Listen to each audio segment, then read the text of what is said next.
place in your home to stay for the next several hours or days. You know, that's the thing. A lot of the homes, especially along the lakefront, are raised. So people there are used to flooding, as you said, but the water is going to be there for a long time. And it's probably a lot more water than they typically see with a rainstorm, even a tropical storm. So that could be the inconvenience. Then you're talking about down power lines, you know, without power, down trees for a significant portion of time. Yeah, I mean, we could be without power for several days here in St. Tammany Parish, and that's just something that our citizens and our neighbors should be prepared for. You know, you're talking about those coastal communities. It's not just the heavy rainfall, but also the wind that we're concerned with. You know, the combination of heavy rain and wind, especially in those coastal communities, could make a dangerous situation. So those folks should be getting to where they need to be. You know, they should be there by now. The advice was also given to residents, to the people who live, you know, along the rivers that could typically, you know, surge with this type of flooding situation that we could see in the storm surge and the winds. Have people been taking that advice? Have they evacuated? You know, we believe there's a percentage of people here in St. Tammany Parish that have left. There's obviously also a large percentage that have stayed and believe they're going to be safe. But, you know, our primary concern here in St. Tammany, one of the primary concern is the wind, and we have so many trees, specifically those pine trees, that are prone to snapping. So, you know, that could be a major concern. So, you know, those folks who have, you know, trees in their property or live near water should have heeded that extra precaution and either leave or find a safe place to stay within their homes. But, you know, here in St. Tammany, the primary concern is that wind and the storm surge in the coastal communities. But when you mention a Category 4 or 5, you know, you're mentioning a different beast. Right, absolutely. Something that most people have not lived through here. You know, when you talk about evacuating, there are 2 shelters that are open in the parish. Can people still go to these shelters today?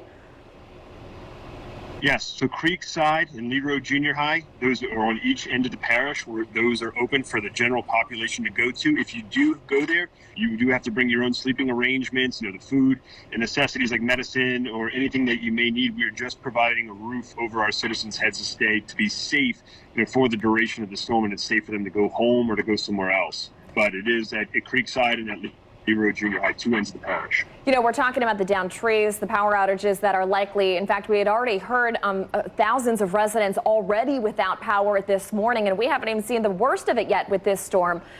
Do you have any updated numbers for us yet about how many people are without power? At last check, I believe it was around 3,000. Yeah, at this time, I don't know the exact number.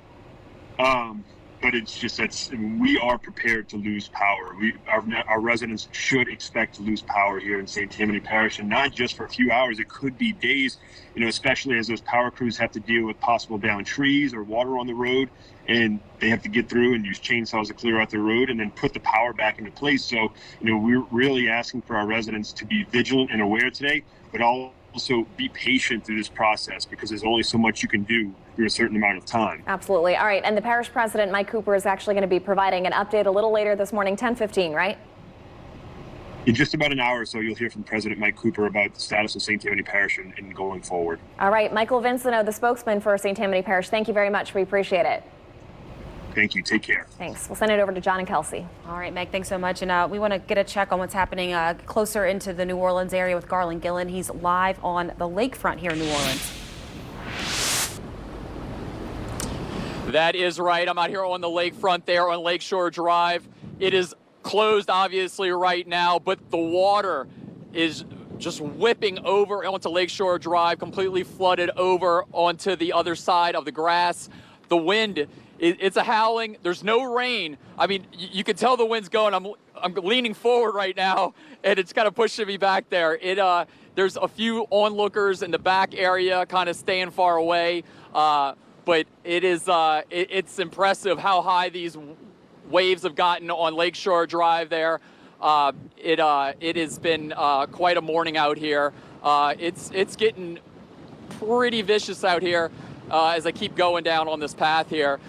It's getting down to like ankle deep here in the water. So it'll just keep getting worse. Luckily, we're up on a hill, so we don't have to worry about dealing with flooding water. But it is definitely, you can definitely feel the wind and the waves. I mean, geez, look at the waves crushing over on a Lakeshore Drive. It is an amazing sight there. Luckily, as I said, the roads are closed out here. There's only a few people out here, but they're staying far, far away. Very smart. and it is it's only going to get worse, obviously. But at least right now, at this point, there's no rain, just a lot of wind. I'm going to send things back to you in the studio. All right, thanks, Carlin. The thing about that is that they're kind of northeasterly winds right now. They're really not the big north winds that come piling in, and so if you're saying, oh, I want to go see that show, it actually will probably get not as good in a little while, because the winds will be more from an easterly direction pushing up. Right. They won't hit kind of the shoreline in that way. But I was going to say, you probably just need to stay inside at this point. There's a handful of people out there, but that little bathtub known as Lake Pontchartrain gets stirred up pretty easily. it sure does. All right, well, we want to get a check on things in Lafourche Parish. Roland Belogan is live with an update for us.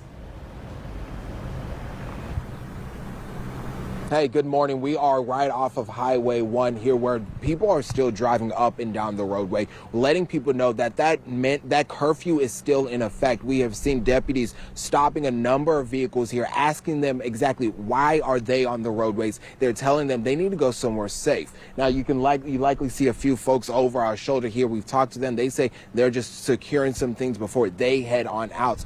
But the vehicles that we have seen driving down Highway 1, a lot of them have been making this left turn. That left turn not too far from here is Central Lafourche High School. That is one of the last resort shelters as we watch this vehicle approach us here. Now, each time we've watched, as vehicles get closer to the area, there are deputies maybe half a mile ahead and half a mile behind, stopping these drivers, asking them, where are you going?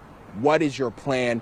Put that plan into work and stay safe for the next 24 hours plus here. Now, we're not too far from the EOC here, where the officials are all here waiting. They're manning everything, watching things here to make sure they are ready in case they needed to change situations at any minute's notice. Now, we've seen some folks driving to gas stations trying to get gas if possible, but all of the gas stations here up along Highway 1 are closed. The pumps have been wrapped up, so there isn't any gas for drivers to get here. So if you're at home, asking yourself if you can get gas near here at this area, no. All of the gas tanks here, as you can see, are wrapped up here as drivers make their way down Highway 1. Again, Highway 1, driving in Lafourche Parish. It's a parish-wide curfew in effect, still in effect until further notice. That's directly from the sheriff's office. They're telling people stay off the roads.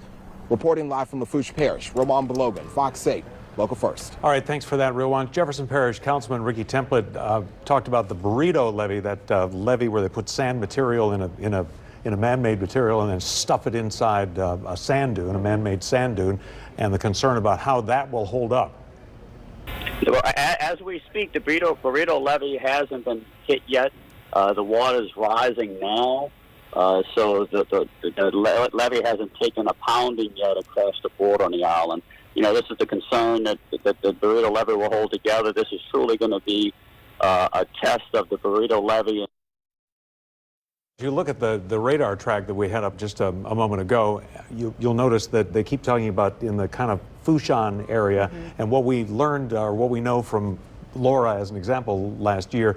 So look where it looks like it's going to come in right at Fourchon, maybe just off the shore of Fort Fourchon, which is on the western side of that peninsula of land, the couple of peninsulas of land of Grand Isle. Grand Isle is over depending upon where you're going on Grand Isle, 7-10 miles to the east, which is where you would see the most serious of the storm surge. So Grand Isle looks as though it is going to take the absolute worst of this surge, perhaps in the 15-foot sort of area. And the concern that Ricky Templin was talking about is this burrito levee. There's actually some concern that David Carmardell, the mayor, has raised in the past that the island could be cut in two, or perhaps even more pieces, depending upon whether that levee can hold up. And we did have some people who stayed back there. We did hear officials say that some of those people are first responders. A handful of them are first responders. But just really hoping that they are, really hunkered down right now. That's the only phrase I can use, that I'm hoping that they are in right now, because things have likely gotten pretty dicey already down there for Absolutely. Well, it is 9 o'clock now. John Snell along with Kelsey Davis, and we like at the top and bottom of the hour as much as possible to get to our meteorologist. So let's get the latest update now from David Bernard on where we stand. Okay, guys, and if we go ahead and take Max 2, I want to bring some important information right now. As you may or may not know, we do partner with iHeartRadio, and our storm coverage is now being carried there. Pardon me. During Zeta, we had 90% power outage in the city. It's going to be much more widespread across the area than that today. So if you have a transistor radio, and a lot of people probably still don't anymore, you're in good shape there. But if you have mobile devices through apps, you'll be able to listen to these stations so long as you can keep your devices charged. So, of course, we're on WRNO, and there you can see the rest of the stations. 5 stations right now carrying Fox 8 live coverage of the storm and will be until the danger is over. So when we think about that on getting information, you know, of course, here we'll be updating you as long as possible on TV. And as long as our internet holds up, we'll be streaming continuously. So I told you about I told you about our radio partners, but then also we have the phone, okay? So on your phone, your tablets, your news and weather apps, you can watch our streaming coverage there. Also through your TV, you can download our Fox 8 weather app to your streaming devices like Amazon Fire and Roku and Apple TV.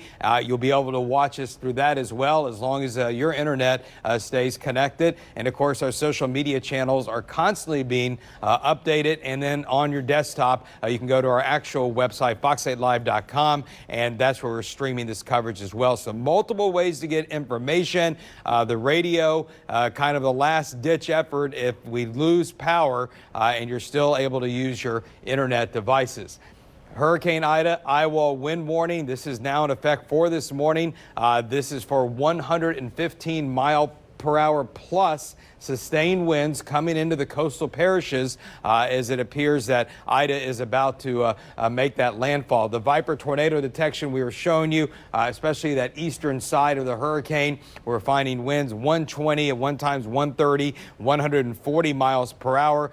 There are winds. It's getting a little hard to measure. We're losing a little bit of the data there, but we are getting winds up to 100 miles per hour on the western side of the storm. That's where the eye of the hurricane is currently located. We just got the 9 o'clock position. The 9 o'clock position now puts it 40 miles south-southeast of Grand Isle, moving to the northwest at 14. No change in pressure, no change in winds. Still a very powerful Category 4 storm. This now rivals Hurricane Laura's intensity last year.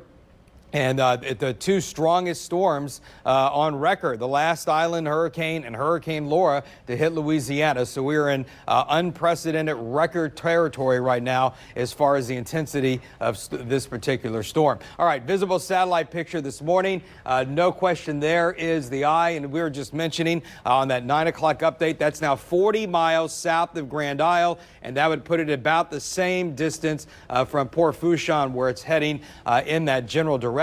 On this particular satellite picture, this is where the storm is tracked. The white line, the red line is the forecast track, and it is moving right along that forecast track. There's Port Fourchon, Grand Isle right here. So that landfall expected there, and then right along the Terrebonne Parish line is where it's expected to track later today into the river parishes, and then eventually across Baton Rouge. Here's a live picture of the Silver Slipper, and this is, I think it's Beach Road. Is what Zach was telling me, and that has been overwashed, I mean, for hours now. The water's already overwashed that, and even on Highway 90 around Biloxi, there's cars that have already flooded out on Highway 90, and we're just in the beginning of this hurricane event. Here are some offshore oil rigs and buoys. We're seeing multiple gusts here, 100, 119, 120 miles per hour. So obviously the core of the hurricane just now beginning to reach the coastline. Here's a live look at downtown New Orleans. We have some squalls beginning to increase in frequency across our area. The winds are starting to bounce pretty good. Sustained at 37 at the lakefront right now and 28 at the airport. Galliano is reporting a wind of 30 miles per hour. These are the peak wind gusts so far. 43 at the airport, 45 at the lakefront. So keep in mind, we've already seen wind gusts between 40 and 50 in the city. The storm's not even here. So I'm just trying to give you guys an idea of what is coming over the next 12 to 18 hours. Another look at the satellite picture. violent lightning going off on the eastern eye wall, indicating it's an extremely intense hurricane. You only see these in the most powerful of hurricanes, of which now Ida, unfortunately, is one of them.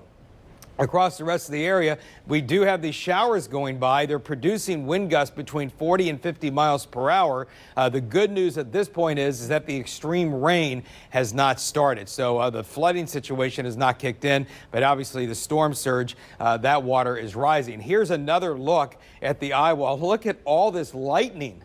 Just incredible that continues to go off on that southern and eastern eye wall as Ida continues to make that approach toward the Louisiana coastline. Hurricane Hunter has been flying out there for the last several hours. It's getting ready to go through the center again. You see that, guys? 928 is the lowest pressure it's found so far. It found flight level wind there of 161 miles per hour. The current observation, so it's right there, right? And so the circulation is going like this. So it's getting south winds at 123 at flight level right now and a surface wind estimate of 101. The pressure is 971, but he's outside the center. And so in the next few minutes, we're going to see this number drop dramatically and these numbers drop. Both numbers drop dramatically. The pressure will drop dramatically as it goes through the center again, and the winds will drop off as well. It looks like the hurricane has leveled out. Thank goodness. I mean, not that I don't know how much worse it could get, but we don't want it to get any worse. But we have not seen any significant drop in pressure over the last hour or two. So that's the good news there. We'll probably go back to this in a few minutes to see what it finds. All right, here are the updated chances of hurricane conditions. They have been now raised to 100% for southeast Louisiana. Hurricane sustained winds are now expected for just about our entire viewing area. Even Slidell has increased to 82%.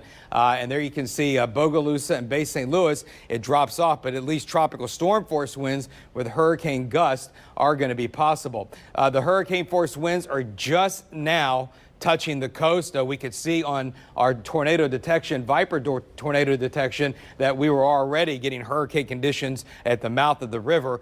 So that's the current time now at 9 p.m. You saw that we've had wind gusts of 40 to 50 miles per hour around Lake Pontchartrain, and this wind field, gigantic wind field, is going to continue to push inland as the day goes along. Here is the noon hour. So in 3 hours from now, we're going to see strong tropical storm force winds moving into the South Shore, destructive hurricane winds right along the coast with tropical storm force winds increasing north of the lake. By 6 p.m. this evening, the wind is still blowing. Destructive hurricane force winds as far to the east as Jefferson, possibly Orleans Parish. The core of the Category 3 winds located in Terrebonne, Lafourche, and also the river parishes. But where you see these orange, even into St. Tammany Parish, that's where we could see gusts to hurricane force, not just strong tropical storm force winds, 58 to 73. You see that in orange. These areas will also experience hurricane force gusts, and it's just going to be a long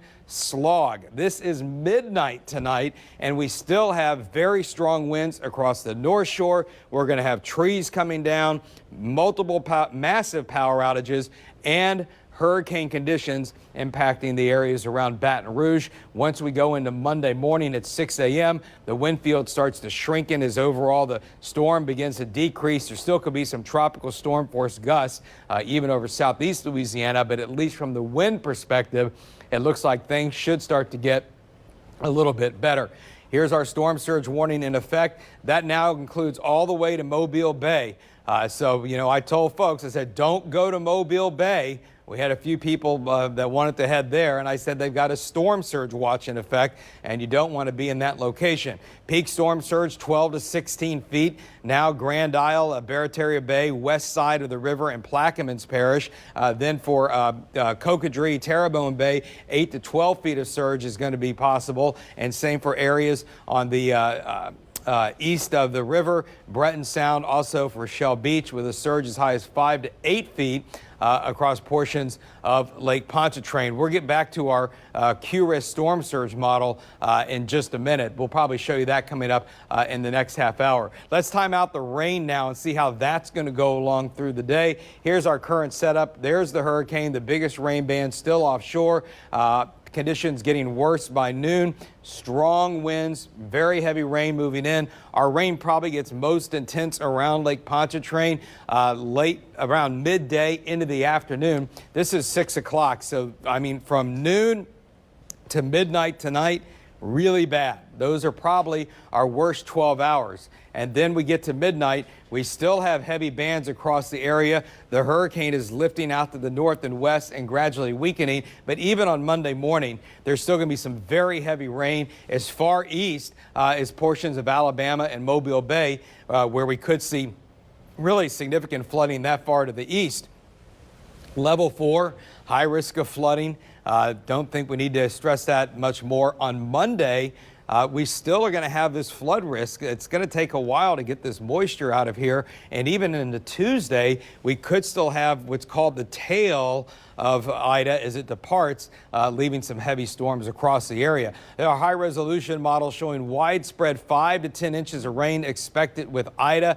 Then you pick up some of these yellow areas in here, and that's indicating up to 10 inches of rain. And then orange and reds are showing 15 to 20. So we expect flooding to be a major problem only if you're west of the track is where we think the rainfall may not be that big of a deal. Again, if you lose power and you have the capability with a transistor radio, or you're able to listen on one of the apps on your phones or devices and keep them charged, we are carrying our landfalling program on these iHeart radio stations, including 99.5 WRNO. So guys, that's how things are kind of looking at the current time. We're going to go back over to John and Kelsey. Well, I think we're going to also get a quick check right now because more people are kind of getting situated across David the needs a viewing break, area. a drink David, of water. Yeah, I was actually about to run your water bottle over to you a couple seconds ago. And let me know if you need me to do that at any point. David, our meteorologists are amazing. They keep going and going, and David did that all on one breath. So. Maybe two. Maybe two. Two breaths. All right. In the meantime, let's get to St. Bernard. Natasha Robin is there. And that's right, we're actually here in Reggio along Delacroix Highway, and you can see the water is already coming over the road here. Joining me now, Parish President Guy McGinnis, just kind of tell us what's happening here and kind of what's going on in this area outside of the hurricane protection system. Well, you know, Natasha, here in Reggio, the water's coming in to the Wyclosky, Hopedale, Shell Beach area, and on the backside of Reggio and Delacroix. So this is one of the things we worry about. We got trees on the highway already. Water's coming over. Pretty soon we'll have too much water on this road to let anybody back. That's why we want everybody to stay in. You know, for the next 12, 13 hours or so, we're going to have sustained winds like this, and we're going to have more and more debris on the road. But, you know, CPRA called us earlier today and said that they expect all of our ring levees on the outside of our main levee system to overtop. Okay, so the water's already coming up pretty fast. Is this faster than what you expected? I know the storm surge, we were talking last night, 7 to 11. Now that's moved up to like 8 to 12, right? So it's coming up faster than you originally thought. You know, it was kind of slow overnight. We were kind of wondering why the water wasn't coming in, but it's obviously, you can see it, it's rolling in now. This is something that we see all the time, but today we're going to see a significant overtopping of these levees. Usually we get it in a few low spots, but we think we're going to get it in all of them. So that just means post-storm, we're going to get in here. CPRA, we got pumps staged at the Verret Wall. We're going to get in here and cut the levees, pump the water out, and try to get our people back to work and back to recreation so they could get to their camps. Okay, and obviously, again, we're talking outside of the levee protection system. On the inside, we know that the wall was closed there along Highway 46. What are your concerns now, just a few hours away from landfall, for the people inside of the hurricane protection system? As far as storm surge, Natasha, we really don't expect any problems with storm surge. What we worry about is a lot of rain in a short period of time. And this wind, we didn't think we would get this much of sustained wind at this time. So, you know, we're expecting another 12 hours of this, and it's only going to get stronger. So, you know, our thoughts and prayers are with Lafourche, Terrebonne, and those guys at Grand Isle and Lafitte. You know, we're going to, God willing, that we can assist them after this is over and we're okay. But you know, it's just something we're thinking about. But I can tell you, we're all going to get back as soon as we can. We're resilient, and we're going to pray ourselves through this. We're going to get to work after. I know a lot of people evacuated St. Bernard Parish and left, but there are a lot of people who are here, who stayed, and a lot of people are going to lose power, and the power outages can be extensive. I know yesterday Entergy representative said could be weeks in some areas, depending on the damage. Are you concerned about that and the loss of power? We are very concerned about that. People are calling in at 504-278-4200. They have elderly, or just to let us know that they're at home. After the storm, we will check on everyone, or we would call everyone who is reporting in to us right now. So yes, that is a huge concern of ours, and especially having a sustained wind like this for a longer period of time, let's say, than Zeta. And we were out of power for a week or so for Zeta. So, we worried about that. We are prepared, and, it's just we see too much of this during hurricane season. Now, on the way down here, down Judge Perez, we already saw debris across the roadway. Tree limbs have already fallen, and we know it's going to get probably much worse as the wind picks up. So what is your message to the people of St. Bernard Parish? I know last night you wanted everybody hunkered down. What is your message this morning? Right now, everyone needs to stay home. We don't need anybody on the roads. It's too dangerous. Things are going to be flying around real soon here. We've saw debris on the road before getting here.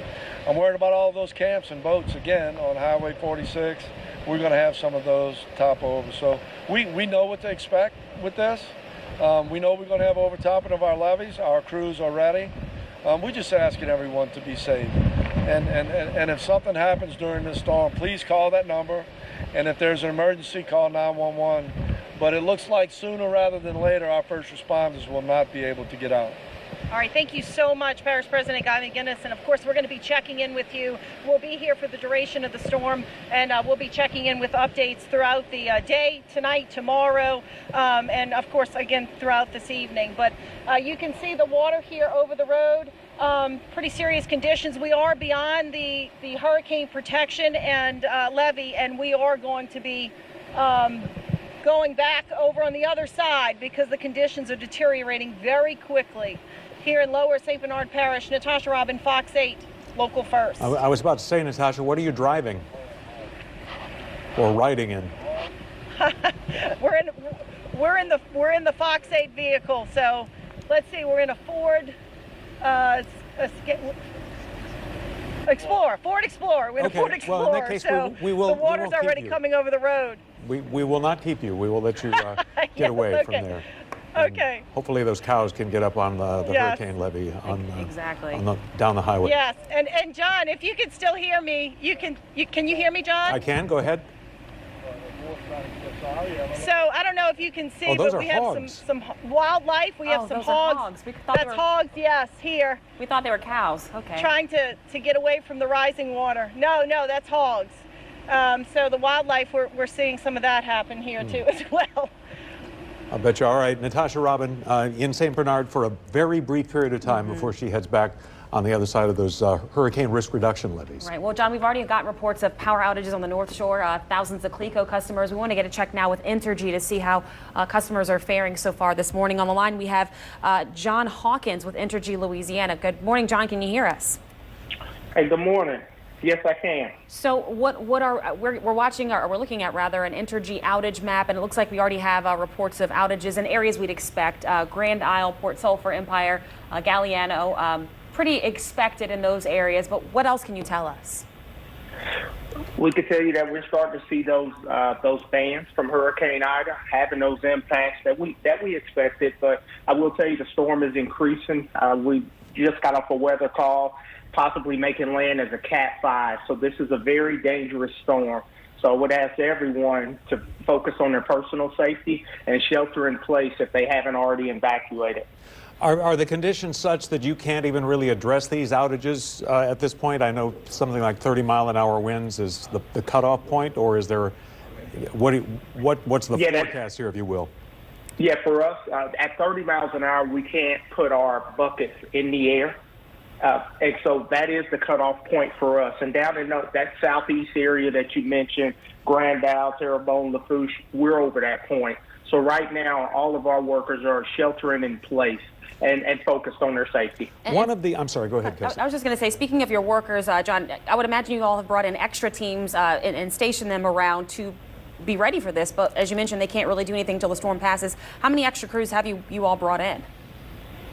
Well, we're amassing a team of over 16,000 to be able to respond to this storm.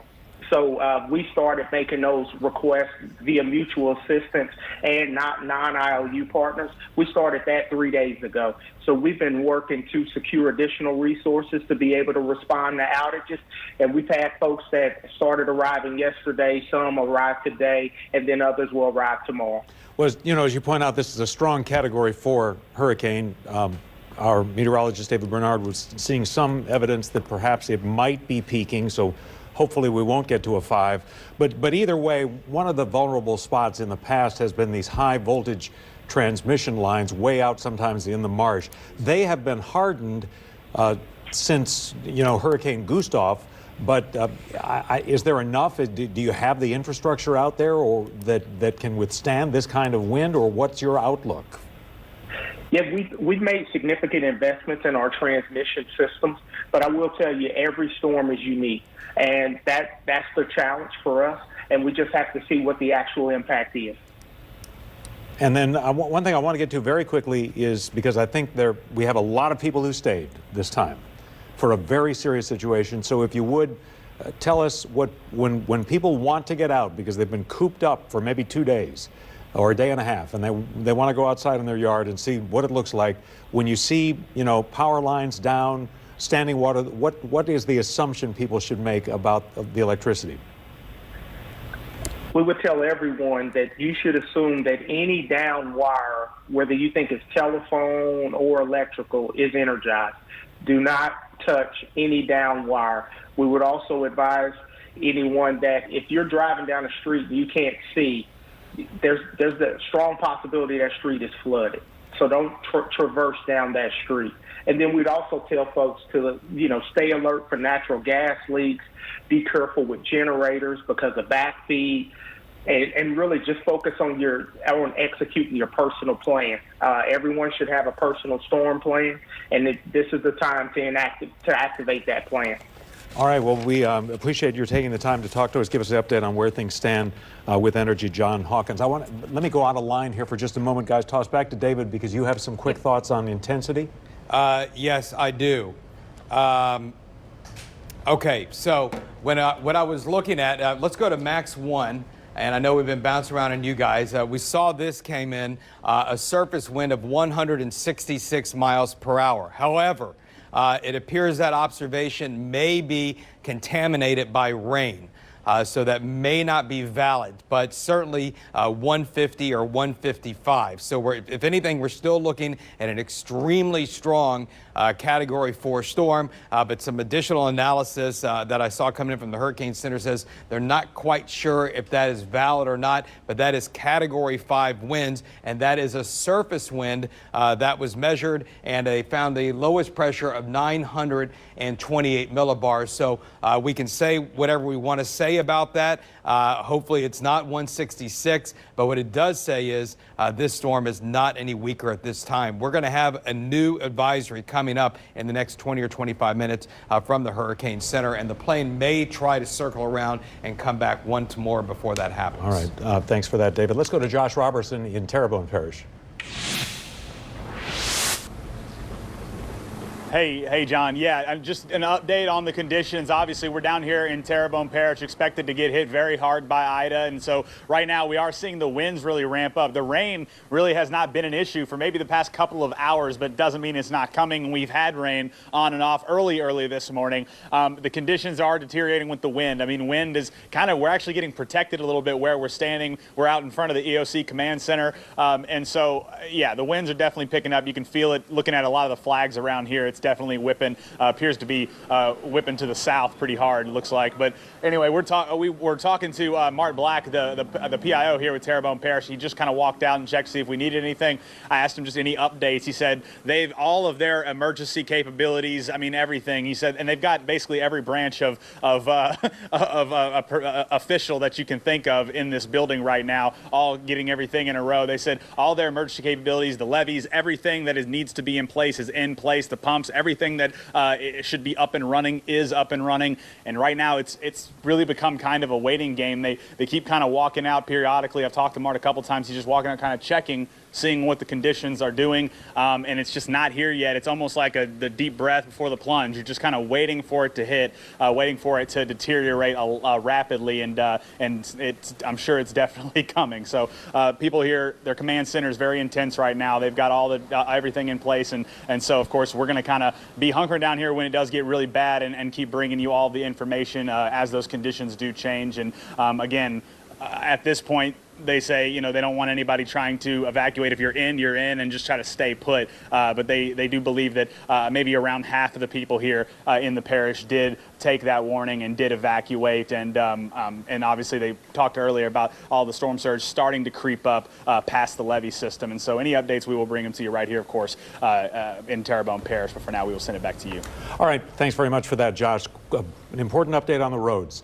The Causeway Commission General Manager Carlton Dufresneaux says that they are experiencing wind gusts of 50 miles an hour on the causeway. They anticipate, based on that, closing it at 11 o'clock this morning. So if you are on one side of the lake or the other and you need to get across, now is your chance. If you are planning on a quick round trip, don't count on it unless you're really, right there practically at the foot of the bridge. And that could vary because, they don't know what this jello that is a hurricane system will throw at them. And that's why we've been saying, the window to move around is, honestly, I would just tell you to not get out right now unless you absolutely have to. Things are changing so fast. You're taking a live look right now at the causeway. It looks like most people are, taking our warnings and just holding tight. Don't see a car not a car in sight. Not a creature was stirring. Not even. Somewhere out there is somebody who will feel lucky. But so again, it's 11 o'clock is what they are anticipating. That's not firm. They could move it up if because they will close that bridge when they get to tropical storm conditions. 11 o'clock is the estimate now. All right, we want to get a quick check of things down in Lafourche Parish. Real Juan Belogan standing by live. Yeah, the wind is picking up just a little bit here. Now, the rain has been on and off. Right now, it's just about sprinkling a bit, but it's that wind gust that we're starting to feel directly in front of a business with boarded up window. Oh, there you go. The wind just picking up again there. Boarded up buildings and businesses, we're seeing a number of them boarded up. If they're not boarded up, they have a number of sandbags out front. There's another one across the street. That's a car wash there. Now, is that we're panning over. You see this truck driving around. So each time a vehicle gets on Highway 1, we've watched as deputies with Lafourche Parish Sheriff's Office stop each individual driver and see where they are going. While we were walking to this spot, they stopped us. They were just making sure we were with the media and just telling us what they were seeing. Now, directly behind me, where you see all those vehicles, this will likely is the good thing here. Now, the folks who are on the road so far, according to the deputies we spoke with, they are all heading right there. That's Central Lafourche Parish High School there. That's one of the last resort shelters. The other last resort shelter is in Thibodaux as this wind gust picks up just a bit here. So the wind, hey, you can see it there. The wind is picking up. The rain is still not heavy right now. It's just some of the wind pushing that rain towards us. Most of the people we have seen driving on the roads, some of them, I said about half of them, are heading over to the shelter here. Now, the other half, the leaders are telling them to stay where you are. Stay there. You have to prepare to stay there. And Parish President Archie Chasson says he feels he's nervous, but he feels confident in the system of things. Take a listen.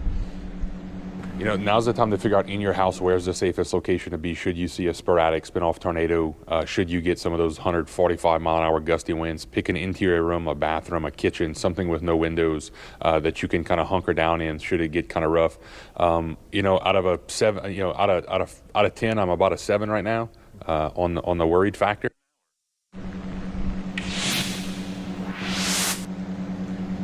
Again, he's about a 7 out of a 10 on the word tracker. He says all of these services, emergency services, are in place to assist when after the storm passes. They're letting people who are staying home, again, just like he said there, you have to stay in place right now. Go wherever you know there aren't any windows and just stay there as long as possible, or until all of this passes here. He's telling folks, stay where you are. It's better to be safer there because these emergency services likely won't be able to come to you until the storm passes. Reporting live, Roman Balogun, Fox 8, Local First. All right, thanks, Roman. We'll do our 9:30 reset. Good morning to you once again. I'm John Snell along with Kelsey Davis. And we want to get straight to David Bernard for the latest on Hurricane Ida, strong Category 4 storm. I'm starting again, Kelsey, with a look at the hurricane hunters that are going to fly this all the way to the coast, and then they'll be done. Again, we reported this surface wind of 166 miles per hour, but the data was flagged as possibly being rain contaminated. Certainly, though, probably supporting 150 mile per hour winds and a pressure, the lowest they found so far, 928 millibars. I'll probably zoom this in the next time, but every time you see one of these red dots, that's where the plane found the center. So there it was moving northwest. It jogged a little west. Now it's jumped back to the northwest, still on a heading for a landfall, looks like right at Port Fourchon, where we've been targeting for at least the last 12 hours or since last night as we saw that gradual eastward shift taking place. So this plane is probably going to stay out there until it reaches the coast. We're only about 30 miles or so from landfall, so we're expecting that in the next couple of hours. Hurricane Ida eye-wall wind warning. You may not see another one of these issued in your lifetime. It's an extremely rare event for the Hurricane Center to put out something like this. It affects all of the coastal parishes right now. That means you need to be bracing for winds of 115 miles per hour or greater in these areas. What does that mean you need to do?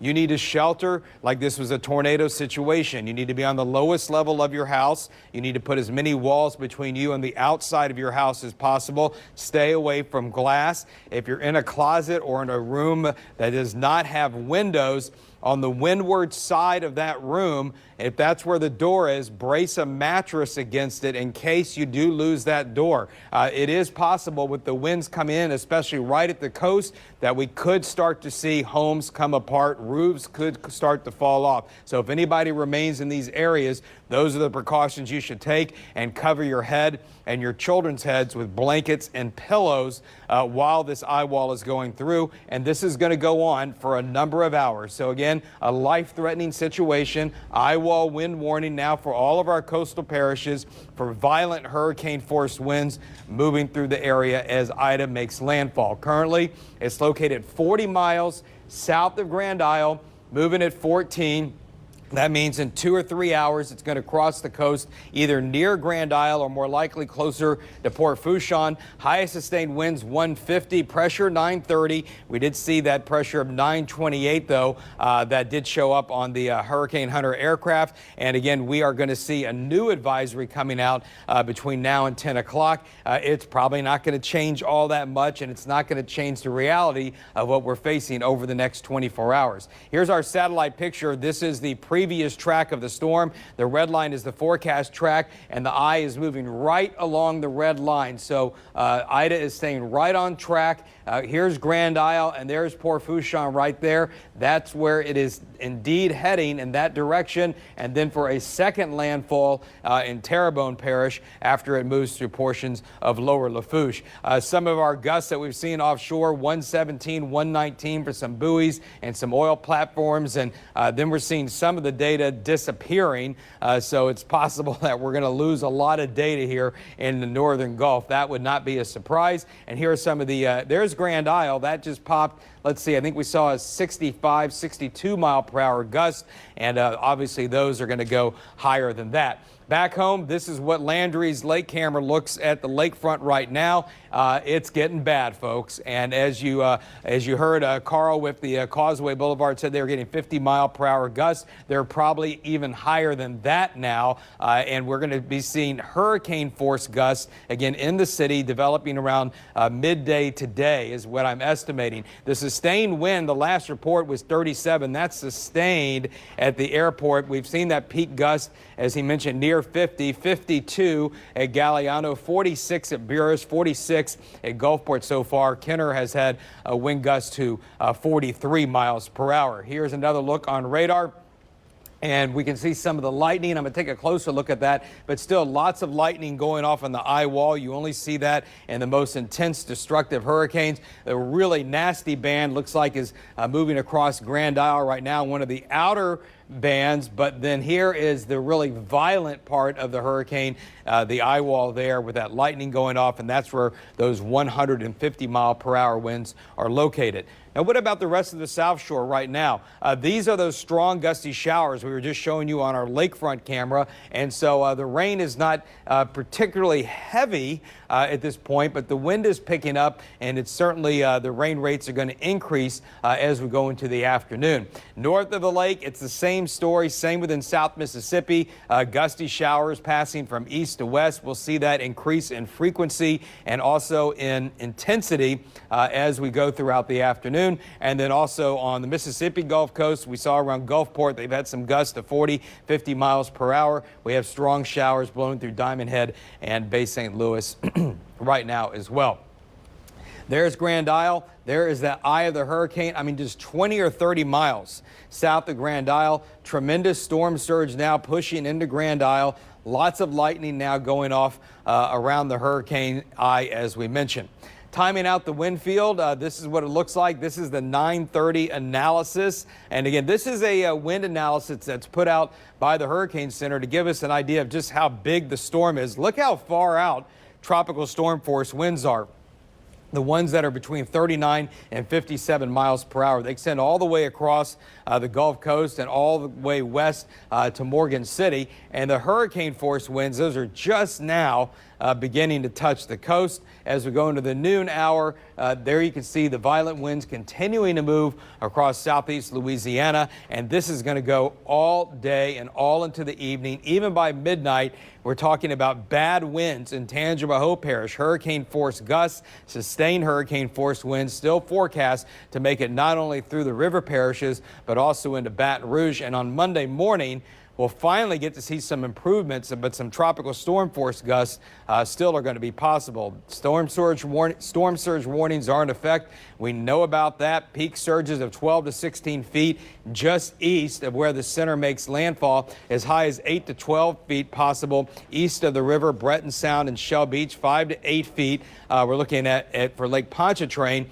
and east of Bay St. Louis on the east end of the Mississippi Gulf Coast and Mobile Bay, a storm surge of 4 to 7 feet. Actually, that goes just west of Mobile Bay, and then west of Grand Isle, an 8 to 12 foot surge. But let's look at our Q-Risk storm surge model. And the difference between that and the map I just showed you from the Hurricane Center is this is a deterministic model based on the latest advisory from the Hurricane Center, and it's based on the center line. And this is the center line. And so if the storm tracks like this, and it looks like it's going to, the storm surge is going to be significantly less west of that line. As indicated here, it's going to be significantly higher to the east. So all the areas we were highlighting, Barataria Bay, Grand Isle, Breton Sound, also the west-facing shores of Lake Pontchartrain, up to 9 feet of surge there. That's a 5 to 8 foot surge forecast from the Hurricane Center. Our surge model is indicating it could be as high as 9 feet, so it's right in line with that. Also in Bay St. Louis, could be talking about surge as high as 9 feet there. So everywhere east of that line, significant water inundation is going to be likely. Here is how the rain is going to track through the afternoon. There's the noon hour, rain getting progressively heavier as we go into Sunday evening, and it's not much better by midnight tonight. We've got heavy rain all across the area. Once we get to Monday morning and the storm starts lifting out to the north and east, some of these bands will start to break up, but somebody is still going to be stuck under them. They're going to be a little more isolated in nature, but we've seen what an isolated rain band can do, and it can do a lot. This is a 25-inch rain scale legend. It goes up to 25 inches here. Widespread 5 to 10-inch rains expected in green. Yellow areas can be 10 to 15. And we're seeing maximums here on the coast near Grand Isle, and then out in the marshes of St. Bernard, and then potentially along the Mississippi Gulf Coast, showing showing 15 to 20 plus inches of rain. Now, so this has kind of been where it's been focusing, guys, but you know, this could easily shift a little bit back to the west over the city. Regardless, this is 5 to 10 inches of rain. Certainly, that is not good either. Want to remind you, if you lose power, if you have a transistor radio, we are broadcasting with our iHeartRadio network, including on 99.5 WRNO, and you can also find them on your app. Of course, you just got to be able to keep those tablets and phones charged, and you'll be able to continue to listen to our broadcast there. Of course, you'll be able to also watch on all your streaming devices, whether through our Fox 8 News or weather apps. Also, you can download the Fox 8 weather app on Roku, Amazon Fire, places like that, and you'll be able to get our coverage there. Our Fox 8 weather app, a reminder to download to your streaming device. If you don't have it yet, grab it in Google Play and App Store before we lose too much more power. All right, thanks so much, David. And just really want to quickly say that the airport just put out a note that said all flights are officially canceled for the rest of the day. They're saying airport staff is on site monitoring the situation, and they'll keep a close watch on conditions. A total, they're saying, are about 226 flights were canceled today and 40 were canceled yesterday. So again, people trying to get out at the last minute today, even early this morning, likely couldn't make it. This storm intensified so fast. Sure. Of course, airlines want to get their crews situated and not stuck in New Orleans or stuck anywhere else. And their equipment too. And their equipment as well. So there's a couple of different layers of that on top of the fact that it gets to a point where it's just not safe to do this. Right. All right, we've been gathering some video, and Meg Gatto has been looking at some of that. Yeah, I want to show you guys some of the pictures and videos that are coming now into our Burst app. That's part of the Fox 8 News app. It's an area where viewers can submit their pictures and videos to us. So let's take a look. This first video I'm going to show you, this is the beginning of Ida in Myrtle Grove. As we play the video here, and as the camera zooms in on the water, you can see the white caps there on the water. And I don't know if you could catch it, the flag that was flying in the very beginning portion of that video, you could see just whipping back and forth as a result of those high winds as the storm roared ashore. Let's go to our next piece of video here. This one is in Diamond Head, Mississippi. You can't necessarily tell the high winds in this video, but you can see those dark storm clouds that are rolling in as the storm approached. Let's now go to, I've got video. This is from Grand Isle. This was taken at 7:52 this morning. And this video clearly taken by somebody on a boat. They are inside the boat. But look at the rain that's falling. I mean, I can't imagine riding this thing out on a boat in Grand Isle, how terrifying that must be. We're going to play that one more time so you can see. I mean, it's hard to even really see what's going on around them because there's so much rain falling at this time. Let's move it along here to show you. This is a photograph, a still photograph that was taken by that same person who submitted that video to us from Grand Isle. And then lastly, this is from Hancock County, Mississippi. And again, look at the cloud coverage and look at how dark the sky is in the background there of that photograph. Again, all of these pictures and videos submitted to us from the Fox 8 News app. If you go on the app, there's a function there called Burst where you can upload your pictures and videos. And of course, if you can take pictures and videos for us safely, we will show them on air to try to give our other viewers a sense of what is happening around the area as Ida approaches. All right, thanks for that, Meg. Let's go now to Garland Gillen. Garland, that's right, Garland Gillen. Whoops, there's my my little hurricane hiccup. Garland Gillen, who's watching those conditions deteriorate on the lakefront. John, that is right. The conditions are deteriorating on the lakefront here. The rain is now picked up. As you can see, the water is starting to get up here, get to my ankles. Lakeshore Drive obviously has been shut down since this morning. Total mess out there. I saw one car go through 30 minutes ago. Don't know what that car was thinking. Luckily, it was a pickup truck, so it kind of mowed through the water there. But the water has been overtopped from Lake Pontchartrain all the way on a Lakeshore Drive. It's over into the grass area here. A lot of the things out here to stop people from bringing their cars out have moved significantly by 20, 30 yards down the road there. Luckily, since the conditions have deteriorated, people that were out here watching the storm have all left. People that live in the neighborhood have gotten out, so that's good. But yeah, the only few people out here are just photographer taking pictures and us there. But yes, the the conditions are no doubt deteriorating right now. I am, it definitely is coming down here. But luckily, like I said, we have security out here now. That's good at the top of the hill. Luckily, my photographer is hidden behind a car there, so he's nice and safe. But like I said, it's closed out here. People that were living in the neighborhood have gotten out because the conditions are deteriorating out here. The wind is picking up there. Definitely kind of holding my own here. Got a good wide stance here to hold it in there. But I'm going to send things back to you in the studio, guys. Garland, just really quickly, so the people who are out there kind of checking out the conditions, they've since left. They've gone inside.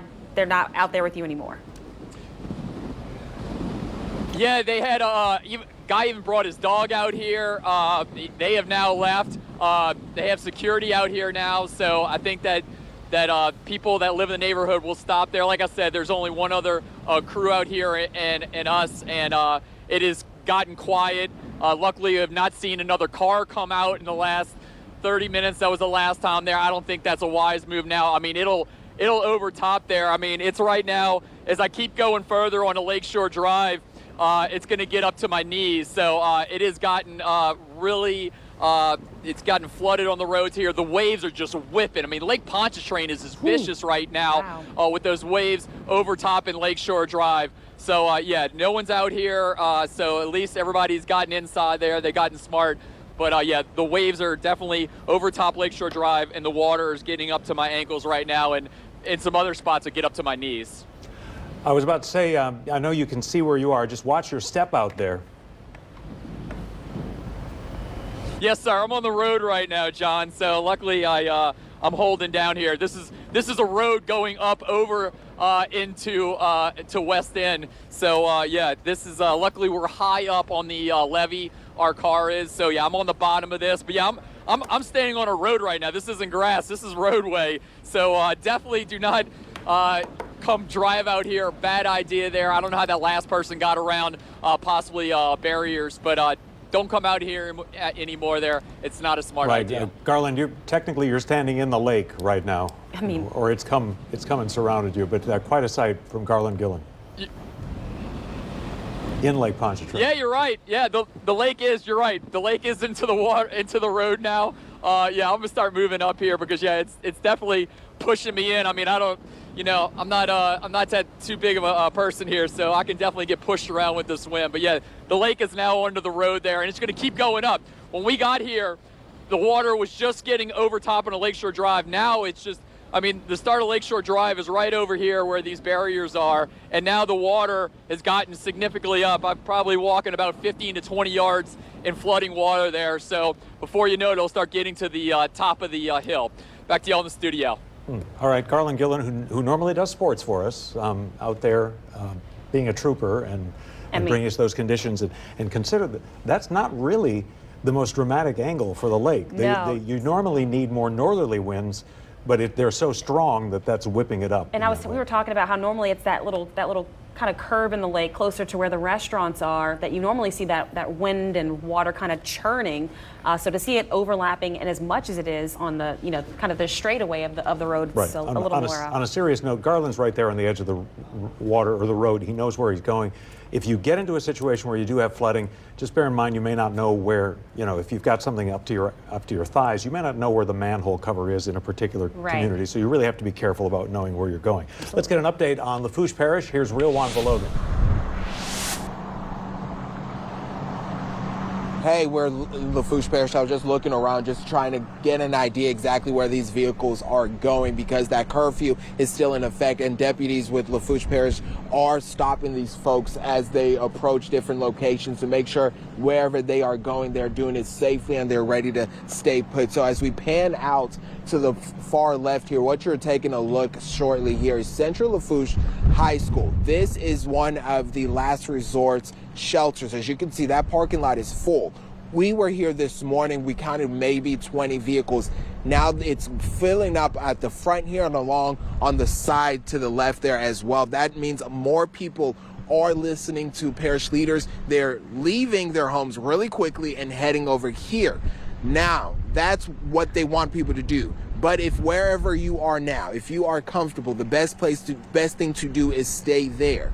They no longer, as of now, want people to be on the roadways for any reason, because again, that curfew is still in place until the sheriff's office lifts that curfew here. And the wind has been picking up a bit here, about the better half of an hour or so, and you can see it right now is pushing my jacket here, but nothing ridiculous at this point. But we are bracing for things within around noon. I believe that's what David said, around noon, for things to really start intensifying here. And that's the conditions out right here in Lafourche Parish. Most of the folks on the roadways here, for the most part, are just other media outlets. So most of the people are just heeding the warnings of parish officials. Either they are going to a shelter like this or they are staying right at home. Reporting live, Roman Blogan, Fox 8, Local First. All right, thanks very much for that, Real One. The areas of the most serious concern, obviously, in Jefferson Parish are those lower-lying areas immediately.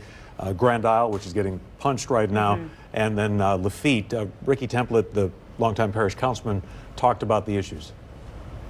Last night, they did a door-to-door search on looking to see who was left in the mandatory evacuation area, and they have a true account of how many people are in locations.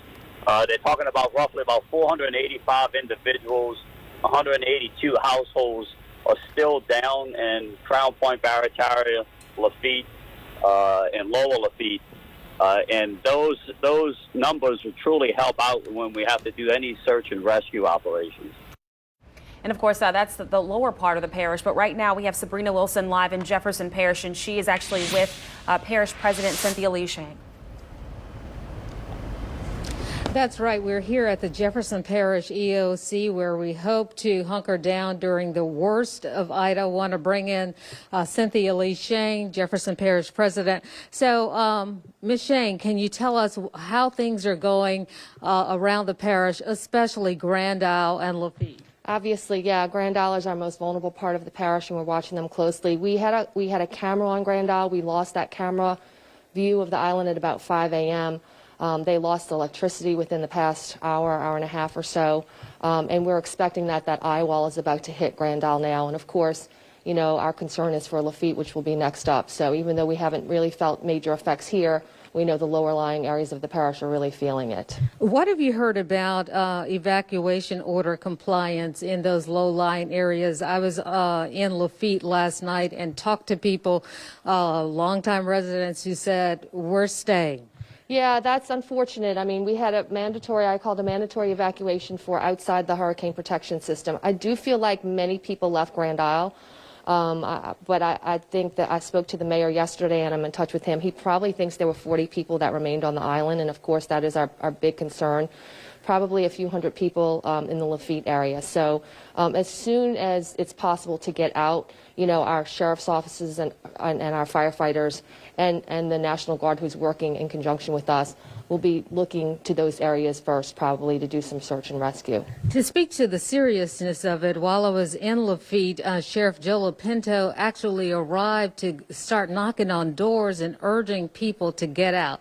This is serious. You know, we have such a strong first responder community, and they are that proactive that they did go to Lafitte yesterday and try to understand where people are and how many people were in that area. You know, Lafitte has that just one road in, and it gets water very quickly, like Grand Isle. So, you know, our firefighters, our sheriff's office, they have boats, and they're prepared to do it and do what they do best. But right now, you know, until the storm passes, they're gonna have to shelter. What are you bracing for in terms of rainfall and possible flooding? Rainfall up in the hurricane protection system is certainly a big concern that we have. You know, we have so many open canals, and if you've never been in a car, it is an extremely dangerous situation. It does not take a lot of rainfall to have your car actually float, and you completely lose control of your car. I've been in that situation myself.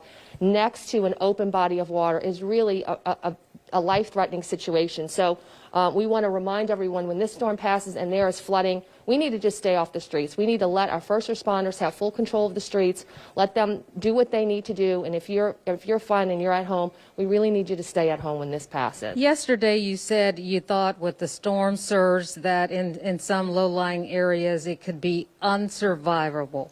Are you sticking with that? Yes, I mean, the storm surge is expected to be so high and so strong for such a long period of time. And Grand Isle, that area, you know, if the storm is reduced by the time it gets to us, it's only because Grand Isle took that first punch for a long time.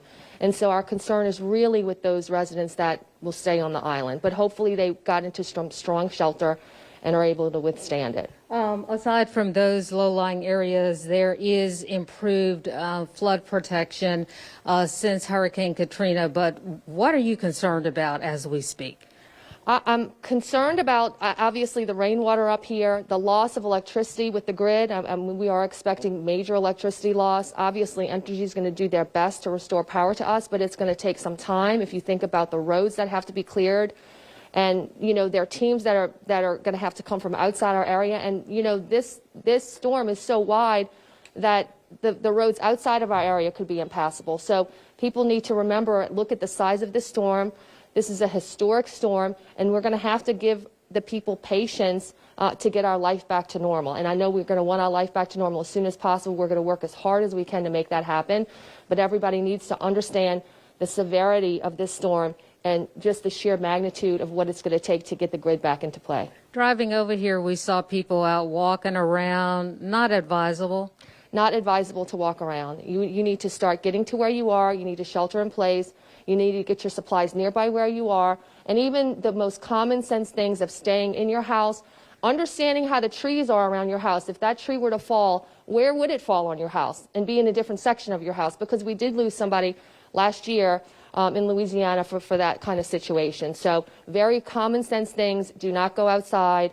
You know, the electrical outlets, somebody was electrocuted last year in our area just from stepping outside. So please be careful. Any other message to people in Jefferson Parish while we have you live? We're all hunkering down. It's going to be a tough ride before it gets better. We want everybody to pray for each other, strength. I've been reached out to by so many other parish presidents in the area. We're going to pull together. You know, the state is in contact with us. We know there's going to be aid out there. And if it doesn't hit us as bad, we're ready to give assistance to whatever area needs it. So, but you're planning now for post-storm relief.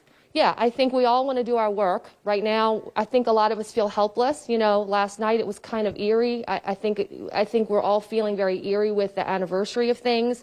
I finally was able to get some sleep, but last night it was so calm. It really was literally the calm before the storm. It was a very eerie feeling, very surreal feeling for us.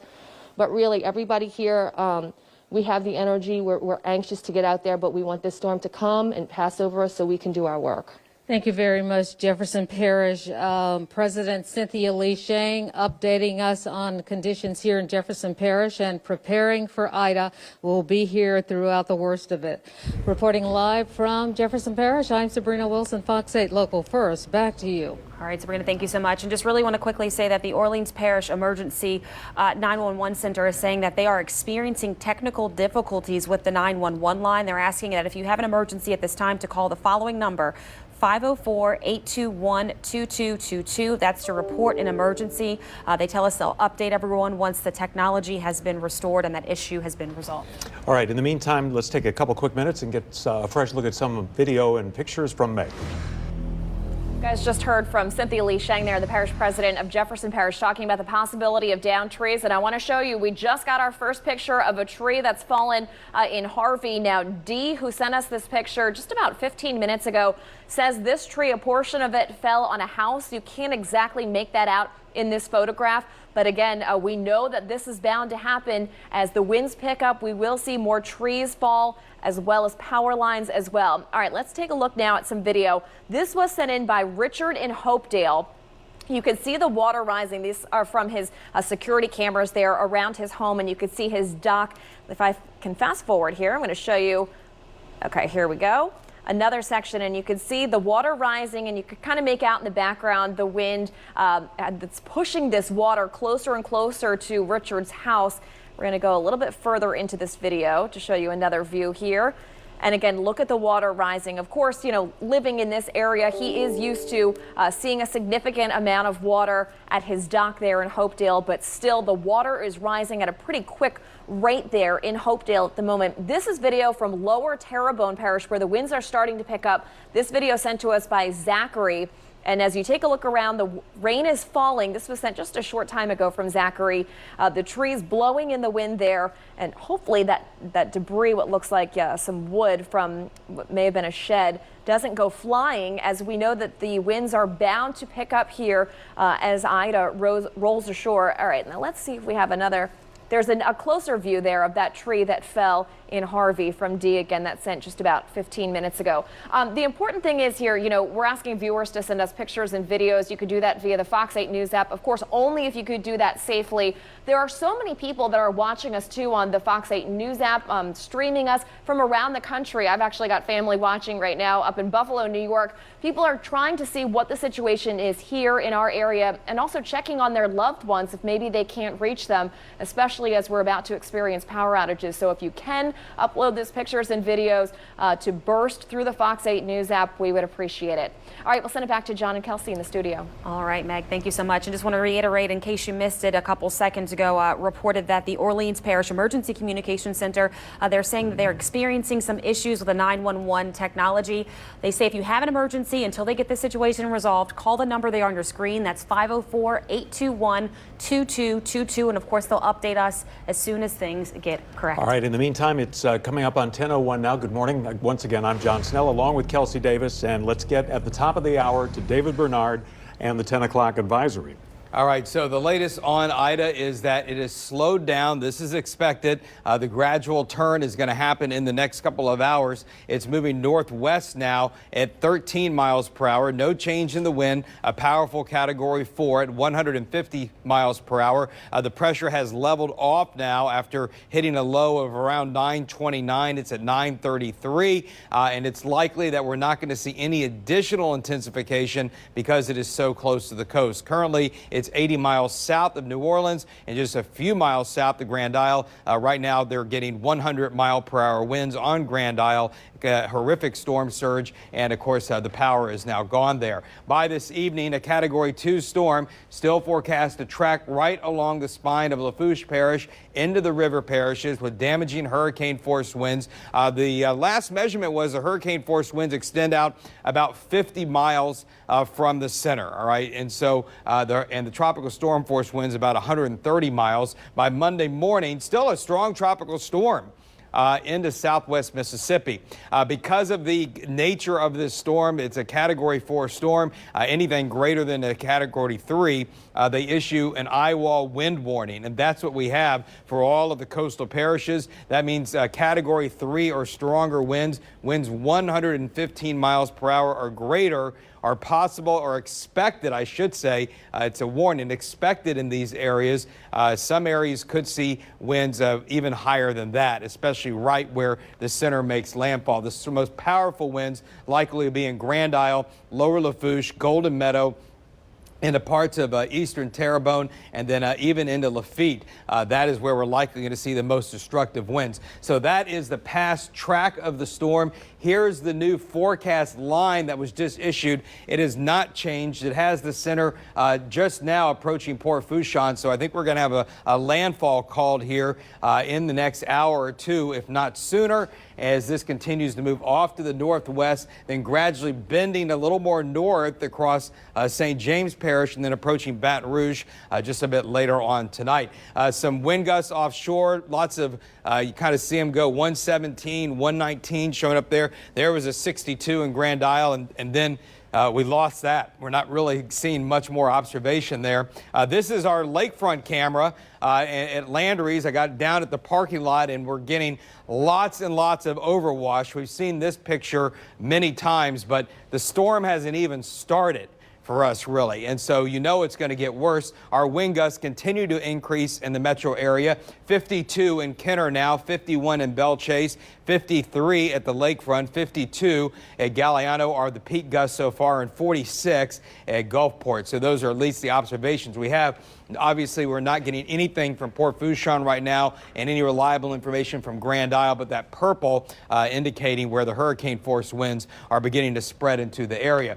There is the eye of the hurricane. Once again, just a few miles south of Grand Isle. A pretty heavy squall just went across parts of Jefferson Parish. Otherwise, we've got moderate to heavy tropical showers covering the rest of the South Shore, and not as much on the North Shore. It's kind of coming and going, but we do have some heavier rain now, just moving on to the Gulf Coast between Gulfport, past Christiane, Bay St. Louis, and Diamond Head along of Interstate 10. Also heavy rain near the Stennis Space Center. Is showing up there with some strong winds going on. Look at all the lightning that is happening in this eye wall. I mean, you just only see that if it's a big time hurricane, and that's what we have. Of course, we have our tornado watch. There's our red box, and so that northeastern quadrant, the northeastern side of the landfalling storm, most likely area for tornadoes. Kind of hard to predict tornadoes with a hurricane. Some of them don't produce any, really, and some of them produce tons, but there's certainly the possibility, and that tornado watch extends east all the way along the Gulf Coast. So here's our wind analysis right now. The hurricane force winds are at the coast. Hurricane conditions occurring now in Port Fourchon and also in Grand Isle. Then as we go toward noon, those spread a little farther inland. The orange areas are strong tropical storm force winds, 58 to 73 miles per hour, moving across the immediate South Shore with possible gusts to hurricane force in the next few hours. And then as we go around 6 o'clock in the evening, we could see hurricane conditions covering a good part of the metropolitan area. Category 1 winds with hurricane gusts extending all the way into parts of St. Bernard, Upper Plaquemines, and north of the lake. Notice Mandeville, St. Tammany, southern Tangipahoa. Strong tropical storm force winds. That's going to be enough to bring down trees and power lines. So widespread power outages have been expected. And by midnight tonight, still big impacts in the Baton Rouge area. Down trees and power lines. So widespread power outages have been expected, and by midnight tonight, still big impacts in the Baton Rouge area, but overall the wind field beginning to shrink, and finally tomorrow morning at least the wind is going to stop to blow. But the question is, what about the rain? Storm surge, already very dangerous storm wind there because of the track of the storm. And so if we go to our Fox 8 storm surge model, if it follows the new center line, again, that would limit the amount of onshore storm surge for areas into Terrebonne Parish and particularly into St. Mary Parish. And this is now showing 12 to 16 feet of storm surge. That is the forecast from the National Hurricane Center. The area here, Golden Meadow and Grand Isle. And then also as we continue in areas of Breton Sound, that's indicating up to 9 to 10 feet above ground as well. No change there. Zach, do you want to let's push up just a little bit. And again, the Hurricane Center is forecasting a high storm surge in here. That's indicating up to 9 feet there. Here's Lake Borgne, and then as you back into the west corner there, that's showing up to possibly 9 feet of storm surge as well near Shell Beach. And then once we get into Lake Pontchartrain, that's indicating up to 6 feet. It's 5 to 8 feet is what the Hurricane Center is calling for, and our Fox 8 storm surge model confirms that up to 6 feet in the lake. But on the western edge of the lake, we could see water as high as 9 feet. Same on the western edge of Lake Maurepas. We could see storm surge levels of 6 to 9 feet showing up in that location as well. Here's our Fox 8 forecast high resolution model. And this afternoon, the rain really beginning to pick up as the hurricane begins to move across the area and continues off to the north. Midnight tonight, we still have heavy rain. We're very concerned about the flooding. And by tomorrow morning, this is 6 a.m., still some bands are going to be across the area. It looks like the bulk will be moving into Mississippi. Will be drying from the southwest, so we'll be improving from west to east as we go into the afternoon hours. Again, our high resolution model, we've been pushing the threat for this all day long. The green area is 5 to 10 inches of rain. This is showing almost the entire area. You can see 5 to 10 inches of rain. And then where you see this, that's 15 to 20 plus. Is it going to fall out here over the water?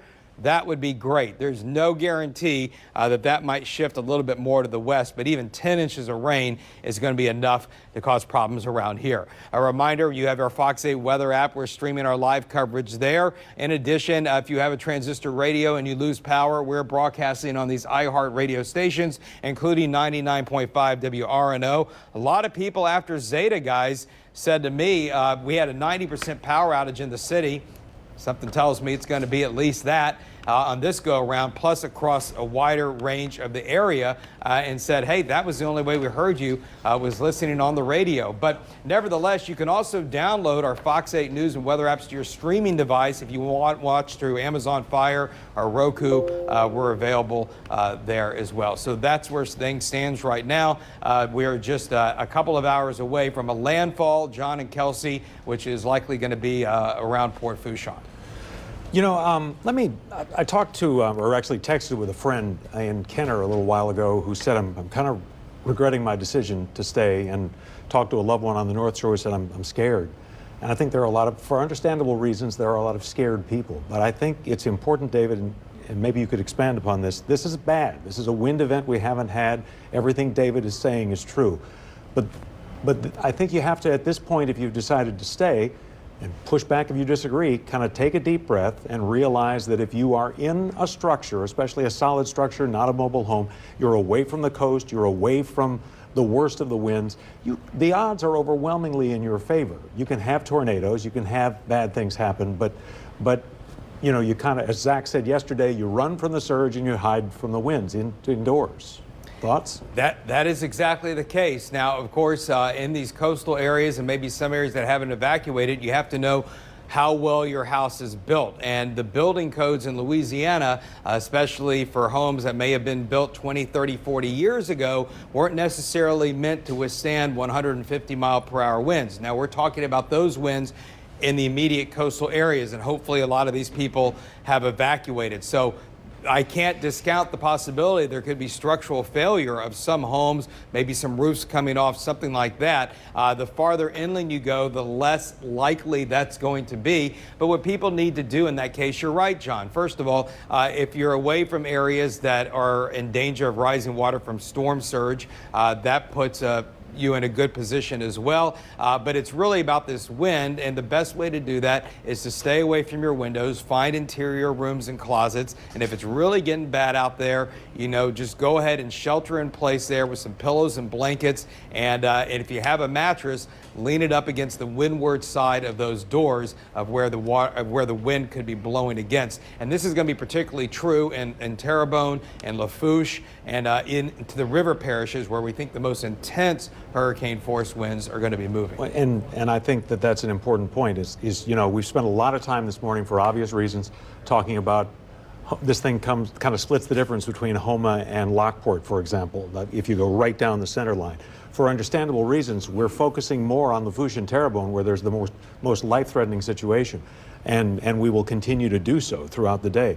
But I think, you know, if you're in New Orleans and you have a modern structure, or you're in, you know, St. Tammany or some of these other places, you can take a deep breath and realize that at least in a lot of the areas, the hurricane protection is significantly better. So, you know, we could have a lot of damage, but which would still affect a fraction of the overall structures. Absolutely. And let's make some points that we were talking about last night, especially about levee protection, okay? In the main hurricane risk reduction system, this grand system that has been built since Hurricane Katrina, we've never had hurricane protection like this. The way this hurricane is tracking is not the worst case scenario for our risk reduction system, right? That's across the east and the west bank. That would be if it was coming east of Grand Isle or even from the east southeast like that. That's what would really push the highest water into Lake Borgne and Lake Pontchartrain and create the potential for significant overtopping. And what happened in Katrina was levee failure. A complete failure and breakdown of the system that caused 8, 10, 12, 14 feet of water to end up in people's neighborhoods. And so there's a difference between that and overtopping. In a lot of overtopping situations, it can be very minor and does not lead to those kind of catastrophic water levels.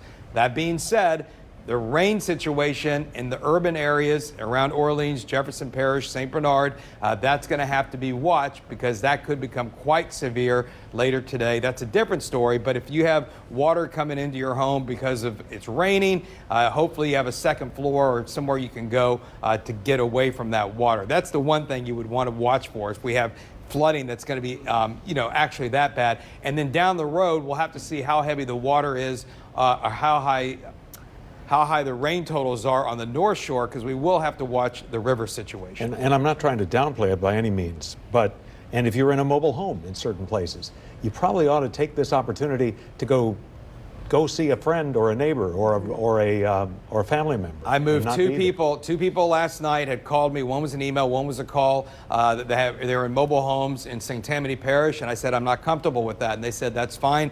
We have some place to go that's more substantial. Well, I think a good reminder, especially today is the anniversary of Katrina, so a lot of people are kind of feeling that, honestly, PTSD from 16 years ago. Sure. So I think it's good that we have these conversations too, just to at least, of course, express the significance of the storm and the intensity of it, but also to talk about the differences. And nobody wants to be here, sure. Right. Yeah, and also I don't want to go down that road of, and John, I heard you say that before, you just can't ever compare one storm to another. They're all completely different, all right? Isaac in 2012, which by the way, today is the anniversary of Isaac. Also on August 29th, it made landfall at Fouchon, just like today. But Isaac is Isaac, Katrina is Katrina, Betsy is Betsy, and Ida is going to be what Ida is going to do. So it's always bad for people to use frame of references like that because they're all going to have different impacts and on different regions, depending on the track and where they come in. The bottom line is we're facing one of the strongest hurricanes to ever make landfall on the Louisiana coast. If this makes landfall at 150 miles per hour, it will tie Laura from last year and the last island hurricane. Where people got out of the way and not a lot of people died. So we do have some people in harm's way. We will keep our fingers crossed that, just a little jog to the left or to the right can make a big difference too. All right, thank you, David. All right, well, Meg Gatto's been tracking viewers submitted images and videos. We're going to get a check on that and see what people are seeing outside their homes right now. Yeah, that's right, guys. It's very important to keep an eye on what exactly is happening right now. I want to show you this quick live picture here. This is in Golden Meadow. We're going to come back to this in just a little bit. But first, here's St. Tammany Parish President Mike Cooper giving an update on the situation there. This is Mike Cooper, Parish President for St. Tammany Parish, along with Sheriff Randy Smith and St. Tammany Parish Director of Homeland Security and Emergency Preparedness, Clarence Poe. We're coming to you this morning from the Emergency Operations Center here in downtown Covington to give an update on the serious storm, Hurricane Ida, which poses a serious threat to southeast Louisiana and St. Tammany Parish. And as I said yesterday, in advance of this dangerous storm, an emergency declaration has been declared for St. Tammany Parish in advance. Landfall is expected shortly around the Grand Isle, Port Fouchon area as a Cat 4 hurricane with 140 mile per hour winds. The storm will move northerly and affect St. Tammany Parish this afternoon, this evening, and early morning hours tomorrow. We can expect strong force winds, strong wind gusts throughout the day on Monday as well. We're expecting 70 to 80 mile per hour winds and 90 to 110 mile per hour gusts. With that, we can expect extensive tree damage and widespread power outages. We have reports now of over 7,500 power outages in St. Tammany Parish.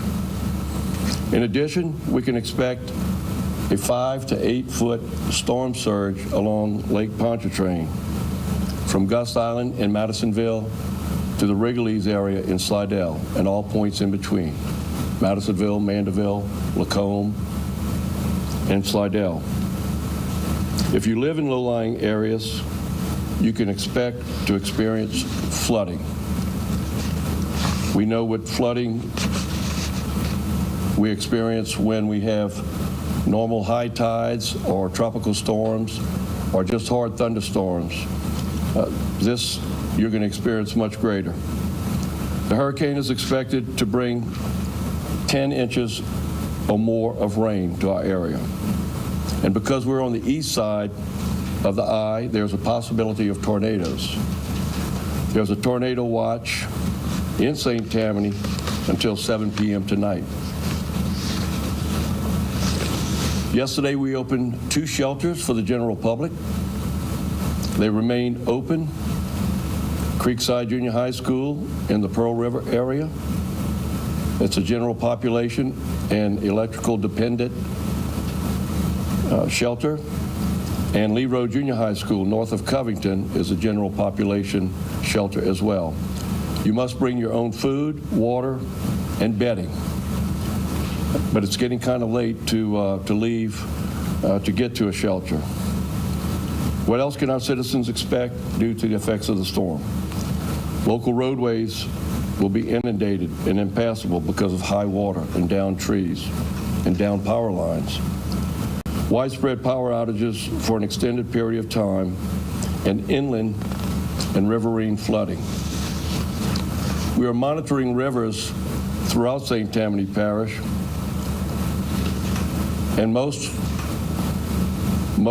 are at current levels below flood stage, but have predicted crest flood stages in the days to come. The Defuncta River near Covington, it's expected to crest at 28 feet, which puts it in major flood stage. That's the gauge at Highway 190 near Goodby, Defuncta River near Covington, in the Goodby area. The Bogafly River at Boston Street, it's expected to crest at 15 feet on Tuesday at 8 a.m. These numbers can change as the amount of rain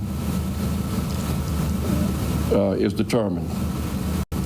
The Bogafly River near Camp Covington, that's off of 25 near St. Joseph Abbey and River Road. It's expected to crest at 56 feet on Tuesday morning, which is at critical flood levels. Other rivers, Abita River at Abita Springs, Bogachita near Bush, Pearl River near I-59, and Pearl River near Pearl River. We continue to monitor and will provide information on those rivers as that information is obtained.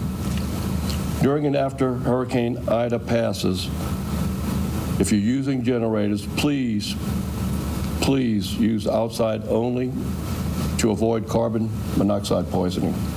And please avoid sightseeing after the storm, as there may be high water, downed trees, and power lines.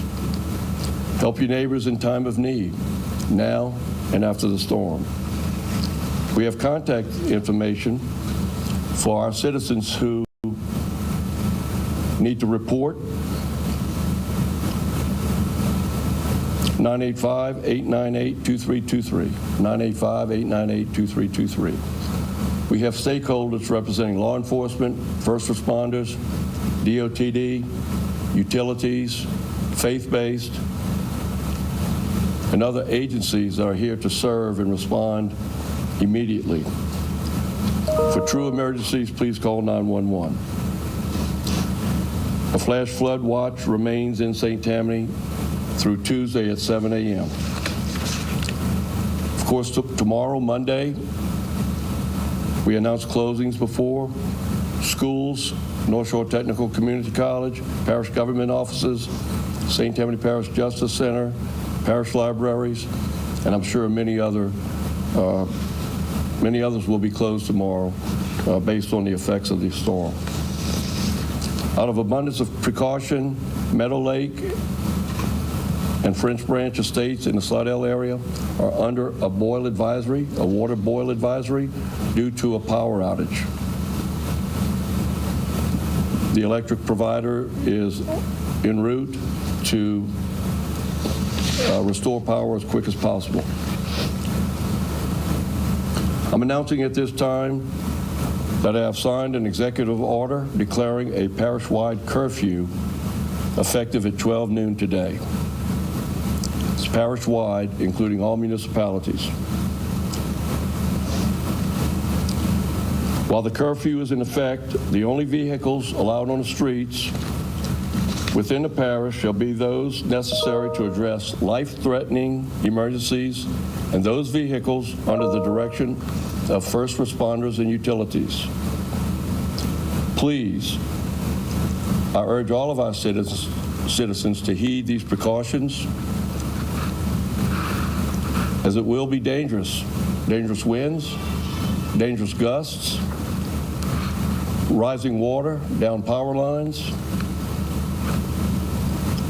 This curfew is enacted out of the public safety, health, and welfare of our citizens, and it will be effective until the danger of Hurricane Ida has passed and a new executive order is enacted to lift the restrictions.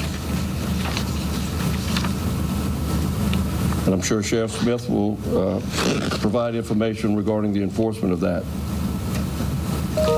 I'd like to say that we are prepared for immediately after the storm. We have what we call our push contractors on standby. They have mobilized equipment and are prepared to push or remove debris from our roadways, particularly our heavily traveled major roadways, so that emergency vehicles and those that need to be out on the roads and byways are able to move through.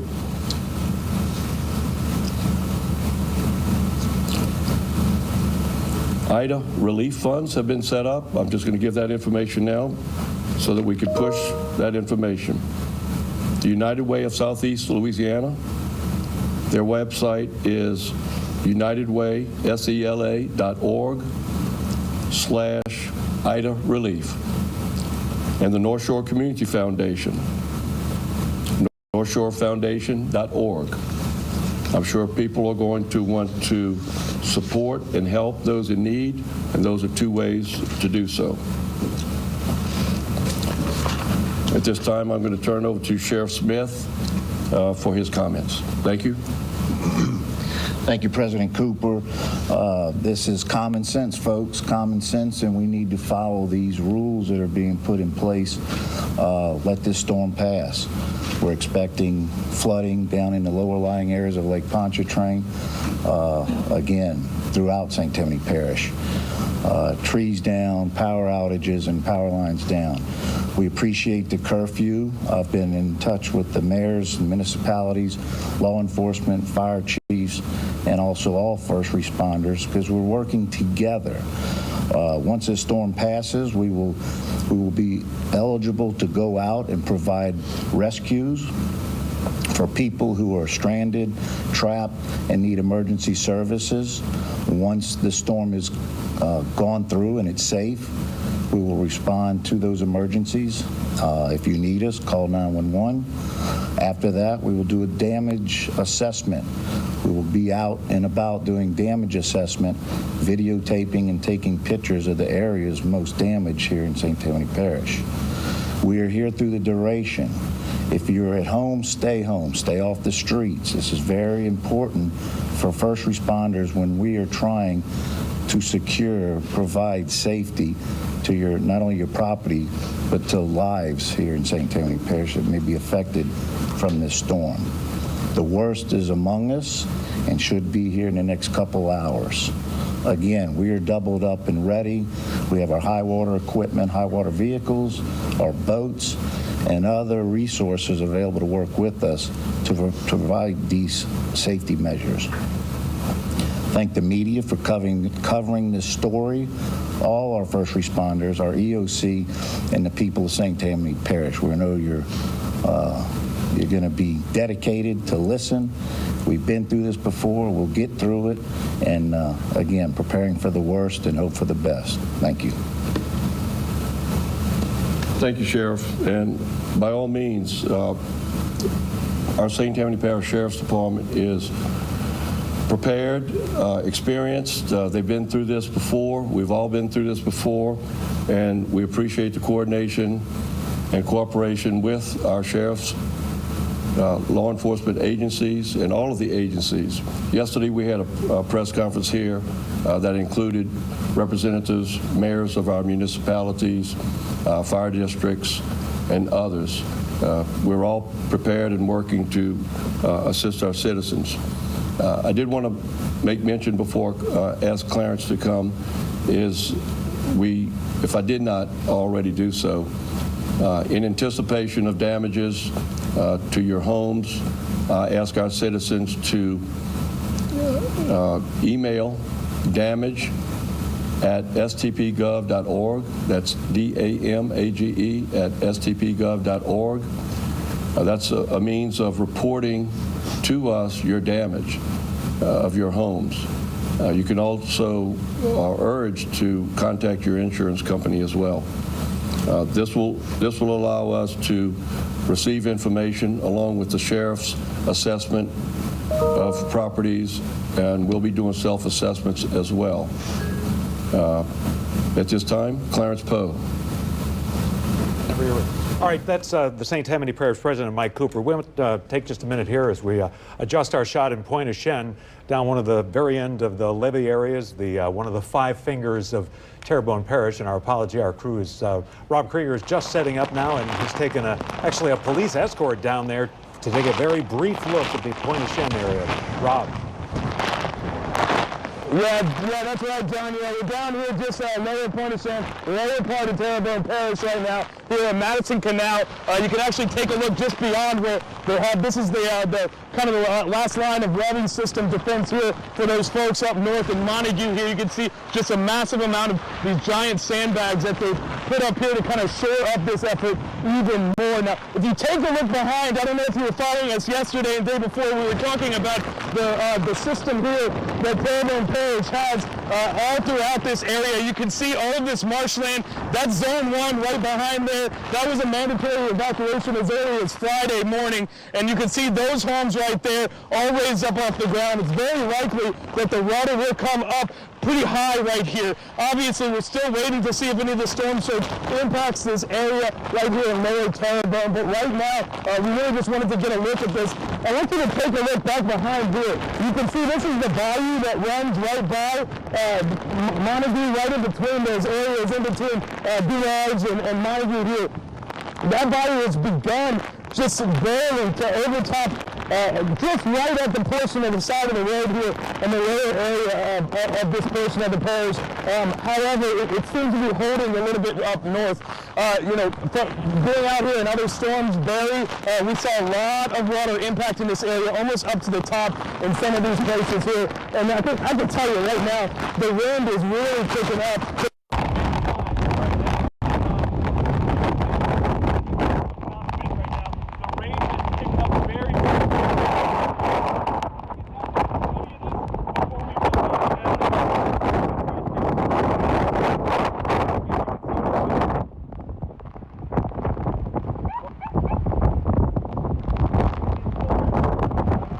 That's Rob Krieger. And it seems, it's obviously very windy out there, and his microphone could have very likely got really wet out there. It's pouring, as you can see. And forgive me, just to, if we could for just a second, guys, let's talk just a little bit more about where he is. And I don't know if you can take the studio airplay thing, guys, and we can kind of show that too. But this is, again, Rob got a police escort down there, a pretty quick one. The thought is the levee district was checking on the situation, seeing how things were, and then everybody will get out. So I was told Pointe-aux-Chenes, it may be closer to Montague, which is up the road just a little bit. They call these little bits of roadway. These are the 5 fingers of Terrebonne Parish, and these are the spots where the Morganza to the Gulf levee system is being constructed, a radically, dramatically better system than they had 15 years ago, 20 years ago when they had some events there. But, you know, they are getting a test because this will be a very large surge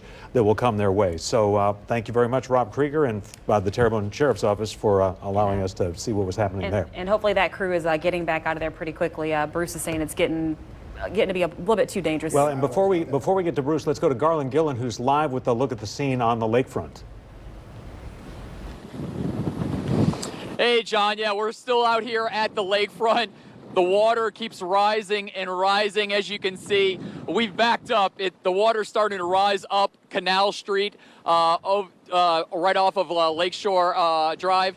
So, I mean, we're at Lake Pontchartrain's like right here. I mean, it is coming up. It is about 5. I mean, it's 3-4 feet in some areas over here. So it is definitely rising. All these safety cones have shifted all the way down almost to like Landry's restaurant. It's gotten kind of quiet. The rain has kind of calmed down a little. The wind is still picking up pretty heavy. But I will say this: the waves have just kept on going. I mean, as we've only been here for the last 2 hours there, the water went from just being on Lakeshore Drive to rising up Canal right now and Canal Boulevard right now. So, yeah, we definitely moved the car back to a safer place there. We're using our truck as a blockage there for our photog Tim there so we can get this good shot there.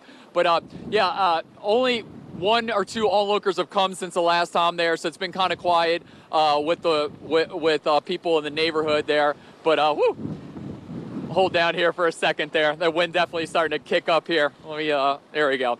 Just hold here and use the cement here as a whole. But yeah, the wind is definitely starting to pick up again there. The rain is definitely, you can start feeling it whipping there. But yeah, the rain, the wind, and Lake Pontchartrain, wow, it's definitely getting impressive there. It's definitely coming over on a Lakeshore Drive. Back to y'all in the studio. All right, Garland, be careful there. This is a view. I believe that this is LA 665, which is is the police escort that we had from Rob Krieger just a little while ago. And Bruce, you were telling us that they are literally about half an hour from. Now they're moving away from it at a pretty rapid rate, so that time pulls. But from where they were standing on the levee, they were about a half an hour away from the northern part of the eye wall. That's right. I'm going to ask my director, and this really gives a good perspective. Let's go now to Viper if we can. Then we can come back to this shot. Rob Krieger, I mean, they're getting out of Dodge right now because this is getting close. Now, here again, this is Golden Meadow. Here's Pointe-aux-Chenes. He was in this area here. So if you'll notice, this is the northern end of the eye wall. So you're talking in the next 30 to 40 minutes, that eye wall is moving in to that area. So again, that's probably the last shot that he got out of there, and he's got to continue to move north. Yeah, John? Excuse me, I do think that he was a little bit north of Pointe-aux-Chenes, closer to Monaco, but he was, you're talking, 5 minutes difference in that range. So, but that does give us some perspective, and I will tell you, there was water covering the roadway. It was passable. They were getting down there, the levee officials, to check on this very critical part of their levee system.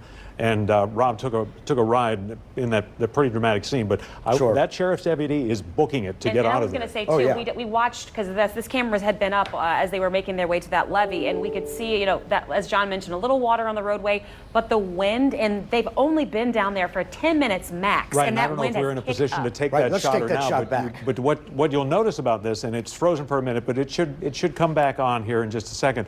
And there is very little typically between sometimes waterway, but broken marsh on both sides of the highway. They are slivers of asphalt, really, that jut down into these areas, now surrounded by a significantly better levee system, but it will be one, Bruce, that will endure a test. Right. So again, in this area here where he was, the northern eye wall, I mean, it's moving in. It's moving in right now. In fact, Golden Meadow, you are just about to get into it. Leeville, you're into the extreme northern eye wall now. Grand Isle, Port Fourchon. I think landfall is going to be in the next 30 minutes right into that area. So first, as we come on back, I want to show you a couple of things. Now we're on Max 1, guys, so I know we're kind of shifting gears here. So here we go. Power is being lost hour by hour. So what we want to do is get this information out to you now, because if you lose power, you can always listen on the iHeartRadio app, or you can go to the Fox 8 weather app or news app. We're going to be streaming on iHeartRadio now live, as we are right now. So if you're listening to us by radio, we appreciate that. iHeart, our partner for years now. WRNO, QUE, Voodoo 104.1, also WYLD and WODT AM 1280. So again, we have a lot of resources for you to listen via the radio in the event you lose power. And here's what I'm talking about as well. Download the Fox 8 Weather app or the News app. We have a live stream on the app. So even though you may lose power and maybe your say laptop or your iPad or whatever pad or phone you have, you can see us. Google Play or the App Store, download it, and if you're in your safe place, you can certainly stay with Fox 8 for the duration, and we are going to stay with this thing until it's done. Just an unbelievable storm. Winds of 150 miles per hour. Again, rivaling Laura back last year.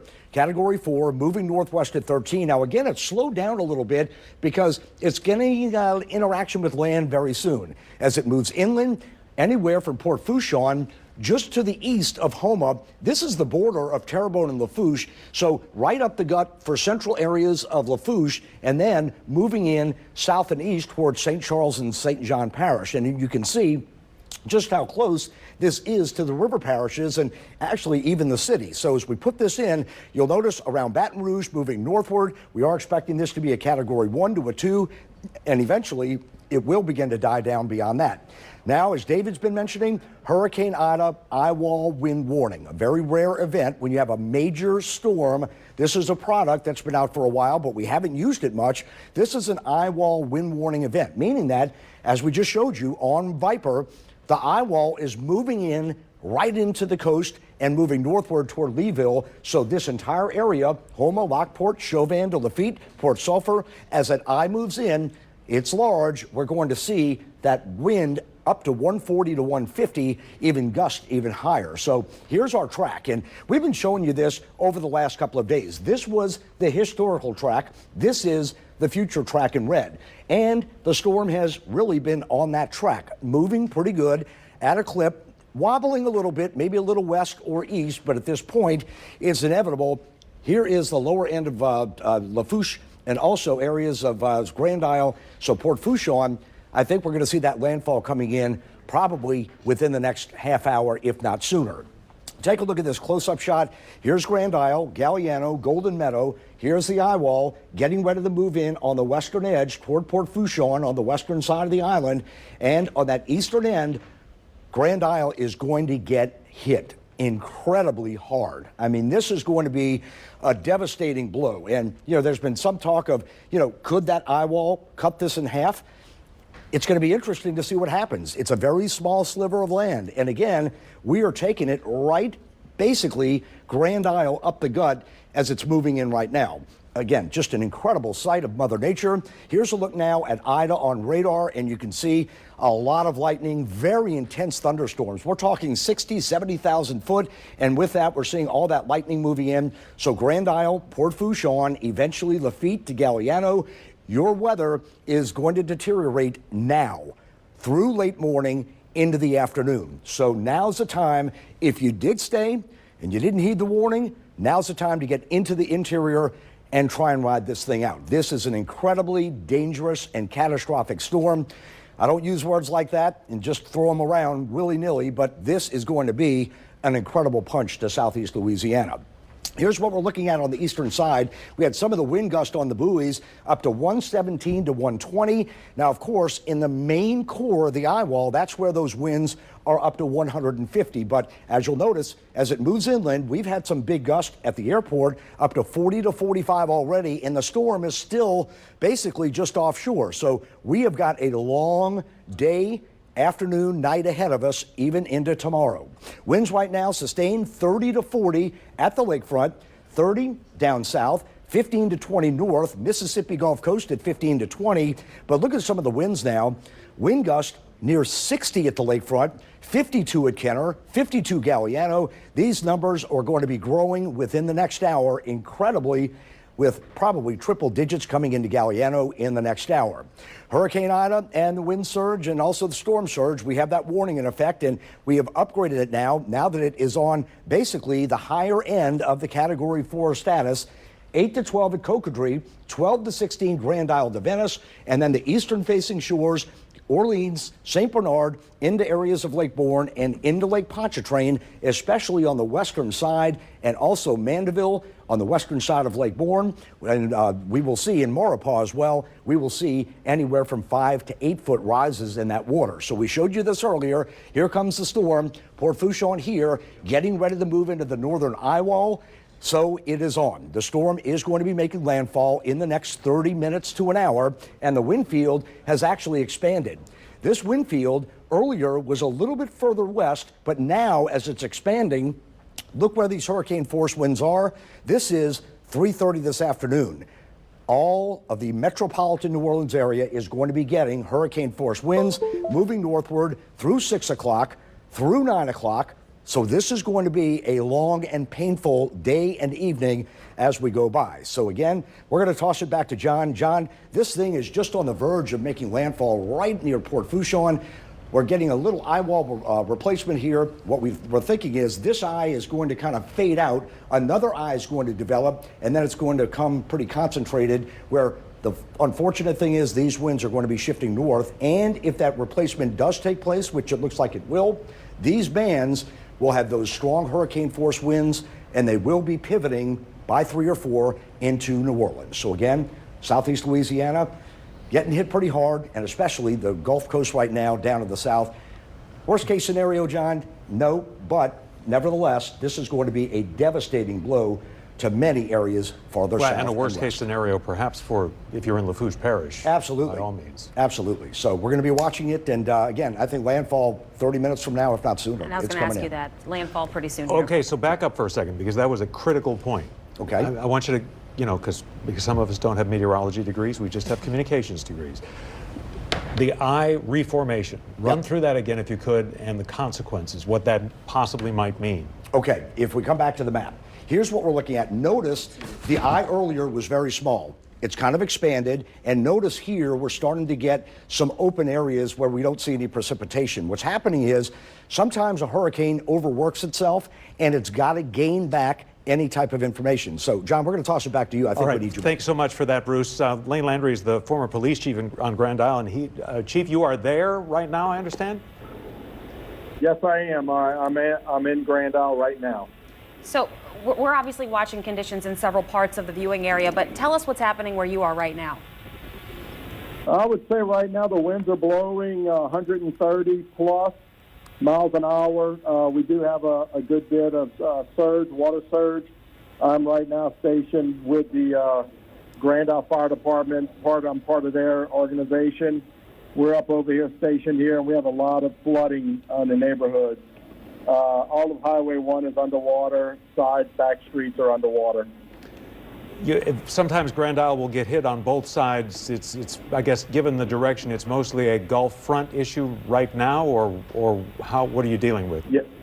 Yes, sir. We're having steady wind direction that's coming from the Gulf direction, and the water's, it's got to be a lot of wind coming from there, pushing a lot of the salt water from this side. We just had a couple of firemen. The fire chief, Joel Bradbury, just came out, tried to do a little bit of scouting around just to check conditions a little bit, and he had to come right back in and whatnot. And I believe he's right now. We're in constant contact with Councilman Ricky Templet, kind of giving him on the ground live conditions. And obviously, there's always concern about the burrito levee. We talk about that because it's the protection for people. The concern is for the people. So, obviously, the conditions are such you really can't tell what this is doing to the beach. Absolutely, we can't. We did have some private camp footage we reviewed earlier, an hour or two ago. It does appear that there's some breaching on the west side of Grand Isle. Before we had wanted to get inundated with water over here in the central part of the island.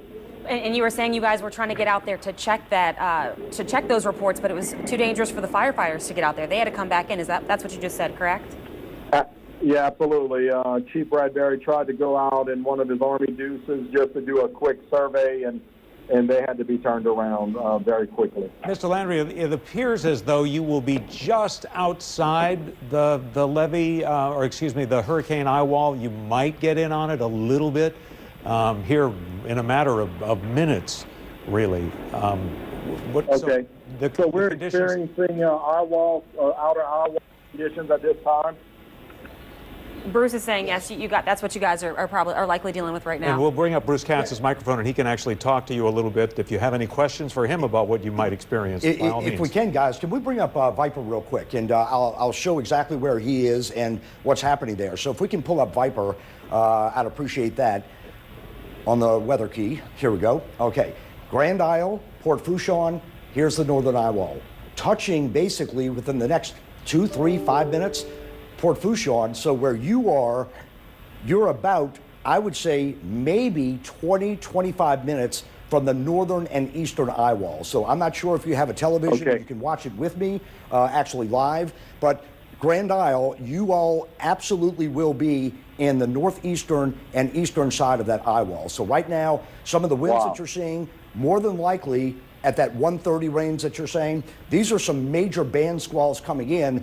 The eye wall has not even moved over you yet. So hunker down. I mean, this is a very, very dangerous situation. And again, I don't know if you have a television and you're able to watch with me as I'm pointing it out, but Port Fourchon right now is basically getting touched by the north central and northwestern part of that eye wall. Incredible winds, 150 gusting to 170 to 180. And then where you are, as mentioned, this is moving northwest. I would say in the next 15 to 30 minutes, your situation, you may think it's bad right now, but when that eye wall touches in the next 15 to 30 minutes, you need to go into the interior of your EOC or building you're in, because this thing is, when I tell you on the doorstep, it is on your doorstep. Well, great. That's I really appreciate the real-time information. We are in the actual fire department in the safe room. I'm actually just on the outside where I can still see through one of the windows. And, you know, I'm not around a television at this point, but I will pass on to everybody upstairs where we're at and to get hunkered down for the next hour. Absolutely. I think Bruce's point is that we appreciate very much the update, sir, but everybody on the island needs to stay inside. And based on the conditions, I would say not move unless there's some incredibly compelling reason. Yeah. While we've been on the phone the last few minutes, I probably watched the water. And I'm on Chickazola Street and Highway 1 at the corner, and I probably watched the water come up at least another foot in the last few minutes that we've been on the phone. In the minutes we've been on the phone, really. Right. Yeah. Again, you're getting ready to get this surge.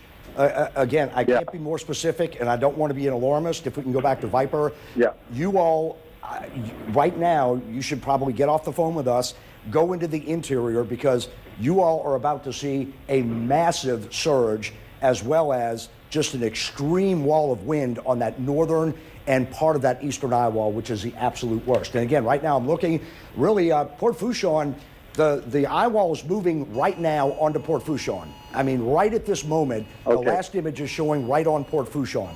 But where you are in Grand Isle, of course, you're a little bit north and east of that area. Now, on the central and northern eye wall, you know, you're going to have probably another 20, 25, 30-minute delay. So for right now, things are going to start getting very hairy for you, and that surge will be coming in, as well as the most extreme winds. And you're going to be in those winds for at least the next hour and a half to 2 hours. I mean, you're going to have to go through basically that entire eastern eye wall, and that is going to be absolute catastrophic winds. And also, John, as we mentioned, I want to get to more on that when we in just a few minutes, because I think that's important for people who are farther inland. Mr. Landry, for the benefit of anybody who's watching, you're up about 25 feet, if I remember that building, 25, 30 feet in the air? Yes, we are. Yes, we are. We're in a very, very well-built, fortified building. Modern building. All right. We're going to stay true to what Bruce said, sir, and let you go inside. We appreciate the update. Check back with us if you can. Well, I appreciate the real-time information. I'm going to go upstairs and brief Chief Bradbury on what's going on, and then also stay, like I said, I'll stay in touch with Councilman Ricky Templet at Jefferson Parish. But thank y'all for the information. Well, thank you, sir, and best wishes to you there on Grand do it now, Isle. Lane. I mean, it's coming in. It's moving in. Good luck to you guys. All right, in the meantime, let's talk about St. Bernard Parish. But the parish president, Guy McGuinness, said that CPRA, the Coastal Protection and Restoration Authority, had told them about the overtopping possibility of levees. Now, before we go into that, we're not talking about the big levees that were rebuilt after Katrina that protect the city and St. Bernard and Jefferson Parish and part of Plaquemines. We're talking about these little speed bumps in the Delacroix area, but they're important to the fishing communities and the industry out there. They're talking about maybe 5 feet or more. All right, citizens of St. Bernard Parish, people who have equipment, who have camps down in Delacroix, as you can see, the levees, this is early on in this storm. These levees are going to overtop. CPLA let us know they're going to overtop by about 5 or 6 feet. So it's already happening. Please stay indoors and keep yourself safe. This is going to be for the next 12 hours or so. Thank you. God bless. All right, the St. Bernard Parish President, Guy McGinnis, and let me show you the little red dot on the map there is southeast, technically, of New Orleans. The community of Delacroix, built decades and decades ago on a ridge, which is now surrounded by wetlands, and this highway is what he is talking about. Somewhere in that general area is where Guy McGinnis was. So he is not talking about the levees that are protecting, St. Bernard Parish in the communities of St. Bernard that's surrounded now by 26, 28-foot flood walls. And right now we're going to be taking a look. Chris Hagan filed this report from the Causeway, which will be closing in just a few minutes. We're here at the entrance to the Causeway Bridge in Metairie, and as you can see, the conditions kind of speak for themselves right now. We're getting pummeled with some wind and rain that is blowing straight off the lake right into me. Believe it or not, I've actually seen and counted probably about 6 or 7 cars making an entrance to the Causeway Bridge. It does close at 11. I guess they were making their last-minute decision on where they wanted to ride this storm out. Maybe they're going to the North Shore or even further, but I'll tell you this, these are not the conditions you want to be driving in. I mean, literally, since we turned the camera on seconds ago, the wind and the gusts have significantly picked up, and right now you see a utility vehicle go past there. There's a Causeway police officer sitting over there getting ready to close the bridge. These are not conditions that you want to drive in for wind purposes, rain purposes. Even before this rain started up, we could feel the car being blown and kind of pushed as we were driving down the road to get to this spot to shoot this. So again, as you can see, conditions aren't awesome. It's getting wet, it's getting rainy here at the Causeway, and that is a good reason why they are going to be shutting this bridge down within a matter of moments at 11 o'clock. For now, reporting in Metairie, I'm Chris Hagan. We'll send things back to you. And we're getting reports that the winds are starting to pick up in the city of New Orleans. Rob Masson was on Canal Street, and here's what he saw. Yeah, Kelsey, things are really starting to pick up here in downtown New Orleans. We're on Canal Street, just on the other side of Harris. You could really see how the winds are pushing around those palm trees out there. And if you listen really closely, you can hear a very ominous howl down here on this end of Canal Street. The wind started really picking up about an hour and 15 minutes ago. We just got some alerts to start expecting tropical storm force winds in New Orleans. And I would say we are feeling gusts of close to 45 miles an hour out here at North Peters and Canal Street. There is traffic out here. All roads are passable, but there's very, very few people out here, as most people seem to have adhered the voluntary evacuation order. Up on the top of the Four Seasons Hotel, you can see something flapping up there. I don't know if they had a sign up there or something. They just opened about 10 days ago. And there's been something of a vortex sort of developing here at the corner of Canal and North Peters. Looking toward the French Quarter, you can see some fencing has been knocked down already. The trees are really starting to kick up, and very, very little activity in the French Quarter right now as a few cars come by. But it is a situation that is developing. It is growing worse by the minute as Ida starts to push ashore toward Port Fourchon and Grand Isle right now, but definitely the effects are being felt here in New Orleans with very, very strong winds down here on Canal Street. On some of the side streets, you really get sort of a wind tunnel effect. It was a little bit dangerous. Some of the hotels were taking down some mirrors, some signs, some flags that they had up as this wind started to kick up, but have seen a little bit of metal tearing off some buildings, but really not a lot of property damage so far. And as you can see, the traffic lights are still on and the power is here. But here's one of those vortexes sort of developing right here at the corner. We're seeing a lot of these as that can just sort of spins around in a little mini tornado. So really starting to pick up here in downtown New Orleans.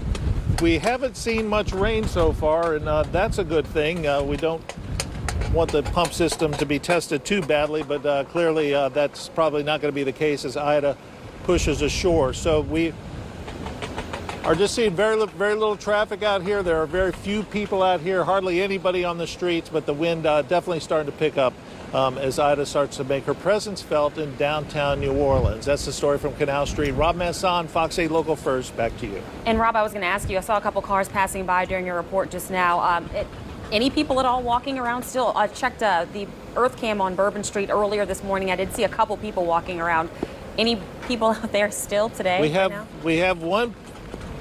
Kelsey, we've seen one or two. There's been one person over in the bus shelter over there since we've been out here for the last 20 minutes, but that's about it. There's somebody on a bicycle over there by Harrah's Gym. I don't know if you can see them just below the sign, but no, very few people out here, but most people seem to have heeded the warning and are getting inside now. I mean, we could feel the wind just picking up in the last couple of minutes that we've been talking to you. It's we can hear the wind probably sustained of 35 to 40, and maybe it's up to 45 now. All right. Well, thanks very much for that, Rob Masson, and that strange video of the can that just seemed to circle all around. And shows you how the wind is doing and we're still doing so. It is as we come up on the 11 o'clock hour. Let's go to David Bernard, because he's got some really more important information about winds. A couple things. I think we just called the landfall at Fouchon, and also this eyewall wind warning, meaning be prepared for sustained winds of 115 to 150 miles per hour. It's been in effect for the coastal parishes. It's now been extended to include the West Bank. So the West Bank now under an eyewall wind warning. Everyone needs to shelter in place. Hurricane conditions rapidly approaching the metro area. Now, they've only issued the eyewall wind warning till 1:30 for the West Bank. I don't quite understand that, so we're going to issue it for the East Bank as well. Everyone on the South Shore needs to be in place. Hurricane force conditions are rapidly approaching the city, meaning we're going to get sustained winds of 74 miles per hour or greater. And in some of the more intense areas where the eyewall passes closest, we could see winds, destructive winds of over 115 miles per hour. That is like tornado conditions. So what I was saying earlier, go to the interior part of your home on the lowest level. Put as many walls between you and the outside of your house as possible. If you go into a closet, get some blankets, get some pillows if you feel the wind is that severe, and use that to help to protect yourself. Even if you got kids and they've got some baseball helmets, stuff like that, hard hats, you can even use that, because if we do see winds in some areas of this magnitude, there will be structural failure of some homes and some roofs. That is a possibility in this situation. Here is the 11 o'clock advisory. Basically, it is over Port Fouchon right now, technically beginning its first landfall and then on to a second landfall eventually into Terrebonne Parish. Right now, 60 miles southeast of Houma. Again, this is the 11 o'clock update. 28.9 north and right on the 90-degree longitude line, so that puts it directly south of the New Orleans area, moving northwest at 13 miles per hour. Here's the satellite picture, and it's tracking right along the forecast track. There's the previous track. Here's Port Fouchon. Here's Grand Isle. Grand Isle right now we confirmed 136 miles per hour, and then we lost the gauge. That was the last report we had from Grand Isle. Winds 136 miles per hour, but everything now has apparently failed there on the island. We're not going to get any more reports there, and that's the forecast track. So it looks like it's following that line, and that's going to continue to push incredible storm surge into Lafourche Parish and also portions of the eastern end of Terrebonne. Wow, look at the lake right now. Look at these waves that are crashing over near the Landry's parking lot right here. Things are deteriorating rapidly across the city. Conditions are getting bad. So yesterday we kind of estimated around 11 a.m. midday is when you really absolutely had to be in place in the city, and that's it. Our gust has been as high as 59 at the lakefront so far, 52 at the airport, Belle Chase and Galliano the same. These numbers are going to go up. You see the purple in here? That's the leading edge, really, of where we start to see the hurricane-force winds, and those are rapidly spreading in our direction from the south to the north. Here's another perspective on the radar. Again, as the center continues to slowly move toward the coast, torrential rains occurring to the east of Ida, and we're going to be focusing on rain later in the day. Now, right now, the rain is light over the city. This is more moderate rains, and then here's the outer portion of what could be the new eye wall developing that's running north of Grand Isle into Galliano. These rain rates are even more intense, and there's great fear that there's going to be some significant flooding today across the area. But again, as of 11 o'clock this morning, the first landfall at Port Fourchon for historic Hurricane Ida. On the North Shore, we still have just more of the same, these passing showers, same for South Mississippi, and looks like we have a little break right now around Bay St. Louis where we had some heavier squalls earlier on. Still lightning going off in the eye of Ida, not as much as there was earlier, as this eye wall appears to be weakening and this larger one potentially taking over, and that's just going to expand the area of hurricane-force winds. While it might weaken the hurricane a little bit, the area of hurricane-force winds will have the ability to expand across the area. So hurricane or tropical storm force gusts now covering all the South Shore. Hurricane conditions now located in Grand Isle, as we were just saying. And as we go in the afternoon, here come the hurricane conditions moving across the South Shore, Lake Pontchartrain, the river parishes. We could see hurricane-force winds even into southern Tangipahoa Parish based on the current size of the hurricane. And then into this evening, Baton Rouge could get in on these impacts. Livingston Parish, St. Helena, a lot is going to be going on there. And at midnight tonight, still really bad weather in Tangipahoa, maybe even Western Washington Parish with our trees there. We know there are going to be quite a bit of power outages. By Monday morning, that all lifts out, and at least the wind factor is going to begin to improve. Dangerous storm surge water levels expected across the area. These were the numbers from the National Hurricane Center. We're particularly focused in on this area here, but also very high numbers to the east of the river. The farther west you are, these numbers are probably not going to happen now because the track is going farther to the east. Our high resolution model into the afternoon hours, very heavy bands of rain continuing across the area, and that's going to continue until midnight tonight. We don't see much change in that, and one of these bands here or maybe here really could produce some extremely heavy rain rates. Some slight improvement beginning Monday morning, but because of the slow movement, the heavy rain is likely going to be continuing. Our high resolution model continues to paint kind of a ugly picture of potentially some very heavy rain over large parts of the area, 5 to 10 inches of rain in green. And then where you see these yellows, that's 10 to 15. Out here in the St. Bernard marshes and into parts of Hancock County, that's painting 20 to 25 inches of rain. And the fear is that one of these bands, if it ends up over a more populated area, is just going to exacerbate the flood situation that we're expecting. A lot of folks are already losing power. If you're listening on a streaming device, you can also go to the apps on the radio and listen to iHeartRadio. We're on 99.5 WRNO, as well as these other 4 additional stations. So you'll be able to stay with us there throughout the storm. If you still have power, and even if you don't, you can download to your streaming devices, Roku, Amazon Fire, or just watch on our regular news and weather apps on your phone or tablet. Again, eyewall wind warning has now been expanded to the West Bank until 1:30. I assume this might be expanded to the East Bank. You're really kind of splitting hairs when you have a eyewall wind warning for the West Bank and not one for the East Bank. That's why I'm telling everybody to go ahead and shelter in place. Meg and John, back to you. All right, and thanks very much, David. John Snell along with Meg Gatto, who joins us in this hour. And David, you know, I'd like you to weigh in on this too, because we have some quite amazing video from Rob Krieger. Rob, are we just getting a shot from you, or can you hear me? Rob Krieger, as you drive through, I guess, the Houma area. Yeah, I can hear you, John. We're here actually in the unit right now, heading actually into downtown Houma, where we plan to really ride this thing out, because, wow, you know, when we were down there in Pointe-aux-Chenes, I know we lost the mic for a minute there, but the winds were kicking up just an incredible amount. Luckily, we were right there kind of by those sandbags to break some of that wind gust that was coming through. But the surge, hadn't really seen that yet.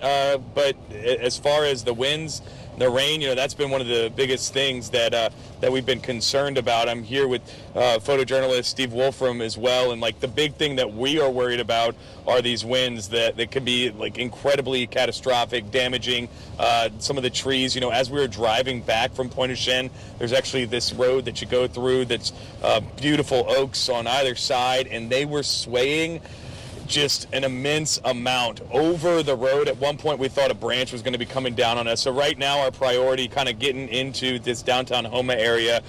We found a parking garage near the governmental complex that we're going to kind of shore up in for the time being as that eye comes through, so that we can give you a good but safe look at what's happening here. I don't know if you can see this right now. The lights are out. We actually were driving through here just about a half hour ago or so, and at this point, I'm not sure if power is out, but the street lights are definitely out right now. Haven't seen many people on the road except for these emergency units that you saw. One police officer just driving through there. But the rain kind of starting to pick up a little bit here. But really, we're seeing these trees sway, the wind, and just really expecting this eye wall to bring a catastrophic amount of wind. So, we'll be riding it out here. As far as what you're seeing, we're listening to you here in the car.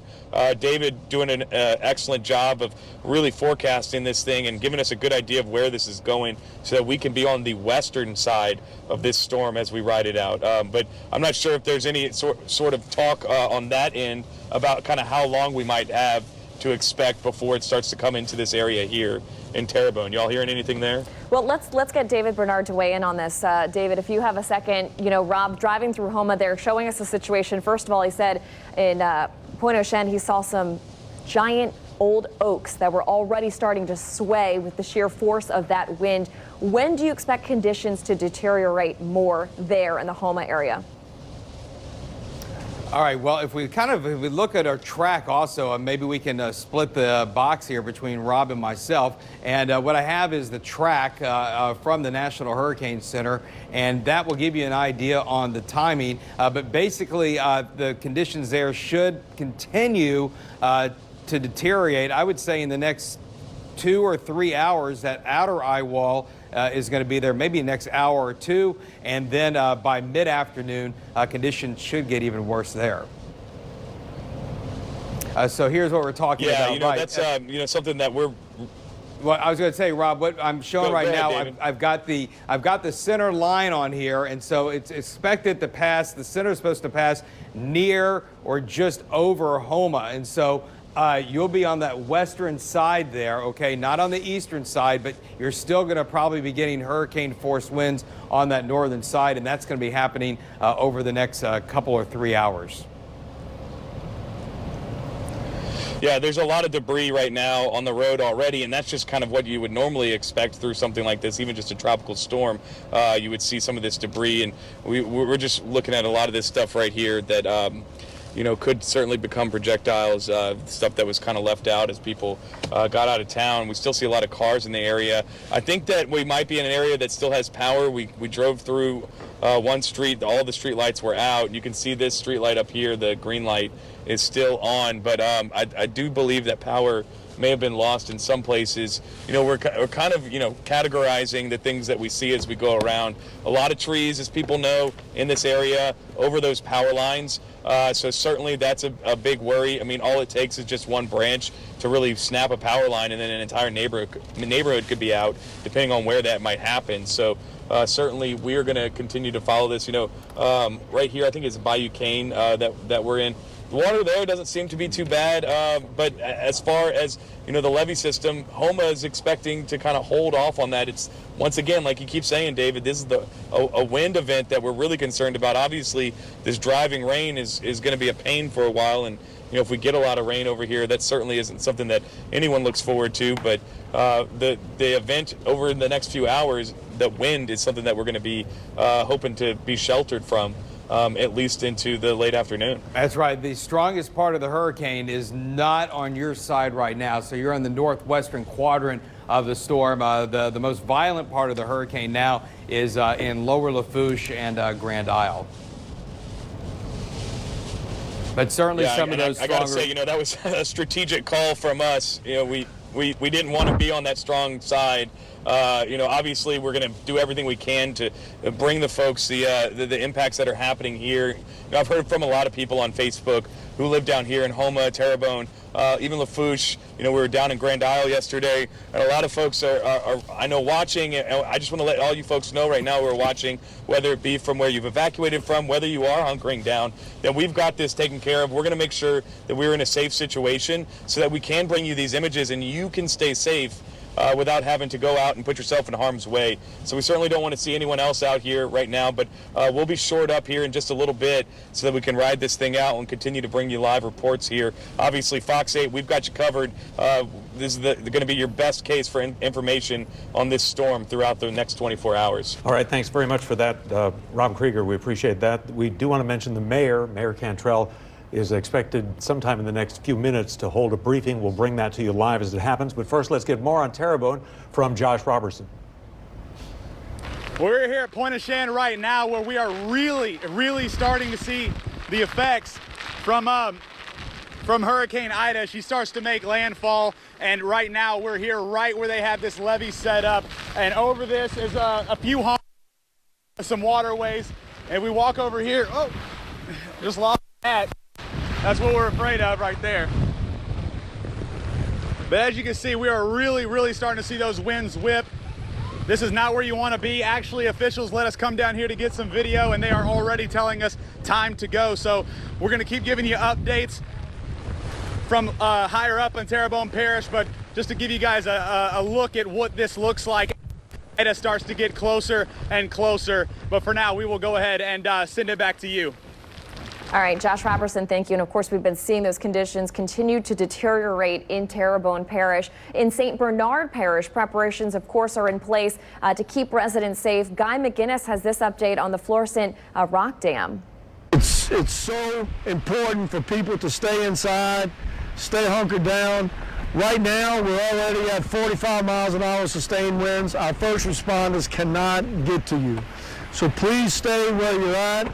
Stay off of the roads here in St. Bernard Parish. You cannot go to Delacroix, you cannot go to Wyclosky. The water's coming up way too fast. All right, that's Guy McGinnis in St. Bernard outside the hurricane protection system. Yeah. All right, we want to also show you the situation. I believe we have some video from Waveland, Mississippi. From Beach Boulevard there in Waveland. That's the Gulf of Mexico right up there, lapping up against the roadway in a spot where there's very little in the way of elevation. Waveland, of course, was just smacked around during Katrina back in the day before, you know, it was so easy to get to Destin and Pensacola and places like that. A lot of New Orleans families vacationed in Waveland or even had homes in Waveland. Just an area devastated 16 years ago. Today, a lot of it has been rebuilt with higher homes or sometimes new owners, but you still have the Gulf of Mexico far away, really, from the center of this storm. Showing its effects. We have some more video to show you now from the Mississippi Gulf Coast, just bracing for what Ida is going to bring. And you can see the wind whipping there. Look at the white caps on those waves as the strong winds are pushing that water inland and creating a mess of a situation there along the Gulf Coast. You know what? We don't have a lot of time right now to be outside cleaning up. There are places in the coverage area where it's just well past that time. Sure. But if there's something outside, even a garbage can make just a mess. We saw the debris flying around on Canal Street. If you can safely do it, and if there's something outside that you really don't want to have as a spear or a projectile in the air, now would be, in some areas, the northern parts of the coverage area would be a place where it might be a really good idea. I think people are going to be surprised by how heavy some things are that will fly around. Yeah, I mean, when we're talking about 100-mile-per-hour plus winds, they can easily pick up things like a trash can and throw them around. All right, this is Delacroix. This is, again, outside the hurricane protection system in St. Bernard Parish, where earlier today, I suspect this is from Natasha Robin and her photographer, who were in that area an hour or so ago as the water was coming up. And and an area of some concern. These are fishing communities down there, kind of on another finger of land or a finger of real estate that heads out away from, in the other direction from Shell Beach. You know, I'm sure from the standpoint of these commercial fishing communities, not a lot of people live there anymore, but they really got whacked around last year. And when these highways go underwater, it's a concern because these fishermen can't get to their jobs, to their places of business. All right, let's show you another piece of video. This is from the Bridgeside Marina in Grand Isle, and look at it. This is the security camera there outside the marina. Of course, you know, as John was talking about Delacroix, these are places that typically take on water. They are used to this sort of thing, but this is uncharacteristic. This type of storm, the strength of this storm, and you could see all of the water there surrounding the marina. That other shot was kind of underneath the marina. They had picnic tables there where people kind of congregate and eat and come in after they go for a day of fishing. But you could see that water several feet deep there around the Bridgeside Marina in Grand Isle. All right, let's go back and focus on St. Bernard. Natasha Robin is there. And that's right. We're actually now back inside the hurricane protection system. As you said, we were outside earlier this morning and got that video. But I just want to show you what's happening here in Chalmette. You can see no one's supposed to be on the roadway. We really haven't seen a whole lot of people. We've seen a couple of cars. One gentleman stopped and asked if there's anywhere he can get gas. At this point, I can tell you we have been riding along and looking, and it doesn't look like gas is available anywhere around here at this point. Now, you can see already the wind has picked up. It's been raining. It rained pretty hard a few minutes ago, and it's still raining pretty good. But you can see the debris already in the streets here. So this is only going to get worse. And Parish President Guy McGuinness says this is his worry, is that those damaging winds are going to come through, and there could be infrastructure damage. And then, of course, on top of that, the torrential rain that's expected, which could cause street flooding, down power lines. People will be out of power likely for an extended period of time. So all of those folks inside of the hurricane protection system, that's what you need to be thinking about right now, because that will probably happen. Now, I believe you guys just showed the video, but if we can show it again down in Delacroix outside of the hurricane protection system, the water started rising there very early this morning, and what the parish president said is he's expecting that water to top the levees there about 5 feet. I know the storm surge last night, they were expecting between 7 and 11 foot storm surge, and that moved up today from 8 to 12 feet. So, you know, they're definitely seeing the water happen there, the water rising there, which is expected when we have a storm, especially one of this caliber, and that east wind coming in. But that water is coming in faster than parish leaders expected. So not good news, and they were not happy to see that. I know the parish president said he was going to make his way back up here to the EOC in Chalmette. That is where parish officials will be hunkering down for this storm. We'll be here, and we'll bring you the very latest as we get it when it comes to power outages, any damage that's being reported. We'll be able to bring that to you. You can see the streets here. The sheriff just passed just a few minutes ago, Sheriff Jimmy Pullman. He said he's out and about, and he has his deputies still patrolling, but they're going to have to stop here in a little bit because the winds are picking up. They'll continue patrolling just for a little bit longer. Emergency personnel are going to be pulling off of the street, and they're going to be hunkering down as well. So now is the time. Do not go outside. Do not try to come out, because in a little bit there could be down power lines and trees. You can see the debris that's already happening throughout the parish with tree limbs. We've seen garbage cans too. A lot of people didn't pick up their garbage cans, so we've seen garbage cans already littering the streets. So that obviously is going to be a big problem. It's a problem now, and it's only going to get worse. That's the situation here in St. Bernard Parish. Natasha Robin, Fox 8. Local First. Thank you very much, Natasha. You know, we've talked about people sitting in these long lines for gasoline ahead of this storm, and Chris Hagan has this report from a gas station in Metairie that had to close. We're here at the Discount Zone gas station in Metairie at the corner of Vets and Green Acres, and just a few minutes ago this place was full of cars trying to get gas, but the owners of the gas station did just close it up as we were pulling up and setting up, and they are getting ready to go. We did speak with one gentleman who is going to ride out the storm here in Metairie because he says that's what's best for him. Here's the way I look at it is looking at the statistics and probabilities. I feel more comfortable if something bad happens here, I'm here to address it, as opposed to if I evacuated someplace else. While Max is staying, he said his neighbors have decided to make other plans. Consensus is to get out of here.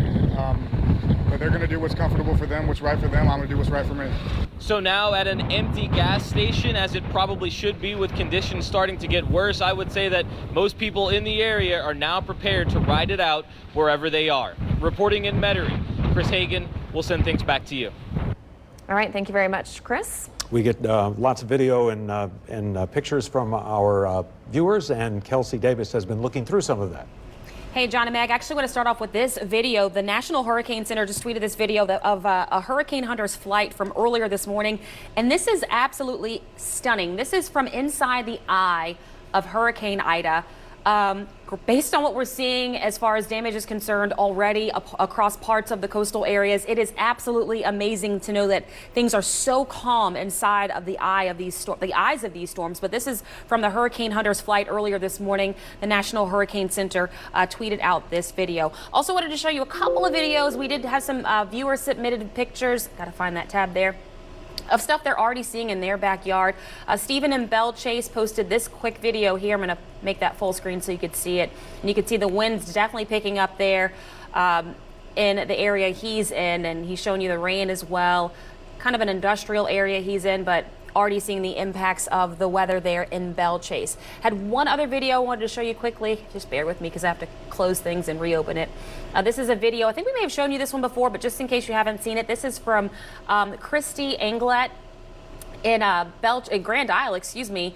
And this video from about 10:50, so just under an hour ago, showing the water just lapping up under this home there. So we are getting videos and pictures in from viewers all across the metro area, all across the viewing area. Of course, we want to see them, but the biggest thing we need right now is for you to be safe. So if you can safely take pictures, only if you can safely take pictures or videos, we would love you to submit them. You can submit them to the Fox 8 News app. They populate through this website we have here called Burst, and that's how we can play them on air for you. So we'll keep an eye on stuff that you're sending to us. But again, the key right now is for you guys to be safe. We don't need the pictures that bad. We need you guys to be safe.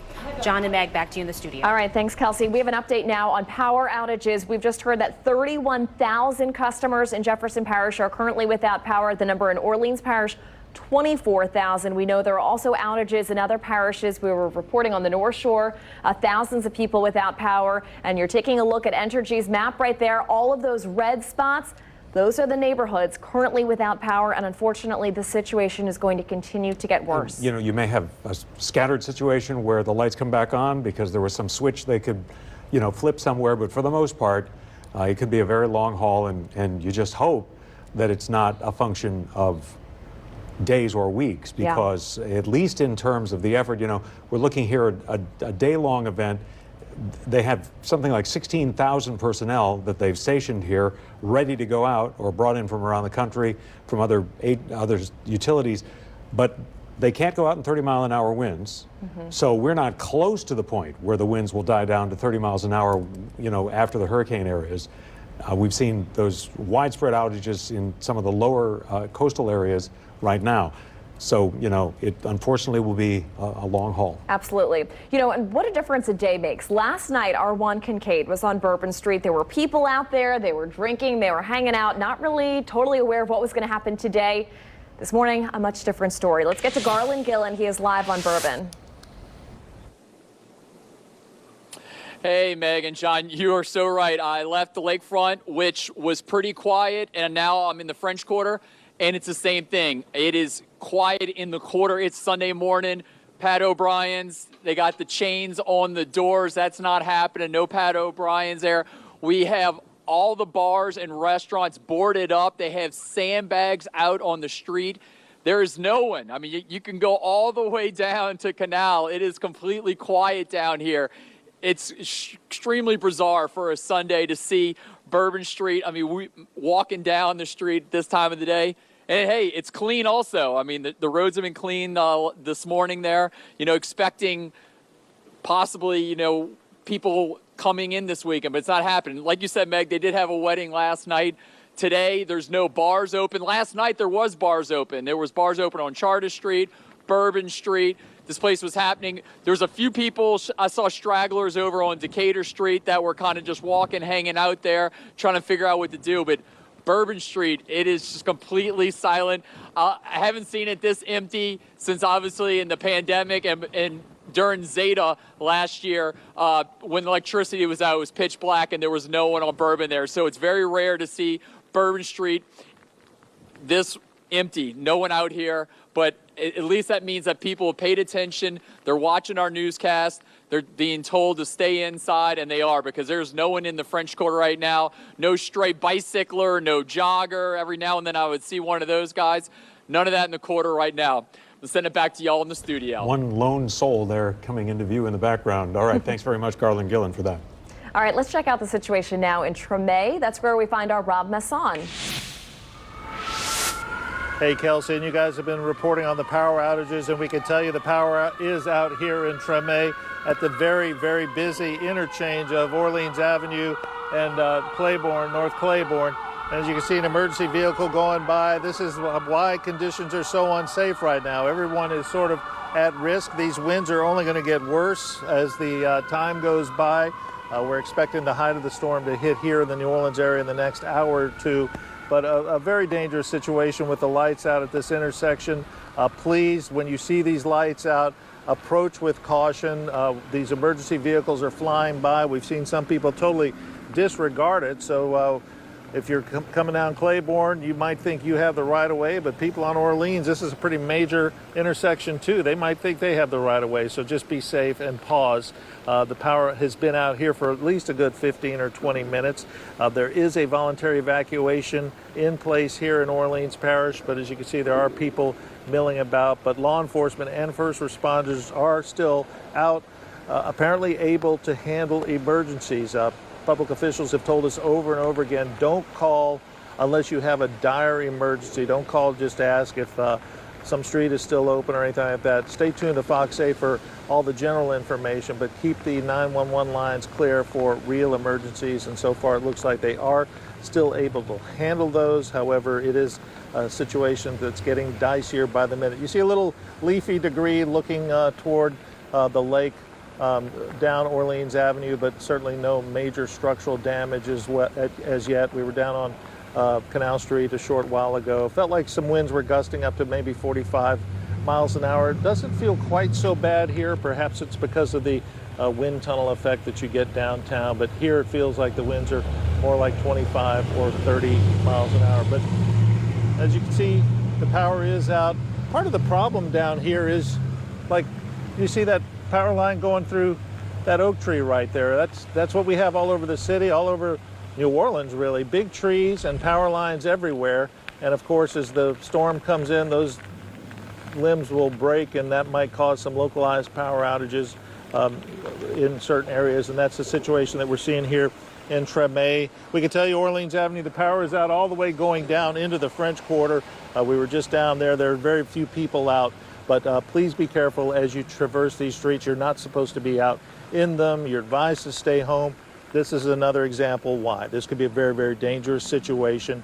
And a first responder might not be able to get to you if something horrible were to happen at one of these intersections where the traffic lights are out. So that's the story from Treme. Rob Masson, Fox 8 Local First. Back to you guys. All right, thanks very much, Rob. This is already a historic hurricane in the sense that it's one of the three strongest, Bruce Katz tells us, in recorded history going back to 1851. They were the 1856 last island hurricane, Laura just last year, and now this hurricane, Bruce. Yep, we like records, but we don't want to be in that record book. So yes, the top three strongest hitting Louisiana, and we are witnessing history right now. So let's take a look now. First, as we go into it, let's take Max 1 if we can, guys. And with all the power outages going off, notice we have iHeartRadio. So if you have a radio, battery-powered radio, or maybe your phone and you've got the app, the iHeartRadio app, if you don't, download it now. We are on 99.5 WRNO, WQUE, Voodoo 104.1, YLD on 98.5 and WODT, that is 1280 on the AM dial. So again, we are partnering with iHeartRadio. So I know a lot of you may be losing power in the future, if not already. We already have numerous outages. You can listen to us on these radio stations and stay tuned to Fox 8, and we are going to bring you every bit of information that we need. Also, if you want to watch us, and you have the ability to, on Fox 8, our weather app, and the news app, Google Play in the Down Store, download it. You can hit the watch live, and we can watch it live on what's going on. So, we're going back? Cantrell, okay. She's speaking right now, live in New Orleans. Listen in.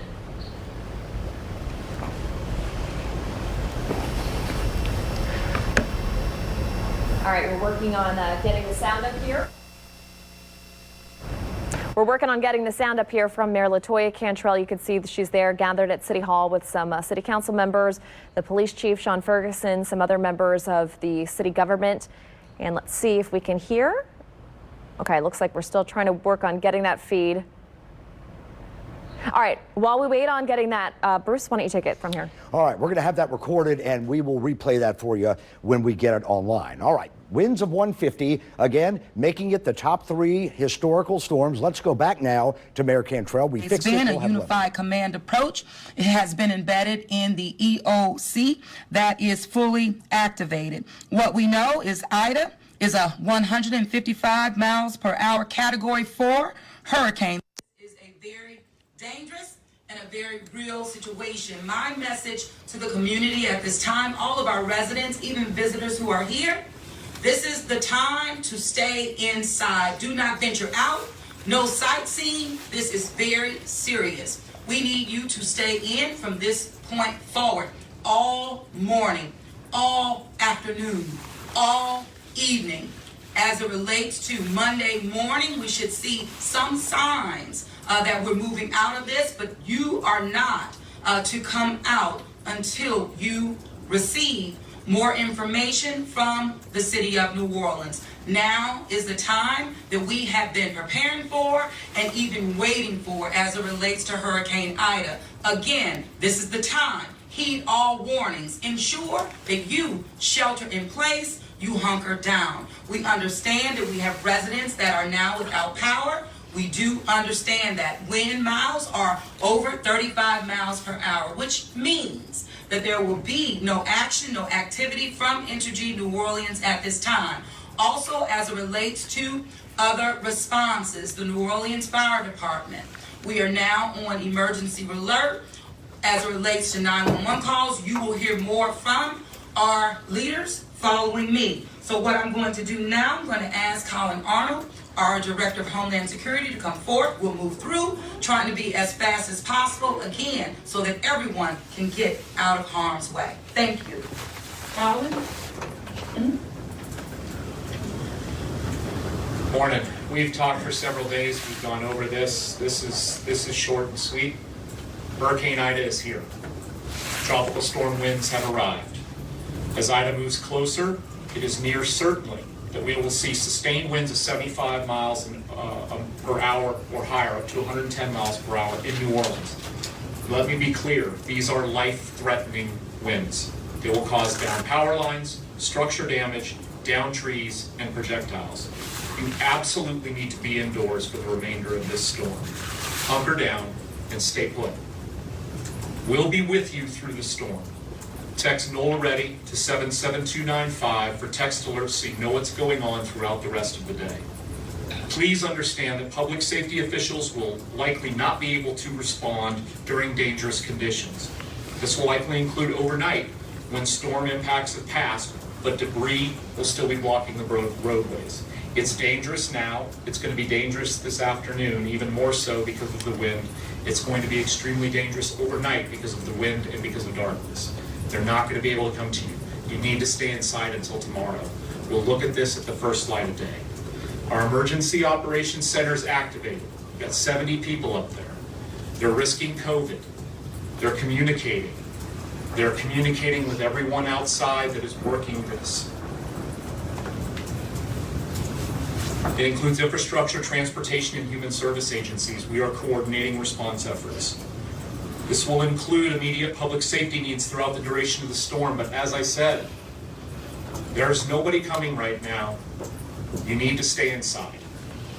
This will also include response efforts that will begin tomorrow. When we come out tomorrow, we can look at this, take an assessment, figure out where we're at.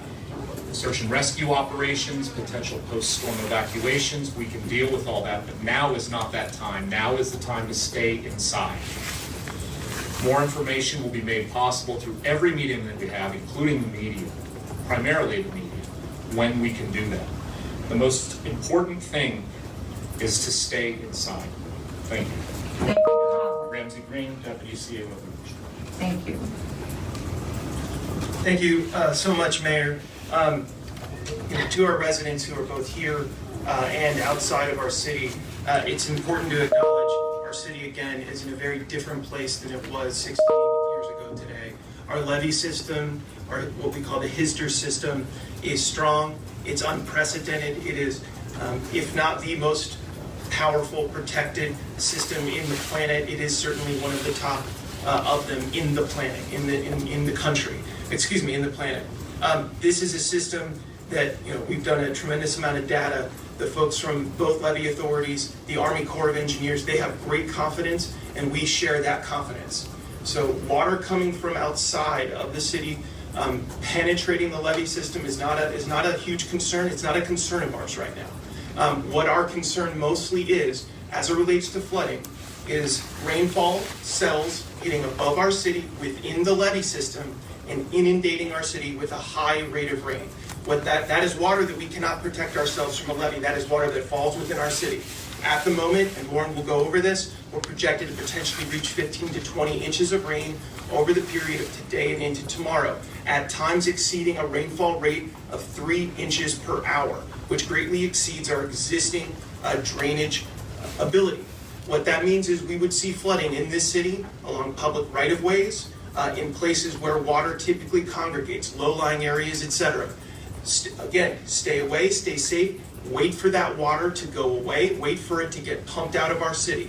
We had some great news thanks to the incredibly hardworking, dedicated men and women of the Sewage and Water Board.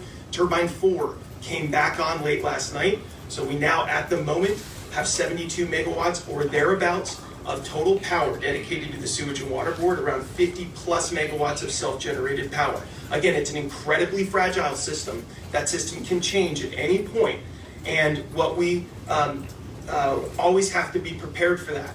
Finally, the Sewage and Water Board, the sewer system is entirely dependent upon pumping. And what we're seeing, and thanks to Entergy, they've dedicated 10 generators to ensure our sewage system keeps moving throughout this. We have a tremendous number of people throughout this city who are at home, and they're going to use those systems. And until we give you any additional information, you're good to go in using your water, your sewage systems at home. Stay inside. This city knows how to deal with this. We've had 16 years since Hurricane Katrina to invest billions of dollars into our exterior protection from coastal inundation. Rainfall, rate of rainfall, that is our real flooding concern at the moment. Entergy New Orleans has dedicated over 4,000 out-of-state contractors who are pre-positioned throughout the region, and they are ready to respond to loss of power. So our big threats right now from the infrastructure side are loss of power, flooding in certain parts that you have seen before when we have an excessive rate of rain throughout this city, but we have great confidence. All of the HISDRs, let me add two more things, I'm sorry.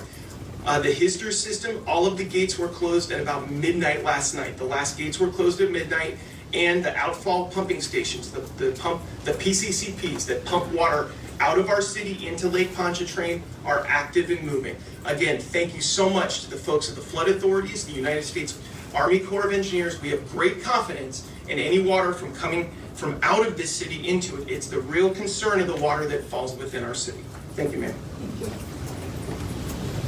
Thank you. And we're going to keep it going. Dr. Jennifer Bagnall. Thank you, Mayor. I'll just be brief. I want to reiterate what's been said. Now is the time to stay where you are. Our healthcare system, our hospitals are hunkering down for the patients that are with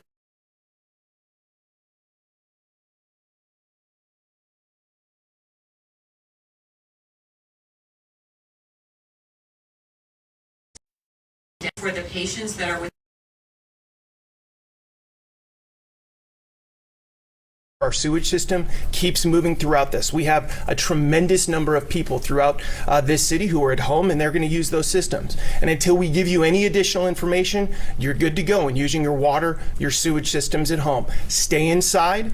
This city knows how to deal with this. We've had 16 years since Hurricane Katrina to invest billions of dollars into our exterior protection from coastal inundation. Rainfall, rate of rainfall, that is our real flooding concern at the moment. Entergy New Orleans has dedicated over 4,000 out-of-state contractors who are pre-positioned throughout the region, and they are ready. All throughout the city. At this time, we are asking for water conservation. Water conservation is needed at this time and throughout the rest of the morning, throughout the afternoon, throughout the evening. More information will come as we receive it. And thank you so much. I'm going to now bring up Chief Ferguson. Thank you, Mayor. Currently, right now, New Orleans Police Department is operating at 100% all hands on deck, 12-hour shifts. At some point in time, as Colin mentioned earlier, we will have to hunker down, which means that will impact our response. So we are asking you to please, right now, hunker down yourselves. Do not put ourselves, do not put our fire department, do not put our EMS in harm's way as you're putting yourselves in harm's way.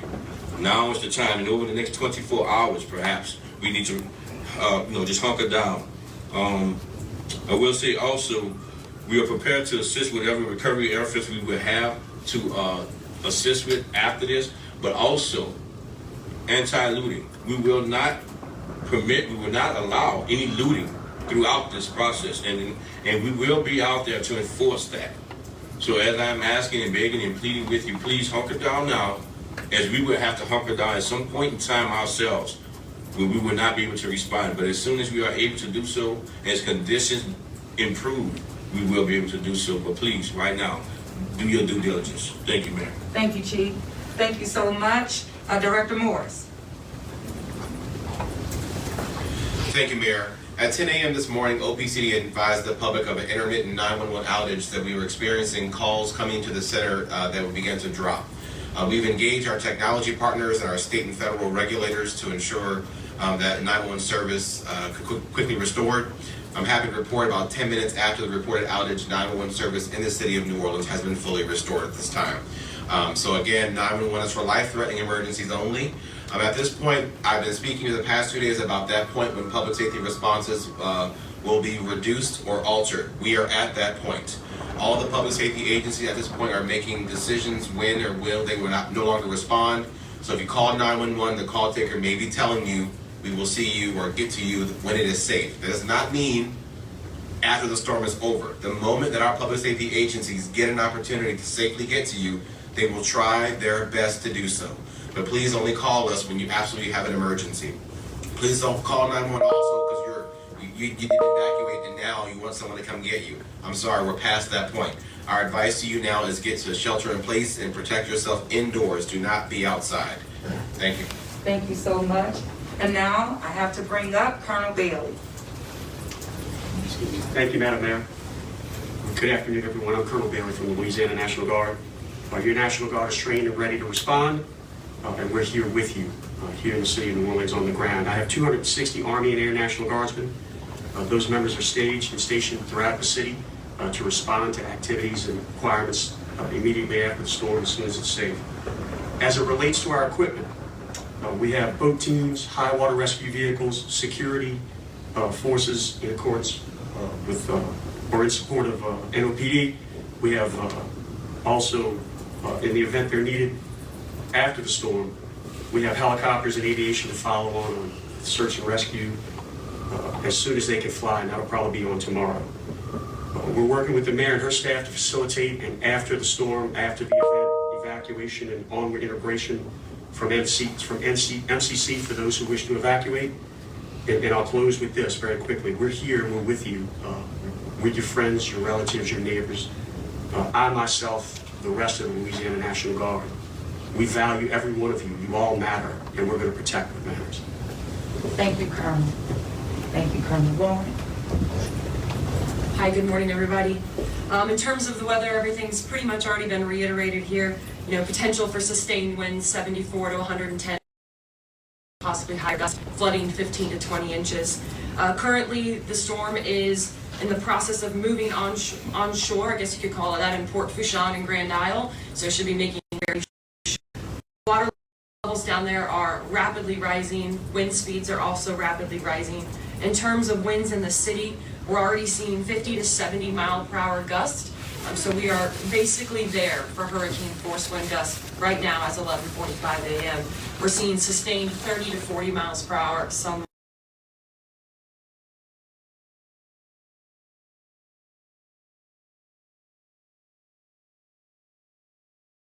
those who wish to evacuate.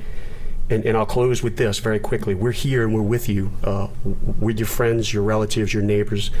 I myself, the rest of the Louisiana National Guard, we value every one of you. You all matter. And we're going to protect what matters. Thank you, Colonel.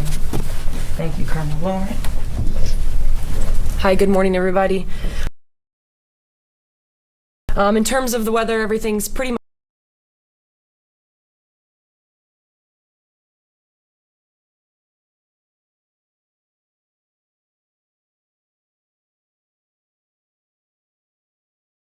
gust, flooding 15 to 20 inches. Currently, the storm is in the process of moving onshore, I guess you could call it that, in Port Fourchon and Grand Isle, so should be making landfall down there very shortly. Water levels down there are rapidly rising. Wind speeds are also rapidly rising. In terms of winds in the city, we're already seeing 50 to 70 mile per hour gusts. So we are basically there for hurricane force wind gusts.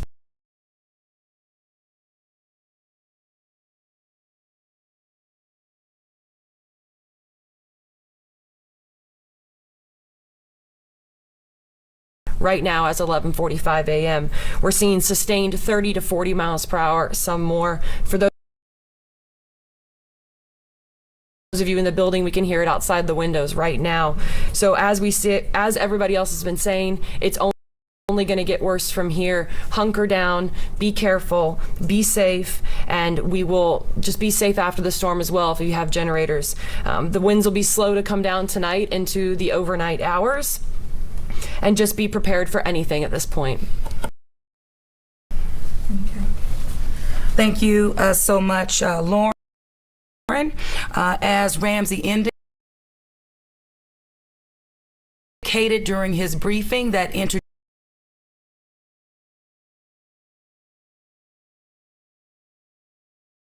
New Orleans is on the ready to respond to the needs of our community, particularly right now. That need is with the Sewerage and Water Board, and the necessary responses are being done right now. Also, what I would say to our residents, be calm in the midst of this storm.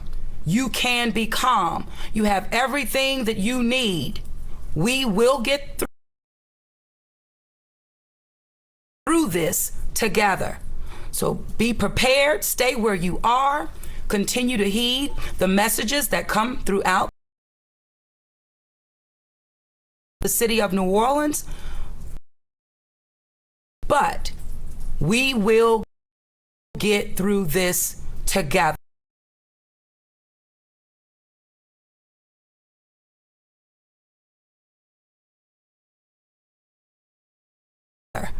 The best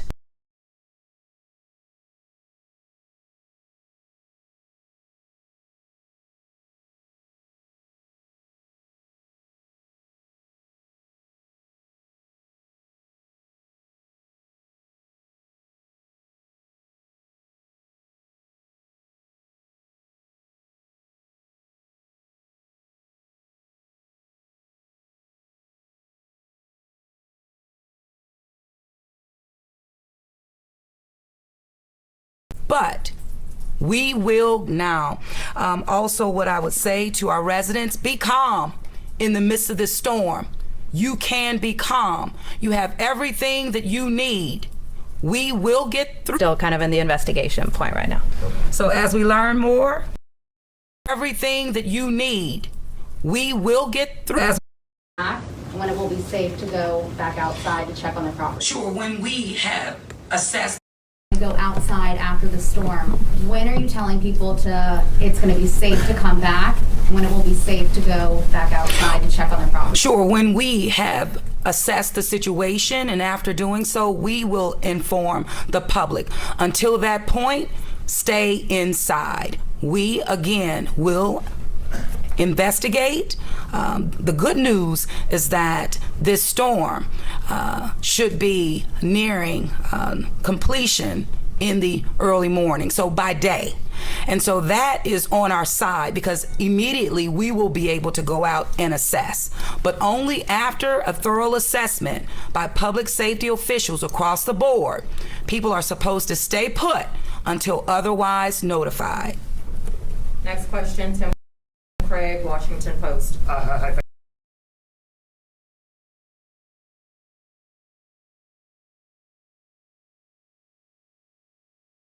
Thank you. And you don't need to explain the whole levee system again, but I think around the country, a lot of people may be wondering, why are you so confident in that the levee system will hold in this case? They were rebuilt as Category 5 levees, but we're almost at a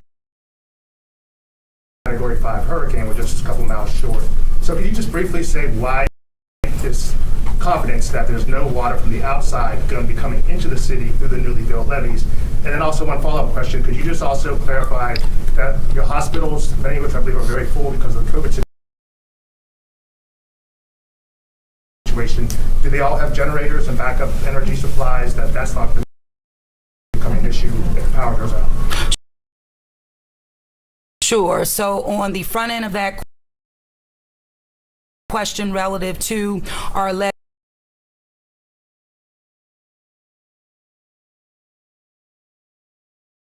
protection system, billions of dollars, over $14 billion has been invested in our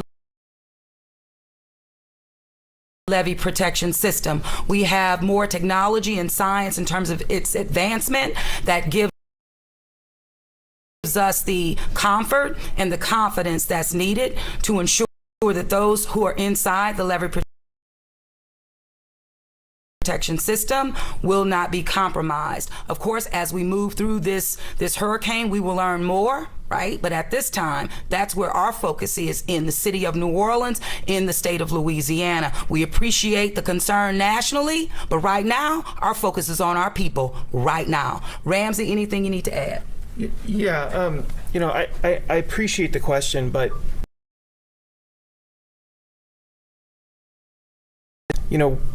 we in this city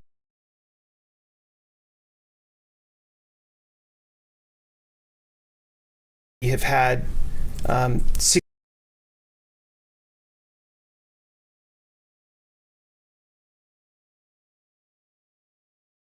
16 years since Hurricane Katrina to understand the evolving changes between the human-built environment and the changing climate and the changing environment. And thanks to 16 billion plus of federal taxpayer dollars, great science, great analytics, we're really confident that the levee system as constructed now we're not confident, we factually know. And much like this city has run COVID, our COVID response embracing data and science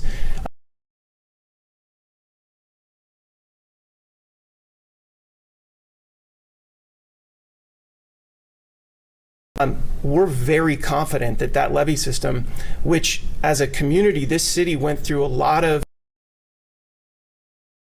very strategic changes, from the management of it, from the way people are on the board, and all of those things to make it focused on data, science, and logic. And that system is incredibly strong. I've been to the Netherlands. I've seen what they have. The Netherlands use our advisors for some of the construction we've done for HISDRs. We're very confident in a way that we have never as a community been before. It's a different time, it's a different place, and we've had 16 years to really protect our city from what occurred tragically on this day 16 years ago. Thank you. Yes, ma'am. And just to the hospital piece, you know, again, kind of echoing this theme, there's no one more prepared in the healthcare system in America than our hospitals, because they all went through Katrina. They have incredibly sophisticated emergency preparedness plans that they get to exercise on a regular basis, because this is not our first threat in the last 16 years. They all have generators. They test the generators. They will utilize the generator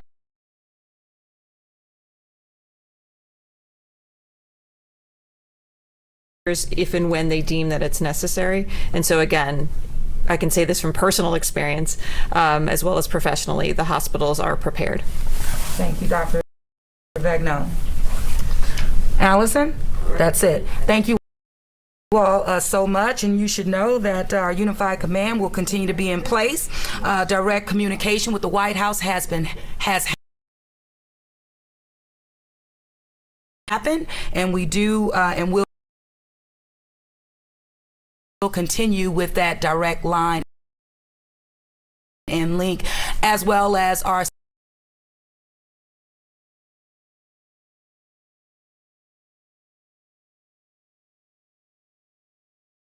Secretary of FEMA. Thank you all so much. Be safe, and we will give you updates as we need to. Thank you. Generators. And so again, I can say this from personal experience, as well as professionally, the hospitals are prepared. Thank you, Dr. Vagno. Allison, that's it. Thank you.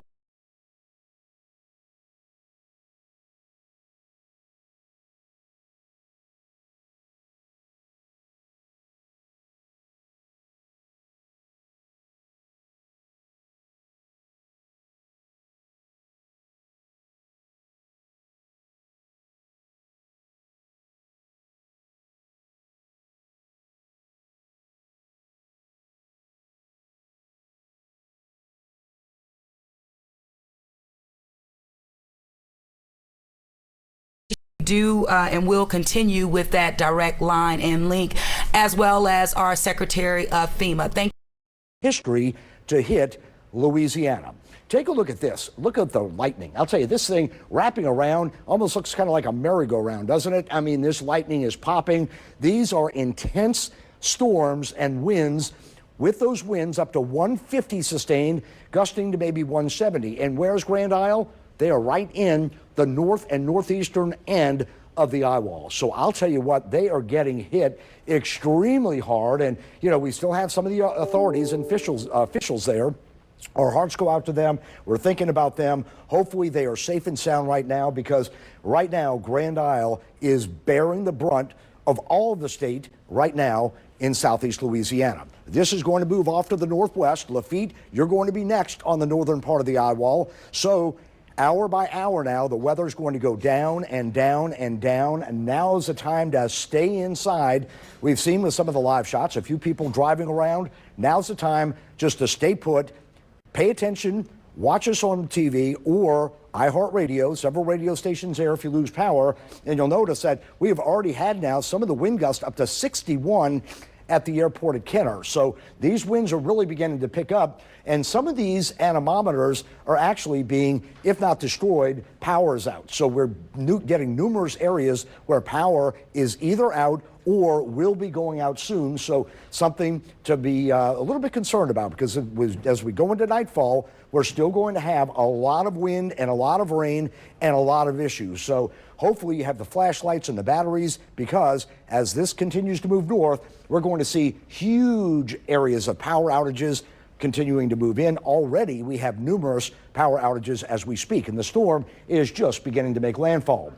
Sustained wind 44 at the lakefront, 32 at Kenner, 15 to 20 on the North Shore, Mississippi Gulf Coast at about 20 to 30. So as these winds continue to move in, they will get stronger and stronger. So the highest wind gust, 61 at Kenner, 61 at the lakefront, 30 to 35 out west. On the eastern end, stronger side, anywhere from 40 to 50 miles per hour. So these winds in purple, these are the above hurricane force winds, and they are gradually growing northward and will encompass all of the South Shore metropolitan area and the western end of the North Shore from Tangi over to parts of St. Tammany and even western Washington when the storm continues northward. Now, of course, we all talked about the storm surge, dangerous, life-threatening storm surge. Anywhere where it's moving in on the eastern side, 12 to 16 feet. And they're feeling that right now. I mean, this is happening as we speak.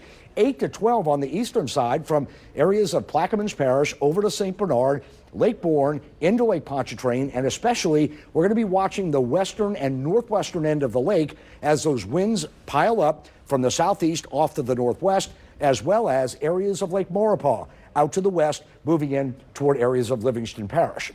Here's a look at Viper, and Viper looked like it was trying to get an eyewall replacement, maybe trying to do it, but at this point, it's just not going to be able to. It's moving inland, and we're going to start getting that friction, but what this tells us is, again, look at Grand Isle, the northeastern quadrant, they are getting clipped with the worst and highest winds of this storm that's going to be. So right now, we all think about Grand Isle, and we always go down there and cover it.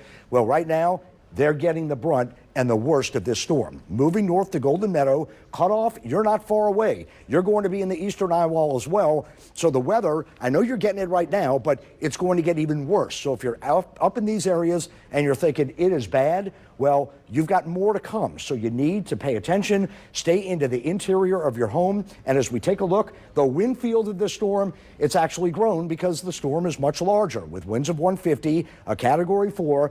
Look at the wind field of hurricane force winds. I'll put this into motion for you. And over the city, as we go through 2 o'clock through about 5 o'clock, we're going to be in sustained hurricane force winds with higher gusts.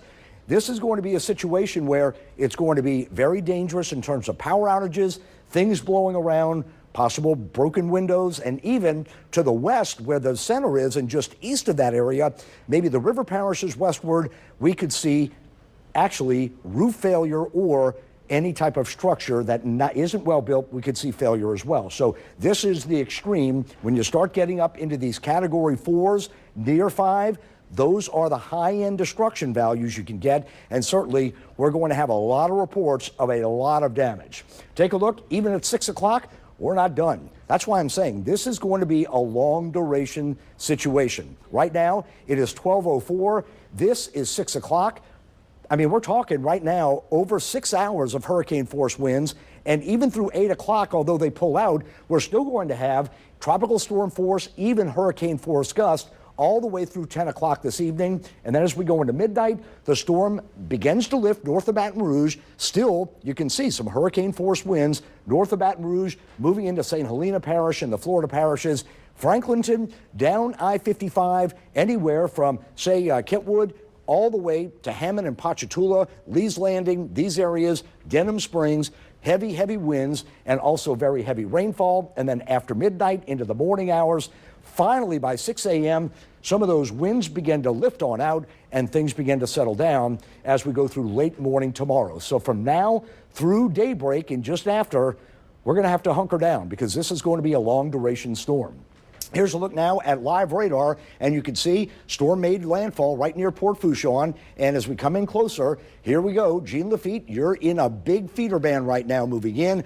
Galliano, I guarantee it, you see winds easily up to 100 miles per hour plus in this band. In the city, we've seen gusts up to 60 to 61. So again, the farther south you go, closer to the center, that's where the strongest winds are. They do branch out, still strong northward, but remember, as all this lifts, hour by hour, the weather is going to get worse and worse. On the North Shore, you do have some passing showers and storms up there. Some of these squalls, we've seen those gusts up to 30 to 35. Those will begin to increase as well as the storm does lift northward. And the Mississippi Gulf Coast, the same situation along I-10, Burlington over to Kill. We're seeing near Lyman, spotty showers and storms all pivoting as we see all the feeder bands continuing on the eastern side. So here's our big picture right now. And again, I mean, this is just an incredible shot. I mean, you can see just perfect symmetrical dynamics with this storm.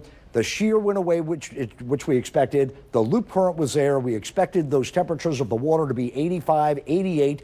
We talked about that rapid intensification.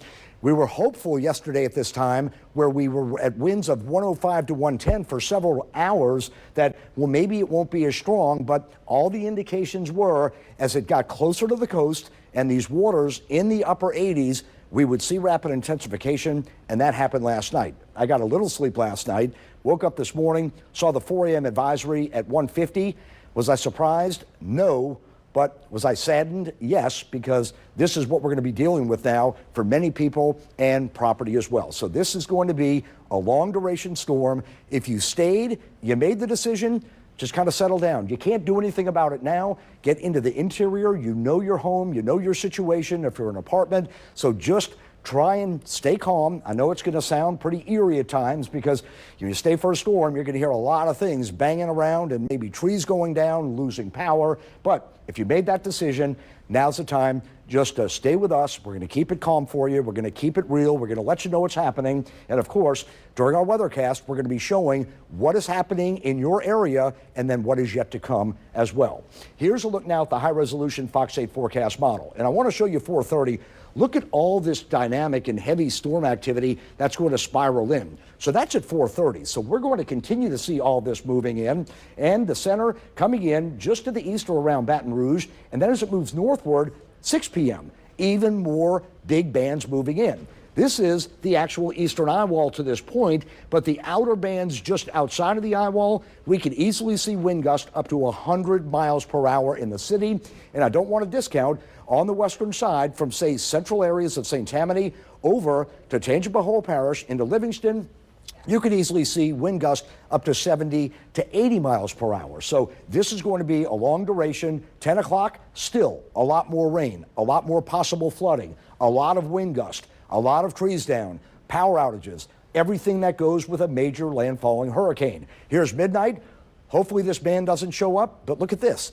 This could be banding of easily 2 to 4 inches of rain per hour. So we're looking at high intense rainfall possibilities and flooding. So that's going to be our next concern as we see tidal surge issues. Then it's going to turn into a wind issue, and then it's going to continue to evolve into a rain issue. So we have several layers to go before we're all said and done. 6:30 a.m. tomorrow morning, still in it. Boy, this tail, when we talk about those tails on these storms, as the storm lifts north, you may say, well, boy, the dynamics are moving out of here. But remember, you still have, with a big rotation of this magnitude of a storm, you're going to be pulling up moisture if you have it available. And indeed, this time of year in the summer, late August, there's a lot of moisture available. All the humidity, the high dew points we show every day, and we are going to see a lot of rain moving on in. So Hurricane Ida, hurricane force winds.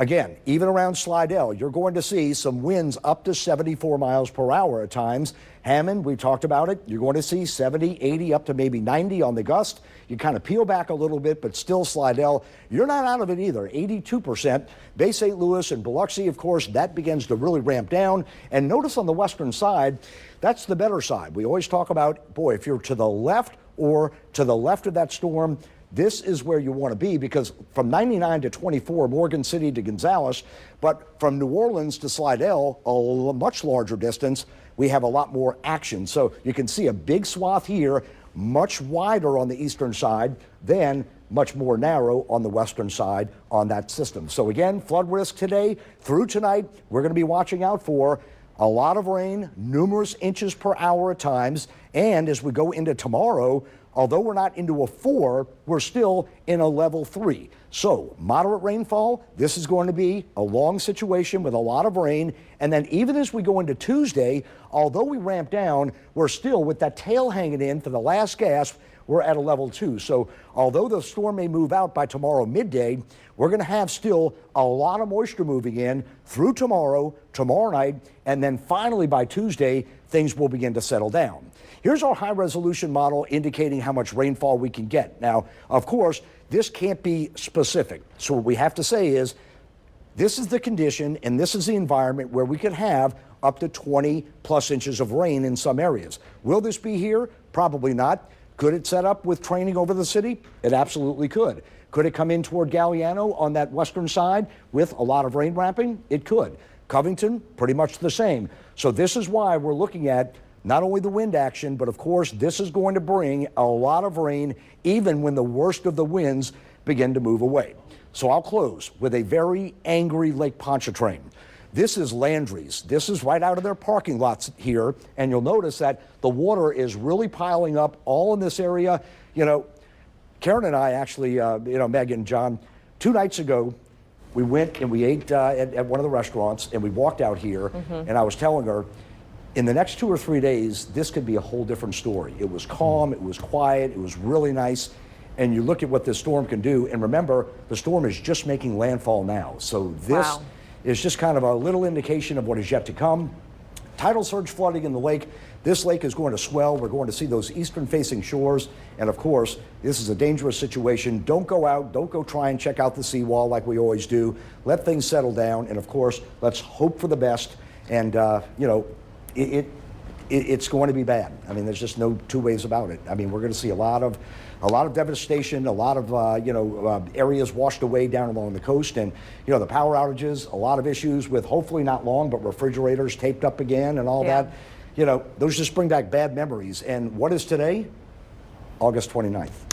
And Bruce, that shot, obviously the South Shore there. We're talking about storm surge from Lake Pontchartrain on the North Shore, in some places 9 feet. Yes, and that's the problem. This is basically, the winds are coming in out of the south and southeast. So really they're coming in this direction here, but these aren't even a due north wind. So imagine when the storm moves north, you're going to have basically a southeast and an easterly wind pushing all that water from Lake Bourne into Lake Pontchartrain, into Lake Maurepas, and that's where it's going to be the issue on that eastern side. So, I mean, this is just the beginning, and, this is a lot, but this is nothing in comparison to what the models indicate that we could see. Or what they'll see in Tangipahoa or in St. John Parish on the western end, because these, as you mentioned, these are not the optimum winds to see this scene. Normally with winds from the direction they're coming in, you don't get quite that effect, but the lake, the bathtub of the lake is so full that there's swishing. There you go. And look at it. It's doing just that. Yeah. I mean, it's just, well, again,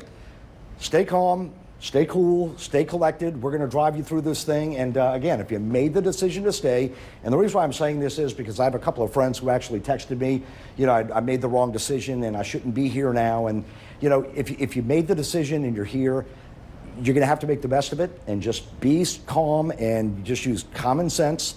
And we're going to get through this thing. It's going to be hairy, but we'll get through this thing. And, John and Meg, we always hoped that we would never get a storm like this. I mean, Katrina, the last really big one, we had Zeta, but, it moved on by. But, we live in an area that we're prone to these storms. And this is the hot time. I mean, late August, early to mid-September, we're coming into the peak. And, this is a situation. But remember, we've come back from major storms, too. So, even though we're seeing a lot of action and a lot of devastation, which will be yet to come, we've always come back and we've always been resilient.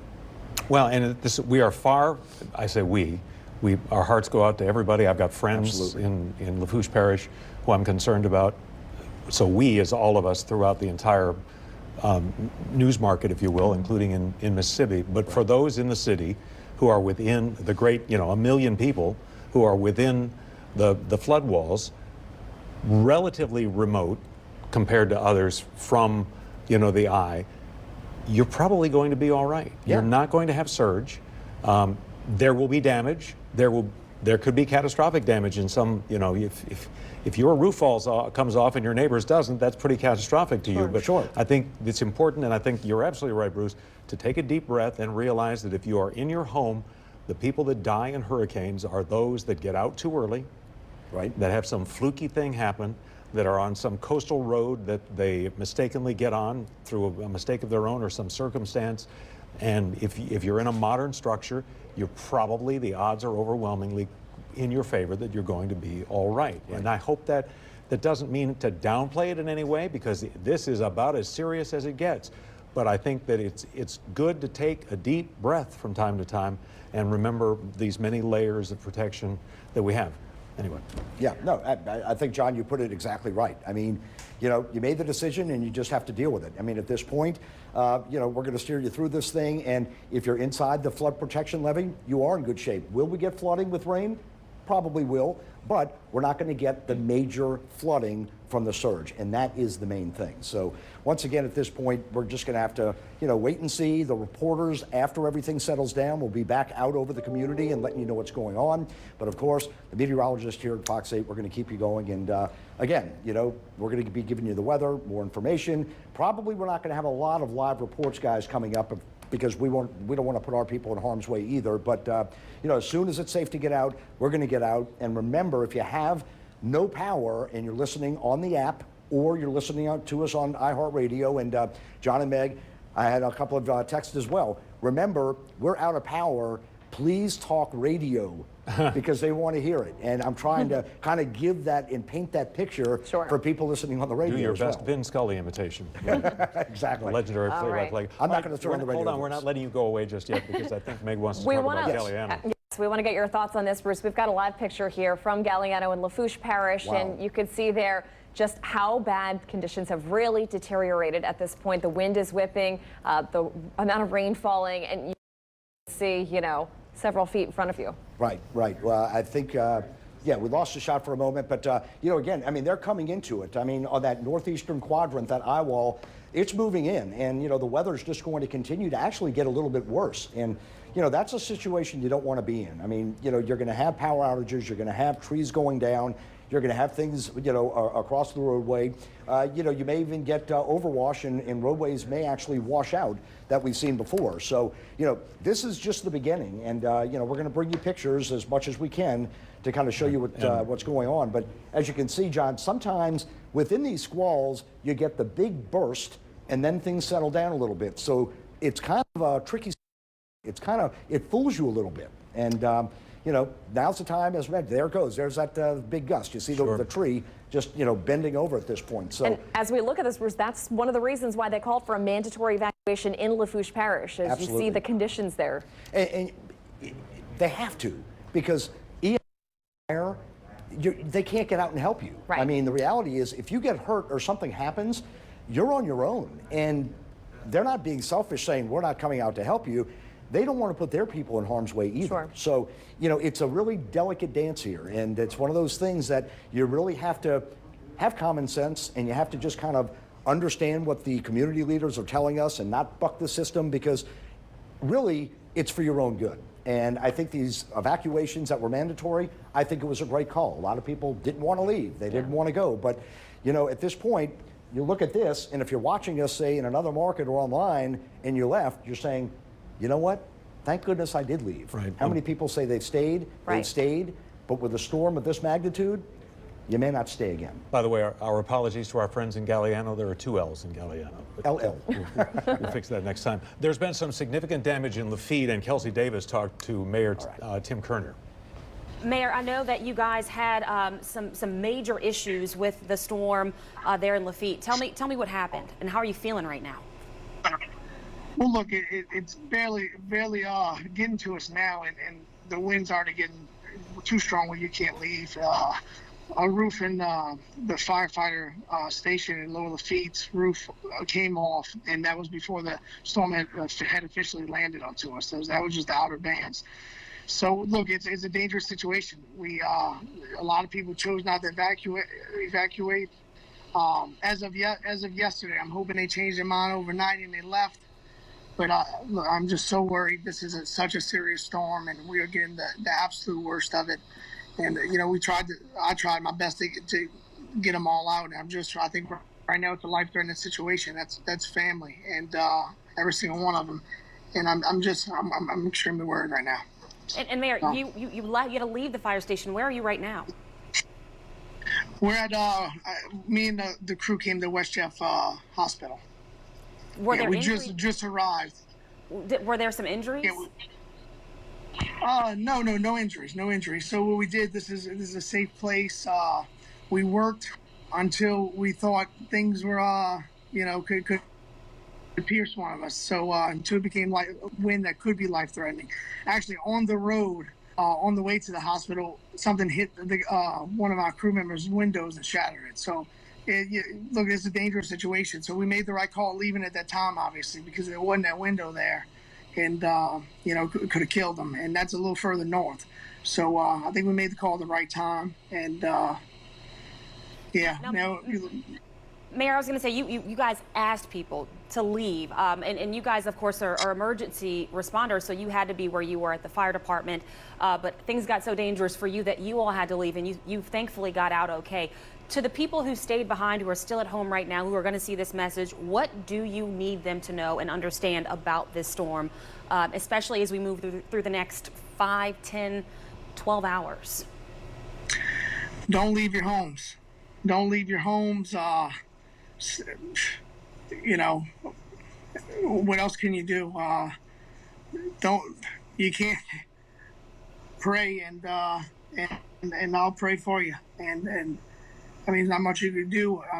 I'm praying that you'll get through it, and I'm hoping you do, and I believe you will. And but stay indoors. Do not leave if you're scared. Trust me, a better choice is not outside right now. And Mayor, just so people can understand, you all had to leave the firehouse because there was damage to the roof because of those winds. And you not damage. No, we left, but right when we were leaving, the fire station's roof in Lower Lafitte came off. It was reports. So at that point, the weather was so bad, and that I was sending my crew up. I mean, they put their trust in their lives and me making those decisions, and they fought and sacrificed so much. Look, we've been at it for 3 days, and I haven't slept. I know most of them hadn't slept. So they entrusted me with their lives, and so I always, that was a priority for me to get them out at the right time. And Category 5, I mean, look, you got to know if you're staying there, you could be risking your life. And there's nothing, we can't go out and save you right now. It's impossible. Once this wind calms down, and we won't be risking our lives, we're going to get in there. I'll tell you, we'll be the first ones to get in there. Me and my crew will be the first. And call me. You have my number. We have your addresses. Thanks to Sheriff LaPinto. I'll do my best to check on you. And if I see any serious damage to home, I will come. But just hold tight and try to remain safe. Mayor Tim Kerner Jr., I just hope that you guys are okay and safe. I know you're a little shaken that this weather is a lot to handle, a lot to deal with for really anybody. So just take care of yourself, and we'll be in touch. All right. Thank you. Okay. Thank you so much. Wow, scary situation there. You know, you heard the mayor say the roof already coming off one of the firehouses there in Lafitte. Just praying for the people that chose to stay behind and ride out this storm. All right. In the meantime, the large population area of Houma is where Rob Krieger is. Rob, what are conditions? Yeah, okay, so look, we wanted to kind of give you a little bit of a behind-the-scenes look. Right now we're in the unit, in the vehicle right now, and I don't know if you can really see from what we're doing. We're feeling the car shake. We're going to get outside right now and show you what it looks like out in Houma. The wind has been blowing really, really ferociously for at least the past 30 minutes or so, and making the car shake, and then we're actually seeing some things like this power pole that's right here near us has just been wobbling back and forth for some time now. So it's really kind of a kind of hairy situation right now, but we're here on this concrete parking garage. As soon as the eye wall kind of comes in closer, we're actually going to go down lower in, but you can just see just how heavy this wind is. It's almost difficult to hear myself talking in this wind. But if you take a look behind me here, I'll kind of step out of the way, and Steve, my photographer, is going to get a look. We're looking down here just kind of through this main commerce area here in Houma. We're right near the governmental building, right next to the hospital here downtown. We see a couple of cars kind of traveling through, but mostly it's been just emergency vehicles on the road right now. So it's deteriorating rapidly, just as we expected. The interesting thing, you're actually looking north right now. So this is kind of what we're dealing with here. Adjust my glasses. The wind is kind of trying to take everything I got on here. So north is behind me and the wind is coming in this way. So what that tells you is that we are on the western side of the eye here, because as that wind wraps around from, where it's coming in Lafourche Parish and then out this way, it's blowing back out. So that actually might, in some cases be a boon here in Terrebonne Parish to prevent some of that surge from coming in, as that wind just kind of rips it back out this way. But it is really just a large amount of wind. I actually want to take a look over as you kind of look toward closer to the courthouse area downtown. You can see some of these trees that are whipping around in this area, those branches just swaying back and forth in this heavy wind here, and then some of these power lines here. Obviously a little bit of a dangerous situation, certainly, so we're going to make sure that we get into the right spot. But this is something that we've been feeling all day, just powerful gusts of wind kind of blowing the car around, not moving it per se, but kind of shifting. You can feel that sway a little bit. So it's been really a hairy situation, to say the least. And we're just trying to make sure that we can get a good look as these winds come in. But they are picking up. We've been through several storms before. Laura, last year, obviously I've covered Gustav, Isaac. We can name a lot right here, but the winds right now are pretty typical for what I'd expect in a tropical weather event. We haven't felt those incredibly high winds yet, but we do know that they're coming. We do expect them, and we do think that it could cause a lot of damage. Already seeing some trees, some branches down, not trees necessarily yet, but potentially roofs could be impacted as well as some of the signage that we see throughout the area. One of the things I did notice as we were driving around Houma is that the advertising companies, the billboard companies, had actually gone through and ripped holes in all of those billboards to try and prevent them from becoming sails that would then rip down those giant poles.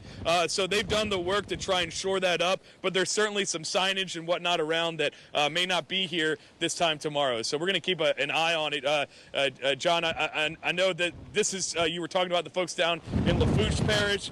For the folks here in Houma, we did see some cars that were still at houses, some lights potentially still on. We're just telling those folks, obviously, shelter in place. No need to get out right now.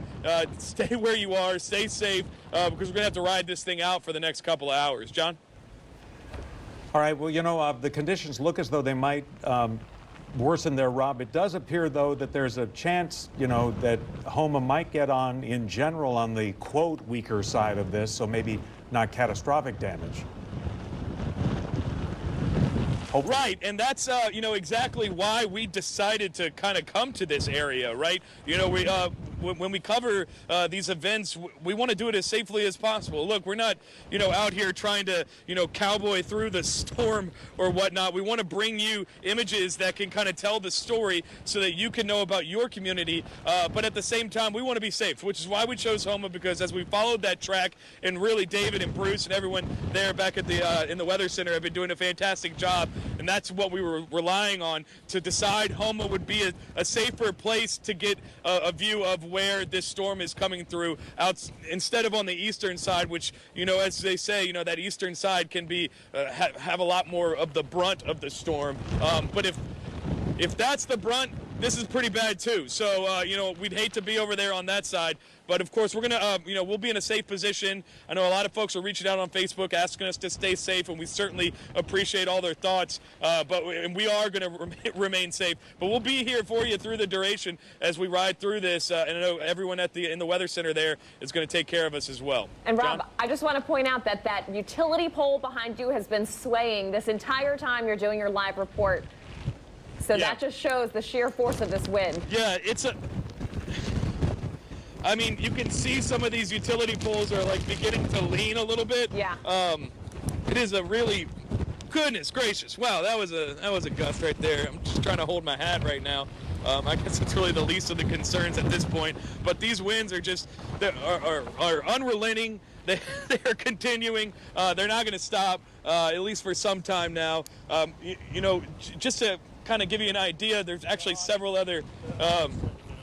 Let's see, the awning. So Steve's telling me the awning back behind me here is actually kind of getting a little ripped up. Oh, you can see there on the gas station it's kind of starting to rip apart a little bit. That you could see how it comes up. That's going to be a sail once that wind comes in and starts to pick it apart. So that's one thing we'll be watching for. But just another little bit of the behind the scenes. There are several other national media organizations that have decided to come here too. So we're also, we're giving you this look that you might see on some other national channels, but we're going to keep it localized for you here and make sure to give you the best look, the best information that you can get right here in Southeast Louisiana. You got to stick with Fox 8 because we're going to have you covered. I think you just wrote a promo there, Rob. I guess he did. All right, thanks so much for that, Rob. Obviously, look, we're talking miles, a few miles here that makes a huge difference. It's possible that Houma might get a little bit of a break, but that, of course, could mean bad news for LaRose or Lockport farther up over on the Highway 1 side of things. Garland Gillen, in the meantime, is watching conditions around the city, and he is on the Mississippi River right now. That is right, John. I was on the lakefront earlier and the wind started whipping and the rain started popping. But out here on the Mississippi River, on the Steamboat Natchez, this rain is starting to pick up, and man, it just smacks you in the face. It's a little painful there. You definitely can feel it. Luckily, there's only a few media members out here. There's no tourists out here anymore with the rain picking up and the just the wind. I mean, look at the waves rocking against the shore right now. It is wild how much the wind and rain are picking up here on the Mississippi River.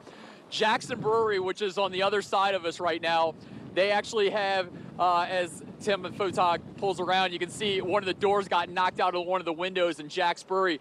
Jack's Brewery's taking a beating right now. There's a lot of plants that have just been left behind that are swaying in the wind there, but you can see the door's been knocked out on the Jack's Brewery on the second floor. So Jack's Brewery is going to definitely take a few hits here. But yeah, coming out here on the Mississippi River next to the Steamboat Natchez, the conditions have definitely worsened in the last 20-30 minutes. And man, when that rain hits, I mean, it definitely brings a little pain to it, a little snapback to you there.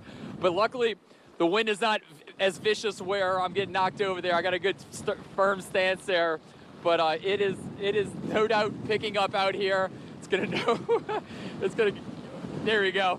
Just waited to go right when we were live on television to really pick this puppy up here.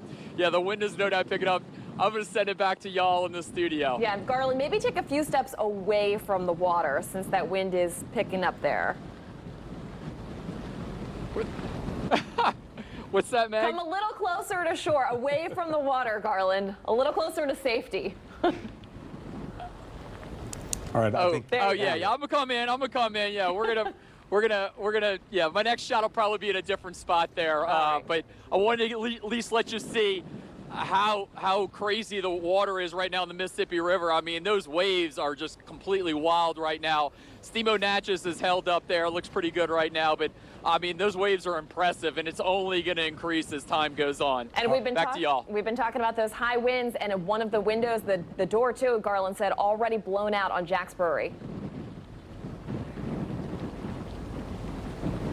All right, thanks very much, Garland Gillen. We actually got a break when it comes to the river this time because the river's been very low, but David put together a graphic for us here that shows, the Mississippi River at New Orleans, what, David, 10.5 feet roughly at the last reading. It's forecast to go up another 1.5 feet almost. That's right. That's the current reading, 10.57 feet. The crest here is supposed to be, in 30 minutes at 12 feet. And John, you and I both know the river, and I was down there the other day. I said, wow, it is low.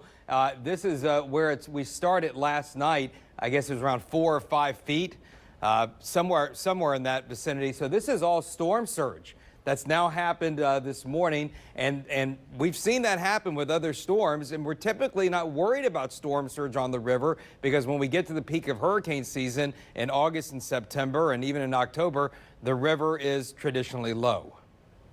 Which is fortunately for us this time. We've had the 3-4 years in a row now where the river was so high that we had a couple of incidents, a couple of cases of hurricanes where there was concern that the river was at 15 feet and it might get to that number of 21, which starts to become a problem for overtopping of the levees. So fortunately, the river is where it's supposed to be in that sense, and you know, the river's flowed backwards, David, in some hurricanes.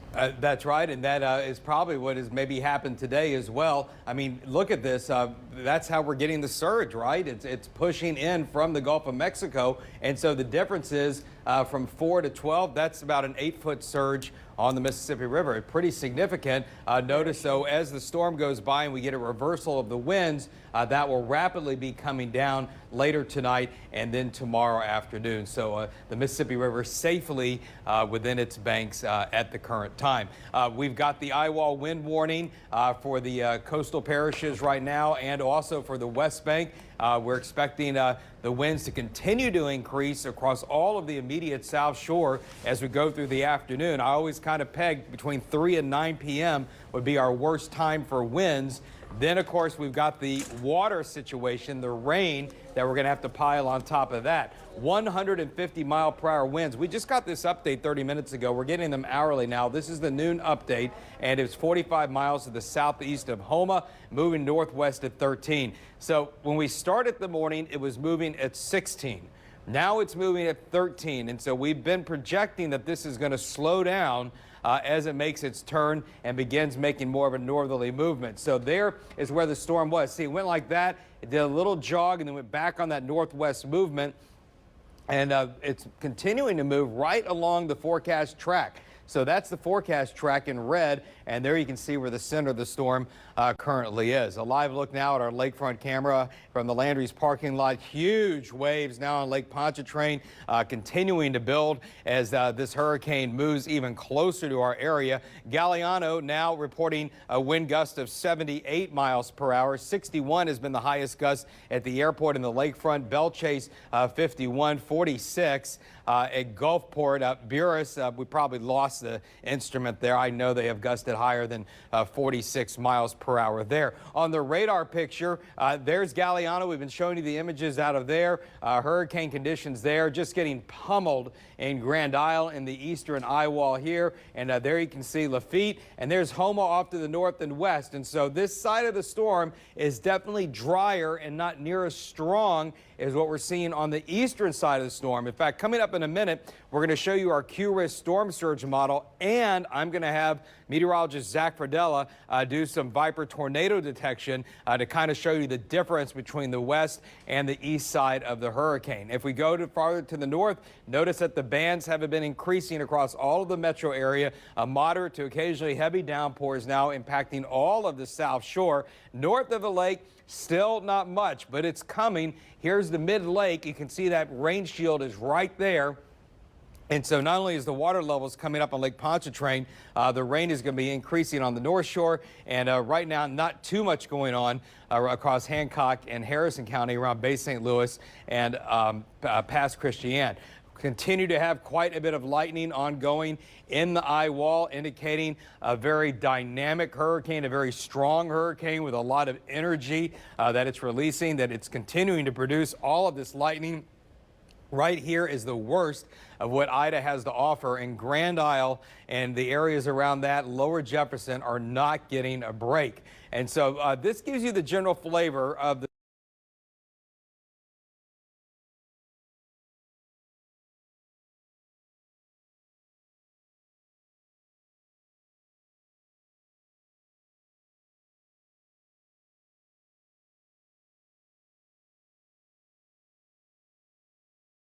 that land is more water than land. So sometimes that can kind of keep the strength of the storm on the higher side, even as it pushes inland, because this is still very warm marsh water and not really land per se. So it still can feed off of that and get energy from that water. So that will be something to watch. Now, thankfully, over the last several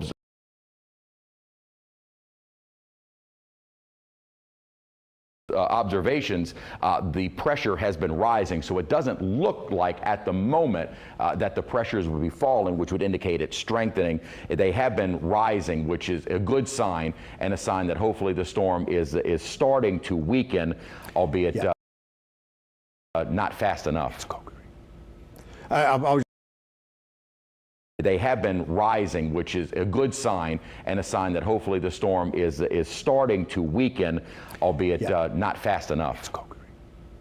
I was just confirming it is Cocodrie. Okay, so we are in Cocodrie. Okay, so we are looking in Cocodrie. Okay, I wasn't entirely certain where this facility was, but certainly, and we can, if we can jump back over to our map, I can zoom in to Cocodrie, and we can get a much better idea of exactly what we are looking at in Cocodrie with regards to the inner or outer eye wall. Let me zoom in here, and okay, we're getting information from Grand Isle. Yeah, this is from Grand Isle. I'm hearing from a Jefferson Parish councilman. We've got one call to 911 for a rescue so far. About 6 feet of water.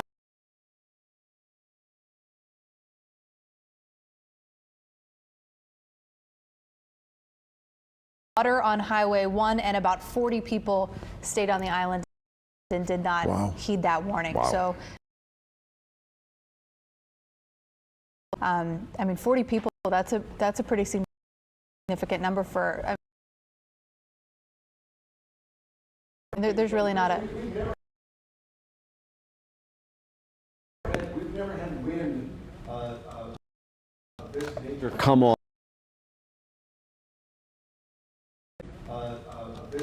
Come on to Grand Isle like this.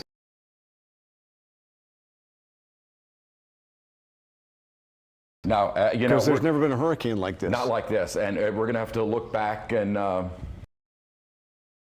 something we'll be looking at here through over the rest of our coverage all day is kind of put this storm into comparison and give it a bit of a historical perspective as to what we're seeing with this now and what we've seen in the past. We do talk about how often, you know, not often, but the occurrences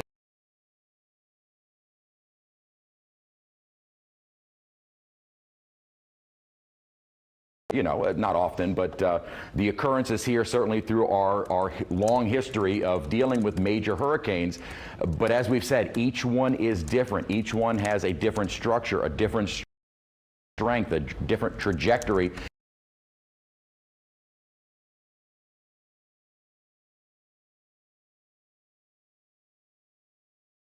But we do have ground confirmation that we are seeing those extreme winds right at the surface, and that's how it looks on Viper. The big picture now with the rather large eye of Hurricane Ida rumbling now over lower Lafourche and heading for portions of Terrebonne Parish.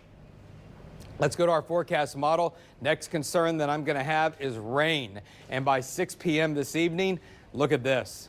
And we've got multiple models now indicating we could have a major flood problem developing over the city later on this evening and tonight. In fact, by midnight, we still are showing potentially very strong rain bands sitting across the north and the south shore. And then as we go into Monday morning, maybe things start to lift out a little bit. We'll see.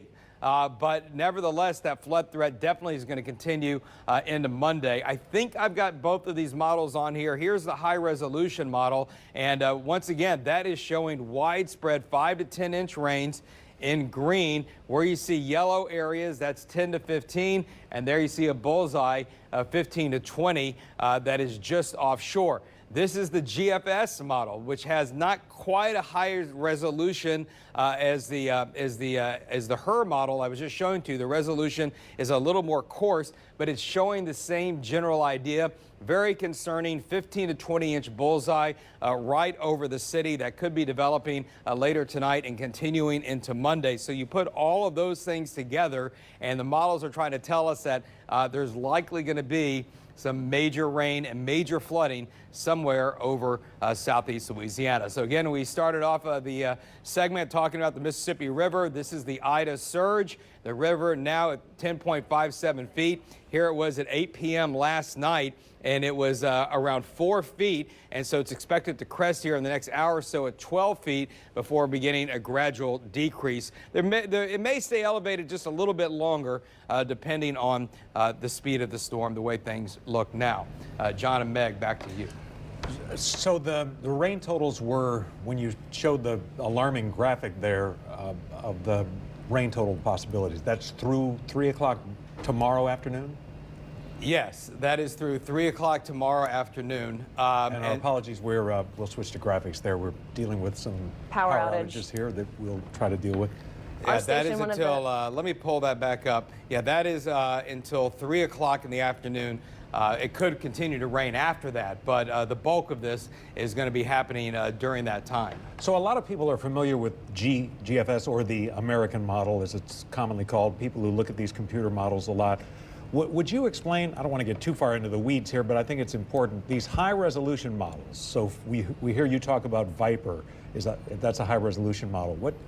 What's the difference between a high-resolution model and a low resolution? Even the GFS model now is running at 25-kilometer resolution, all right? And then some of these high-resolution models, like the HER, are running even a tighter resolution than that. And that just means it's a coarse, it's not as coarse of a grid. And so they're able to analyze many more data points, so you get a much finer resolution about what's actually happening. You see what I'm saying? So in other words, let me see here if I can go backwards. Well, that's not going to work. Let's go to...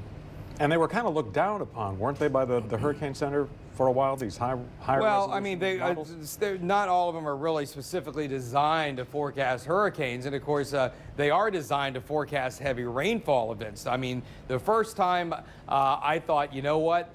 These models have really come a long way were the 2016 floods. And this particular model started spitting out 30 inches of rain around Baton Rouge. And I thought, come on. Well, actually, a little bit of background there. It was 6 to 8 days in advance, because I still worked at nights at the time.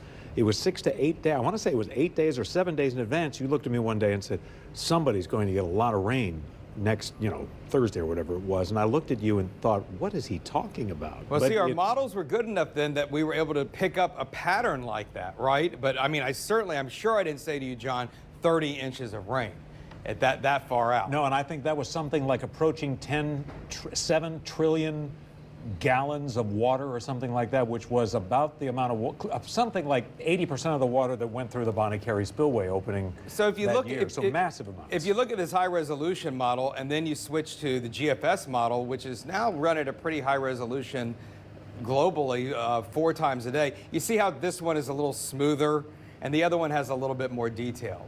And so that's the difference. The high-resolution model can give a much more detailed picture of what's actually happened. And by the way, our apologies at home. What has happened here is that we've lost power here at the station, so the generator has kicked on. We can even hear it. I don't think you can hear it off camera. We're one of the thousands in Orleans Parish right now without power. We are now among those who don't have power, so we're operating our own power, and there's something about sometimes. The electronics there that they need to get right, and every once in a while we're losing some lights, but we'll be with you. All right, well, I'm going to check on the situation in Plaquemines Parish. That's where we find our Caitlin Rust live. I know everyone is talking about the winds right now. It is intense here in Plaquemines Parish. We're in Belle Chase at the EOC right now, and I'm kind of blocked by this big blue brick wall. We're in the garage area. It's a covered garage, but I'm still getting whipped around through here. The wind's still flying through. Some of the first responders that were camped out here were asking me if I had a wind gauge, because we were talking about it earlier, and the gusts were up to 50 miles an hour, but it's definitely intensified. I'm going to step out a little bit more out into the open to show you what it's like. We seem to be in a little bit of a break right now, but the gusts are kind of blowing me over a little bit over here. Some trees are already going down over in that direction. See, there we go. It's taking me away a little bit. So I'm going to come here back behind the wall. But trees have gone down already. A lot of power outages around the parish right now. It's in the tens of thousands of customers because of this wind, and trees are going down. The rain isn't too heavy, but it's just the wind whipping it around. I definitely would not recommend going out on the roads right now. We've seen some people driving real slow, trying to chance it, but I'm here with all the first responders. They're not out on the roads right now. That's how dangerous of a situation this is. I'm going to check in to see how high these wind gusts are right now, but in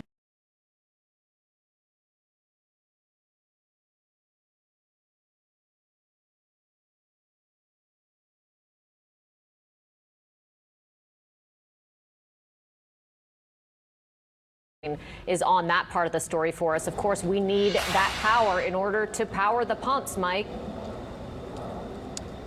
That's right, Katie, and we are here at the Sewage and Water Board main plant.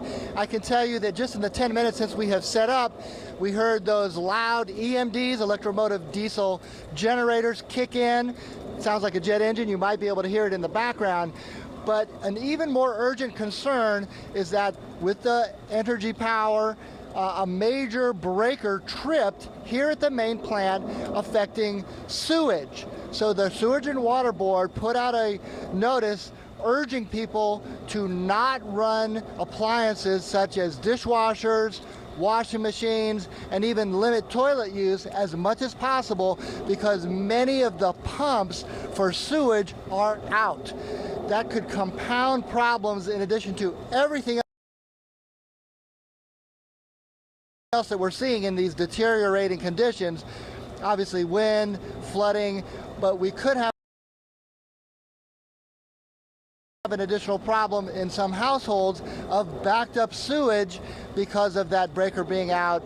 Many sewage pumps are down. So that is the update from the Sewage and Water Board. As you can see in these deteriorating conditions that we keep hearing about all over the region, including here in New Orleans, and now an urgent call from the Sewage and Water Board to limit the use of those appliances. Back to you. I mean, you know, what they're talking about there is, of course, if you were planning to run your dishwasher and do a couple loads of laundry in preparation for losing power, it is not the time. Out on the street, and we were seeing things kind of flying through the air in certain spots, debris, some tree limbs, things like that. We decided it was best to head on back over here and hunker down, but you can see the wind has certainly picked up. The rain consistently has been falling over the last about hour and a half to 2 hours here in St. Bernard Parish. We drove up and down Judge Perez, and I can tell you we saw a lot of debris. There are garbage cans that have already been tossed around throughout the streets, throughout the neighborhoods, garbage cans that hadn't been picked up. And then also some tree limbs here and there. We saw a little bit of damage to homes and things like that, just small things, fences and things like that. Nothing major at this point. We did see a sign on Judge Perez that was in front of the old IHOP building there. It was an old sign, but it had come down. It had crashed down. It was a big sign, so clearly the wind there had taken it down.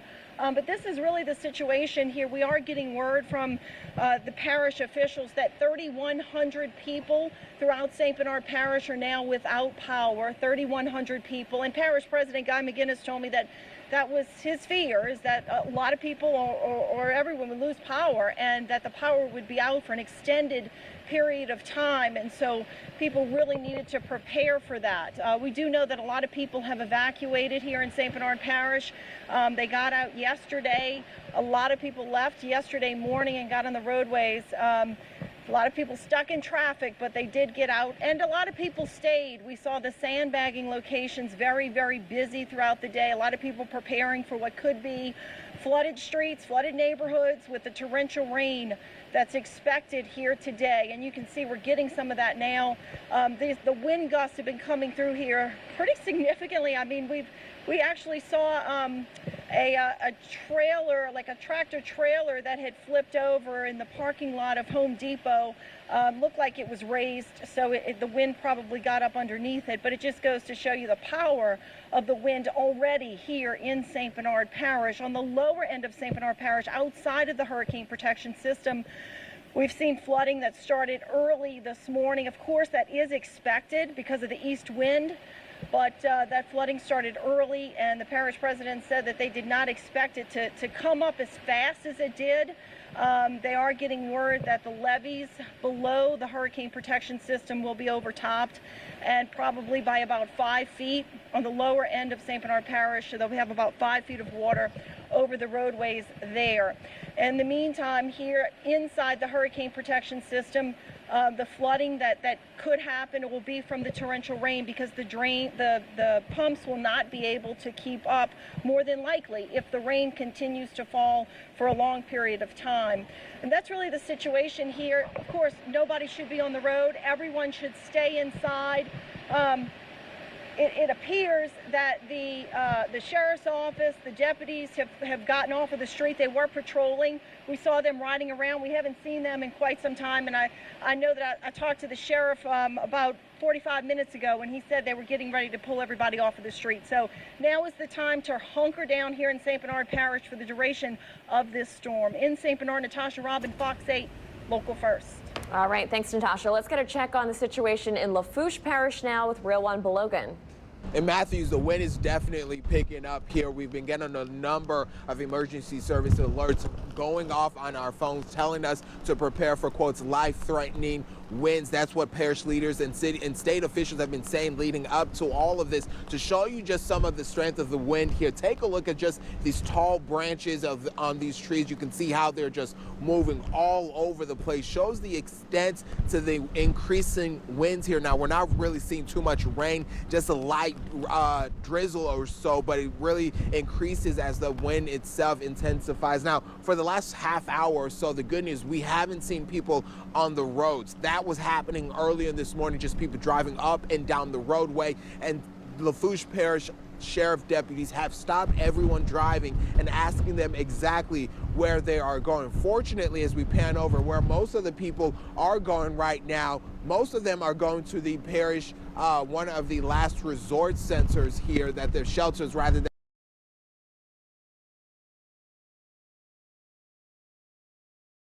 heading over there within the last, well, throughout this morning here. Now,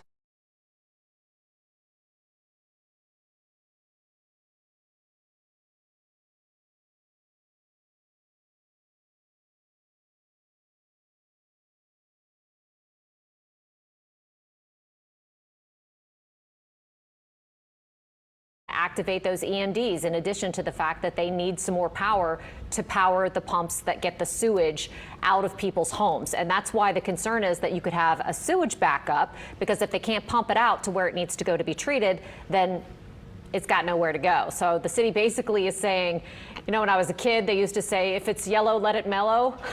Yeah. If it's brown, flush it down. I think that's kind of the situation that we're in the city. And, you know, I'm joking about that, but it is certainly a dangerous situation for people, because that's obviously a health hazard. Yeah, and I'm looking online right now. There is some breaking news. The Mississippi Weather Network is reporting that the Mars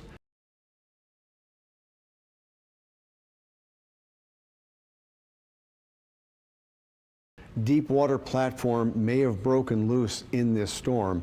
So I'm sure we'll be checking in on that. But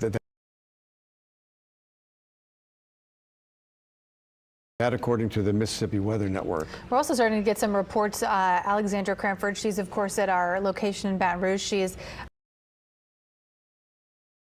tweeting some updates. She says Golden Meadow has power lines down, trees down, reported winds of 125 miles per hour. And we're also hearing Paul Murphy is also seeing some of the effects of this storm as well. He is in St. Bernard Parish, where there has already been some storm surge. So we're going to head over to Paul Murphy right now. We are being storm surge. So we're going to head over to Paul Murphy right now. We are being pelted by heavy winds and rains here along Bayou Bienvenue in the Chalmette area.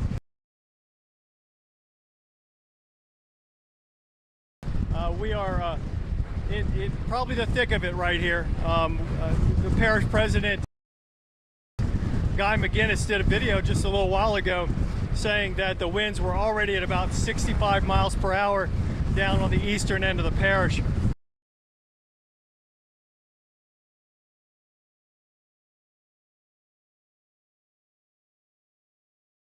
He is very worried about potential street flooding outside the levee protection.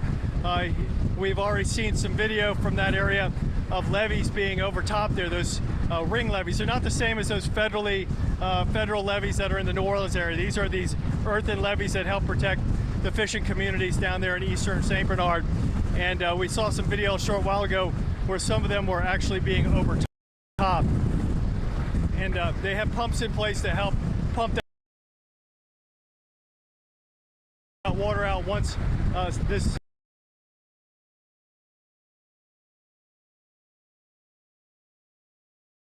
storm passes, of course.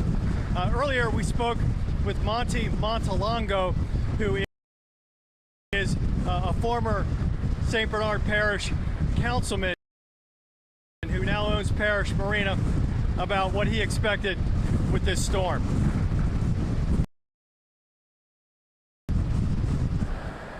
I know this is early in the storm, but we're already seeing wind gusts at your place here at Parish Marina gusting up to 50 miles per hour. Hurricane up to 150 miles per hour. Now look at this. It goes that much further inland, all the way throughout parts of the southern end of the West Bank. So we're going to get back to weather in just a moment. We're going to go to Jefferson Parish now with a presser. Okay, good afternoon, everyone. We are here at the Emergency Operations Center in Jefferson Parish in Gretna. I'm Parish President Cynthia Lee Shang. Today is August 29th, 2021 at 1 p.m. I want to introduce Shari from the Deaf Action Center. She is going to be signing from, I believe, her home. We did not want her to take on dangerous conditions to be here, so I believe she is there and you're able to see her. I want to introduce the people I'm honored to be here with today. Director of Emergency Management, Mr. Joe Valiente. Our Director of Public Works, Mark Drews. Our Chief Administrative Assistant, Sarah Babcock. Our Fire Service Director, Brian Adams, is the chief here. The chief's probably on the East Bank, correct? Okay. And then Councilman at Large for Division A, Ricky Template. Is Ricky here? No, he was just here, so he just left a few minutes ago. Councilman at Large for Division B, our Council Chairman, Scott Walker. Councilman for District 1, Marion Edwards. I just got off the phone with him within the last hour. He is in his district. Councilman for District 2, Councilman Dino Bonanno is here. Our Councilman for District 3, Councilman Byron Lee.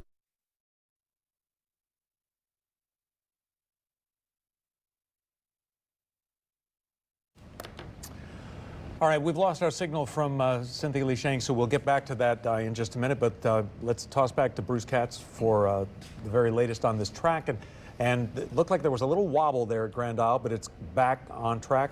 Yeah, it's back on track. I mean, you know, these things, you start getting toward land, you get the friction of land, and, you know, they try and buck the system a little bit. So at times they may tend to wobble just a little bit. But, you know, at this point, this thing is basically moving inland. Just east of Houma, Thibodaux, we had some email reports saying, what about us? Well, you're going to be on the northern and western side where we're going to see a lot of wind and rain developing. Already you've seen a lot of wind gusts, but you could easily see up to 70 to 85 mile per hour wind and wind gusts. So all areas from Houma to Grand Isle, northward to Lafitte, this is going to be a quadrant over the next 2 hours that is going to get really hit hard. Now, in the city, what we're seeing is a lot of activity in terms of rain and squalls. We've already had a wind gust here at Fox 8 at 80 miles per hour. So within these squalls, they're moving in. And take a look at this. Here's Grand Isle. Here's Port Fourchon. Here's the storm moving in. I mean, just south of Galliano right now. So I'll tell you, people in that area and on the eastern side toward Golden Meadow and Grand Isle, storm surge up to 12, 15 feet plus. Major catastrophic damage to the beaches as well as the landmass. And of course, inland flooding will be really substantial. So as we go in, here's what we're looking at right now. Tornado watch on the northeastern side. This watch box indicates that. What we're watching is also, look at the lightning in the center of the storm. I mean, that's just incredible. That's a major storm where hurricanes sometimes may have a couple of thunderstorms around the center, but these have been persistent now for hours. So Dulac, Galliano, Houma, northwest toward Thibodaux, these bands are all moving in your direction. So the weather for Galliano and Dulac will continue to deteriorate and get worse. You may be watching us and saying, wait, it's bad now, it's getting worse. Well, remember, you're just into the northern stretch of the eye wall. The eye is going to basically go almost right over Galliano and just east of Dulac. Now, of course, it may look clear for maybe 20 minutes. Don't go outside because the back end of the storm comes at a ferocious clip with no warning. So again, the eye, very calm, but on the backside, it's all over again. Take a look at some of the winds, and as Meg mentioned, we have been kind of losing some of these anemometers because either there's no power or some of those are just blown away from their platforms, and we're not getting a whole lot of information. But notice in the city at about 60 to 62 mile per hour gust, Mandeville at about 18, and again, Houma, Thibodaux at about 30 to 40, up to 50, and we do expect winds to be in those areas much higher over the coming hours as the storm moves in. Now here is a look at winds right now. Sustained at 35 to 40 in the city. Down to Galliano, I kind of question that. 59, it's got to be higher than that. May have been a frozen shot in time with that last imagery that came in before it went down. 18 to 30 on the Gulf Coast. North Shore, 15 to 20. But you can see this purple area, this is going to be that extreme wind field that is moving in from the southeast off to the northwest. So winds, rain, conditions will continue to get worse over time as we go through the afternoon. More inland Norman C. first. Over time, as we go through the afternoon, more inland areas, even in the city. Wind gust at Fox 8 again at 80. They're saying the highest wind gust at the airport in Kenner on Lakefront at 61. Nothing to sneeze at. Galliano, high at 82. But as mentioned, I think that gauge may. There's a lot more to come. All right, storm surge. I'll tell you right now, 12 to 16 at Grand Isle, they are getting just hit so hard with inundation of water. On the backside, still from Cocodrie, maybe up to 8 to 12, probably a little bit less on the lower end of 8 to 9. Western side not as bad, but again on that eastern side, when we upped it to a category 4 with winds of 150, these numbers went from 10 to 15 to 12 to 16, 8 to 12 on the eastern side, and also in Lake Pontchartrain on the northern and western edges, we could easily see up to 5 to 8 feet of inundation. So rise in the lake, kind of a bathtub, that swish going on. You get some overtopping, as we're seeing right now in terms of the lakefront with all the winds. And then even into Lake Maurepas on the western side with that very strong easterly wind, we're going to see some of that flooding. Golden Meadow right now getting hit hard. You are in the northern eye wall as we speak. So the eye continues to kind of hold its own. We thought we may have seen a reformation, but now you'll notice it's kind of filling back in as it moves over land. It's really negligible at this point. I mean, what it is what it is. And again, cutoff, you're seeing quite a bit as well. So as the storm moves basically in this direction, cutoff, you're going to be next, where Golden Meadow is getting into the northern eye wall right now. Most ferocious winds, tornadoes possible. I mean, extreme wind damage.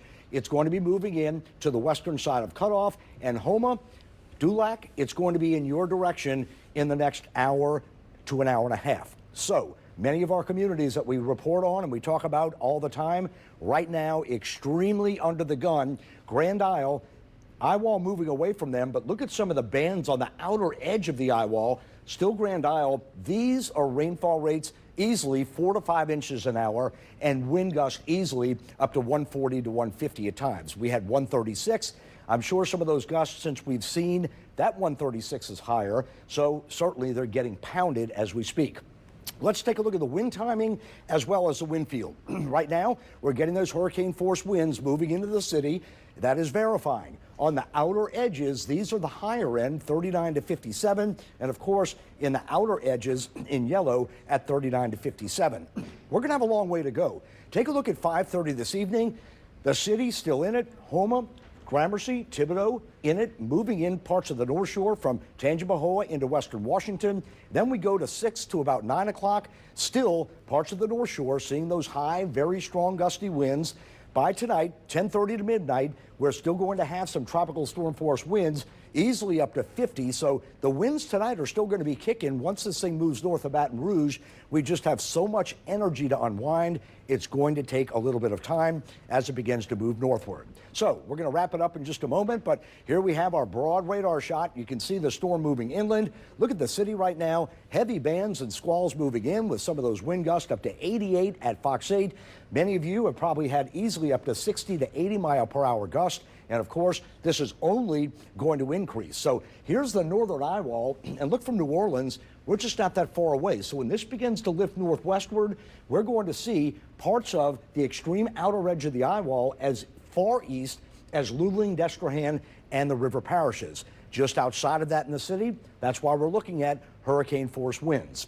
North Shore, Folsom, Covington, Mandeville, Bogalusa, quite a bit of squally activity moving in. And as we take a look on the Mississippi Gulf Coast, even you are seeing a lot of those wind fields coming through, heavy rainfall, and the possibility of course, those dangerous tornadoes. They are small, they're quick, but they can certainly cause a lot of damage. Here's our big shot right now, and you can see, again, a major Category 4 hurricane making landfall right now in southeast Louisiana in the New Orleans market. And as you can see, this thing does have a long way to go. Here's your Fox 8 forecast model. Want to show you the rainfall potential all the way through the afternoon. We could see significant flooding, up to 12, 15, 20 inches of rain in some areas. Even as we move in time, 6 o'clock through 7 to 8 to 9 to 10:30. Notice these bands set up over the city and around the city. Hard to tell exactly where they'll set up. However, we are expecting a lot of banding and training to take effect, and that, of course, could bring that very large threat of flooding. You may be saying, all right, well, Monday, it's moving north. Do we dry out? Nope, we don't. Unfortunately, 6:30, and as we go into the late morning on Monday, still that tail continues to hang in. As a result, more rain is in the forecast for tomorrow. I think tomorrow evening, we finally begin to settle down. So, Hurricane Ida wind conditions, you can see pretty much everybody in the major metro will be getting hurricane force winds along the track, of course, 100. And as we take a look at the rainfall and flood risk, here we go. We are in the highest risk. When you get a level 4, they don't put it out that often. Well, with a landfalling hurricane, it doesn't take a meteorologist to tell you we're going to get a lot of rain. And even for tomorrow, a level 3 out of 4 could see more rain with that tail holding in. And then the flood risk, even on Tuesday, we're going to see a slight risk. So by Tuesday, things do begin to settle down just a little bit. And before we get to our shot showing you the lakefront, which is an angry Lake Pontchartrain, I just want to show you the rainfall rates coming in, 10, 15, up to 20, all just depending on where some of the bands set up and where we see that activity. Obviously, we have some very heavy rain at the lakefront, so can't show you the angry lake right now. However, it is blowing out there, and things are going to get worse hour by hour. So if you do have power, you're one of the lucky ones, and if you don't, make sure you check in with the radio, iHeart, or download the Fox 8 weather app or the news app and get the latest information. I'm going to go back to something you can see here because it's just like a big mesh behind me. Yeah, really. All right, I want to talk more in a little bit, Bruce, maybe about some surge predictions. I'm sure they're very concerned in places like Laplace, but let's go back to the Jefferson Parish news conference and Cynthia Lee Sheng.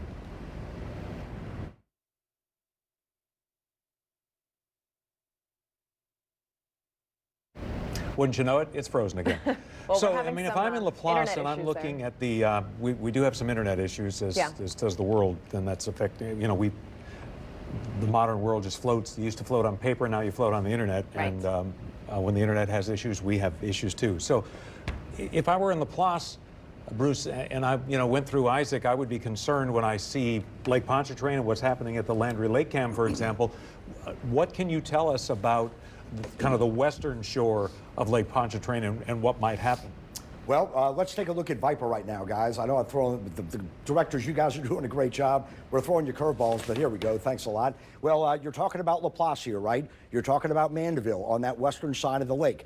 You'll notice the oranges and the reds up to 6 to 9 feet of surge. The reason is because as the storm moves inland, remember, the storm is in this area here. Winds are counterclockwise. So what are the winds doing? They're blowing right now out of the south and east. Easterly winds will continue as the storm moves in, but on that western side, what we're doing is, from Lake Borgne, we're just piling all this water into Lake Pontchartrain, and as it piles up, we can see some inundation coming in. And then even look, spilling into Lake Maurepas on the northwestern side from the Tangipahoa Parish area westward, we can easily see up to 9 feet. So once again, when that wind pushes, John, you just can't get any backflow until that pressure's off, and then you finally get that lake to settle down just a little bit. So again, with the storm here, here's that counterclockwise flow. What is it doing? It's pushing and pushing all that water onto that western side of the lake, and of course, that can cause some major issues. And with that, you could see some definite flooding throughout some of these areas. Well, we've had a couple of high wind events, in recent months, and there was one maybe about 5-6 months ago where the wind shifted to the north, and I thought, oh, well, then that means there won't be anything, on the North Shore, and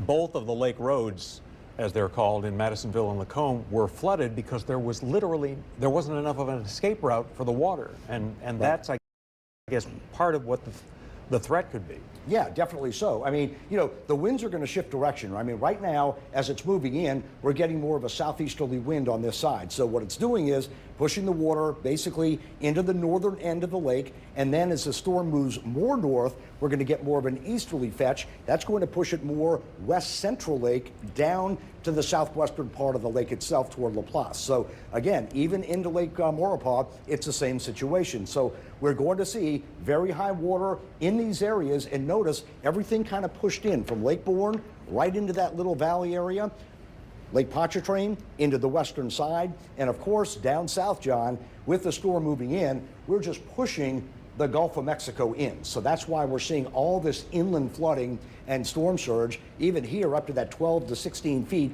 moving in on that southeastern side. Storm surge, the most dangerous and the biggest killer in storms, flat out. Rain, big time problems. Tornadoes, big time problems. Wind is a big issue, but storm surge, that is one of the biggest killers in storms. So as it moves in, we see all that flooding coming in to lower areas toward Grand Isle, Golden Meadow, and they're seeing that right now because the storm is basically right near Golden Meadow and Cutoff. And as we continue to see that moving in, we're seeing all that inundation as well as Port Sulphur on that eastern facing side. So outside of flood protection levees, John and Meg, we're going to be watching out. We're going to see some major inundation of flooding. You said inside the flood restricted area here with the flood walls and the lake and also the levees, we're protected, but outside of those flood walls, it's going to be a major issue. Yeah. All right, Bruce, we'll check back with you in just a couple of minutes. Let's talk about an issue in Orleans Parish now. The city reporting that a number of sewage pump stations on both the east bank and west bank of Orleans Parish have lost power. So because of that, they're having the potential for sewage backup in homes. They've been asking people to conserve power, basically conserve your water as well if you're living in Orleans Parish. Chris Hagan has this report, an update now from the Sewerage and Water Board. We're here at the Sewerage and Water Board of New Orleans, where they say several sewage and pump stations on the east and west bank are experiencing power outages, and that increases the potential for sewer backups in homes, and you do not want that. To combat that issue, they urge residents that still have power to minimize wastewater leaving their homes. That includes not running your dishwasher. That includes not washing clothes. They say these stations will be out of service until the storm passes, and it is safe for them to make assessments, and they will provide updates on their social media pages, Facebook, Instagram, and Twitter throughout the event. Again, as they mentioned in that statement, it's not likely that you may have power for much longer to do those things, but it is a good rule of thumb to minimize how much wastewater you have going out to make sure everything runs as smoothly as possible for as long as possible. Reporting in New Orleans, Chris Hagan, Fox 8 Local First. Back to you. All right, thanks, Chris. And we have wind gusts of about 80 miles per hour right now in the city of New Orleans. Our Rob Masson joins us by phone. And Rob, what are you seeing in downtown New Orleans right now?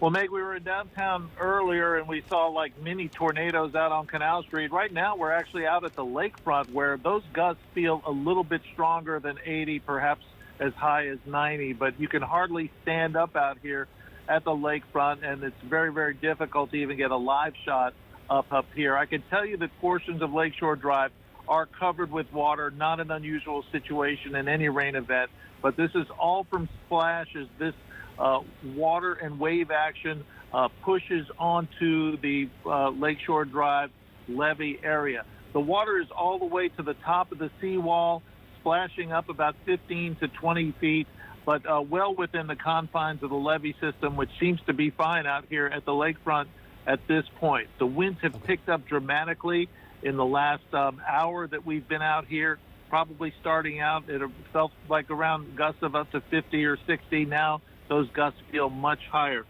There were some people out here earlier. They've been gone now for about 45 minutes, and there's absolutely nobody out on the roads as conditions continue to deteriorate here on the lakefront at Marconi and Lakeshore Drive. So a very dicey situation, not a good idea to go out. Things definitely getting worse out here, Meg. You know, and so many times, Rob, during these storms, we do see people who go out to the New Orleans lakefront, even though we tell them not to, just to check out the conditions. So that's good to hear that at this hour, the 1 o'clock hour, people are inside and are not out there because the winds are just too dangerous. Very true, Meg. About 45 minutes ago, we saw a couple of sightseers out here behind the flood walls here at Marconi. But they did venture over on the other side. Now that is not advisable at all, as we're starting to see more and more debris from trees blow down. No major tree damage as yet, but definitely things are starting to fly around in the air, and it's very, very hard to stand up out here, Meg. Rob, I wanted to ask you, as you've been driving around through New Orleans the last couple of hours, have you noticed that street lights are out? The last report we had was more than 20,000 customers without power in Orleans Parish. Very true, Meg. About an hour and a half ago, we were at Claiborne and Orleans. There was a definite power outage there. As you know, that's a major intersection. No traffic controls in place at all. A lot of ambulances were going by there back then, but a very dicey situation. And there are scattered power outages throughout the city right now in the Treme area, Orleans and Claiborne. And people need to be advised, A, you shouldn't be out.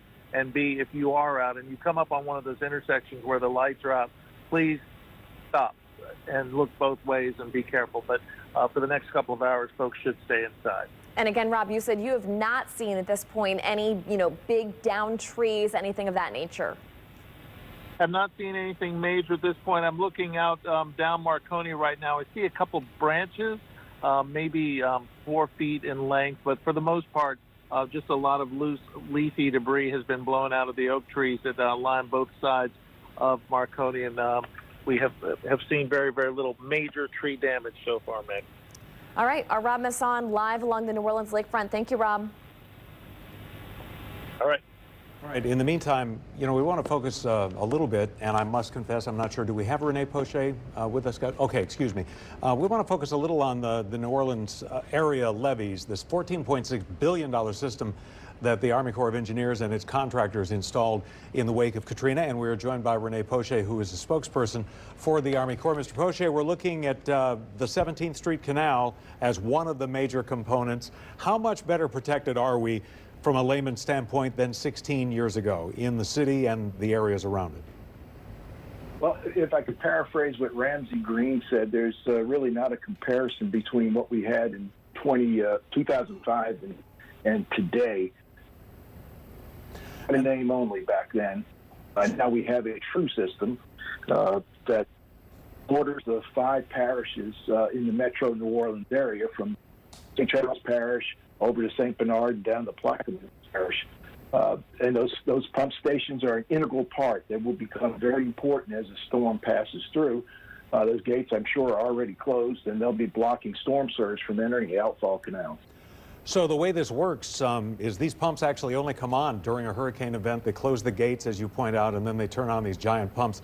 Here is the Lake-Borgne storm surge barrier, or as they like to call it out in St. Bernard Parish, and even in Orleans and New Orleans East, the Great Wall. Quite frankly, nothing like this has ever been built in quite this way? No, nothing like this. So it's just a little over $1 billion. 1.8 mile flood wall that stands at 26 feet. And that wasn't there during Katrina. What that does, John, is it blocks the water from coming into the Gulf Intercoastal Waterway and the Industrial Canal. That's when we saw that catastrophic flooding in 2005. That was because the water was allowed to come into the city. It's not the case anymore. We're taking the fight to the storm rather than the storm coming to us. And another major component we're showing here is the West Closure Complex, which is at the Intercoastal Waterway, basically south of the Harvey Canal, the world's largest drainage pumping station. It is. That one, too, is also just a little over $1 billion. Fill an Olympic-sized swimming pool in about 4 seconds. It will take the water that comes from Jefferson Parish, it's actually the Harvey and Algiers canals that is right at the intersect right above it, and that water will be pumped around down the Gulf Intercoastal Waterway. So yeah, a lot of major structures, complex structures that we didn't have before. The levees that were raised are now, they have resiliency to them and that they were armored. So if they overtop, we don't have that erosion. The flood walls that were constructed have splash pads on the protected side. So if a flood wall does get overtopped, the water hits that splash pad and disperses rather than just going straight into the dirt and eroding the ground next to the flood wall. So there was a little bit of a test, obviously, during Hurricane Isaac in 2012. Is this, we've got a hurricane that intensified near the end of its life before striking shore, up to 16-foot storm surge predicted. To what extent is this going to be a test, especially for the West Bank levees, to see if it really works? It's going to be a test, for the entire system. And again, we're confident the system's going to perform as designed. We may see overtopping. We don't know. We're looking at the National Weather Service estimates, and in some areas there may or may not be overtopping. But we expect that to happen. What we don't expect is a breach of any sort like we saw in 2005. So, in that sense, compared to 16 years ago, how would you characterize what we've got for somebody who's decided to stay and has heard maybe vaguely about these new levees, but wonders how much protection there truly is? Well, we're a lot off than we were then. We have a true system here. The system is closed, from St. Charles Parish on the west down to St. Bernard on the east and down to Plaquemines Parish. So we are a lot better off. There, as you pointed out earlier, with talking about the catastrophic events, we shouldn't see catastrophic flooding without, somebody loses a roof on their house. That's catastrophic to them. So we should see minimal water other than the rain that is going to fall over the next 12 to 24 hours. All right. Well, we appreciate your time. Renee Poche with the U.S. Army Corps of Engineers on the $14.6 billion, as they like to call it, hurricane risk reduction system. We call it the levee system in New Orleans, but the Corps would tell you that it reduces the risk, designed to protect against the 100-year storm or the storm that theoretically happens, has a 1% chance of happening in any given year. Could the levees overtop sometime? Sure they could, especially perhaps on the West Bank.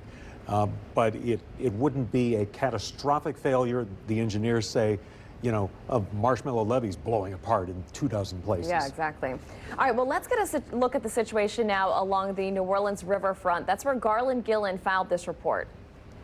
All right, I'm out here on the Mississippi River. The steamboat Natchez is right behind me, and the winds are starting to howl. The waves on these rocks is tremendous. It's just smashing against the rocks. And man, this rain is starting to really just smack you in the face, where you can actually feel a little pain right in the side of your face. And across the street at the Jack's Brewery, they're dealing with windows getting knocked out, doors knocked over, and we are not even close to what Hurricane Ida is going to bring to New Orleans. So Jack's Brewery definitely is going to have to hold on because they're already starting to deal with issues there with doors knocked out and the windows there. But the river is definitely kicking up. I can't imagine what this river is going to look like in a little while there, but the wind, I mean, you can just hear the howling of the wind right now, and that rain, it is just smacking me in the face there. Every now and then I'll get a good wind gust where it almost knocks me over a little there. Got to hold firm, get through it there. The good news is that no tourists are out here tonight, and today. So there's no selfies, no videos there. They've kind of heeded the warnings that we've given them to stay away there. They're hiding out in their hotel rooms in the Bourbon Street and in the French Quarter there. I'm going to send things back to y'all in the studio. All right, thank you very much, Garland. Time now is 1:30. I'm Meg Gatto along with John Snell, and Bruce is following the very latest on Ida, which again, Bruce, it's made landfall now. Very powerful Category 4 storm. Yes, it is. Still winds of 150 miles per hour as well. Let's come back now and we can show you the latest coordinates. 1 o'clock coordinates, we will get an update probably in the next 15 minutes because once the storm's inland, we start getting more frequent updates. But as of the 1 o'clock hour, still winds of 150, so not far enough inland to get that jolt to kind of weaken it. Moving northwest at about 13, and right now only 55 miles southwest of New Orleans. So even as we move in time by 7 o'clock, major impacts will continue. So we still have many hours to go into the night and even into early tomorrow morning. Now at 7 a.m., storm is well northwest of Macomb, moving toward Jackson, but it's going to take time for this thing to unwind. I mean, you have all this pressure, you have all this wind and rain, so certainly that is an issue. Now, we have had a little bit of a shift coming in now from the eyewall wind warning, where before it was encompassing over to Port Sulphur. Now it is basically from Jean Lafitte down to LaRose and into Houma. Part of the West Bank was in it. Now the city is out of it. Now as the storm moves northwest, this line is probably going to start shifting away, but we are right on the cusp of it. So that tells us maybe not 115 winds on the gust, but we can easily get still over the next 5 to 9 hours, wind gust up to 100+ miles per hour.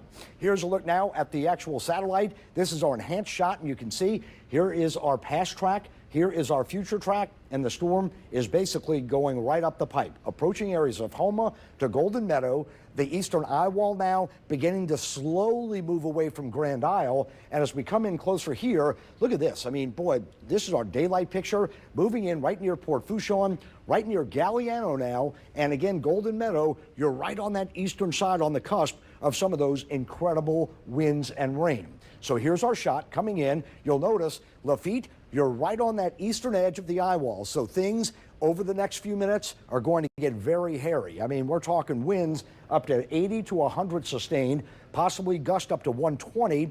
Grand Isle, you're still, although not in the major part of the eastern eye wall anymore, you're still on the outer edge of the eastern side of it. So still, you're seeing a lot of wind and high rain amounts and also that threat of tornadoes. So this is going to be a slow but sure moving storm, and it's going to take pretty much all night into tomorrow morning to get this thing finally out of here. Look at the lightning, too, around the center. Again, this shows us this is an extremely powerful storm. Now, the wind gust, we've had some of these anemometers going on the blink, so like Houma is just kind of popping in and out. So some of these with either getting destroyed by the wind or power outages at the actual sites, we're not getting some of that data.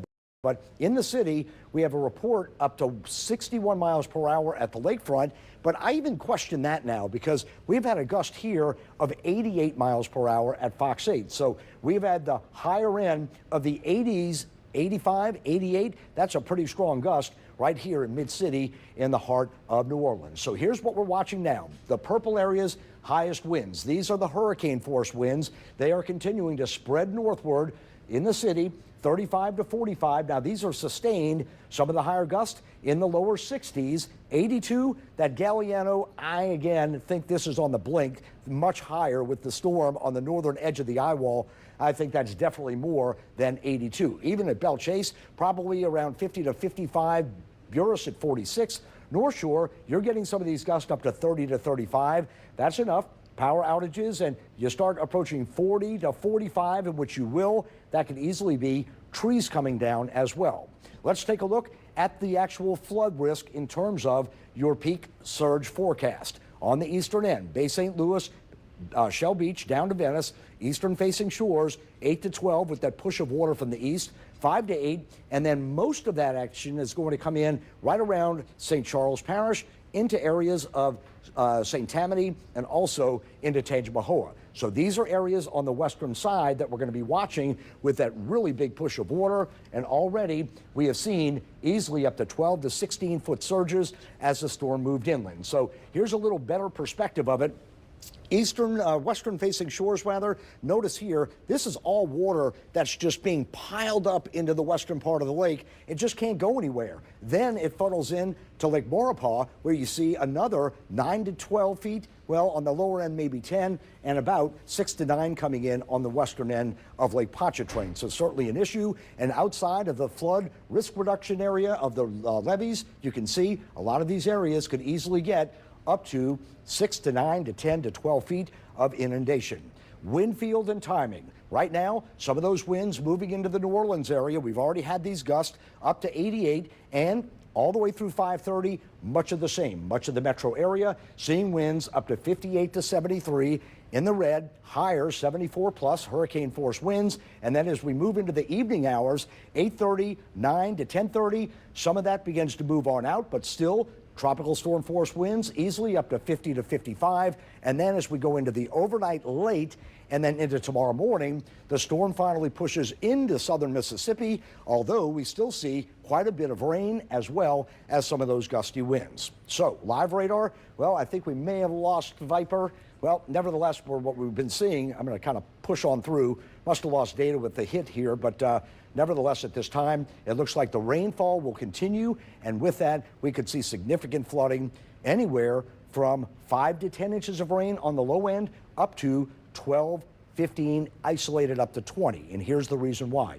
Here comes our storm moving inland. Look at the eastern side. It's a mess over here. All this heavy rain. Look at these bands that come into the city. They just kind of pivot and they continue to spin in. And this is even through 9:30 to 10 to 11 o'clock tonight.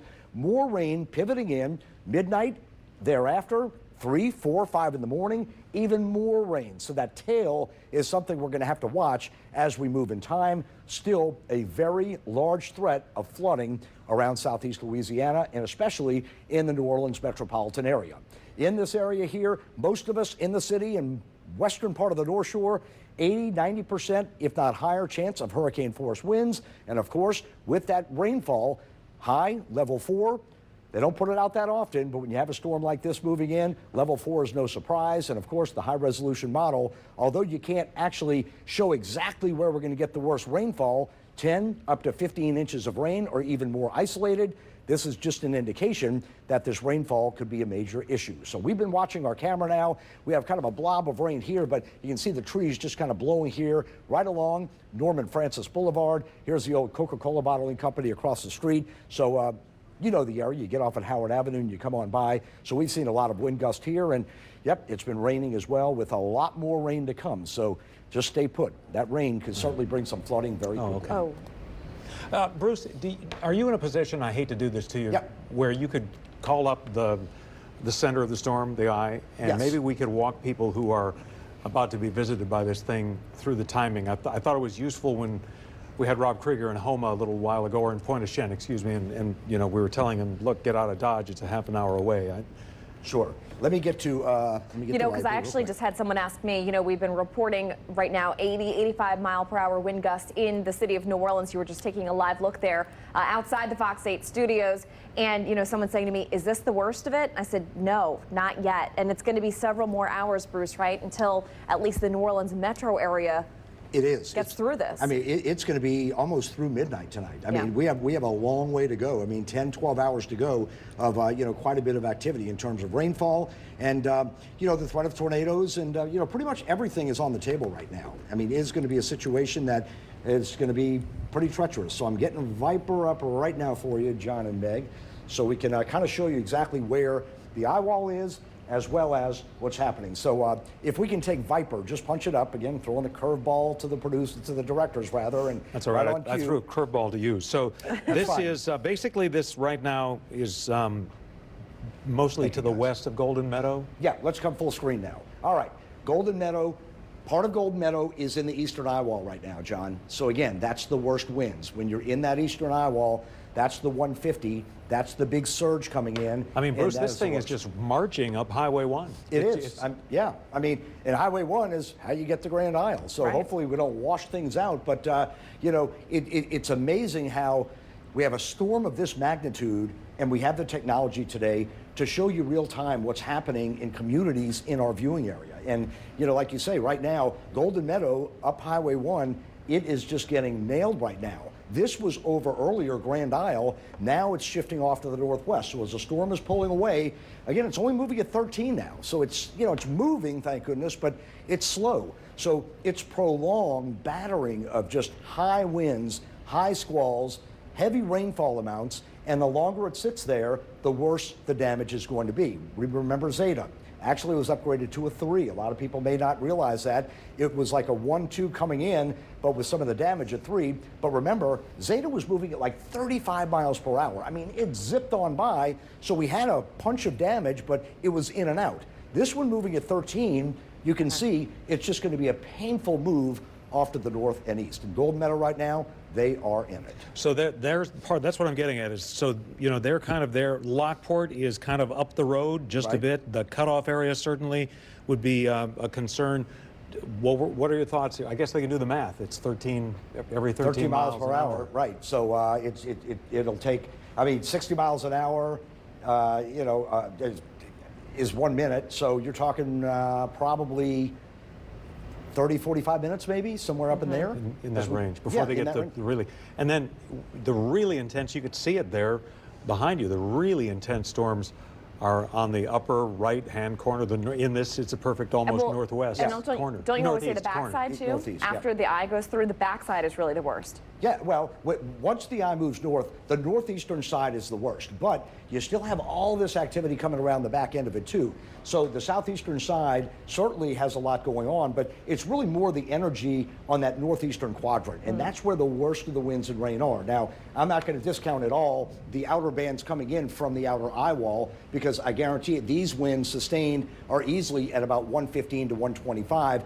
In the eye wall, that's where we get that 150 mile per hour. It's generally, we get that wrong in the news media sometime, imagine that, because we say, and in this case, Bruce is absolutely right, it's the northeastern quadrant, but it's really the upper right-hand quadrant of the thing. And if you get a storm path that comes in at a different angle, it's really not, the directions get messed up. In this case, it's coming in from the south. I mean, when storms come in different directions, I mean, if you have one coming in from actually the southwest, they can hook up north and then take that turn. Your interaction, no storm is the same. I mean, every storm has a different quality to it, just a different dynamic to it, where it's moving, who's affected, all dependent on how it comes in. Trajectory here, northeastern side. Trajectory here, it's on that northeastern side, but on the eastern end towards southeast Louisiana. So this one coming up basically out of the southwest to the or southeast to northwest, it's really right on this quadrant here, and you're pushing all this water into Grand Isle, into areas to the west, and this is why we're seeing with 150 that increase up to 16, 17 feet of flood surge, and certainly I'm sure some of the people down there, when they see all the damage to the beaches as well, that's going to be an issue. I think we have a live shot now coming in, John. Boy, look at the damage here. Where is that? This is right outside Jack's Brewery along the riverfront. Garland Gillen, who was just there, just told me that literally seconds after they moved from their live shot that we just had a couple minutes ago, part of the roof blew off Jack's Brewery. That is part of the roof that blew off and came down on a stop sign there, or a traffic light actually. And look at the debris all over the roads. Thank goodness no one was out there. You can actually kind of see there under the awning and part of the roof as the wind blows it. There's actually part of that stoplight. So I'm told, just to clarify, that's not live, but moments ago. And I don't know if it was because they lost at least one window. When windows start blowing out of structures, then roofs can get compromised. In the case of a building such as this, I wouldn't know for certain, but. And they also lost doors there too on Jack's Brewery. So then basically, Bruce, the inside of the wind started moving around and inside, and you build up got to pressure. go someplace. Yeah, you build up pressure. I mean, a lot of people would say, if the wind's blowing in this direction, open up windows on the opposite side of the house to relieve pressure. Well, remember, this is very low pressure, and I don't know what really structure that is. I don't know how it was built. It looks more like a vinyl type thing. It doesn't look like brick, but nevertheless, that thing has been standing probably for a while. And when you get a hurricane like this, now that's the result. I mean, it's on the ground. We will find out exactly where that is and give people a better idea, because I think you're right that there appears to have maybe a more significant awning structure. Right. Which It they do doesn't have look a couple like of brick those down the street. Right. Yeah. It looks like a more styrofoam awning material type. But it was enough to take down, if you look at it, it was enough to take down a sign and possibly even a traffic light too, so that it had some force. It probably hit the traffic light, and the light said, okay, I'm going down with you. Right. And Garland, who witnessed this, just told me that to him, it appeared that it was the roof, or at least something near where the roof of Jack's Brewery is. Perhaps it was a large awning near the roof, because they do have kind of those outdoor balconies there. And just to reiterate, this is in fact a live picture that you're looking at right now. So far, this is the worst damage that we have seen in Orleans Parish as a result of this storm. But we had the gust of 80 miles an hour. I mean, and that's early on before it happened. So right. This is unfortunately, the first of probably many scenes. And there's such still as this. power there because the flashing light obviously is there, but you know, they're not working, but it looks like there is still power there. And if you look at the stoplight that is on the top end of the pole, you can kind of see it kind of wavering in the wind. So This is only gonna Decatur get and worse. Toulouse, I'm told, Okay. by the way. And you can see the Jack's Brewery sign right there in the background. Gotcha. Well, the good news is, you know, we talked about Rob Masson, who's been out there, you know, driving around. He said he sees virtually no people on the roads driving around as well. So that is good that no one was there when this happened. No, absolutely. And, you know, so the strongest wind gust we've had in the city is 80 that we're aware of at this 80 point. or, David, was it 88? 88 now. Yeah, Okay. we had an 80 and then we had an 88. So, and again, no surprise because here, look at some of the bands now. I mean, here's Golden Meadow on the northeastern end of the actual eye wall right now, approaching the western side of Cutoff into Chauvin on the northwestern side. And again, albeit the northeastern is worse, but still on this northwestern side, Chauvin, Dulac area, I mean, they're going to get whacked. I mean, they're going to get some really high, significant winds as well as a lot of heavy, blinding rainfall. So look at Lafitte, Pointe-aux-Chenes, all these areas here, we're starting to get now the unwinding of this storm. As it moves inland, it hits land, friction, it kind of expands out, and you can see now all these thunderstorms are moving in to all areas of southeast Louisiana. And stay with this if you don't mind. I'm going to show you what's happening in the city itself because, of course, we just reported on that. As we come into New Orleans, we do have on the lower end of the West Bank and also into the city now. As the storm is now moving off to the northwest, you can see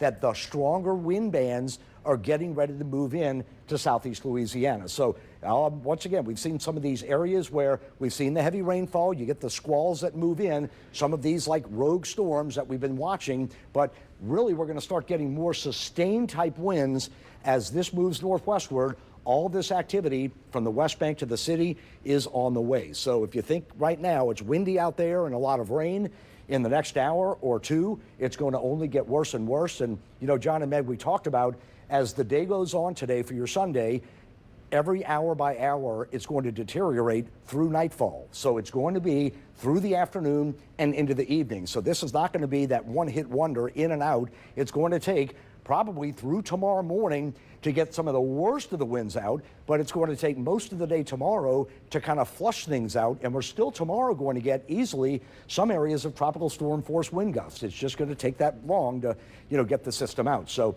here's the actual eye wall moving in toward Golden Meadow, Cutoff. You're going to be in the northern end as well as Chauvin on the western side. Then we start kind of fanning out to Lafitte, to Belle Chase, Marrero, and notice all this activity is now spanning and expanding out into the metropolitan area. So it is only going to get worse as the hours go by. Fast-moving storm. It's not a fast-moving, storm. it's no Zeta. Yeah. It's quite different. Like we said, each storm is different. Yep. This one's doing its thing. All right, let's get a check on the situation now in St. James Parish from our Amanda Roberts.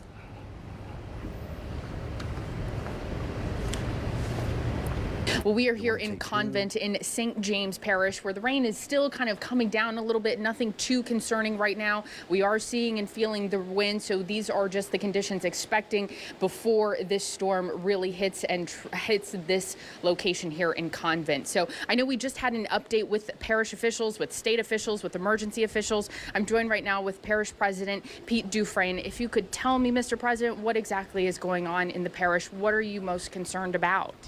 Well, right now we're most concerned about the uncertainty of what's going to happen here, being we right in the direct path of Ida. I hear people keep bringing up Hurricane Betsy, and I wasn't here at that time. I'm a little bit too young for that to remember, but they're telling me it's going to be more intense than what Hurricane Betsy was, and that's very concerning because I know Hurricane Betsy devastated this area. You know, obviously we're dealing with rain concerns, flooding concerns, wind concerns. You know, of those, what do you think is the most threatening to our area, to your parish? Well, definitely wind concerns and flash flooding and the unexpected tornadoes that may sling from the northeast quadrant where we projected to be in. That's the most concerning at this time right now. Just recently I was out and about in the community, and it seems that the roadways are pretty clear. Everybody heeded the warning. Seems like everyone is safely indoors and just hunkered down and ready for the unexpected. Yeah, because I'm looking at the clock right now. I think we were saying 10 o'clock an hour ago, 11. people should be in their homes right now. Right. People, you should be where you're going to ride the storm out. You should be there right now. And it seems like mostly everyone is. And let's talk about shelters. Not everyone has the homes, but we do have a few shelters open in the parish. Is that correct? Yes, we do have a shelter at the Lutcher High School gymnasium. It's the wind-hardened shelter we have with the generator. And we currently only have 28 people that's in a shelter right now. I mean, I wish there was more, but unfortunately, that's all we have right now. But hopefully, everyone is in a safe place. Okay. Do you have any figures or ideas of how many people in the parish have already evacuated? Maybe what percentage of parish people we're dealing with at home? No, I do not know what percentage. I know there is a pretty good number that voluntarily evacuated. You know, I was out and about yesterday and just looking at people in the grocery stores and in the gas stations, and you can see they was packed up and they was headed out. So hopefully, more people than we realized they took shelter, but I think we're going to be okay. I think we're going to be okay. And I mean, and I just want to underline, even though a number of people evacuated, even though there are a number of people in the shelter, and even though the weather doesn't seem too bad, we're expecting conditions to worsen in a few hours or so. Don't get thrown off by this calm weather right now. Is that correct? Exactly correct. Yeah, don't take this storm lightly. The most intense part of the storm, I think we should experience between 8 p.m. and midnight.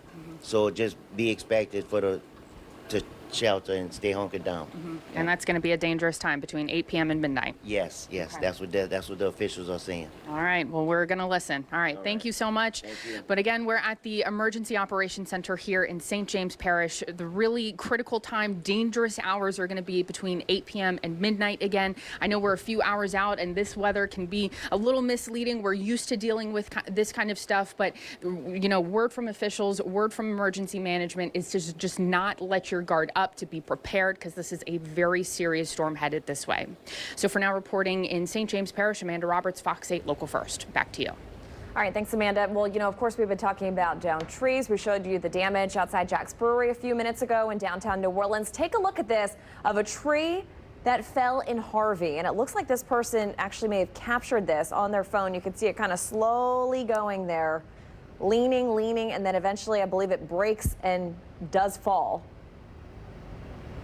I think if we just stay with this video for a minute, yep, and there goes that massive tree on top of a house. Pulled up by the roots. Wow. And, that's been the concern of some of the officials, is we've had so much rain this year, this summer, and recently, the rains a couple of days ago that didn't have anything at all to do with Ida.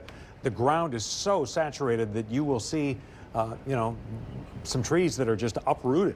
I mean, this is not usually you're thinking about being snapped somewhere or giant limbs being snapped off. This is just pulled up from the roots. And I would suspect that what is partly in play there is that the ground is so saturated that it makes it easier to happen. We were talking earlier about, especially when we were talking about having a tornado watch, going into the safest place of your home, of course, even, wearing a helmet if you had to or you could. And that's part of the reason why when you have things falling onto your home and if you have any sort of structural damage at your house, you want to be as prepared as possible. And if it's a helmet or staying inside a closet or a bathroom that's going to help you and keep you stay safe, that's what you need to do. So if you're in Bogalusa or someplace in Washington Parish, what they were saying earlier is, Zach and Bruce, is the bigger threat might be just a continuing tornado threat during the course of the day. So think about just in advance, you don't have to go there, just think about what's my most interior room with walls that don't go outside. If the situation warrants, right? And be prepared. All right, let's go to Kelsey Davis, who's been getting some video and pictures.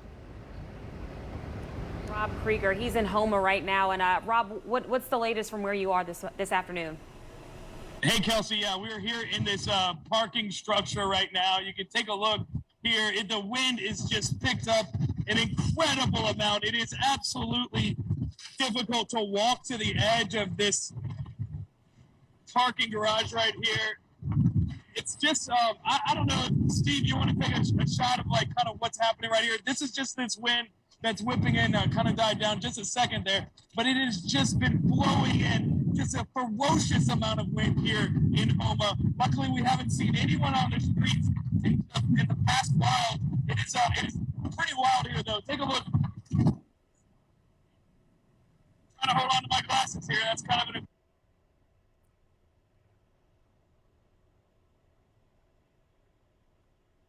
Hey, Rob, and we lost your audio, Rob. Can you still hear us? You can still, okay, well, it looks like we've lost Rob's audio, but you could see he's dealing with some pretty intense winds there in Houma in that parking garage. Things really intense. He's holding on to his hat and his glasses and just trying to stay standing there. We've been having some internet issues, so this is our solution to try to check in with Rob Krieger. But Rob, we've lost your audio, so we're going to have to come back to you in just a little bit when we can hear you again. Meg and John, I'm going to send it back to you in the studio.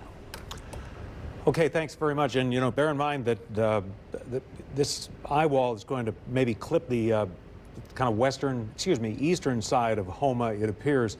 So that may be the quote, weaker side of the storm. And sometimes when you see a reporter standing up saying I'm in Category 2 winds, no, he's not, because you can't stand in Category 2 winds. Yeah, that would be a little challenging, but you could see, though, the category of winds that Rob was standing in, and he was still having a difficult time. Hey, it's not gotten there yet, not the center part of it, and it's not necessarily the strongest side. Exactly. All right, let's get an update on the situation now in Delacroix. All right, here's a picture there of some rising water that St. Bernard Parish government posted this, it looks like, on Twitter. Okay, there we go. There's the video, and you can see the water coming up in Delacroix, and they're kind of switching between the cameras there.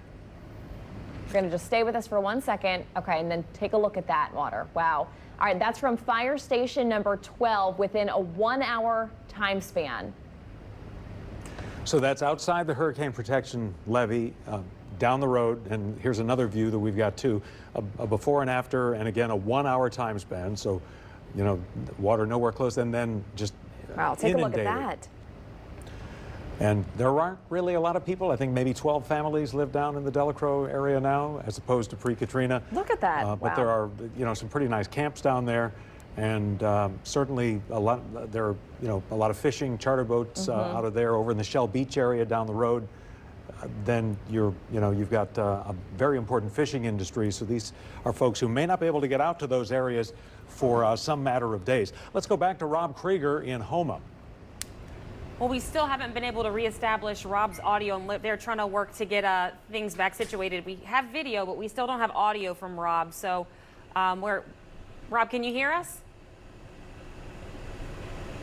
So yeah, he can hear us still, but we're having issues hearing him. But you could see again just how windy it is where he is there in Houma on that parking deck. But we've lost our audio connection. So like I said, we're going to try to reestablish that and then check back in with Rob to get more updates on exactly what it is he's dealing with out there in Houma. You know, back to the situation in Delacroix, as John mentioned, only about 12 families live there. Obviously, you know, they're outside the levee protection system. They're used to the flooding situation there. I think that video, though, just underscores how quickly this water rose and just how different this storm is from so many other storms and the amount of water that came up in just an hour's time. It was pretty incredible to see that. And far from the worst of the surge. Yeah. All right, well, Garland Gillen has been checking out the situation, you know, in the French Quarter, the downtown areas. Let's check in to see what he's got for us now.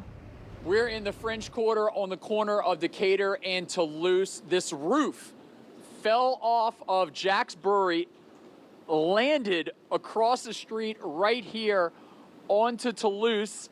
Pieces of the roof are all over Decatur Street. They're strewn about in parking lots. They're everywhere. We were only a block away. It sounded like a loud boom.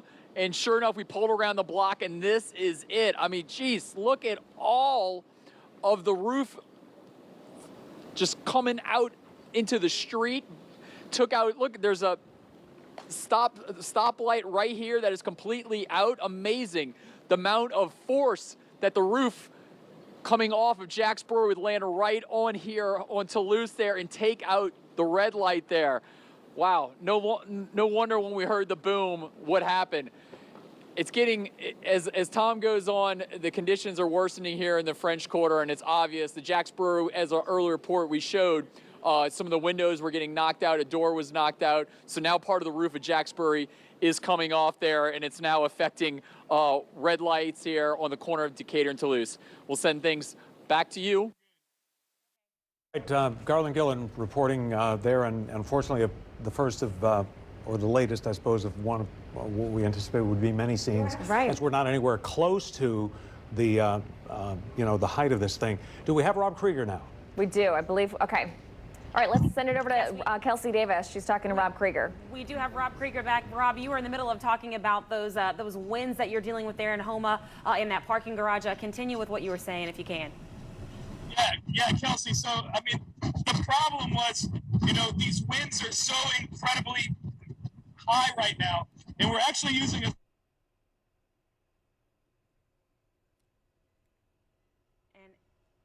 Rob? Somebody tell him my mic is there. All right. Well, we tried. You know, the third time we thought would be a charm, so our apologies for that. It's, you know, it's a really tough situation. Let's get an update now. David, you're not quite ready? I think he's still working on getting ready. How about this? We have a live picture, I believe, of the Chalmette Ferry. Do we have that live picture from the Chalmette Ferry? Okay, well, we're working on that, but we can tell you, we just got a report that the Chalmette Ferry has broken loose from its mooring and is apparently just drifting at this time. So we're working on getting you a live picture to show you that situation. Also, keep in mind, this is still not the worst of the storm. You know, Garland just had that report in the French Quarter. The strongest wind gust recorded so far in the city of New Orleans, 88 miles per hour, and it's only going to get worse. So I'm not sure what the emergency response would be to the ferry. Obviously, that would be a concern for the Coast Guard. There are some pretty talented tugboat captains, but that's a pretty ferocious river right now. Yeah. At this point in time, and we'll just have to check with the officials and see. You know, you don't want it smashing into docks, but on the other hand, it's a very tenuous situation. I don't know what kind of velocity it's got. All we've heard is that the Chalmette Ferry has broken free and is drifting free at the moment. All right, well, we're still working on getting over to David Bernard in just a second, and as he gets himself ready, we can kind of recap here. Grand Isle obviously taking the brunt of this storm. The strongest wind gust we have recorded on Grand Isle at this point, 136 miles per hour. But keep in mind that the wind gust could be stronger. A lot of the weather gauges, the radar, you know, got knocked out because of the sheer strength of this storm.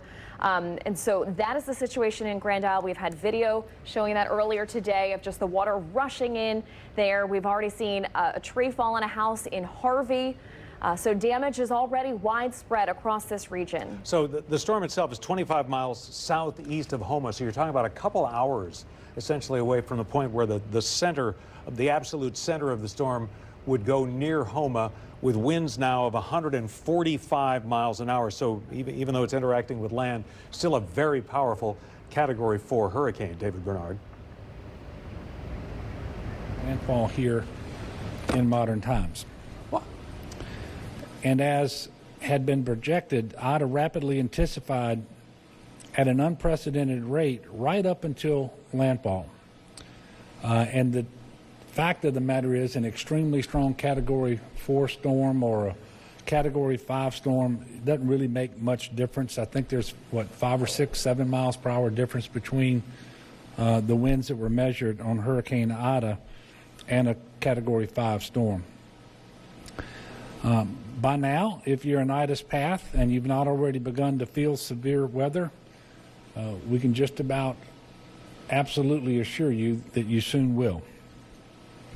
If you're sheltering in place, please make sure that you're in the most secure place possible in your home, some interior space, and then please make it your business to stay there until the danger passes.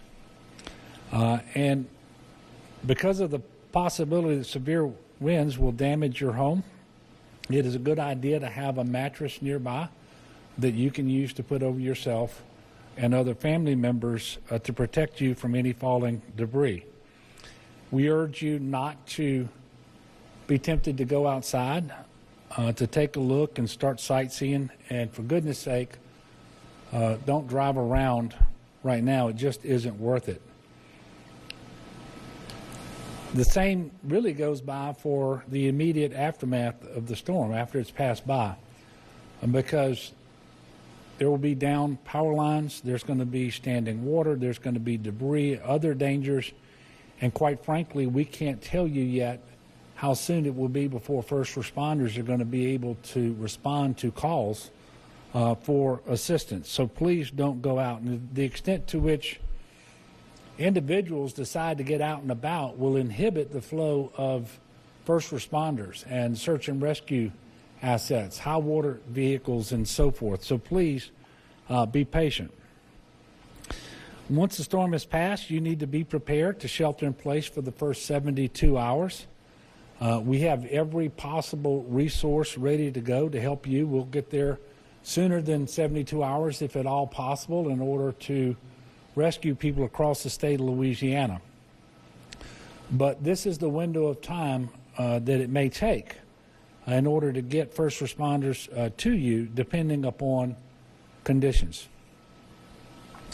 You should know that the entirety of the Louisiana National Guard has been activated, and currently more than 4,900 guardsmen are out in support of current operations. Just on the search and rescue assets of the National Guard, they're staged across 14 parishes. They have 195 high water vehicles, 73 boats, and 34 helicopters ready to support and assist the citizens of Louisiana. There remain 169 wildlife and fishery agents with trucks and boats in the same number in order to do search and rescue. And the most robust search and rescue effort that we have consists of more than 900 individuals making up 21 teams that are represented by 16 different states. And the numbers that I just gave you include the Louisiana State Fire Marshal's Office and their boats. The Department of Transportation has assembled 164 coaches and 20 paratransit vehicles. 185 coaches will be available by tomorrow morning. The Department of Corrections, our prisons, have produced more than 34,000 sandbags for communities across South Louisiana. They've also completed the evacuation of 2,500 inmates from 7 local jails, those being Acadia, Orleans, Plaquemines, St. Mary, St. Bernard, Vermilion, and Terrebonne parishes. The CPRA continues to monitor gates across the coastal zone. As of a little earlier today, a total of 459 gates out of 692 are closed. That's up 246 since the briefing yesterday. All of our hurricane protection systems have been have been completely closed, and all structures are fully operational at this time. As late as this morning, additional protection measures were being undertaken by levee districts, such as the South Lapouche Levee District. They actually completed sheet pile and sandbagging operations to address low areas ahead of the storm. Based on the hurricane track and the wind, rain, and surge forecast for the remainder of the hurricane, the CPRA is anticipating some overtopping of the southeast portions of the LaRose to Golden Meadow levee system, non-federal back levees around Middle Grove and Alliance in Plaquemines Parish, and non-federal levees in Lower St. Bernard Parish as well. And obviously overtopping is concerning, but I want to make sure that everybody understands overtopping and levee failure are not the same thing. And a levee failure can be much more catastrophic, and so they are not the same thing. Obviously, we're going to continue to monitor this flood protection system. I can tell you right now, we do not anticipate any overtopping of the Mississippi River levees or overtopping of the levees in the hurricane risk reduction system around the greater New Orleans area. Clearly, you've seen the reports, and up until a short while ago, I was able to look at live video feeds.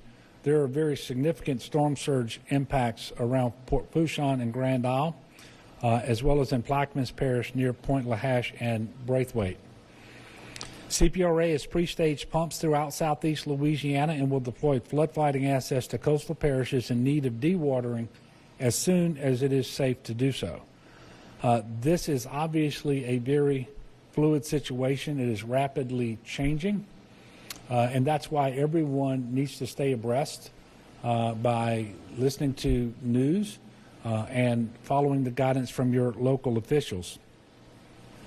Really, nobody in Southeast Louisiana should be out on the roads, but if travel becomes absolutely necessary after the storm, please proceed with extreme caution. There will be hazards out there that you may experience before any law enforcement or DOTD personnel or anybody else may be able to get to first and warn you about it. This is especially true of debris, downed power lines, and standing water. Please check 511la.org for road closures, and please don't drive through standing water. That's how we lose an awful lot of people after storms. Many parishes are announcing curfews as we speak, so all Louisianans should follow the directives of their local leaders, which are obviously designed to keep us all safe. And the conditions vary by parish, and they have different considerations in mind. And so please honor these curfews and avoid needless risk to your own safety and that of your family. And please, again, keep streets clear for emergency responders. If you have evacuated, don't be tempted tomorrow to return before you know that it is okay for you to do so. Please contact your Office of Emergency Preparedness or monitor any announcements that they have as to whether it is the right time for you to return. The last count that I had shortly before coming over here is we have 1,542 individuals being sheltered across the state. That is in at least 23 different shelters. The vast majority of those are being operated by parishes. Obviously, we expect this number to increase throughout the day and potentially in the days to come as people discover that their homes are no longer habitable. For the latest shelter information, text LA Shelter to 898-211, or you can call 211. Heed the guidance of local officials. Local officials will have the most up-to-date shelter information for a specific area or parish. As we have mentioned several times before, if you lose electricity and you decide to use a generator, it is imperative that you follow the instructions from the manufacturer. Please make sure that generator is well away from your home in a well-ventilated area. It should not be inside, shouldn't be in a garage or a crawl space, under a window or a vent. And on occasion, you'll need to refuel the generator. Please make sure that you allow it to cool off for at least 20 minutes before doing so. In closing, and before I take some questions, there is no doubt that the coming days and weeks are going to be extremely difficult for our state. And many, many people are going to be tested in ways that we can only imagine today. But I can also tell you that as a state, we've never been more prepared. Again, all the models that we've seen from the Army Corps of Engineers and from our own CPRA show that the Hurricane Storm Damage Risk Reduction System will hold and perform as intended. Will it be tested? Yes. But it was built for this moment. I have a tremendous amount of confidence in the team that we've assembled at the state level, all the local officials and first responders and our federal partners. And by the way, I want to thank FEMA Regional Administrator Tony Robinson from coming out of Texas to embed with us here.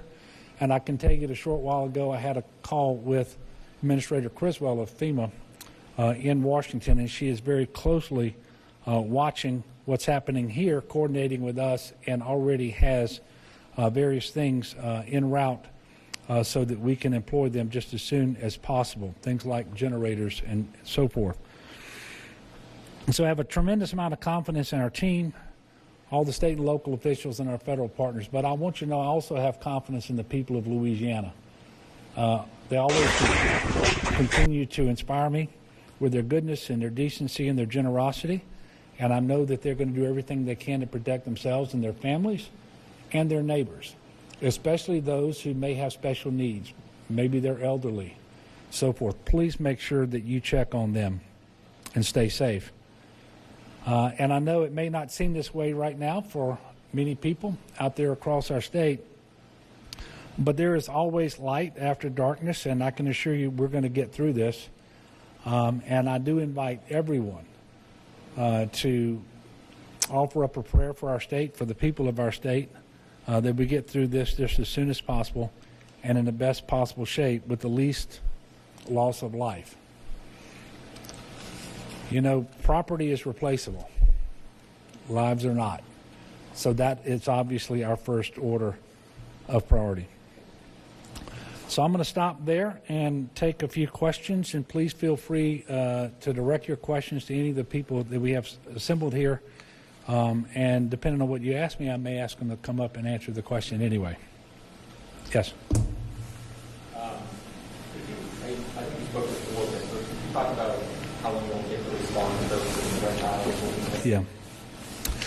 It's weather dependent, and quite frankly, before the weather gets good enough for us to respond, it's going to also be dark.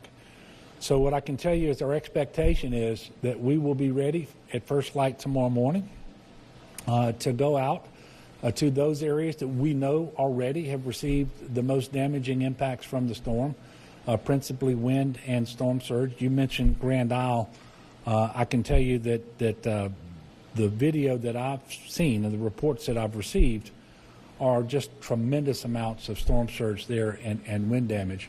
The good news is, you know, I hesitate to give you a figure, but something like 98% of Grand Isle evacuated. And the people who were there, I believe, stayed back in structures that are specifically designed and built to withstand these types of forces. But I have no doubt we're going to see extreme devastation, Grand Isle and elsewhere, but we will likely be sometime after first light tomorrow morning before we can get up in the air and get vehicles down there. And of course, you know, you got to travel LA1. I don't know if you saw the video, but LA1 was not in good shape in the Leeville area earlier. So we will be working that just as quickly as we possibly can, and in all likelihood traveling to Grand Isle and elsewhere in that vicinity via helicopter. Do you have any information as to the status of hospitals? Yeah. Whether any have been evacuated? Yeah. Okay, so I can tell you no Tier 1 hospitals have been evacuated. Now, Tier 1 hospital is what we commonly think of as a hospital. By definition, we have some rehab hospitals, we have some behavioral health hospitals, and these are typically much smaller, and the patient's needs are not quite as acute. And we have evacuated 4 such hospitals. And since I'm on it, I'll tell you we've evacuated 22 nursing homes, 18 assisted living facilities, and 61 intermediate care facilities as well.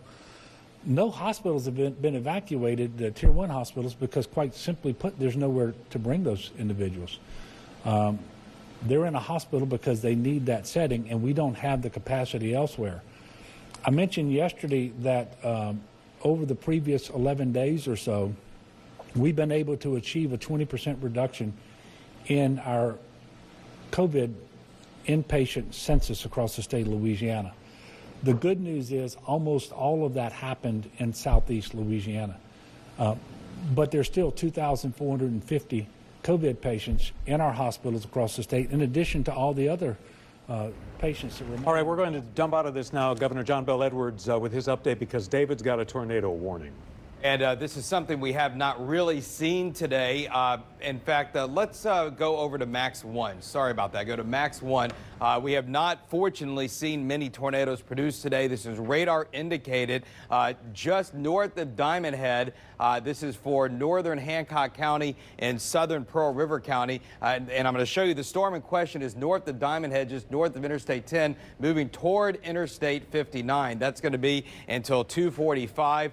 We put radar. It's this cell right here is showing rotation and a possible tornado. It's moving northwest at 50 miles per hour. So these tornadoes are going to be brief and they're going to be quick when and if we get a lot of them. That's our first one of the day. I think there was one closer to Pascagoula earlier this morning, but fortunately so far Ida has not been producing that much in the way of tornado warnings. But as it continues to push on shore and we get more of the friction of the land involved, we may see some more of these tornadoes begin to be produced. Northwest at 12, this is the 2 o'clock update. So it was moving at 13, now it's moving at 12. The slowdown is continuing. It is going to be a long day and it is going to be a long night. The winds, they've come down a tick. 145 miles per hour. The position 25 miles southeast of Houma, Louisiana. Here's a satellite picture. Very clearly defined eye still, even as it is beginning to interact with more land. Got a lot of marsh down there. We understand that. A very wide eye. That is the forecast track, so we'll see if it continues taking to this track or a little bit more to the north. Notice right here, this sort of enhanced area of thunderstorms. This is what is now moving across parts of the east and west bank. We have now gusted to 92 miles per hour here at the station. That, by the way, matches our peak gust with Hurricane Zeta last year, at least in mid-city. And so I expect the winds to continue to increase across the area. If you haven't lost power yet, the chances are that could be coming. Here's a live look at our tower camera looking back on Norman C. Francis Parkway. It's shaken. It's breezy out there. These things are coming in gusts. At times it looks worse than at others. We generally have been sustained right now between about 40 and 50 miles per hour over the last 30 minutes or so. The peak gust at the airport in Galliano has now hit 98 miles per hour, but we have some additional reports we've received there. The peak gust at the lakefront, now it's 67, and of course Buras is probably a lot higher than that because we know for a fact they were having hurricane conditions there. Zach Fradella, though, has put together some of these.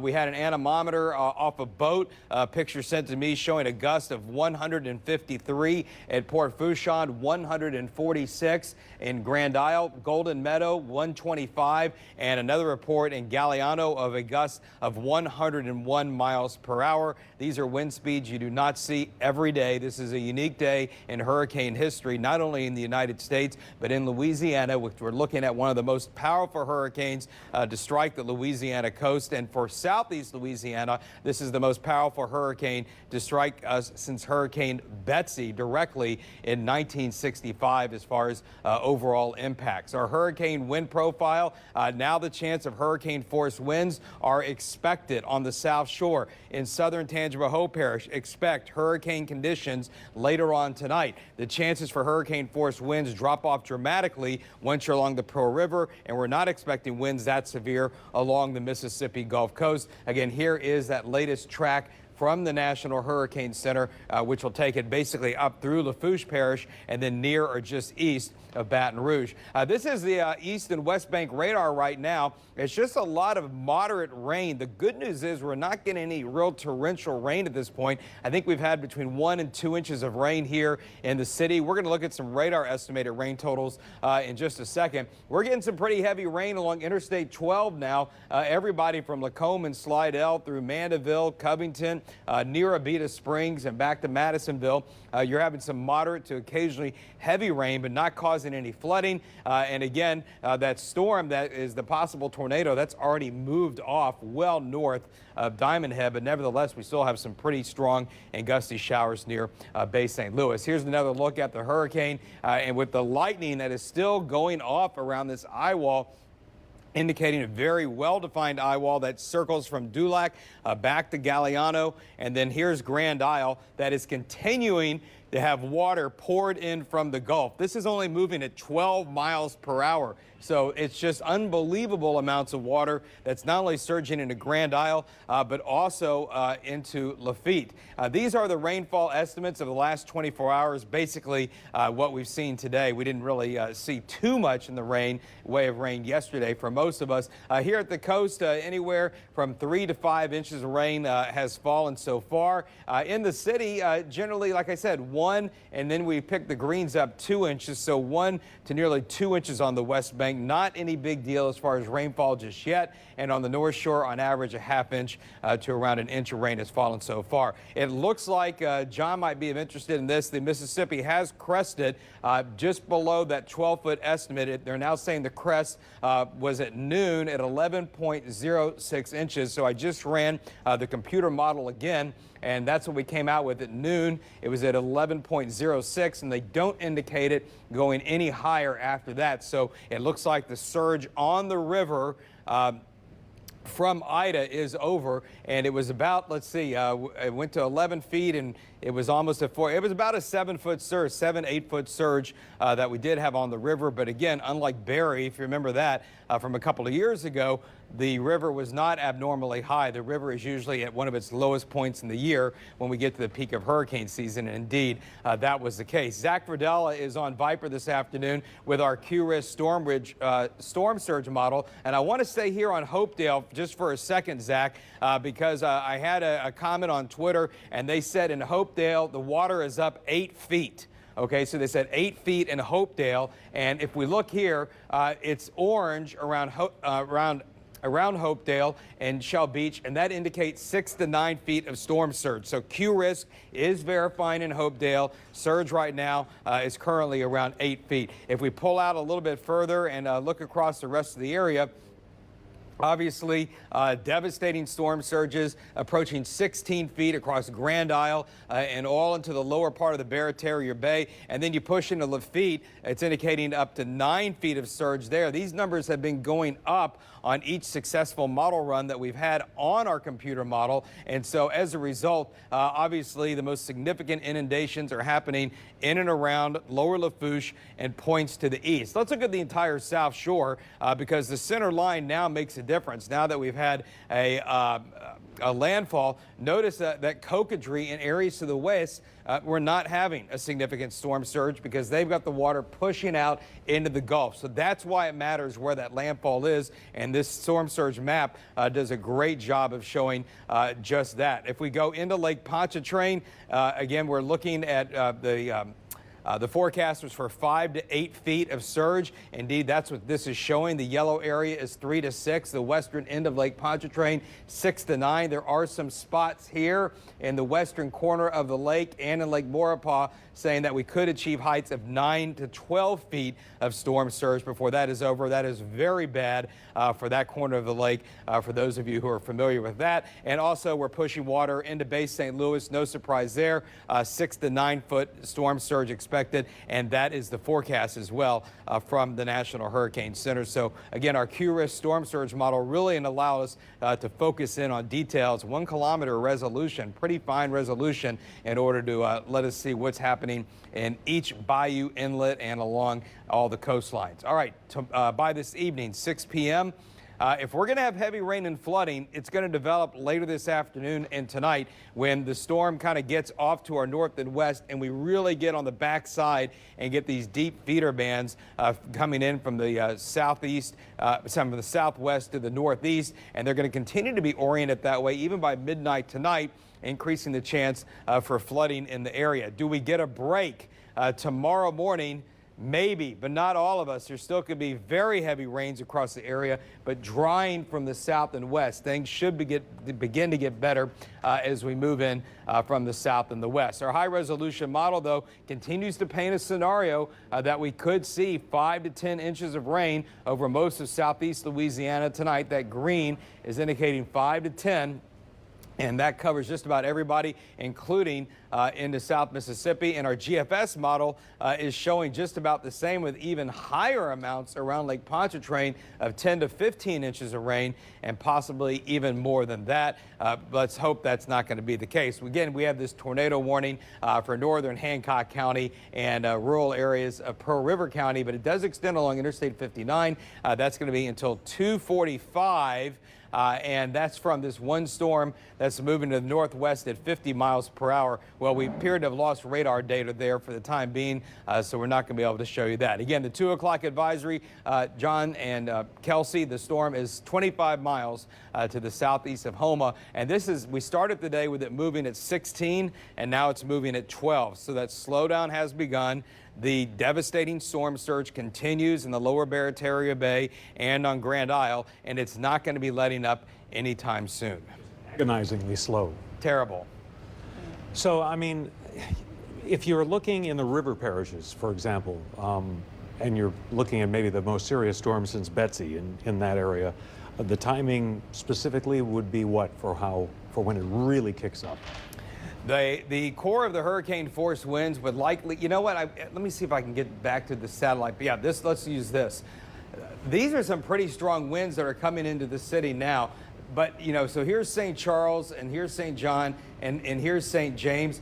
Being that it's moving at 12 miles an hour, you'd have to say in the next 3 to 4 hours, some of the strongest winds they're going to see are going to start occurring. So through the late afternoon and into the early evening hours. And then the other thing, you know, you just sit there and look at those models about the rain and hope that some of those bands set up over the marsh, but I'm not sure that the geography works right. Well, I was talking with Zach earlier. I mean, there was one storm where it was continuing to show these very heavy rain totals, and they never did materialize. Right now, the rainfall rates are not that strong from what we're seeing on radar. Now, that's not to say that that's not going to change later tonight. This is a very precarious situation, and the threat for very heavy rain is there. But we've got a lot of different models kind of putting out the same signal that, hey, a lot more rain is still to come. And you do get, I mean, one great example of this not being true would be Katrina, which had a 260-mile swath the length of the Grand Canyon of destruction. But sometimes with these storms, you'll hear, you know, wind, surge, and all these threats, and you'll get 2 out of the 3, but maybe one doesn't materialize. Well, one thing that happens a lot of times with landfalling hurricanes is they start to get farther north in the mid-latitudes, and a lot of times dry air can get involved in these storms when they hit land, and they can kind of just go poof. The greatest example of that is in 2002 with Lily. Lily was a Category 4 hurricane off the coast, and it literally just, you know, partially due to some cooler water from Isidore the week before and drier air, and the whole thing just basically fell apart. John, let me see. This may just be an update to the tornado warning, or this could be a brand. It's a cancel? Okay, well, there it is. I hit it anyway. So good news is the tornado warning is canceled for Pearl River and Hancock counties. All right, but the main thing people need to know is that there is every threat, every possible threat of some very heavy flooding rains. Yeah, not backing off of that as well. We've got a lot of feeder bands and a lot of hours to go. And all indications are not only the storm surge and the wind damage we've seen already, that flooding could be on the horizon as well.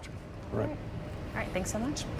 Well, I believe we're going to be checking in with Guy McGinnis. Do we have a Guy McGinnis on the line now?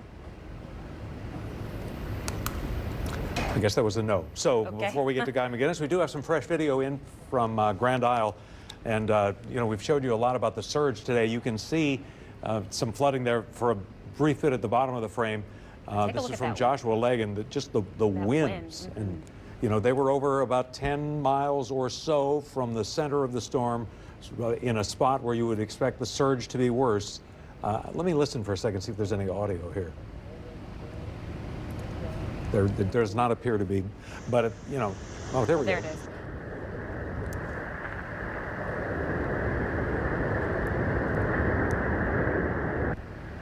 And I was going to say, too, just seeing these rooftops, just peel back. Like absolutely nothing there. But again, we talked about those winds being a big issue And I think, the viewing area. you know, sometimes, let me get out of the way here and shut up for just a moment. And if you don't mind, guys, let's just run that again with the audio.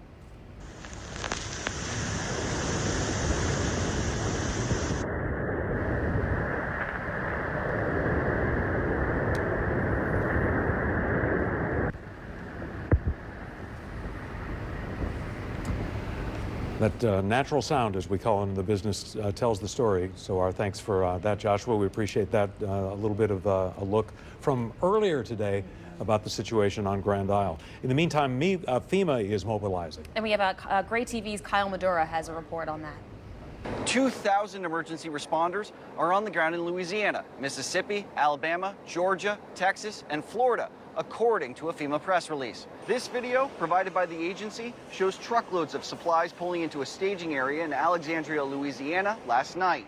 FEMA spokespeople say similar support bases are up and running in Montgomery and Selma, Alabama. Search and rescue teams are on the ground as well, ready to move in. Nearly 100 ambulances are on standby for post-storm evacuation, as are 15 aircraft.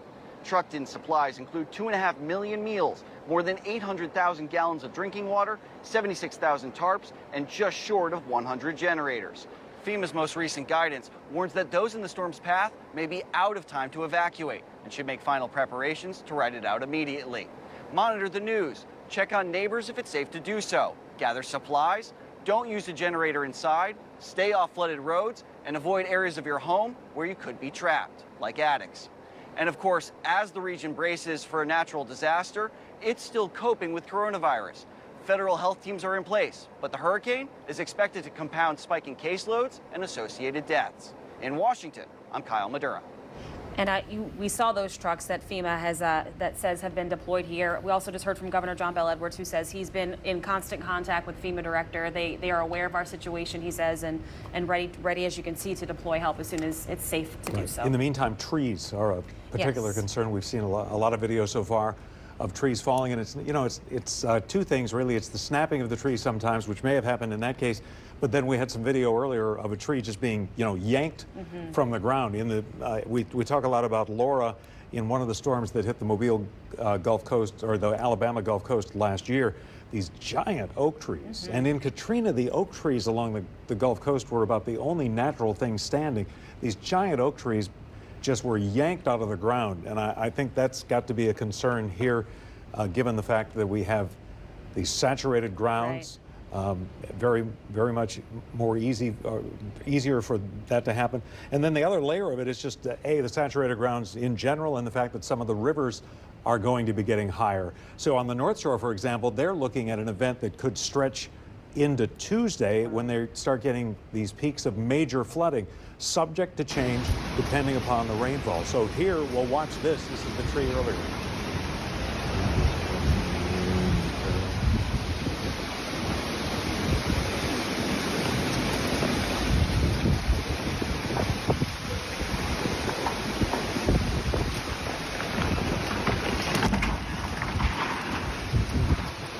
Video, this one here that you're just looking at, it comes out of Harvey. That first tree that fell in the house was in New Orleans East. So wind definitely becoming an issue with these, as you mentioned, John, these large old trees. We've been having so much rain this summer already, as you mentioned. So of course this wind is strong, not to downplay the wind, but it doesn't take a whole lot when you have such saturated grounds. This is Jacob Lanassa, who was kind enough to send that into us. So our thanks for that, Jacob. All right, in the meantime, let's get an update on St. Bernard from Natasha Robin. We are here in St. Bernard Parish, where the wind has picked up significantly, really over the last half hour or so. Just to give you an idea, we're standing under the cover here at the EOC, but you can see the trees blowing and the wind, just the force of that wind that we've been getting through here. Parish President Guy McGinnis says that they've been getting gusts of 70, 80 mile-an-hour winds coming through this area. Now, we know that there are some trees down and possibly some damage, but the parish is still assessing that.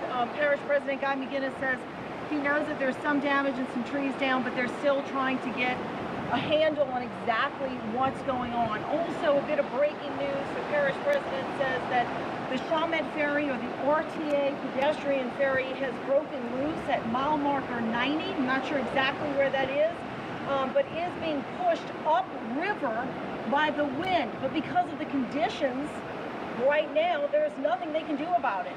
So a ferry right now is being pushed upriver by the wind. It has broken loose.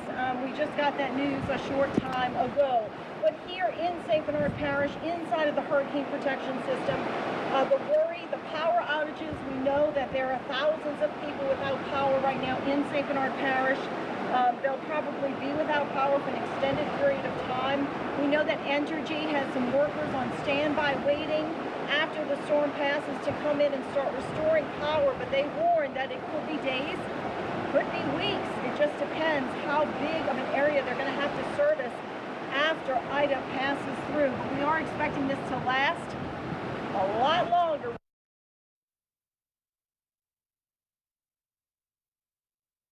All right, Natasha Robin with the scene there. We do want to remind you that if you were to lose your television signal, we're cooperating with our cooperative endeavor with iHeartRadio, so stations like WRNO, WQUE, KBDU, WYLD, WNOE, and WODT. I almost left out WODT, and then I thought, no, that's not good. Just make sure I get everybody in there. So we are going to try, as we have more and more people who are listening to us instead of just watching, because that'll be more and more of an issue as time goes on. We'll try to switch into radio mode a little bit and describe a little bit more about what you were seeing. Right, like we did with those 2 videos just now with the tree falling. So again, if you can, we've been saying this all morning long, if you can safely send us video in and upload those to the news app, we would love to share those on air to give people a sense of what's happening around the viewing area. But this thing just crawling up LA Highway 1, it looks as though it'll kind of split the difference between Houma and Lockport, which is over in Lafourche Parish, kind of to the east of there. Not quite a direct line, but you know, and we'll get more from this from Zach Fradella in a few minutes, but you know, all it takes is one of these little jogs that they take from time to time for it to make a big difference and make a life-changing difference in somebody's life. Right now, we want to take a peek at what's happening in Plaquemines Parish. We have a report from Caitlin Rust. We're checking in with another update from here in Belle Chase at the Plaquemines EOC. I'm with Kirk Lapine, Parish President. We're getting some serious gusts here, even in the garage. Do you have any idea of what we're seeing right now? I think the wind speed's around 50, but they've been gusting between 65 and 70 right now. It's shaking. It's moving right now. Right, yes, we can feel it here in the garage. We're getting all blown around in here. What's the latest? I know some crews were going out to check up on some things. What are things looking like out there? So far, so good. We're getting some reports that the water is coming up in our lower end of our parish. We're watching that closer. We have some people down there. I've been by phone keeping up with those individuals. They have clocked some winds close to 100 miles an hour right off the coast. So our pumping stations will be activated as soon as we can get a man in those facilities. We also have pumped down our level of our canals as low as we can, anticipating any heavy rainfall. Right now, we haven't seen much of rainfall, but we're just watching it as we go. Right. It just seems like the wind is the biggest issue right now. Is there a lot of power outages as well? Well, actually, there are about 7,400 power outages in Plaquemines Parish. As you can see at the EOC, we're not out of power yet. We're not on generator power yet. We actually are still on regular power. So, but we are seeing sporadic cases come up, more and more people going out of power. Of course. And are there any emergency situations right now? Have you guys been getting any like emergency calls? Nothing has been received from our 911 center. Again, I think that's a credit to our people who got out and evacuated. So far, we have not received any emergency calls that we have to respond to right now. Of course. Any reports of trees down in places, blocking roads and all that? Well, we actually have a tree down on the side of the road right here off the Kenneth Drive, and as soon as the wind subsides, we will get to that and get it moved, get it cut up. That's a secondary exit for one of our Springwood neighborhoods. So that's important to get that moving. But right now, we haven't had many reports of down trees or power lines, and I'm sure that will increase as the day goes on. Of course, because these winds are only expected to increase. I know we're getting blown around right now, but they're only expected to increase. Any idea on that timetable? It looks like another couple of hours. It has made landfall. And actually, some of the models shifted it a little bit more west. That's pretty good news for us in New Orleans as it moves over that way. And look, we don't want it on anyone. We don't wish it on our worst neighbor, our worst enemy. So as long as it keeps moving on the speed of the forward track that is, we feel confident, the next couple of hours it will simmer down.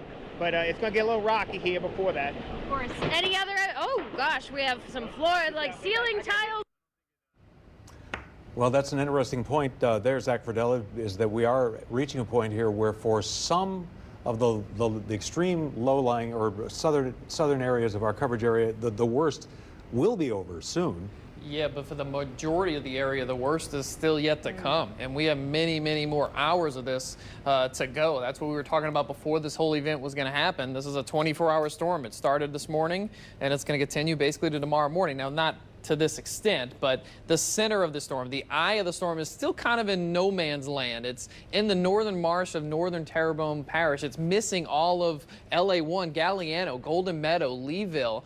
You're all going through the right eye wall of this thing. So you're getting just pounded by these southerly winds, and this is all heading up towards Cutoff and Larose. So Larose, you're going to get your worst weather is about to come to you. On the western side of the eye, you have Chauvin, Dulac, Cocodrie. You're getting your worst weather, but you have a northerly wind, which is good news because it's actually pushing the water out.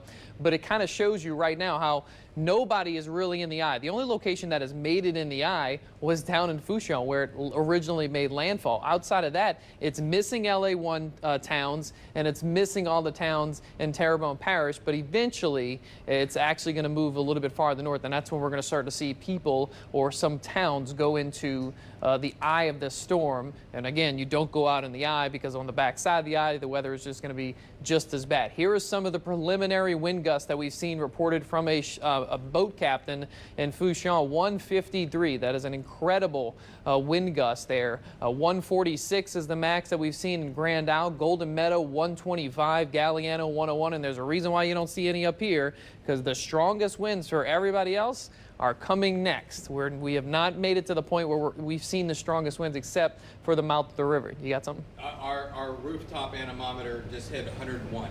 Okay, so we just had our first 100-plus gust here in the city. So we're 101 right here at Fox 8. And our windows were bowing in the office. So we are starting to see some of those intense wind gusts. And again, it's only going to get stronger from here. Let me kind of take you on a tour. There's the center of the storm. Chauvin, you might actually get in the eye at some point, but I think the first place that's going to get in the eye is some places farther to the north, like Larose or whatnot. You might actually get in the eye within the next hour or so. Grand Isle, I mean, Fouchon, now you're getting strong southerly winds. Now, the wind gusts are not as strong as what they were when the eye was close to you. But these strong southerly winds, they're just pushing in that water, and you're going to continue to have surge issues all across Barataria Bay over the next several hours. Now, north of the storm, north of where the eye is moving, Raceland, get ready, because this first band's going to be a little bit worse than what you've been experiencing, and then this next band is going to be really bad. Okay, so you're about to go through some significant winds. They're all going to be out of the easterly direction, and these significant winds are going to continue to advance northward towards the river parishes as we go through the evening hours or late afternoon into this evening. Thibodaux, you're just now starting to get into rough weather. Houma, you're getting one of those outer eye wall bands, so you're actually getting that northeasterly wind probably gusting closer and closer to the 100 mark. In the river parishes, we really haven't seen much. Now, we're starting to get some rain from Gramercy, St. James Parish, St. John. I know we've piled up a lot of water in the lake, so we're probably having some water issues in places like Laplace as far as the surge goes. But the rain has come. You've had some gusty winds, but in general, we're not seeing any reports of significant wind. That's all going to change, and it's going to change very quickly from Thibodaux up through Gramercy and eastward towards St. Charles and St. John parishes. All of that mess down to the south in Raceland and Houma, where you actually have the eye wall, where you have the 100 miles per hour plus winds, that's advancing your way. So your weather is going to deteriorate very quickly over the next several hours. And looking at the big picture across the city, New Orleans, we just had our gust to 101, and it's going to get stronger. We're going to get stronger wind gusts. Look at this next band. You can see heavier bands coming over the West Bank right now, so you probably have some triple-digit wind gusts on the West Bank. That's going to be advancing into the city very soon. That's going to advance into the East Bank of Jefferson Parish. Luling, you're going to get some of your strongest wind gusts over the next 30 minutes. And Lafitte, you're getting pounded now by this outer eye wall of the storm, and you're probably also having some big water rises occurring in these locations. Chalmette, we just saw that report from Chalmette. Those winds are picking up. We just saw the report from Katy and Belchase, and they were saying, oh, 50 miles per hour winds. They're not 50 anymore in Belchase. I can guarantee you that. And the winds are going to get stronger and stronger as we go through the late afternoon hours. So we are far from over on the South Shore from the storm. I know we got used to that whole Zeta thing where it lasted 3 hours and it was gone. This is going to last 6, 7, 8 hours just with the wind, and then we have to worry about the rain that's going to fall even as the winds start to subside once we get to late tonight. North Shore folks, you're like, what storm? For many areas, especially once you go north of I-12, well, the storm is coming, and get ready for it because we have heavy downpours stretching from Slidell through Mandeville and Covington, and we're going to start to get some of these gusty tropical storm force winds all along I-12, and that'll start to advance northward. But the worst of your weather on the North Shore is going to come later on this evening. That's when you're going to really start to see those winds increase as the storm advances farther and farther north. And we had that tornado warning that was up for the Mississippi Gulf Coast. That's going away, but we're going to have to watch these bands coming in from the Gulf. They can always produce a tornado or two as they roll in from the Gulf of Mexico. Right now, Waveland, you're probably getting some gusty winds with these heavier squalls rolling in, and these squalls are going to be moving towards the Picayune area very shortly. So, guys, we have a lot of time to go. I mean, this is not wrapping up by any means, except if you live in southern Plaquemines Parish, which those folks basically are gone, or Grand Isle and Fourchon. Yes, your weather is improving from the wind gusts, but the water's still getting pushed in because we have southerly winds now blowing all across our coast. Thanks so much. We just want to quickly get to Sean Fazan right now. He's live in Lafourche Parish with the parish president right now. Yeah, hi there, guys. We are inside the Lafourche Parish EOC Center in the Raceland Matthews area. And just to give you an idea of where that's at, it's right down the street from Central Lafourche High School, which is a spot for a shelter for some of the Lafourche Parish residents. And also, it's about 55 miles or so from Port Fourchon, where obviously Hurricane Ida first made landfall. And I can just tell you, it is really starting to pick up in this area right now. Just as Zach alluded to just a few minutes ago, the winds have really picked up. And with that, we bring in Parish President Archie Chass on. And Mr. President, just can you just give us something on with your residents, what you're getting in terms of reports? How are things going up to this point? Yeah, things are holding steady. We're seeing exactly what we thought we were going to see. We're seeing those 125, 130 mile an hour winds, reports of that coming out of Port Fourchon and a few of the boats that were still left down there that were crewed up. We're getting reports of minor damage on homes. Luckily, so far, no injuries, no huge catastrophic damage.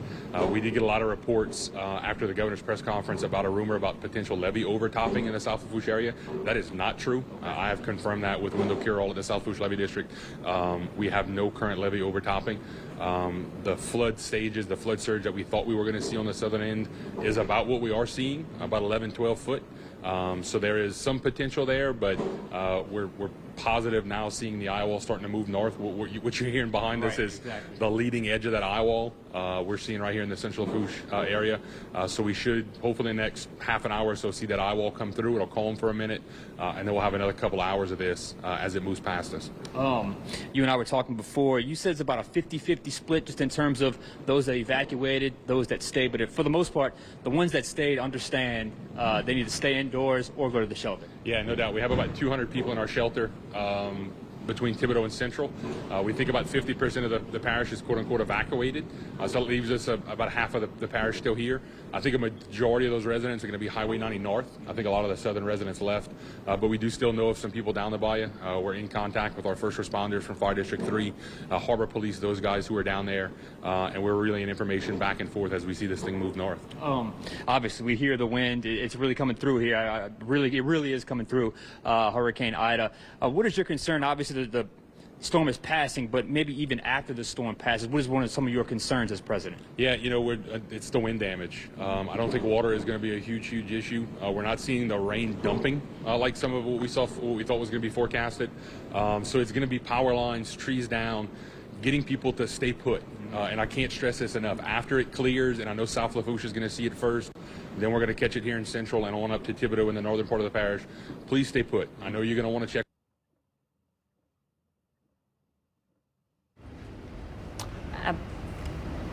All right, and that is what we're experiencing throughout the day as we have these connections. Obviously, we're working in hurricane conditions. Rob Krieger is in Houma. Let's see if we can get Rob.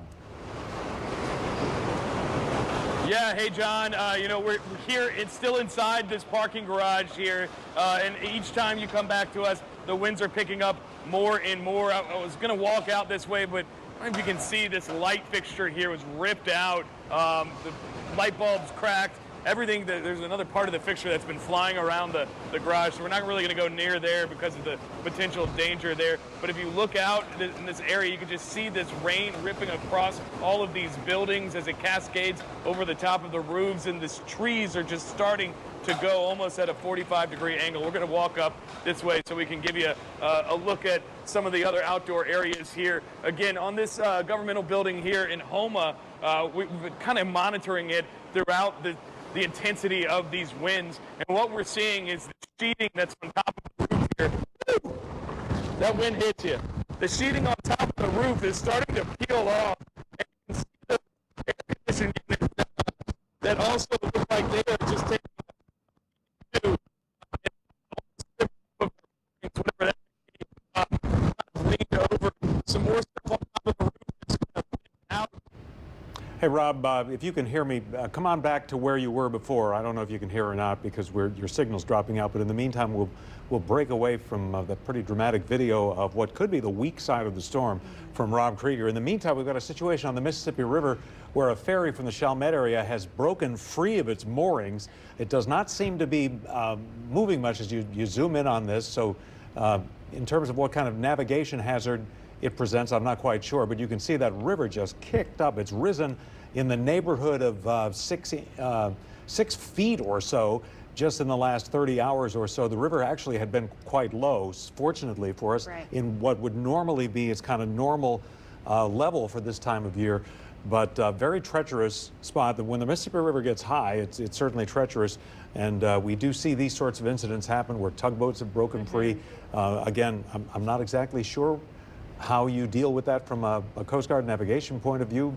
It does not appear at this point to be a navigation issue, and there's not a lot of navigation obviously on the river right now. I was going to say, I anyway. would imagine they kind of have to, just like most Close it down. first So responders, as long as it stay put, then. We're being told that we have Rob Krieger's signal back. He's still live in Houma, so let's check back in with him if we can. It's me here in Houma because it's going to be impossible that there isn't damage across the area here in some form or fashion, especially as we continue to feel just this intense amount of wind as the eye wall approaches Houma, the western edge of the eye wall, which is the one that isn't as intense. But of course, we're going to continue to stay here. We'll be safe. We've got a nice concrete structure that we can take care of. I'm going to back away from those lights because it looks like, this is what the light fixture looked like before, and I can hear it rattling there. So certainly John, a hairy situation here in Houma. We've done this for a while, and this is a wild situation here. Okay, thanks very much for that, Rob Krieger. Rob, before we let you go, as long as your signal is staying... I may have lost you all. I'm not sure. I'm going to dial back in. If you still have me here, I'm happy to answer some questions. I don't think Rob can hear us, so we'll break away from Rob Krieger. A clarification on the ferry situation. The Chalmette ferry did break free, according to Guy McGinnis, the St. Bernard Parish president, but it has been retied up to its moorings. The video we are showing of this is the RTA-2, one of the RTA passenger ferries, which also doesn't appear to be going anywhere, though there was a shot of it earlier that someone sent me of it in the river. So obviously there's not a technical navigation issue here. There's not navigation on the river. The concern with tugboats or any other boat that would break free would be, is it going to slam into something? But responding to these sorts of things, is an issue. They were able to respond to the Chalmette ferry, though, and get it tied back up after it briefly broke free. Right. I'm sure they'll just have to keep an eye on this situation and honestly wait and see, because it could be too dangerous to send those Coast Guard crew out there to try to retrieve it. So just kind of, I guess, watch and wait and just hope it doesn't become an issue like you mentioned. All right, some other video that we can bring you now out of St. Bernard Parish. They've been doing some before and after pictures in St. Bernard Parish government. This is the rock dam that runs across the Mississippi River Gulf outlet, the shortcut that's now closed. This is the closure, actually, technically the original closure complex at the top, and then that picture about an hour later at the bottom. This crazy before and after picture. It doesn't sit that much higher than the water level, but high enough. And actually, they did a series of on their website, on their Facebook page, the St. Bernard Parish government, if you want to check that out, a series of these kind of before and after shots of docks and those places that are outside the hurricane protection levee where a lot more people used to live and be affected by events such as this. So we're going to keep an eye on that, of course, and try to get an update on that ferry situation, that RTA ferry. Do we don't have anybody else we're going to check in at this point, right? Okay, we're being told we have the 3 o'clock advisory, so let's get straight to David Bernard with the latest. All right, guys, here is the 3 o'clock advisory on Max 1 from the National Hurricane Center. Winds are now 140 miles per hour. We still have a category 4 hurricane. Here's more bad news. All right. We knew this was going to happen, but it's even moving slower. It's now moving northwest at 11. It's going to be a long afternoon, it's going to be a long night, and it's going to be a long Monday. It's going to take us 24 hours to get this storm out of there. It's 25 miles southeast of Houma. Again, this morning it was moving at 16 miles per hour. Now it's moving at 11 miles per hour. And so that just means that the tidal surge, all of that stuff is just going to continue to last even longer. Here's our 60-second satellite imagery. Incredible. We're getting images from space every 60 seconds of this powerful hurricane. And Rob Krieger, he is right there on the western edge of the eye wall in Houma. That's where he was. This is how the storm has been tracking, and this is the forecast track from the National Hurricane Center, which, by the way, is going to be updated within the hour. We will get a new intensity and track forecast. At this point in time, it's not that relevant to us. We're pretty sure it's going to stay on this track, and we know what the conditions are going to be. You see that right there? That is a surge, a very intense band that has come out of the northeastern quadrant of the hurricane. That's where we just got that gust on our roof here at Fox 8 to 101 miles per hour.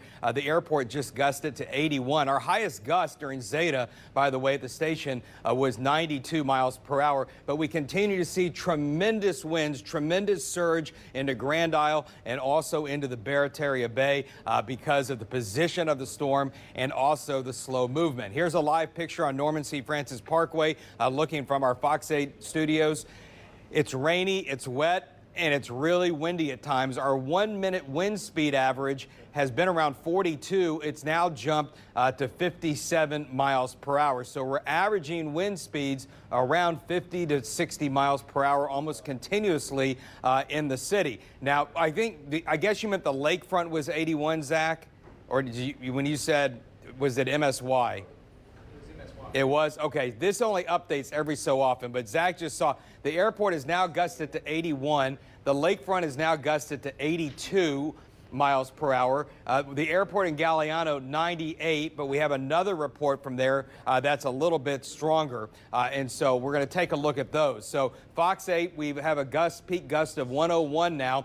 Earlier, I had a boat captain in Fourchon send me his anemometer, 153 mile per hour gusts at Port Fourchon, 146 at Grand Isle, 125 at Golden Meadow, and we just saw this report in Dulac in Lower Terrebonne, gusting to 138 miles per hour.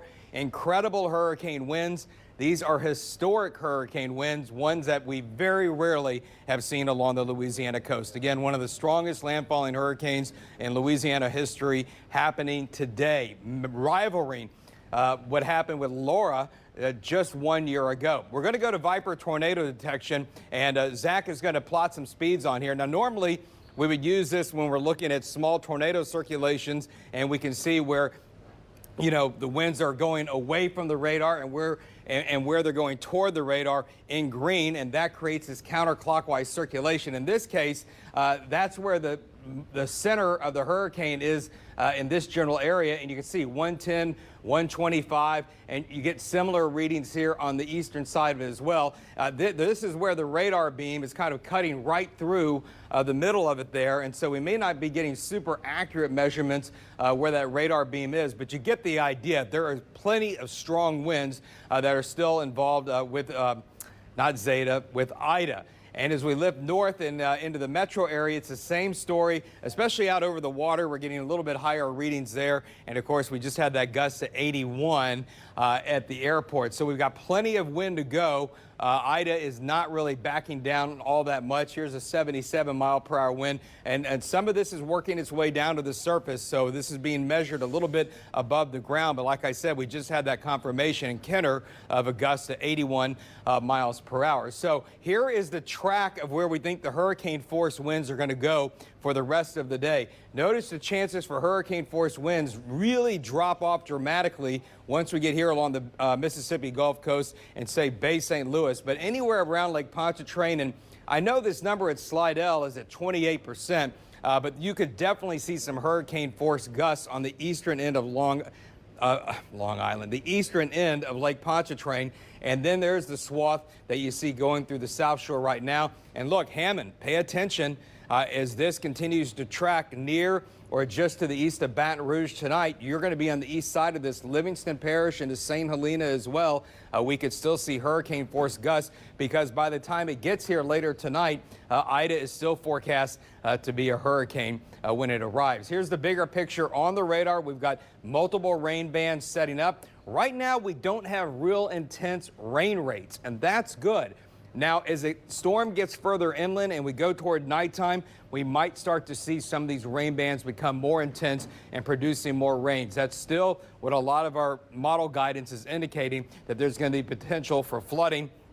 But there is the center of the storm, starting to lose some of the lightning that's been quite prolific with this storm ever since it exploded into a Category 4 storm overnight in the Gulf of Mexico. But by and large, these rain rates are not super high. But this is the band that did produce these 50 to 70 mile per hour winds with gusts between 80 and 100 across the city over the last few minutes. And also north of the lake, we've got the same kind of weather moving generally along and south of Interstate 12, including along the lakefront here on the North Shore. And then back into Hancock County, Diamond Head, Bay St. Louis, past Christian, you have some very strong squalls that are blowing across the Mississippi Gulf Coast now. The water is very high there as well, as we're expecting a significant surge. Speaking of surge, here's the surge on the Mississippi River. The current reading 11.06. Apparently, I just ran the model one more time. This, I believe, is the peak. And so we started the day at around 4 feet. It was about a 7-foot surge on the river,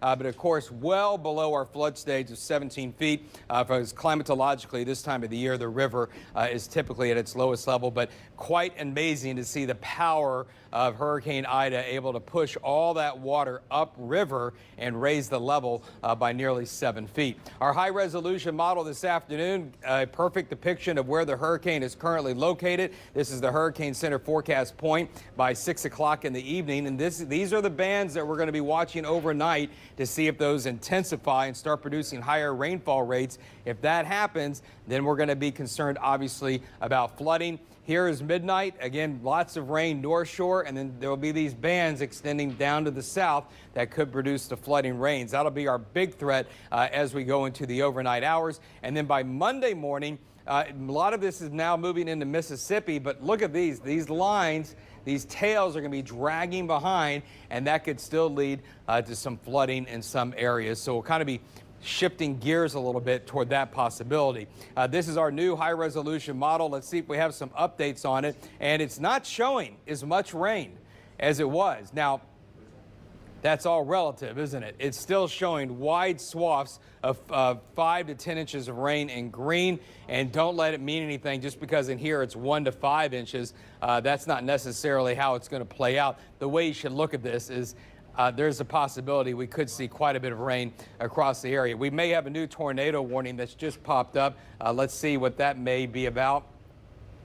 And this tornado warning is going to be for Hancock. It's going to be for Hancock County. Radar indicated tornado. It looks like it's just along Highway 90 and to the west of Bay St. Louis and east of Pearlington. And it's going to be moving very rapidly. Let's see, Zach's got it. I guess it's this cell in here. It's really hard to tell on these tornado-warned storms exactly what we're looking at. But there it is, just west of Waveland. This is the possible tornado moving towards Stennis Space Center at about 50 miles per hour, moving northwest at 50 miles per hour. So everybody should be sheltered in place regardless. But as I suspected today, the Mississippi Gulf Coast has been the most likely location where we could see some of these heavier cells that produce rotating storms. Back to the rainfall potential. That was our high-resolution model. And this is the GFS model, the new run coming out. This also shows not as much rain as before. But when I say not as much rain, this is 10 to 15 inches of rain. So there's a trend developing here. And I'm not saying we're not going to have terrible flooding, but that's just something we're going to watch closely as the models are indicating maybe not quite as heavy. And at this point in time, our rainfall rates, guys, luckily, are on the lower side. So Kim and Lee, looks like you guys are joining us now for the Ida coverage. Good to see you all. It's going to be a long day. It feels like we've already had one, though. Yeah, it does. And, you know, conditions have just deteriorated in so many areas that we're starting to get some of that video back in house. And I think we have video out of Houma. We want you to kind of stay on with us, David. Actually, it's a live picture. We've got a photographer in Houma right now shooting this as we speak. And, you know, just kind of get your input as well, you know, what we're seeing here. And is this, where is Houma in this stage of the storm? You know, obviously the wind is the biggest factor there. I can't tell if that tree is down or if that's just a tree in the distance. It looks like it's a tree in the distance. Again, this is a live look, so you're seeing this with us. It's basically our photographer on the scene, so bear with us if the video is Yeah, not if we actually want to, perfect. and actually, if we wanted to, it looks like if you want to split even Viper on this, I'm looking at it. They're in it's almost like concentric eye walls going on right now, and so we've got the inner eye wall and this outer eye wall, and that is now kind of split through the Houma area. It's this band that's coming through right now. Let me go ahead and stop this here, and I'll be able to show you.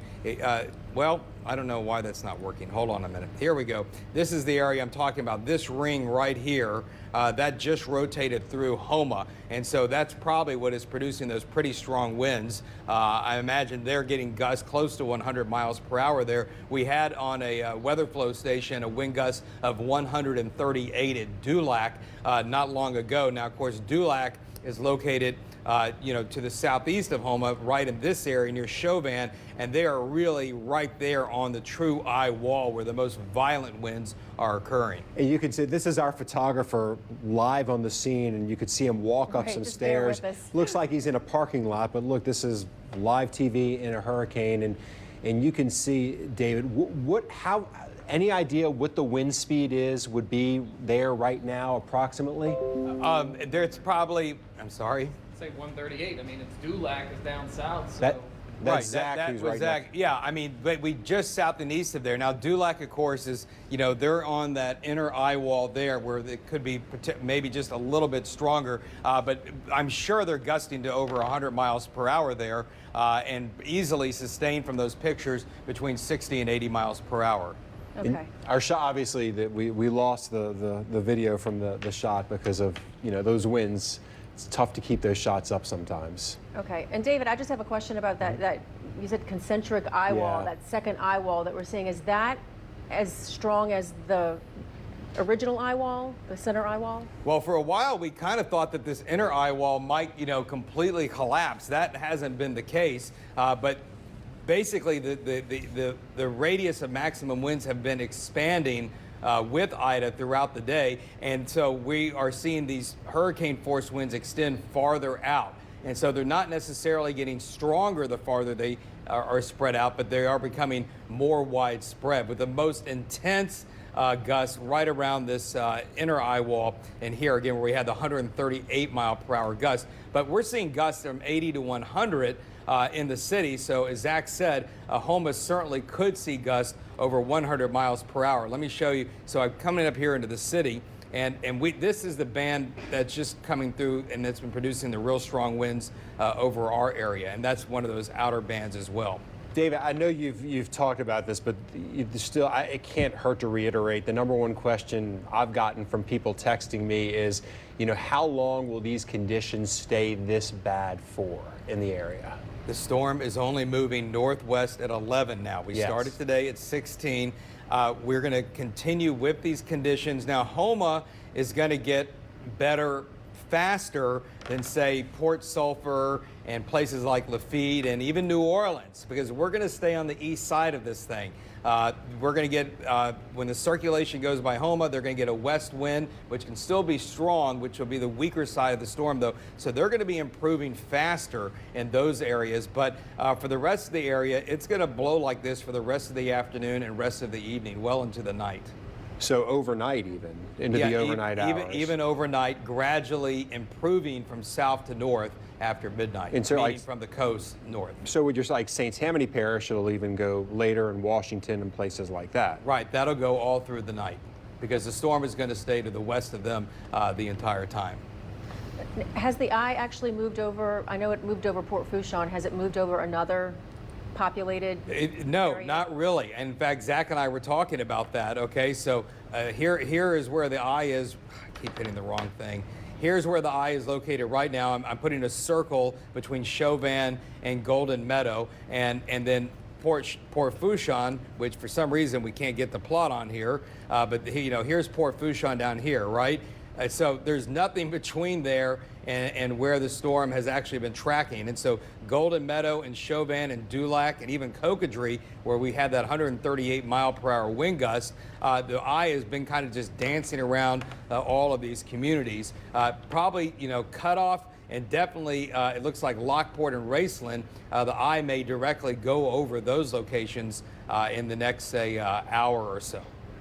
What about, we haven't mentioned the river parishes, at least, in the last couple minutes with just us talking. How concerned are you about those areas? Well, in their direction, we are going to have hurricane force winds there. There's no doubt about that. Here we are on Viper. We're zoomed in right now on St. James, St. John, and St. Charles, and they're just now beginning to see this nasty band that moved over to the city. It's a little stronger over Jefferson and Orleans right now here, but you can see it's trying to fill in to areas to the north and west of the center. But I think what they're going to wait on is, again, that secondary outer eye wall that's now over Houma and Raceland.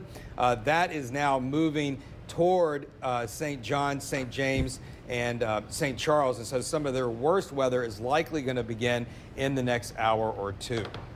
And people need to understand that even though the eye passes, there's a whole other side of the storm, the whole backside. Oh, yeah, that's definitely the case. In fact, let me see if I can go ahead and pull that up on Max 1 here. Let me find it. I might have it in here, and there it is.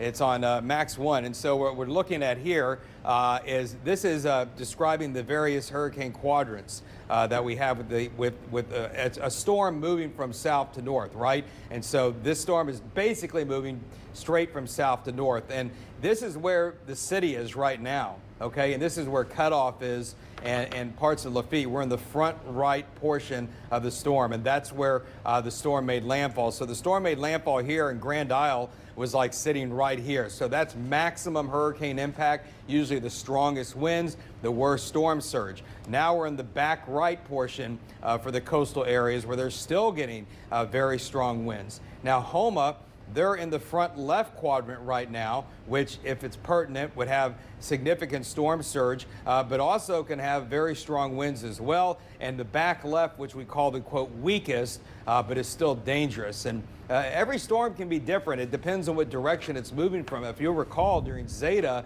the back left west quadrant was very strong. That was some of the strongest winds that we happened to see when Zeta moved across the area.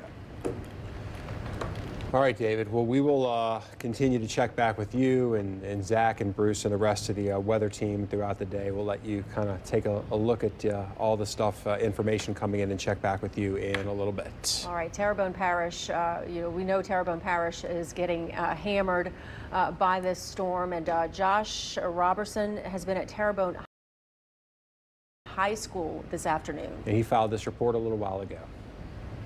Well, we're here in Houma right now, just across the street from Terrebonne High School, and just wanted to show you something driving around. We're really starting to see the winds and the rain really become a factor up here near Houma. And as you see right there, we're getting a huge gust of wind right there. And you see what's happening. We're starting to see this scattered all across these areas. That tree fell down. This power line right here actually broke in half. And it's laying there in the roadway. Now, there was somebody here earlier, and we spoke to them. They said they do not know if this is live, so obviously we're not going to go near. That's another thing to be very, very aware of whenever you're out here. We have no idea when these power lines fall. You don't want to go near them because you don't know if they're live. We know there are areas around here in Houma that are without power. And you see, we're starting to get these gusts of really strong winds. It's standable. You're not going to get knocked down, but when you get those gusts, it can really jar you loose a little bit. And we know they're going to get stronger as Ida starts to make its way further inland. And this is really getting to be that time where if you're out on the roadways, you really don't want to be, because we're really starting to see the conditions deteriorate here and the wind really start to pick up. As we know, Ida made landfall in Port Fourchon. It is making its way up inland, and very, very some scary stuff here. All of Houma that we've seen so far has been very vacant. We've seen a lot of first responders driving around with their lights on. That's what they're going to be doing. Unfortunately, they got to put themselves at risk, making sure that there's no one out on the roadways. And as we know, they're going to be keeping tabs on this as it gets worse. There's going to be a lot more things like what you see behind us. And so obviously we're going to be here keeping you up to date with all of the updates here with Ida here in Terrebonne. But for now, we will send it back to you. All right, we've seen a lot of pictures from Terrebonne Parish. Obviously, you know, Terrebonne, Lafourche, really, you know, getting a huge impact from this storm coming ashore. You know, so much of the national media will focus on New Orleans, and we're getting it bad here in the metro area. But when you look at the track of that storm and what Lafourche and places there are in our viewing area, you know, our friends there are going to see from this storm. It's that's where the real destruction is going to be. No doubt. Governor Edwards held a news conference just a little while ago, and he, you know, said that some of the places you will not even be able to get to, you know, as far as by car. You'll have to get into a helicopter to actually see the damage, and that's how bad they're expecting it to be in some of those areas. And keep in mind, we have crews in certain locations, and we don't put them out in dangerous situations. So they're seeing a pretty small sample of the damage, and it looks bad from what they're seeing. So we know once they're able to get out and start looking around and assessing the damage, it's going to be widespread. Yeah, we talked about, you know, the city, and David was talking about wind gusts here at the station, you know, more than 100 miles per hour that we've gotten. And you have I peeked out the window. Well, I sit right by the window. Yeah, you do. And it's been a little scary. It is. The wind is strong out there, and you know, just down the street, our Garland Gillen filed this report on South Norman C. Francis Parkway. All right, we're on South Norman Francis Parkway, and check this out. Look at this monster oak tree uprooted from the ground. Took out the power lines. There's power lines strewn all down South Norman Francis Parkway. We're right by Bank Street. It is very dangerous around this area. The power line's still swinging right now. That's why we're kind of backed up away in the street, because these are live lines. They got the fire station right over here by us there, so they're definitely cognizant of what's going on. The winds are swirling. They're getting crazy. But goodness, I cannot believe the power of this storm to knock that. Look at the roots on the bottom of that oak tree. It's amazing. Earlier we were downtown. We saw the Jack's Brewery, part of that roof came off. These winds, they keep picking up as the day goes on, we're going to see more tree roots coming out, more trees going down. We drove down St. Charles Avenue, the same thing, tree limbs everywhere. This is going to continue to be. So stay off the roads. There's power lines all over these roads there. It's extremely dangerous. Let's send things back to you in the studio. All right, that was Garland Gillen, and just down the street from the station is where he just showed us that situation with the power lines and the trees down. And this is video we just took about 20 minutes ago outside the station. And you know, it's not a rain event at this point. I mean, you're looking at pictures there, and you can see some of the trees bending in the background. High winds, but as far as the rain coming down, it's really not been significant. And this is an area that floods rather easily where we are. I mean, if it's a bad rainstorm, there are, you know, parts of our area, the surrounding areas, where as far as flooding in the street and things like that, and we really haven't seen anything piling up behind our building where there's, you know, sometimes street flooding on, you know, one of those afternoon pop-up showers in New Orleans. But, you know, the rain has been going sideways here. You know, the trees, you can see them right here. David said a little over 100-mile-per-hour wind gusts at one point, which, you know, is significant for the city. And we've shown, you know, here's the other thing. Because it's rained so much leading up to this, the ground is saturated, so these trees are going to come down easier than they might have had it not been days of rain leading up to this storm coming. And so in a storm like this, you're obviously going to see trees down. But in this case, you'll probably see more just kind of uprooted in terms of the saturated soil just giving way and the trees just coming out the ground that way, as opposed to trees just snapping. Snapping, that's a good point. And then also, you know, you wonder about some of the power lines. The infrastructure in the area is so fragile as it is. We'll have to see how many of those power lines. I feel like everybody I've talked to today via text, of course, has told me their power's out. Oh, yes. I mean, and that's all over. So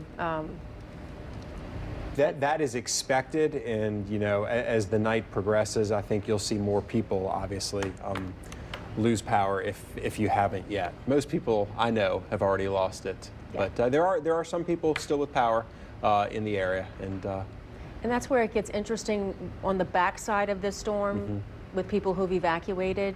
You know, just hang on, just wait before you rush back. You know, say the storm starts wrapping up tomorrow early and you're ready to get back here. You might want to wait and check and see what are the roads like. Are the trees blocking the roads? Is the power still out? Is it worth coming back yet? Is it something maybe you should hold off? And you know, a good point on that is, you know, when the trucks need to go out there and try to start restoring power, they need to assess the damage, and the more vehicles on the road, the tougher it is for them to do their job, certainly the assessing part. So they want to get out there and start looking around to see what they need to do. And you know, if everyone's trying to flood back to the city, that could, you know, slow down their work as well, too. Right, and we are getting a little bit ahead of the game there, talking about what's going to happen after. But we want to take a look in Lafourche Parish now, where Rowan Balogan is there and has this report.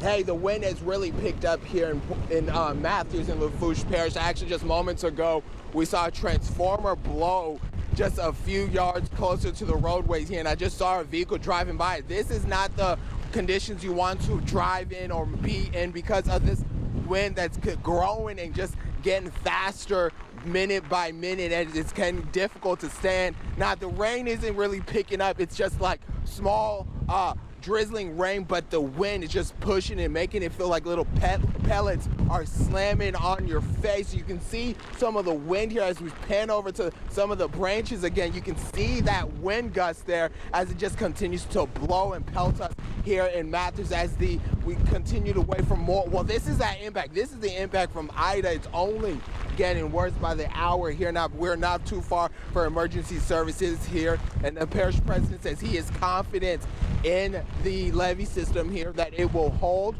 He is sure that everything will do its job. Now, that levee system at Golden Meadow, 18 foot. He does believe it may overtop, but overall, he's confident in that. Yeah, I have a whole lot of faith in the levee systems around here.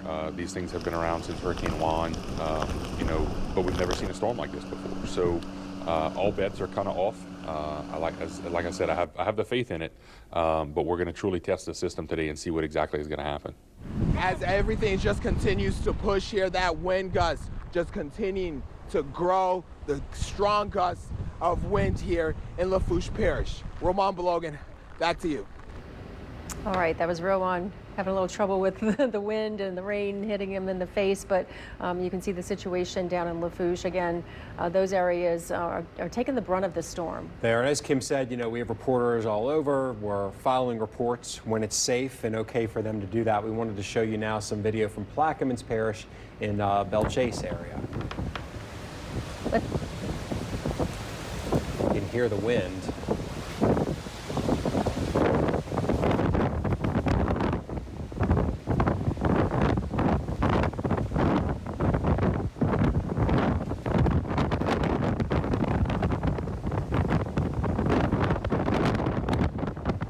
So just again, just a very scary situation down there, and luckily you don't see anybody out and trying to assess what's going on, trying to sightsee or you know, get a look at the conditions out there. But this is Belle Chasse, which is Upper Plaquemines Parish, if you're not familiar with that area, the more populated area of the parish. And you can just see the sideways rain, the wind just blowing it. And, you know, we're going to get with Zach in a couple of minutes, but, you know, he'll tell us, you know, in places like Plaquemines or the metro area and other parts, you know, if conditions are going to worsen over the next few hours as well, too. I want to take you now to Bucktown, where Chris Hagan filed this report. We're here at the U.S. Coast Guard Station in Bucktown, and the conditions, once again, are speaking for themselves. We have had a consistent wind and sideways rain. I mean, the rain feels like little beads as it hits you, and if you take a look behind me, you can see back there the pier and, you know, where some of the boats are docked up along the water. And look, you can Google a picture of it. The water is usually not that high, so that shows you how things are right now. That water is creeping up a little bit there. there are actually 2 people out here standing along the levee. We didn't see them at first, but they are down there in the distance just watching. But we haven't seen too many others, really, if anybody, driving when we came out here. As far as that ride out here, we came from uptown. It was as you'd expect. There's branches in the road, a little bit of debris blowing around, but things have consistently gotten windier. It's been consistent out here, but every now and then you get a really, really strong gust of wind, kind of like we're having right now. Our photographer's using the car to kind of block some of that wind. I'm standing like this to block this microphone, so hopefully you can hear me, but that's how it is right now. I don't recommend it. Take my word for it. It's pretty windy, pretty rainy out here, and it's only getting more intense as the hours go by, and we expect that to keep going for a little while here in New Orleans. For now, that'll do it for us. Reporting in Bucktown, Chris Hagan, Fox 8 Local First. Back to you. All right, and we expected to see the water coming up a little bit in the lake. You don't expect to see people standing out on the levee in this type of weather. That's not recommended. the best thing to do. All right, it is 3:30. We want to get the latest on what Ida is doing right now, and for that we go to meteorologist Zach Fradella. And I don't like the trends that I'm seeing, guys. Let's take Max 2 behind me real quick. And I know a lot of people were listening. You're listening on the radio, so you can't see what we're showing here. But I'm just giving a view of the city right now because we're getting some very intense wind gusts right now. We've gusted already to 101 right here at Fox 8. And a few minutes ago, you couldn't even see the actual highway right here at Fox 8 Norman C. Francis. So it comes and goes. We're not seeing the consistent wind. Now the wind is still breezy, but those 70 to 80 to 90, in some cases 100 miles per wind, they do come and go. They're not very consistent, at least in the city. They're consistent down south, but I want to draw your attention to the live Viper. You look at the big picture. Let me put my finger where the center started, and this is an hour loop, ladies and gentlemen, and it moved, what, 5 to 10 miles. We're seeing the storm slow down. It's losing its westerly component. It's rounding that ridge of high pressure we've been talking about. And yes, it might still trend towards the west a little bit, but I think we're getting that northwesterly motion. So that means all of the heavy rainfall that is setting up on the east side of the storm, stretching back down to Grand Isle. Golden Meadow, you never got into the eye. Golden Meadow is still sitting in the eastern eye wall and getting pounded by 140 miles per hour winds possibly.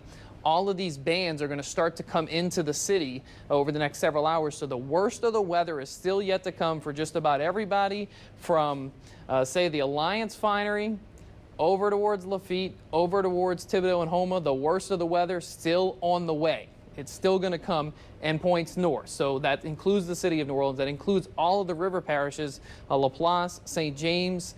You go out to Gramercy.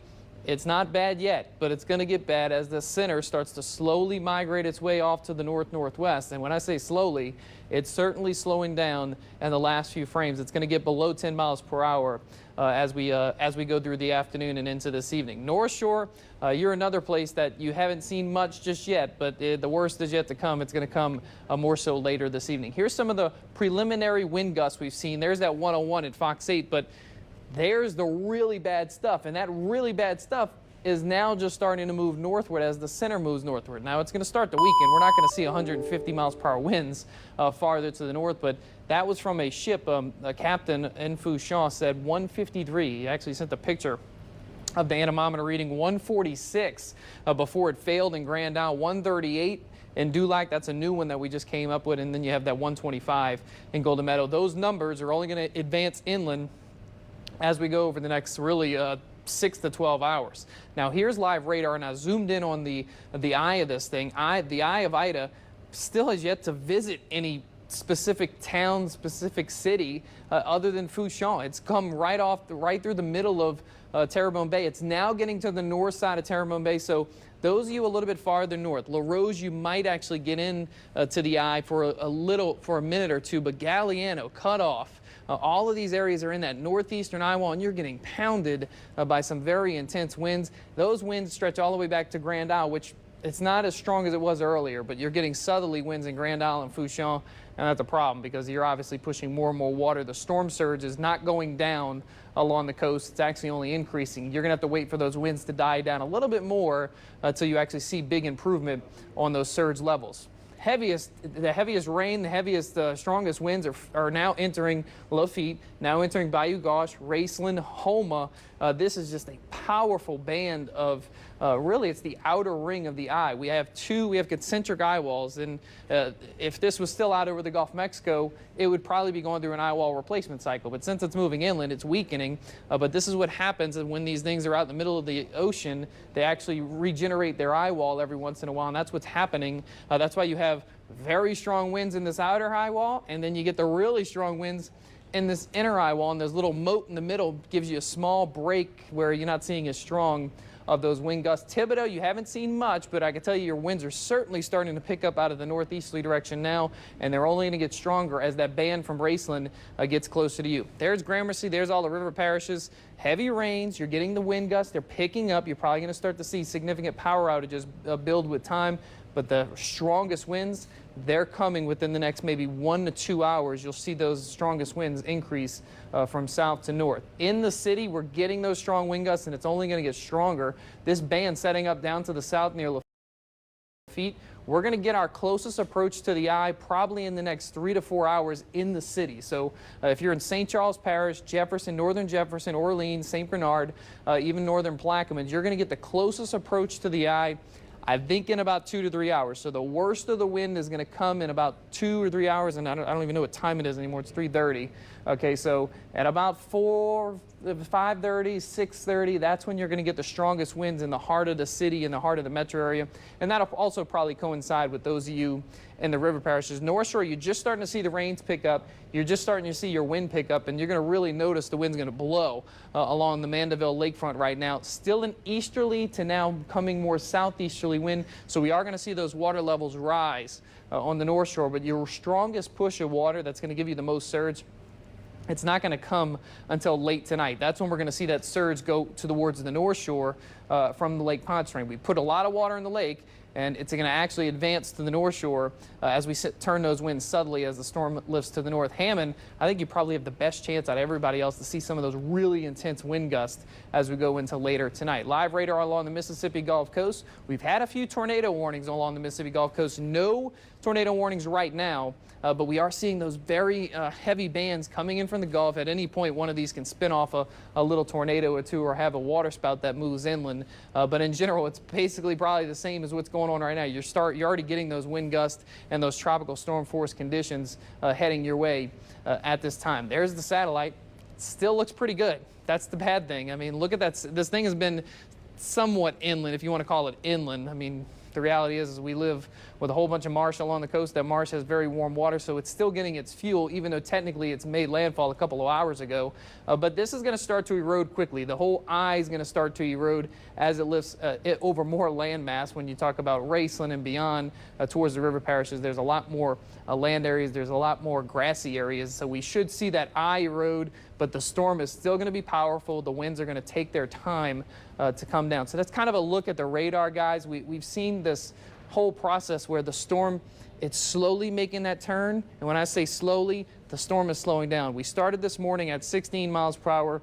We're now down closer to 10. And some of the new advisories that are going to come out every hour over the next several hours, I think we might be less than 10 miles per hour as this thing makes the turn. So I think the heavy rain flooding threat is about to really pick up on the South Shore. And then, of course, like I said, 3 or 4 hours away from the strongest winds in the city and much of the metro area. You got me there, Zach. I wrote down your quote. It's not bad yet in the metro area. Kind of grabbed my attention. That's the, yeah. So you said about 2 hours away from the worst. How long will the worst, if you will, last? It'll last probably 2 to 3 hours, and then as the eye lifts north, we're going to pull away from it. The strongest winds are going to come when you get to the closest approach to that eye. Okay, so when I'll try and back this up here, and I think I might have jumped some scenes here, but it's not going to work. Can y'all take Viper? Take Viper for me. That'll be the easiest way to do this. But when the eye makes the closest approach to you, that's when you see your strongest wind. So if the eye lifts due north right now, Homa's going to see the strongest winds over the next hour because they're going to be the closest to the eye. You see New Orleans, you see the eye is still down, moving into northern Terrebonne Bay. If it does this, our closest approach is still a couple of hours away. You can see that. And then eventually it'll lift north, and once it gets maybe north of Laplace, north of the Vacherie area, and goes towards French Settlement, that's when our winds will start to subside just a little bit. It's going to be a slow process, though, and that's one of the biggest things with these storms. Last year we had Zeta, and Zeta did a lot of damage, but it was a 3-hour storm.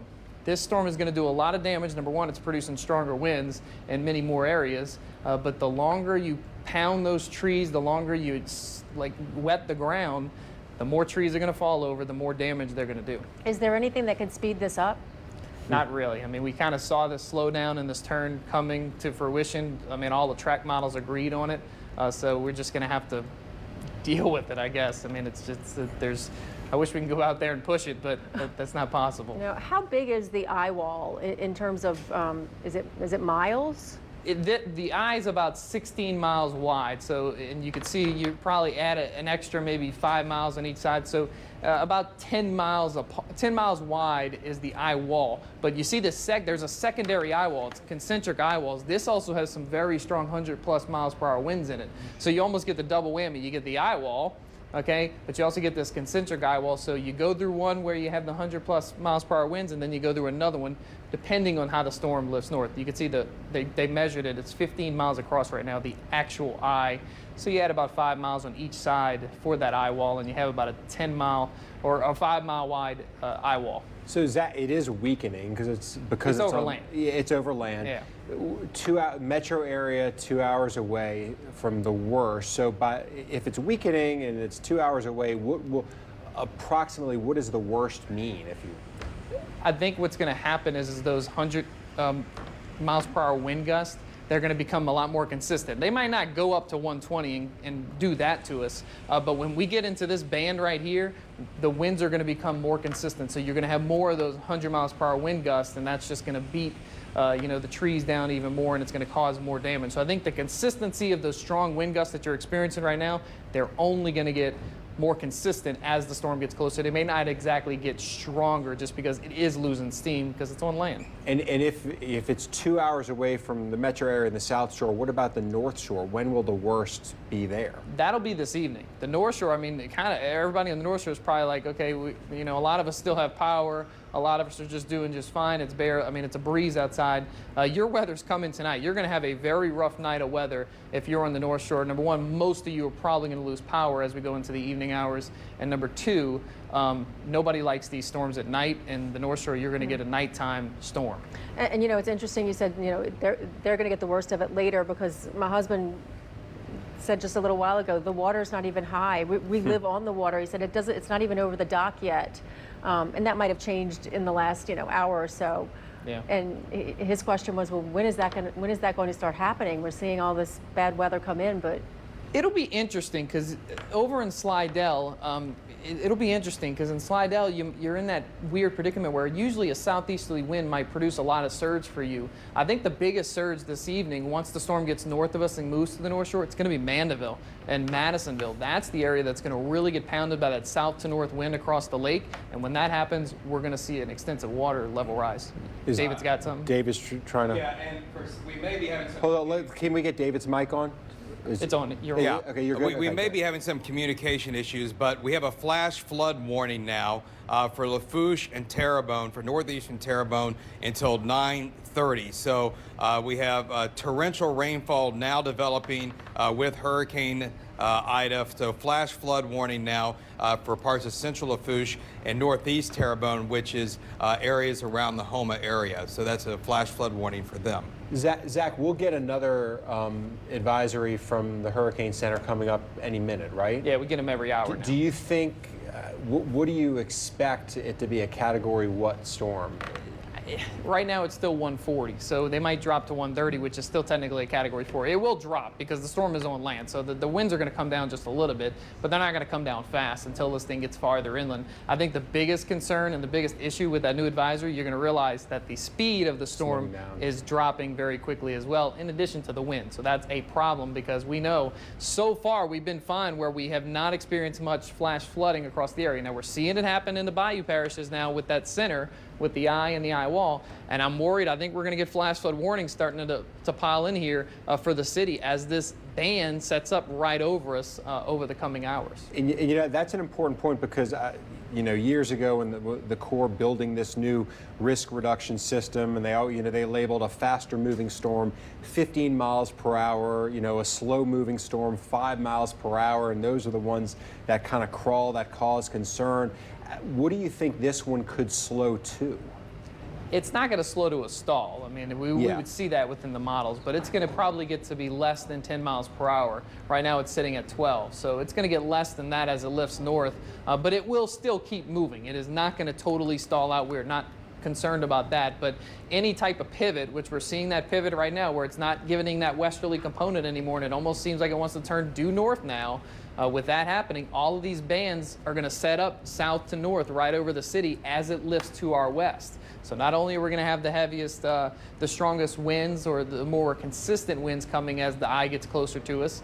New Orleans will never go through the eye of this thing, and that's going to lead to these bands right over us. So we're going to get the heaviest rainfall probably in the next 6 hours.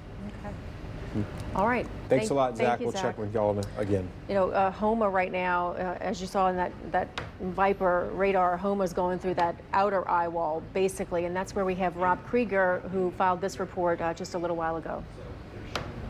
We are keeping an eye on some of these power poles here, concerned that potentially those could come down as these winds continue, especially as the winds pick up in this area. Of course, I want to show you, because I know the viewers sometimes can be concerned for our safety. If you take a look just right back here, you can see I can actually stand now.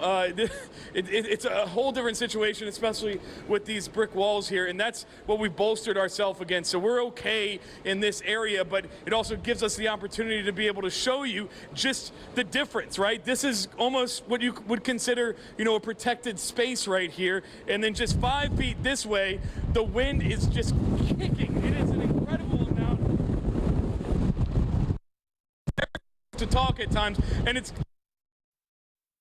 our equipment. If you've been following us throughout the day here, obviously we've had a few microphone issues. Of course, got those fixed, but we want to continue to bring you the very latest. Let's take a look out over here across, as you look out over downtown Homa toward the courthouse and whatnot, and you can just see these power lines continue just to frazzle through in this wind as they're just whipped around. A lot of folks hopefully indoors, out of harm's way, or really more likely, hopefully, out of town. All right, that was Rob Krieger reporting from Homa. We've also got video from his photographer there outside of that live report that he had done a little bit earlier. This is, you know, again, this is where they're really going through that outer eye wall of Ida. And this is, just to give you a little perspective, this is near the courthouse, the downtown courthouse in Homa. You can see the street lights were swinging back and forth across the street. The trees are just blowing. I don't see a lot of down power lines, but look right there, that's an awning on what looks like a residential. It could be residential, it could be a business, but the awning is just twisted and really messed up. And looking at the, you know, Zach said it, expect widespread power outages for most of the area. In Terrebonne Parish right now, basically almost every resident is without power. I think there's, you know, maybe about 1,000 who have power still in Terrebonne Parish. Expect that to go out. Lafourche is much the same. There's probably about, you know, 6,000 in Lafourche that still have power. So we're going to see those numbers jump throughout the area as well. Consider yourself lucky if you still have power. Yeah, and if you somehow keep it, although with, you know, the winds the way they are and will continue, as Zach says, you know, the storm's going to slow down. And, you know, having this much wind for this long of a period of time, it's just, it's hard to think that the infrastructure will be able to hold, you know, firm. I mean, we know based on history. Yes. And much weaker storms, so we will be prepared for that. Juan Kincaid has been down at the Riverwalk area, downtown New Orleans. He caught up with a couple of tourists down there. Now we understand it's really hard to hear him, so we're gonna roll. We're gonna actually play what he did out there, and we may have to talk over it because. Just to kind of show you, the rain and the wind obviously messed up the audio here, but we're really showing you this more for the pictures. This is up at the Riverwalk quite honestly don't know what those people are That was the doing bigger out there. question. Like, what are you Yes. doing hanging out on the Riverwalk Yeah. on a day like today? It's probably not the best place to be at, but look at the river is, kicking. I've had a bunch of people actually ask me, are the river levees okay? Do you think they're fine? And, the Army Corps and the city have said repeatedly they feel confident in all of the levees in the metro area. But you can see, like you said, that is a fierce Mississippi River.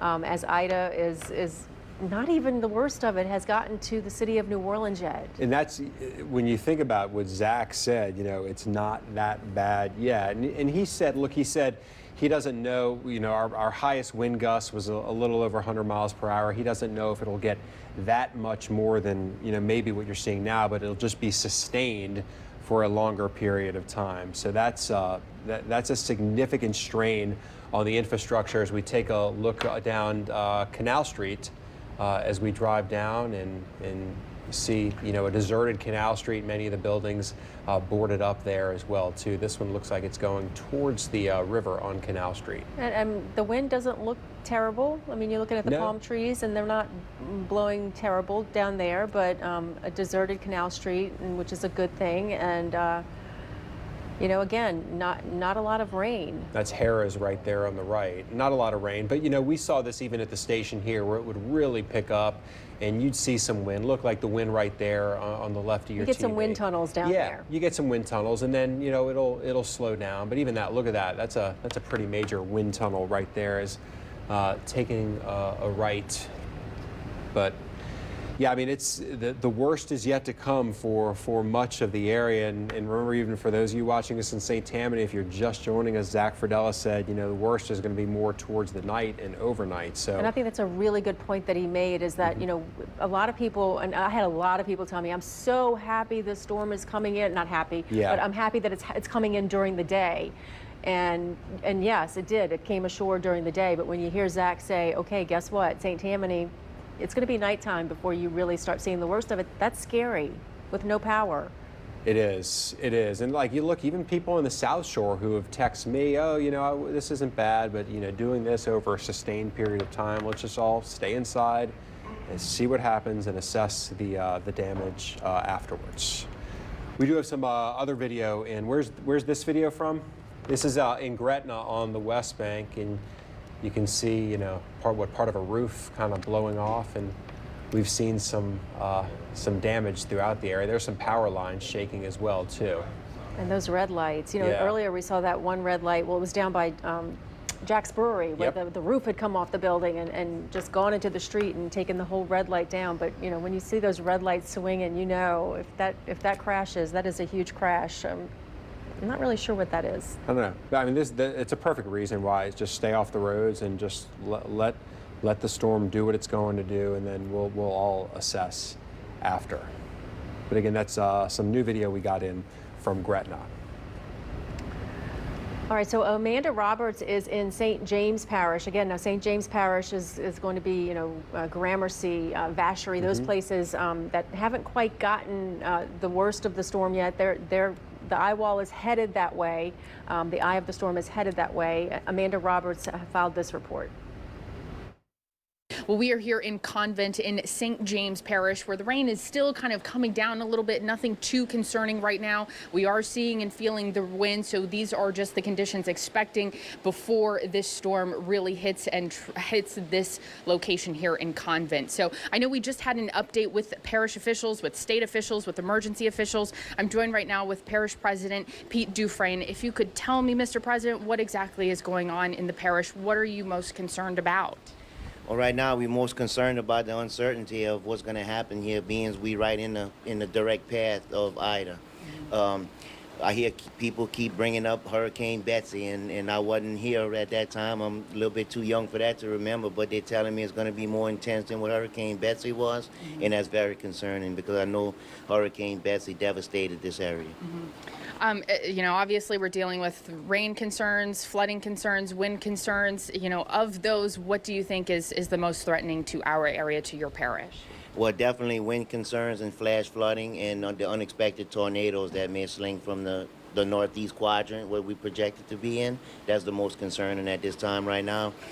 Just recently I was out and about in the community, and it seems that the roadways are pretty clear. Everybody heeded the warning. Seems like everyone is safely indoors and just hunkered down and ready for the unexpected. Yeah, because I'm looking at the clock right now. I think we were saying 10 o'clock an hour ago, 11 o'clock. Now people should be in their homes right now. Right. People, you should be where you're going to ride the storm out. You should be there right now. And it seems like mostly everyone is. And let's talk about shelters. Not everyone has the homes, but we do have a few shelters open in the parish. Is that correct? Yes, we do have a shelter at the Lutcher High School gymnasium. It's the wind-hardened shelter we have with the generator, and we currently only have 28 people that's in a shelter right now. I mean, I wish there was more, but unfortunately, that's all we have right now. But hopefully, everyone is in a safe place. Okay. Do you have any figures or ideas of how many people in the parish have already evacuated? Maybe what percentage of parish people we're dealing with at home? No, I do not know what percentage. I know there is a pretty good number that voluntarily evacuated. You know, I was out and about yesterday and just looking at people in the grocery stores and in the gas stations, and you can see they was packed up and they was headed out. So hopefully more people than we realized they took shelter. But I think we're going to be okay. I think we're going to be okay. And I mean, and I just want to underline, even though a number of people evacuated, even though there are a number of people in the shelter, and even though the weather doesn't seem too bad, we're expecting conditions to worsen in a few hours or so. Don't get thrown off by this calm weather right now. Is that correct? Exactly correct. Yeah, don't take this storm lightly. The most intense part of the storm, I think we should experience between 8 p.m. and midnight. So just be expected to shelter and stay hunkered down. And that's going to be a dangerous time between 8 p.m. and midnight. Yes, okay. That's what the officials are saying. All right, well, we're going to listen. All right, thank you so much. Thank you. But again, we're at the Emergency Operations Center here in St. James Parish. The really critical time, dangerous hours are going to be between 8 p.m. and midnight again. I know we're a few hours out, and this weather can be a little misleading. We're used to dealing with this kind of stuff, but word from officials, word from emergency management is to just not let your guard up, to be prepared, because this is a very serious storm headed this way. So for now, reporting in St. James Parish, Amanda Roberts, Fox 8 Local First. Back to you.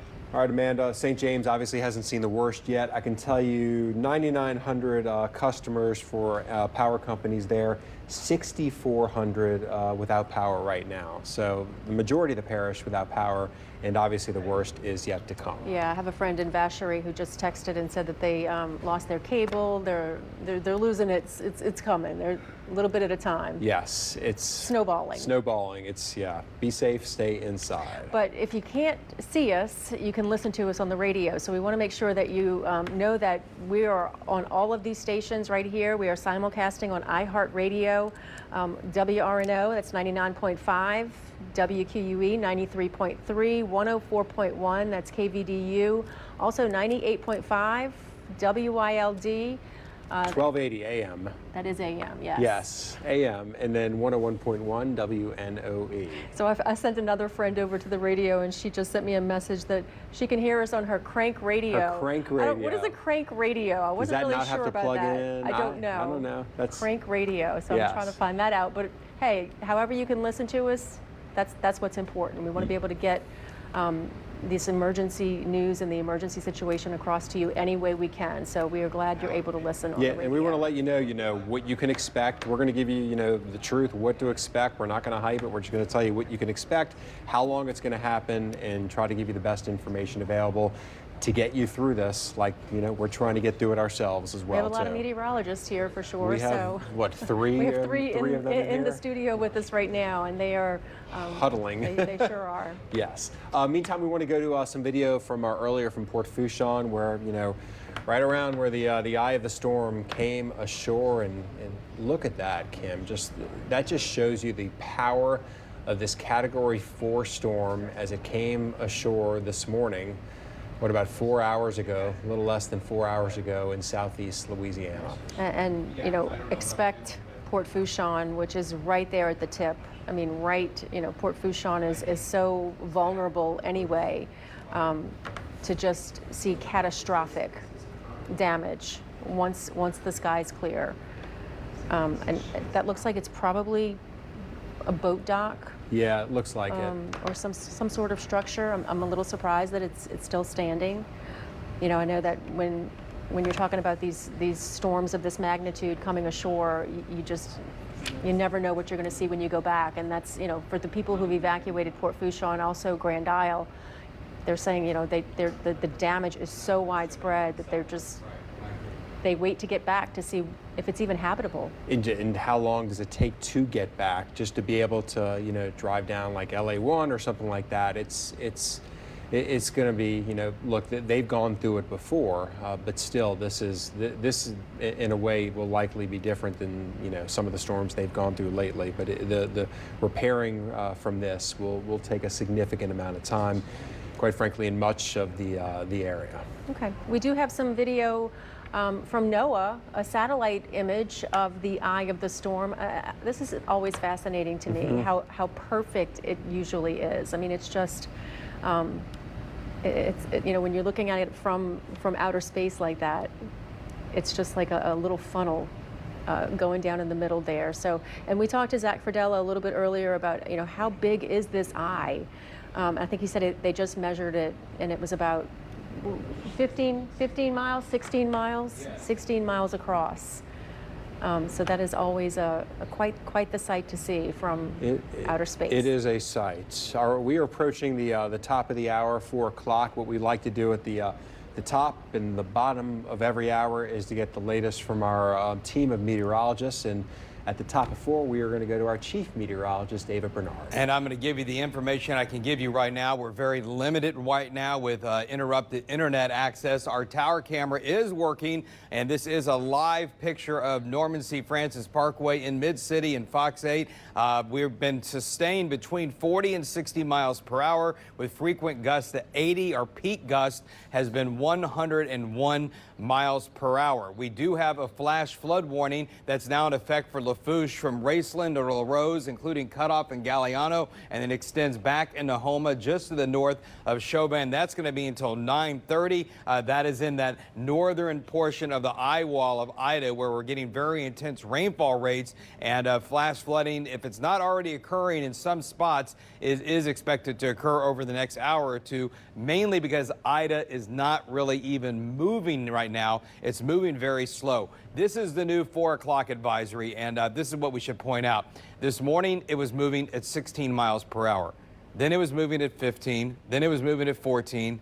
Then it was moving at 12. And each advisory, it's moving slower. It's crawling northwest at 10. It's a long night. The worst of the hurricane is not even into portions of the South Shore right now. We're going to blow even harder than this probably as we go through the rest of the afternoon and the evening hours. You have worse weather ahead of you in the river parishes, and of course that goes for the North Shore, particularly around Lake Pontchartrain, Tangipahoa Parish, and then for the parishes west along Interstate 12 into Baton Rouge. The highest sustained winds on this 4 o'clock advisory, 130 miles per hour. That's still a Category 4 hurricane, but gradually these winds are coming down, but they're not coming down fast enough. Ida is still a major hurricane. It really has not moved over any land yet. The first landfall was at Port Fourchon, and then the way it moved, it kind of threaded the needle and hasn't gone over anything except marsh areas, so that has not allowed for significant disruption of the storm at all. Here are some of the highest wind gusts since midnight. 98 at Galliano. I do believe the airport has gusted to 81. This graphic has not updated, and the Lakefront Airport has gusted to 82. I'll show you our gusts here at Fox 8 in a minute. Notice north of the lake, you guys were kind of in the 30 to 40 mile per hour range, except Slidell, where we've had a wind gust up to 45 miles per hour. Notice Reserve at 62. These numbers are going to go up. Baton Rouge's numbers are going to go up as we go into the evening hours. And Ida, which is currently located between Galliano and Houma, continues to slowly move in that direction. Now, these are preliminary wind gusts that we're just pulling off of Twitter and social media and various weather stations, including here at Fox 8. But it gives you a flavor of how historic this landfall is. This very unusual, powerful Category 4 storm landfall earlier today at Port Fourchon with 150-mile-per-hour winds. We had a boat captain send a picture of his anemometer with a wind gust of 153, and he was sustained at 142. That's what it said on his instrument. Is it calibrated? Is it correct? Well, I can't tell you that, but we've got a lot of circumstantial evidence. One, the hurricane hunters were flying right there around Port Fourchon, and we're finding winds that strong. Grand Isle, gust of 146. Golden Meadow, 125, a peak gust there. We have a weather station in Dulac, which was just to the west of the eye wall at 138 miles per hour. Galliano 101, and we've had a gust here at Fox 8 to 101 miles per hour as well. We've been talking about the Mississippi River. We have surged on the river. It looks like the surge may have peaked. I'm going to run this algorithm again to see if there is any change, but there appears to have been a crest at noon at 11 feet. The river started low at around 4 feet, so it was about a 7-foot surge pushed up the river by Ida. And because we're at the climatological time of year when the river is super low, we're not worried about overtopping or anything like we were a couple of years ago when we had that unusual summer flood during the time that we had Hurricane Barry. So again, guys, there's a live view outside of our Mid-City studios. I wish I could give you a little more radar data right now. We're working on getting that rev back up. We've had some intermittent internet problems here at the station, but to remember, our one warning that we have outside of the obvious storm surge and hurricane wind warnings is this flash flood warning until 9:30 for Lafourche and also for Terrebonne Parish. All right, David. And again, you know, Zach has reiterated this, and you know, like your thoughts on it. Just, you know, and you've said it, but the worst for the metro area in St. Tammany and even river parishes is yet to come. That's right. The hurricane is way down here, and it's going to generally move almost due north through St. James Parish, and it's going to parallel our area. So most of the Fox 8 viewing area is going to be along the track line or to the east. That's where you don't want to be. That means higher impacts for surge, wind, and also for rainfall. And we're watching very closely the rainfall trends because we're worried about flash flooding developing after dark and during the overnight hours. And you said the Mississippi coast is really getting a lot. How wide is this storm overall? The tropical storm winds at one point were they almost out 200 miles, Zach? It was somewhere between 150 and I think 200 miles from the center to the east. And the hurricane force winds, I think at one point were about 45 or 50 miles away from the center. So that's a pretty big storm.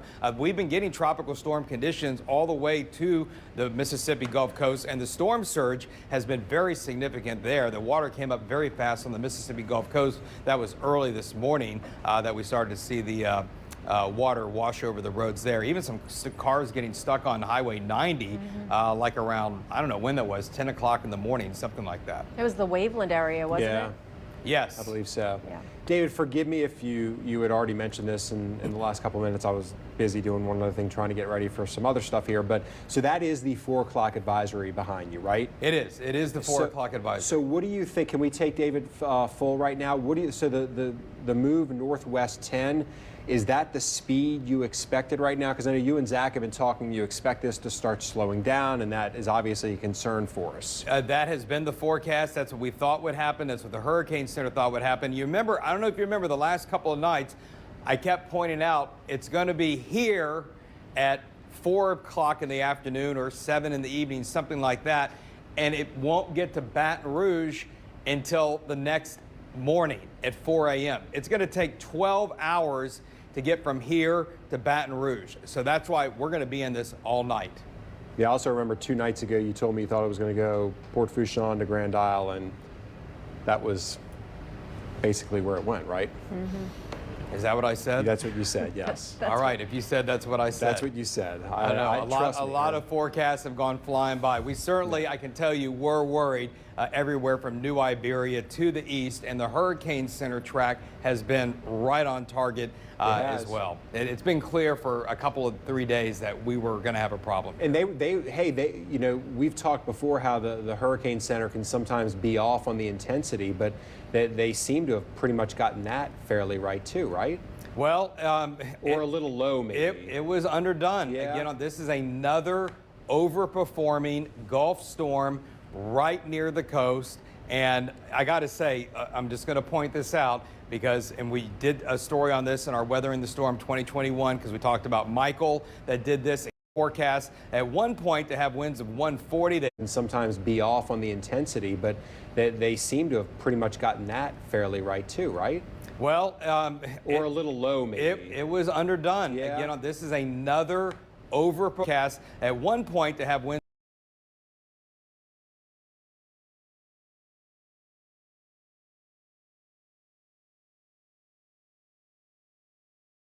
have an overtopping problem in the hurricane risk reduction system and the big levee system. And this is a perfect example of why you always plan up.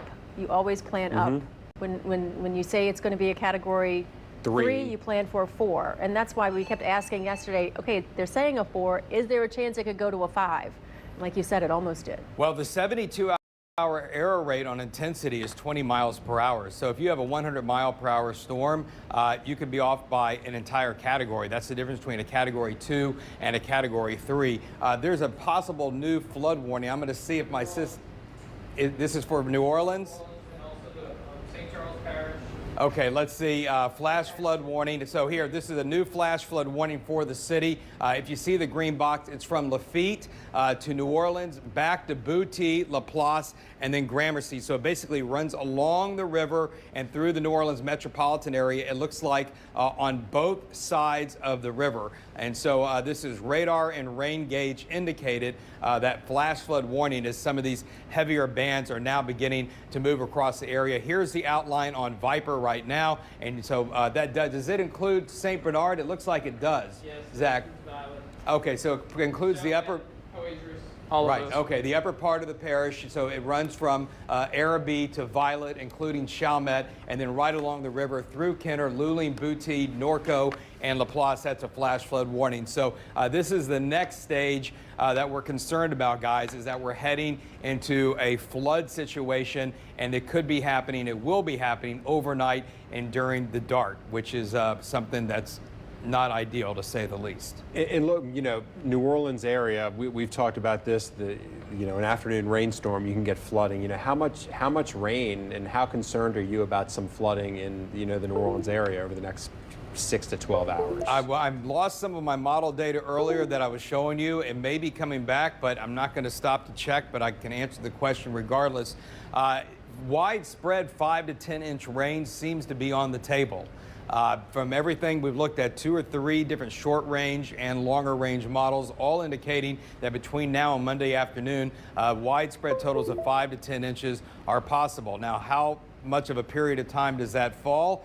That's going to be the key question. Here at the station, I just looked, our gauge is, I think we're around 2.5 inches right now, right, which is not a big deal. That's all that's fallen since all this started during the overnight hours. But this is going to increase in frequency and intensity, and it's raining at a rate high enough now that it could threaten our drainage systems, particularly in the urban areas, and that's why they've issued this flash flood warning. I think Zach may be trying to tell you something too. Go to Viper and pull up Viper behind David, and you'll see what's going on down south and how that's going to shift north. And so that's in the past 3 hours, we've seen 4.5 inches of rain. Okay, and I think we can go ahead and let's go ahead and keep the chroma key up, and we'll have Viper behind me on that. So yeah, here we go. So here's our flash flood warning, right, Zach? And are we starting to get new data? Is this new data in, or? You can't loop right now. Okay, you can't loop. This is an accurate data. Okay, so we're accurate time now. Excuse us for having to talk back and forth here, but I got to get clear on what we're looking at. But this is what they're worried about, right, Zach? Okay, in the last 3 hours or so, look at the rain that's fallen from Lafitte to Golden Meadow to Grand Isle. Radar estimates here are 3 to 5 inches of rain. Okay, now most of this has fallen in Marsh, right? So it's not as big a deal for a lot of areas in here. But you start to pull this up into the city on top of what's falling right now, you can see where we're going to start to increasingly have problems with flooding in some of the more urbanized areas. And just to reiterate for people at home, the pumps in New Orleans, they can only handle so much. I think it's 1 inch the first hour, and then every hour after that, a half an inch.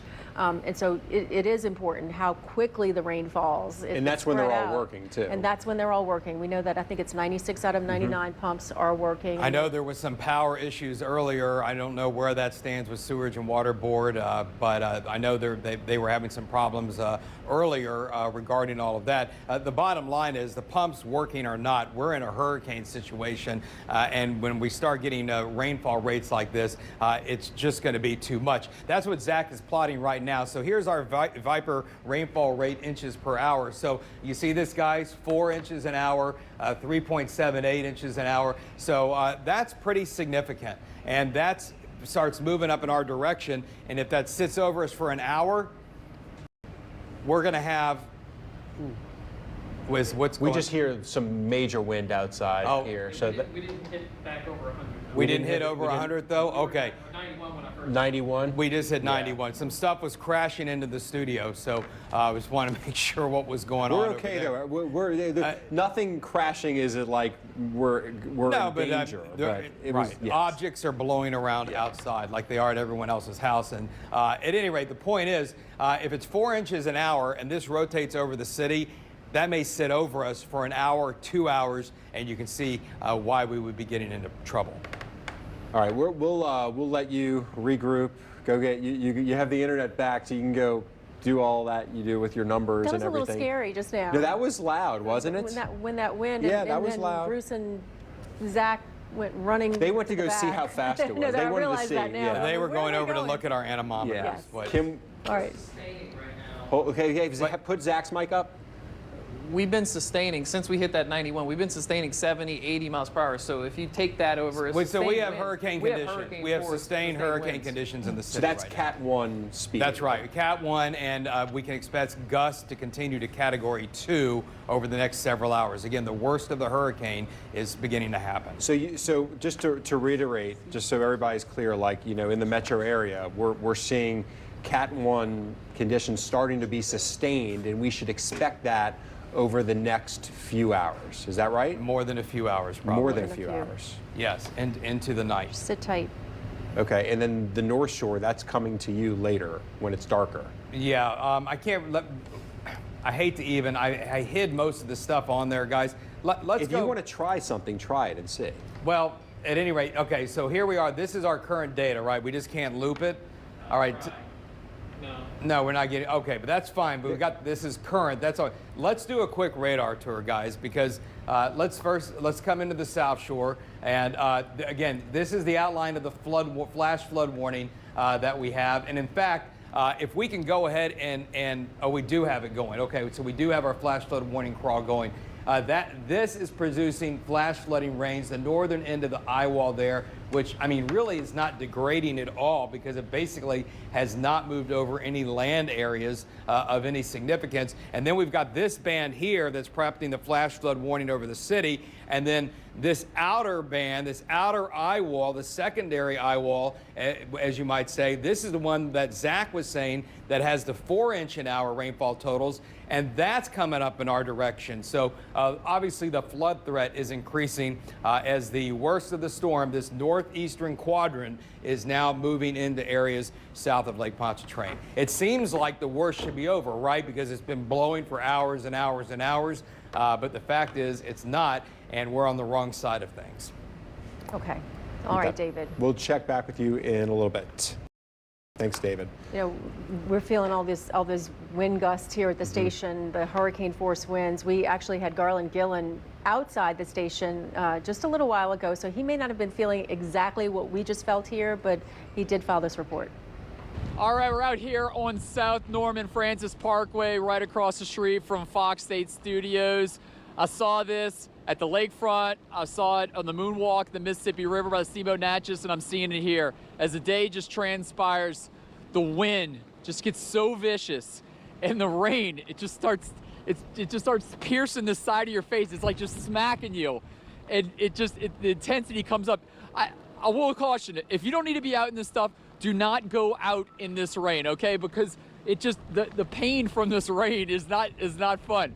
I will say this: the wind has been picking up gradually throughout the day. Definitely getting a wide point stance here as the wind starts to really, woo. All right, hold on. As the wind really starts to pick up, you really start to feel it. And on South Norman Francis Parkway, it is just like a wind tunnel going through. On the other side, on Bank Street, a tree was uprooted, an oak tree, and it brought a power line down. Goodness me, it brought a power line down. So you can definitely feel the pain coming through out here.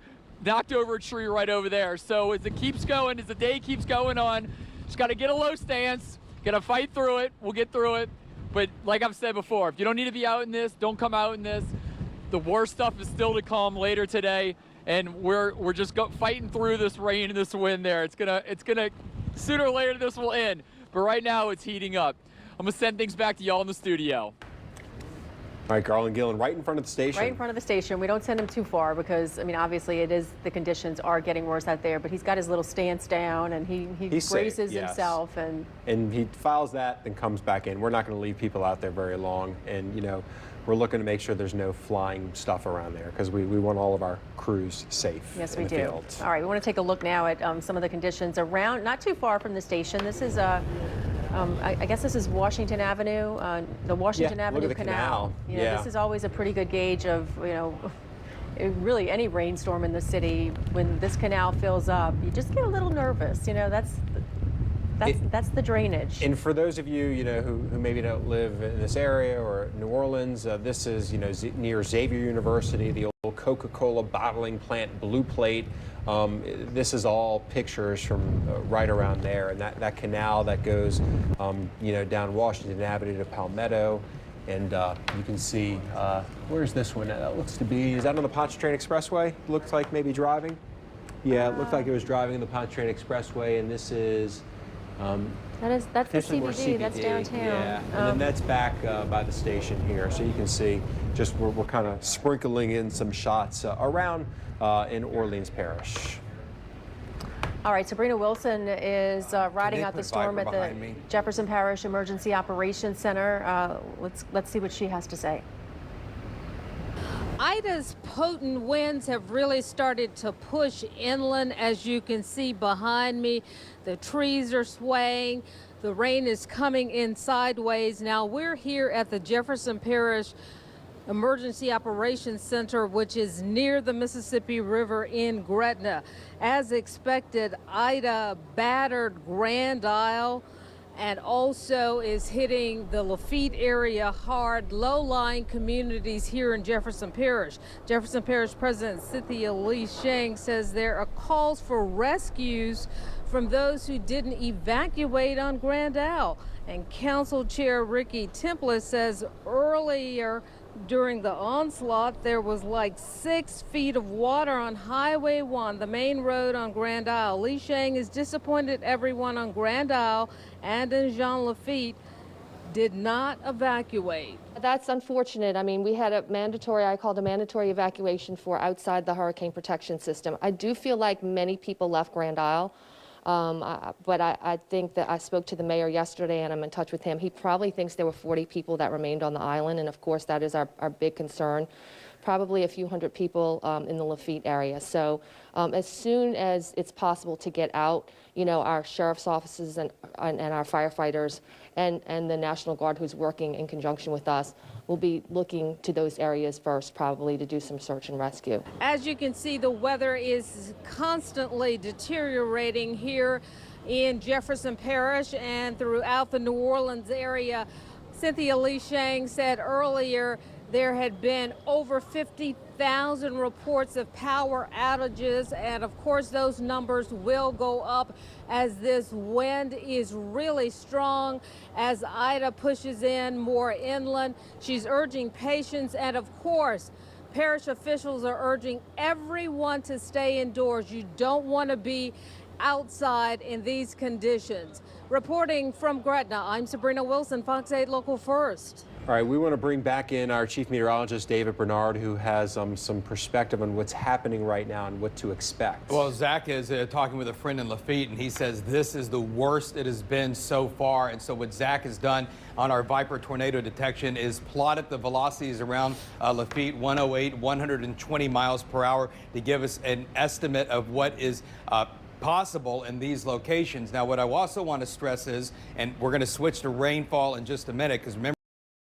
we were showing that very heavy band on the northeastern quadrant. This is the most dangerous side of the hurricane. That is moving up toward the city. So at this time in the city, I'm going to tell everybody you need to prepare for Category 2 winds, at least Category 2 wind gusts. That's 95 to 110 miles per hour are going to be possible over the next couple of hours as the most violent part of Hurricane Ida begins to move its way in our general direction. Again, and that's the flash flood warning for the metro area right now. That includes the upper part of the parish, both sides of Orleans and Jefferson, and then across the river parishes. And there's our other flash flood warning that includes parts of Lafourche and also Houma. So there are the velocities. Let's switch over to rainfall now. And this is a really intense band of rain with very high rainfall rates and possibly, again, Category 2 hurricane gusts with it. And this is rotating directly up into the city. The West Bank is going to get this first. I would say, what do you think, Zach, in 45 minutes, something like that? It's around 4:30 right now. So maybe between around 5:30, and then about a half hour after that, this could be getting into the city. And so we were thinking yesterday around dinner time, late afternoon, early evening, could be some of the worst weather wind-wise starting to come into the South Shore. The hurricane is way down here still. It's crawling at 10 miles per hour. So unfortunately, we have worse weather on the way based on what we're seeing on Doppler radar. And I know you talked a little bit about this earlier. Is the hurricane going to slow down a little bit more, or is that predicted? I don't think it could slow a little bit more and maybe even moving a little bit slower than 10 miles per hour. But eventually, once it finishes making that turn and gets around that area of high pressure, then it will start accelerating tomorrow, but not before the night is over. Zach, what's up? We have a new extreme. Open my mic, please. You're open. You're good. We have a new extreme wind warning, which is an eye-wall wind warning, if you want to show, because I can't get it to plot right now. Okay, let's see. So, so basically that matches up with what we were just talking about, they're right? Basically seeing the same thing. Okay, so what we're looking at is, you see this area right here, this band that we were outlining, and then including the northern eye wall wrapping around the Houma. All right, that does include all of Jefferson Parish. It includes St. Charles Parish. It includes the west and east bank of Jefferson Parish as well. This is for potentially winds. Category 3 winds over 115 miles per hour are going to be possible. Zach is drawing the outline of it now, and it extends right up to the Jefferson Orleans Parish line. So that's not to say it couldn't happen in New Orleans. I said Category 2, so we can expect Category 2 wind gusts across St. Bernard Parish, Orleans, and also on the west bank of Orleans. But that extreme wind warning, eye-wall wind warning, now is in effect for Jefferson Parish and all the river parishes and down to the south, as the worst of the hurricane is now moving in our direction. So everybody needs to be sheltered in place.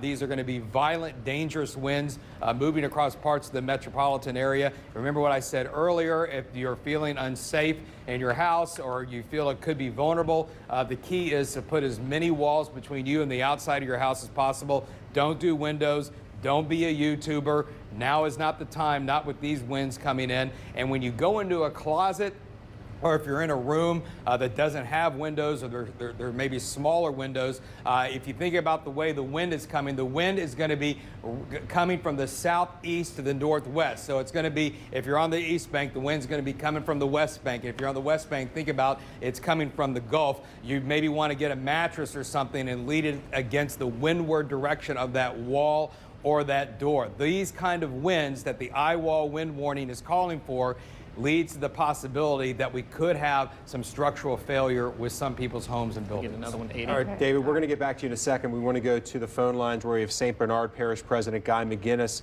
on the line, who wants to give us some important information happening there for his residents. Hello, Mr. McGinnis. What is it that you need to get across? Hey, guys. Well, Lee and Kim, you know, this is going to be an all-day storm. Seems like we're going to get this wind until nighttime, and they're telling us through midnight. So we want everybody to hunker down. Just know that our crews will be out first thing in the morning to clear the roads as best we can, state and local highways and streets. And we just want them to be safe. You know, we outside of our levee system, we have a significant amount of water that has come in.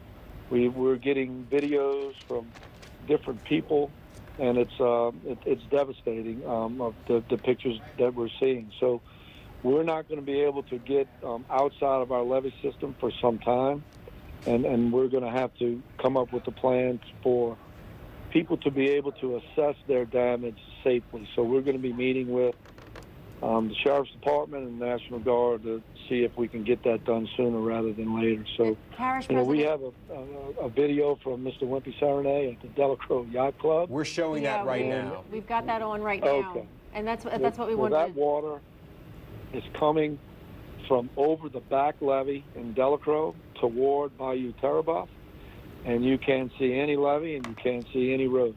And that camp is somewhere around 12 to 15 feet off of the ground, and you can kind of gauge for yourself. So that's on the Delacroix side. Now we're getting videos and pictures on the Hopedale, Wyclosky, Shell Beach side, which shows the same thing. So we are in the process of meeting now to go over all of the operations that's going to start tomorrow, and we'll continue until we finish. And guys, you know, we're on the outside of this storm. You know, just think about that for a second. And we're going to be out of power for a significant amount of time. We're going to be our roads, and people are going to be bringing debris, and we're going to be doing that for a significant amount of time. So the job is yet to be done. We're just hunkered down for the storm, but the work begins tomorrow morning. Have you gotten word that anybody stayed behind in Delacroix, Hopedale, Wyclosky, Shell Beach? You know, Kim, we don't have any reports of people that are in danger outside of our levee system. It's not to say there's no one there, but most of those people got out. And the ones that usually stay on their boats, and we have no reports from those guys yet. You know, when we look at these pictures and hear your descriptions, I just keep thinking we've got a lot more of this, and it's likely it's not going to get better. It could get worse. And that's what I'm worried about, Lee. You know, this storm's going to take a westerly turn toward Baton Rouge, from what I understand, and it's going to come south of Baton Rouge. So we're going to continue to receive the outer limits of this storm here in St. Bernard Parish until midnight, is what some people are telling us. So, and I'm telling you, I've been sitting in my office, and this wind has not stopped in hours, and it's going to continue. So, you know, we know what happens when this goes on, and our crews are chomping at the bit to get out there as soon as possible. We're holding them back. We want them to be safe, and we want to make sure we do this right. But the citizens need to know to stay indoors. And look, guys, while we're talking about that, you know, the people in Grand Isle and going up to Bayou and Terrebonne and Lafourche, and look, St. Charles is going to get hit pretty good too. Our thoughts and prayers are with them, and it doesn't look like we're going to be able to assist them too much because we're going to have a lot going on here, but we're all going to band together, and this region's going to come back like we always do, sooner rather than later. And when you say operations start tomorrow, and that's given being able to get down there. You know, if you can't get down there because the water is you know, covered the roads and it's not passable at this point. Is it a situation where you're going down in boats? You're going down? How are you getting down there? Well, you know, Kim, look, you know, inside of our levee system, you know, from Arabi to Verret, right? That's basically 100% of the population in St. Bernard Parish. And we actually are starting operations right now to set up to get all of those roads clear, right? We're also meeting to discuss what we're going to do outside of our levee system. We may need boats to go assess that damage tomorrow morning. We will be out there tomorrow morning. What that looks like at this time, Kim, I'm not sure. But I could tell you the Sheriff's Department will do a safety check. I've been in constant communication today with Sheriff Pullman. Those guys will go out there and assess the damage to make sure if it's safe. If it's not, we will make sure that we make it safe so that people can get down there. How that's going to happen, we don't know yet. I know we have the National Guard with high water vehicles. The sheriff has some high water vehicles, and we're just going to have to determine that tomorrow morning. I want to make sure we're fair and we're kind of putting this in perspective for people. For Arabi to Verret, you said that the levee system. The levee system's working as you expect it to work right now, though. So people should feel secure in your mind with the levee system down there. Yeah, and I'm glad you said that, Lee. I skip over that sometimes, and it's so important. But we have a $16 billion levee system that our federal government and the citizens of our country built for us right after Katrina. We have zero storm surge flooding in major St. Bernard Parish, from, like you said, from Arabi to Verret. The damage in that area will be down trees, down power lines, no power. We're concerned about our citizens getting out on the road. Beyond the levee system in Delacroix, Wyclosky, Hopedale, we have significant surge going on right now. We probably have 4 or 5 feet over the highway, maybe more than that. You see the video. So we just don't know where the water's going to be. When this storm passes us, does it push a lot of that water out? We don't know. So I know one problem we always have is the Mystigo Dam has some rocks that were put there after Katrina to close it. And with this east wind, instead of that water being able to be pushed out after the storm passed, whether by wind or by tide, it just don't go out because it blocks it. So we know we're going to have an additional 5 to 7 days on the Shell Beach, Wyclosky side. So we're assessing all that right now, and I can tell you we want to get out there at midnight, but we're going to hold everybody back and get out there at daybreak. We want to be safe. We want our employees to be safe and our contractors. And we're looking at that camp, you said is 12 to 15 feet off the ground. And I know that a lot of the structures there are raised, but there are some structures that aren't raised. There are a lot of businesses down there. Mm-hmm. There's the seafood processing plants, things like that aren't necessarily that high. Kind of just describe what kind of structures we're looking at in those areas. It runs the gamut, Kim. We have trailers down there. We have campers. We have seafood docks, right, that's on the water, refrigeration. We have a lot of boats that did not make it to safe harbor. And when that water rises, it just does a lot of different things. They come loose from the pier or break the pier. All of those type of things happen. So, we're going to assess that, and we're going to be able to go down there and start our recovery tonight. We're actually starting it right now already.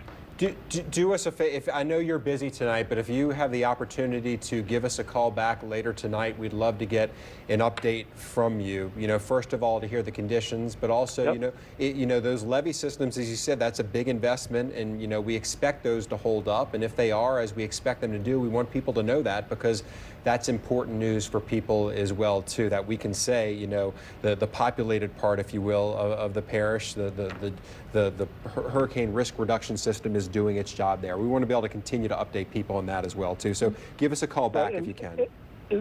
I will give you a call, Lee, but I want to re-emphasize, that system is not even being tested right now. That water is not even, coming up too much on that system in the Verret area. So we have zero possibility of getting storm surge in the major population of St. Bernard Parish.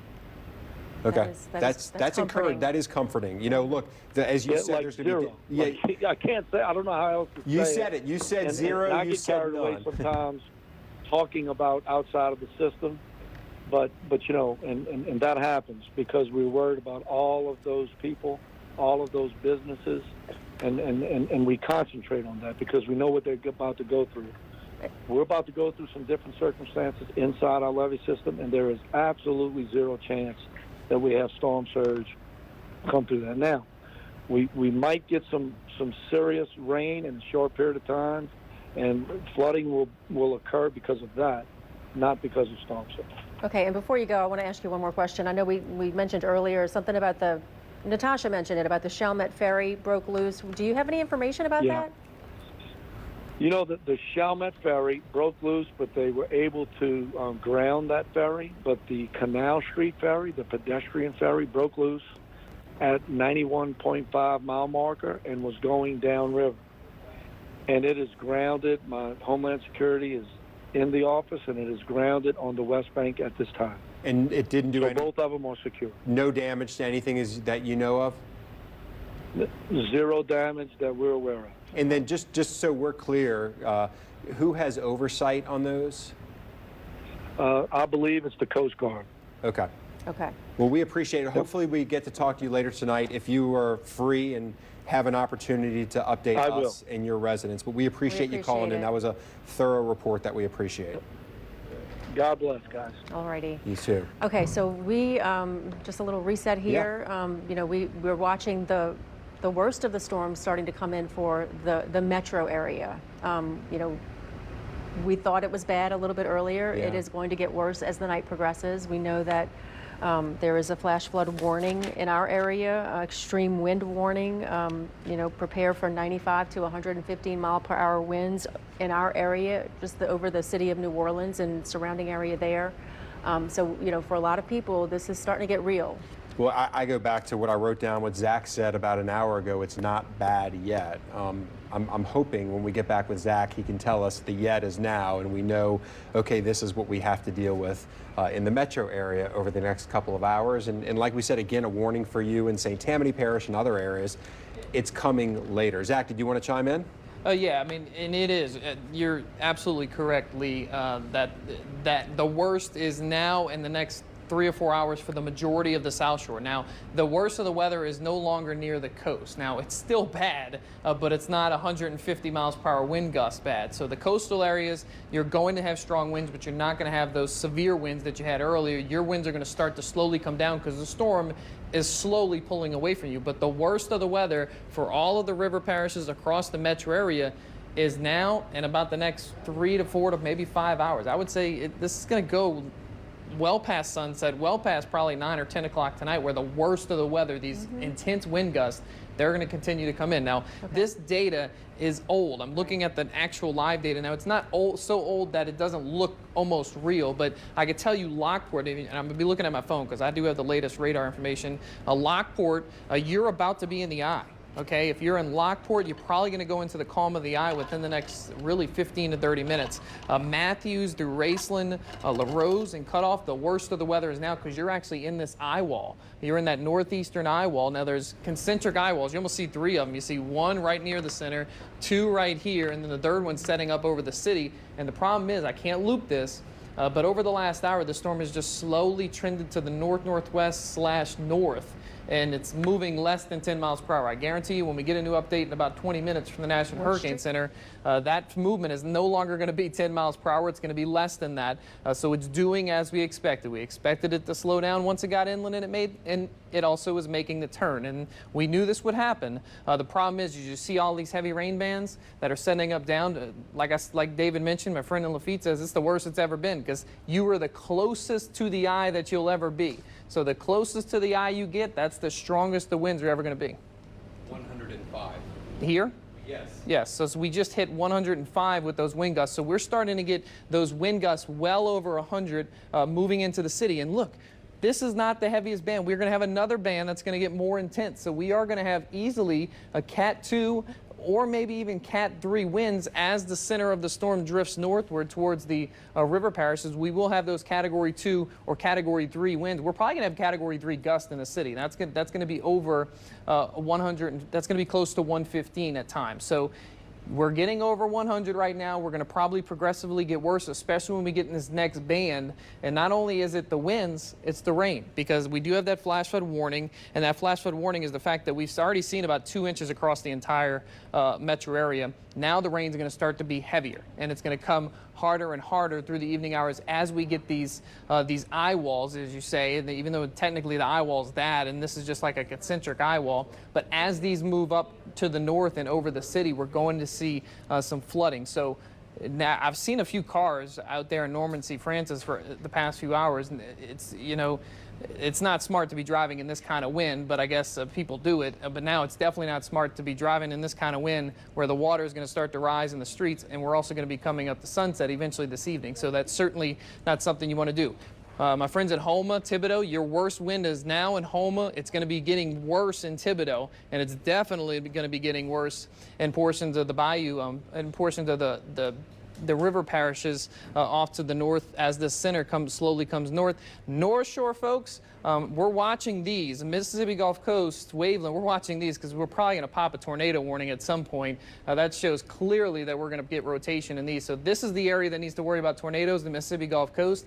The North Shore from Mandeville to Covington, you're getting the strongest wind gusts you've seen since this has all started. But it's not yet causing any flooding issues because you've had light rain for much of the day today. But your weather is going to keep getting progressively worse because you're going to start doing the same thing we're doing here in the city where these waves of wind are going to come as you get these eye walls that start to unravel from the center of the storm. The worst of the wind for the North Shore is probably going to be right here along the I-55 corridor as the storm comes up through the river parishes and goes up I-55. Hammond, Independence, Roseland, Angie, Laranger, it's probably quiet right now. Your wind gusts are starting to pick up. But when you get this to come up north, now it's going to be a weaker storm by that point, but you're going to get some very strong winds. And we know how the North Shore has a lot of pine trees, and we know how those pine trees like to bend and they like to break. We're going to see some significant tree damage in many parts of the North Shore as the center comes up to the north. So technically, this is not a totally correct radar imagers. We have lost internet, but I'm looking at it on my phone, and you know it's close enough that it gives you the flavor of what's going on across the area. Port Sulphur and the mouth down to the mouth of the river, you're getting bands of heavy rain, and you're still getting strong wind gusts, but it's not what it was earlier, and it's gonna improve. Your conditions will improve with time. Grand Isle, your conditions will improve with time. The water should start to subside because you're no longer going to see those 140, 150 miles per hour winds, but what we're going to wait for is once the center starts to lift north, that's when the real improvement's going to come. From Cocodrie northward to Houma, that's probably about 3 or 4 hours away. But getting beyond this center, as the center moves north, that's when everything's going to improve, especially across our southwestern areas who are getting hit the hardest right now. So Lee and Kim, we do have the flash flood warning. We're going to start to see street flooding at the very least, and really across all of the South Shore. I'm not going to try and specifically say any specific spots because we're all getting these bands of heavy rain, and they're going to lead to flash flooding. We're going to see streets fill up with water, and we've already saturated the ground with 2 inches in most areas, so it's not going to take much to cause the floodwaters to start to rise. Zach, I went and peeked outside while you were doing some of that update for us. I mean, it is bad outside right now. And you said, correct me if I'm wrong, you said even in the metro area we could get gusts up to Category 3? Yeah, so we could get gusts upwards of 115. I wouldn't be surprised to see that. Because right now, you saying it's bad, it's this band that's bad. We have another band that's going to get us closer to the actual eye. The closer you get to that eye, the stronger the winds are going to be. So as the eye lifts north, we're going to make our closest approach over the next 2 to 3, maybe even upwards of 4 hours. And when that happens, those wind gusts are going to be stronger. Okay. Well, we will check back with you and David and Bruce coming up later. We wanted to give you an update. Chalmette Ferry, we had talked to Parish President of St. Bernard, Guy McGinnis, about it. Here's some video of it. We can tell you the New Orleans RTA is actually over it. They sent us a statement that the RTA is aware of the ferry vessel RTA-2 detaching from the barge at our maintenance facility. The vessel is currently grounded and our contract ferry operator continues to monitor the situation. Emergency tugboats have been secured to retrieve the vessel when it is safe to do so. Here's another important part of the statement. We are working to confirm unofficial reports that a second ferry vessel may also be detached. And that's kind of what Guy McGinnis said. He did say that there were two ferries, but that both had been grounded according to his his Homeland Security. But according to the RTA, they're not really sure. They don't know about the second. Okay. So, I mean, it's a little dicey. The conditions are certainly dicey, to say the least, out there. And obviously, you know, the conditions to try to stop a vessel, but you know, there are concerns about levees and things like that. So absolutely, you want these vessels to be secure during these storms. We want to take a look at some video we have out of Houma. This is a house collapse. We're told that this was an abandoned house, but sometime in the last couple of hours, this house has just really fallen down, basically.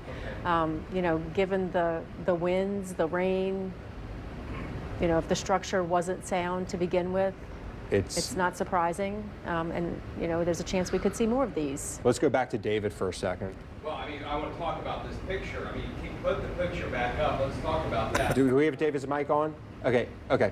Yeah, let's talk about this picture. Remember, we just had an eye wall wind warning. There we go. We just had an eye wall wind warning issued. It's been in effect for the Houma area. We had that issued for Jefferson Parish and the river parishes. That is for sustained winds of 115 miles per hour, meaning Category 3 winds. And I was talking earlier that some people may not feel that their house is going to be able to withstand those winds, and some homes will not be able to. And whether or not that was directly from wind, or maybe there could have been an isolated tornado, we don't know. But what I want to tell people right now is that the worst of the hurricane is now moving into central Jefferson Parish, it's moving into Lafitte, it's moving into the river parishes. It's moving into the metropolitan New Orleans area, Orleans, St. Bernard, Jefferson, and the river parishes. As I said, we have this high wind, eye wall wind warning, and that means you need to be sheltered away from windows. And if you can, protect yourself with pillows and blankets. If you feel your house is unstable, even putting a mattress against a door opening that you think might be compromised, especially coming from the windward direction. So in this case, if you're in the New Orleans area, the wind is blowing from the southeast to the northwest. So it's blowing from the river more or less toward the lake. And that might be something you want to do to help to keep you safe, because these are very dangerous winds now moving across our area. What is that, Zach? Take Max. Take that one right now. Okay, yeah. We can go ahead and take a look at our tower camera. We do have that. Let's go to Max 1, and this is a live look right now outside our studios here at Fox 8. Just a few minutes ago, we peaked at 105 miles per hour. Our previous high gust was 101 about an hour ago, and so you can tell conditions are getting worse. The flash flood warning has been issued for the city. The rainfall rates are increasing. So for the next 4 to 6 hours, and I've had a couple of council members texting me wanting to know when is the worst going to be for New Orleans, and it's going to be now into the nighttime hours. So we're dealing with the northeastern quadrant of this hurricane right now. The strongest winds that we're going to see are happening at this moment, and then behind it is going to come the rain, and the rain threat is going to continue all night as well. This is not going to let up anytime soon, as evidenced by the pictures there and by the sounds we're hearing outside, and also by our anemometer and our wind recordings that we're getting here at Fox 8. And in fact, I just got an update. Galliano has now peaked at 122 miles per hour. There you go. You're on now. The video that we got of the house collapse in Houma, the guy who actually shot that video lives across the street, and we know him. He said that it was not a tornado, that it was just the winds. He said they watched the house and it just started shaking. Now, it was an abandoned house, so there could have been structural issues, but he said it just started shaking and all of a sudden it just collapsed. Well, and that, you know, we have to consider that across all of South Louisiana. We have a lot of older homes, We have homes that maybe have been built with substandard building codes many years ago, not necessarily to withstand hurricane force winds like this. We are talking about one of the strongest hurricanes on record to make landfall on the Louisiana coastline, a 150-mile-per-hour Category 4 storm, and homes such as these are not necessarily built to withstand those kind of winds. So that's why I want to stress the danger for the entire South Shore right now of this very powerful hurricane that is still a Category 4, borderline Category 3, moving from south to north.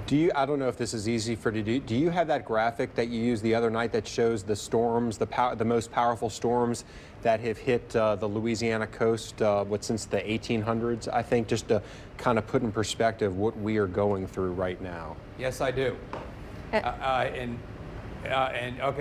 Here's a look at them right now. So we have had 4 Category 4 storms strike the Louisiana coast since 1851. We've had, let me rephrase that produced Category 4 winds. We've had 1 Category 5. Now, the landfall for Camille was Mississippi, but it produced Category 5 winds in Lower Plaquemines Parish. Other than that, we've had 4 storms. The last island hurricane of 1856, the Chenier Caminada in 1893, Betsy, and then just last year, Laura. So, last island and Laura tied for the most intense winds at landfall on the Louisiana coast at 150 miles per hour.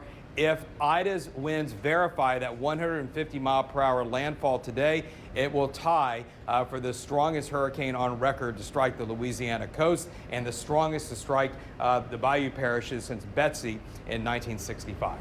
Do you remember, and sorry if I'm putting you on the spot here, but Betsy, what did that reach? Well, it made landfall at 130 miles per hour as a Category 4. Okay. And there are a lot of people who remember Betsy. My parents talk about it all the time. My dad was telling me the other day about it. But there are a lot of people who don't. No, And like that's- me. Right. I mean, there's a whole couple of generations that Yes, don't know. remember. Yeah. Well, and there's and we've been saying, for days on end, like, don't compare this storm to that storm or the other storm. Betsy was a long time ago. Our entire hurricane risk reduction system really was built and designed around what happened after Hurricane Betsy. All right, we're going to go, David, we'll check back with you and Zach in a little bit. We want to go, Sandra Diggs Miller from Entergy New Orleans is on the phone right now for an update on power outages. Thanks for joining us. Obviously, significant power outages in the New Orleans area. What can you tell us on the latest numbers? I can tell you that across the state of Louisiana, we have about almost 500,000 customers without power, about close to 500,000. In Orleans Parish alone, we have close to about 125,000 customers without power. That's more than half of our customer base here in the city of New Orleans. And so we have more customers without power than we do with power right now. And so we just want everyone to stay safe. This is a very powerful storm. We're under the impacts of it right now. The entire city is feeling it. And so we want everyone to stay inside, stay safe. And Sandra, the power outages, is there any way to know, are those the result of downed trees falling on power lines or transformer issues, or what is the source, or is there any way to tell at this point? Yeah, so there's no way for us to tell at this point, because once those winds get up to a certain 30 miles per hour, we can't go out into the field, get our trucks out there to see what's going on, and it's also not safe for our workers to be out there in these conditions. So we really have to wait for the storm to pass, to die down, to go out and see what has caused the power outages, whether it was vegetation issues, poles down, transformers down. There's a lot of wind and rain right now, and so there could be a multitude of issues right now. But we know it's going to be, a tough restoration, because we're going to have to get those crews in here and work fast to understand where the damage is at. But I can tell you right now, they're out, all over the city. Customers are out, and so we're going to have damage to our system in multiple places. What's the status of the power that energizes the sewage and water board facilities? So we understand there were a couple of pump sewage stations that were without power, that did not have backup generation at the time. And so we're working with them to better understand their needs. But unfortunately, right now, until these winds die down, we can't even get out there and assess and see what can be done there. But I understand there are a couple of sewage pumping stations that did not have a backup storage at that location. And so, and I know they issued their own recommendations to customers as to what to do to make sure that there's not sewage backup. But yeah, so we're staying in close communication with them, and we're going to be assisting them once the generators get on tomorrow to try to see if we can help them with that backup source. We've partnered them with another vendor to maybe help them with that resource. And so we're working hand in hand with them to help them in any way that we can. But, you know, obviously we're looking at the radar right now, and the rain is bad and going to potentially get worse in the metro area over the next couple of hours. As far as the power that energizes the pumps that pump out the water, all of those are working right now? My understanding, they have as many pumps as functional as they can. I know they got Turbine 4 back up and running before the storm came on the shore. And so right now it seems that they're adequately pumping water out the city. I have not heard any of those issues at this time. Okay, so when you, getting back to the actual power lines being down and maybe, you know, trees falling on power lines, we've seen a lot of video from around the city where the power lines are crossing the streets. And so what do you want to tell people who, you know, the storm may pass, they may try to get out, go drive around, go walk around. You know, we know that that is dangerous, but what is your message to those folks? Exactly what you said. It is dangerous. Please, we are asking our customers to please do not go near any down power lines. And one thing we want them to also know, stay away from any vegetation has fallen down, because we don't know and they don't know if there's a line running through that vegetation, and it could be energized, and they go to pick up a limb or something and not realize that there's a line there and inadvertently touch it and, you know, and become injured. And so we're very concerned. Once the storm passes, that's actually the most dangerous time, we realize, because customers and individuals want to get out there and see what's going on and navigate around and maybe try and report to us. So what's out there, if you see something that's in close proximity to your house or to your neighborhood, please, by all means, call us, tell us, let us know. Call 1-800-ENERGY and let us know what you're seeing. But by all means, don't try to go out and navigate the city right now. It's dangerous. Lines are down. It's even dangerous navigating by car as well as on foot. So we're asking customers to stay put until we've had a chance to clear the system and to clean up, you know, what Ida has brought to this area. And we just want everybody to stay safe. Yeah, and we saw last year, some, you know, some incidents that, you know, should not have happened, where people, you know, obviously did not adhere to those warnings, and it was not good. So we appreciate that warning. We appreciate you giving us an update. You know, please feel free to give us a call back, because we would like to continue to update customers throughout the state on the power outages and what they can expect in the future as well, too. Thanks for the updates. You're welcome. Anytime. All right. We want to toss it over to David Bernard again, top of the hour, 5 o'clock, just to get the very latest. David. All right, guys, let's start off by taking a live look at our camera outside our studios here. The winds are getting more violent. We're getting sustained winds and gusts on the west bank of Jefferson Parish, continuously at 80 to 90 miles per hour. Look at the sheets of rain that are blowing down Norman C. Francis Parkway.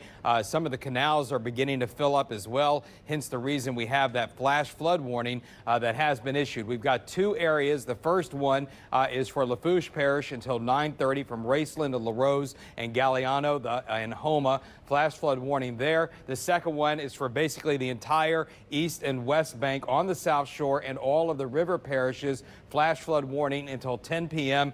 The rain is continuing to increase, and it's continuing to get even heavier. Here's a little closer look. It includes St. Bernard Parish as well. As I mentioned, the west bank of Jefferson and Orleans and the entire east bank is in that flash flood warning.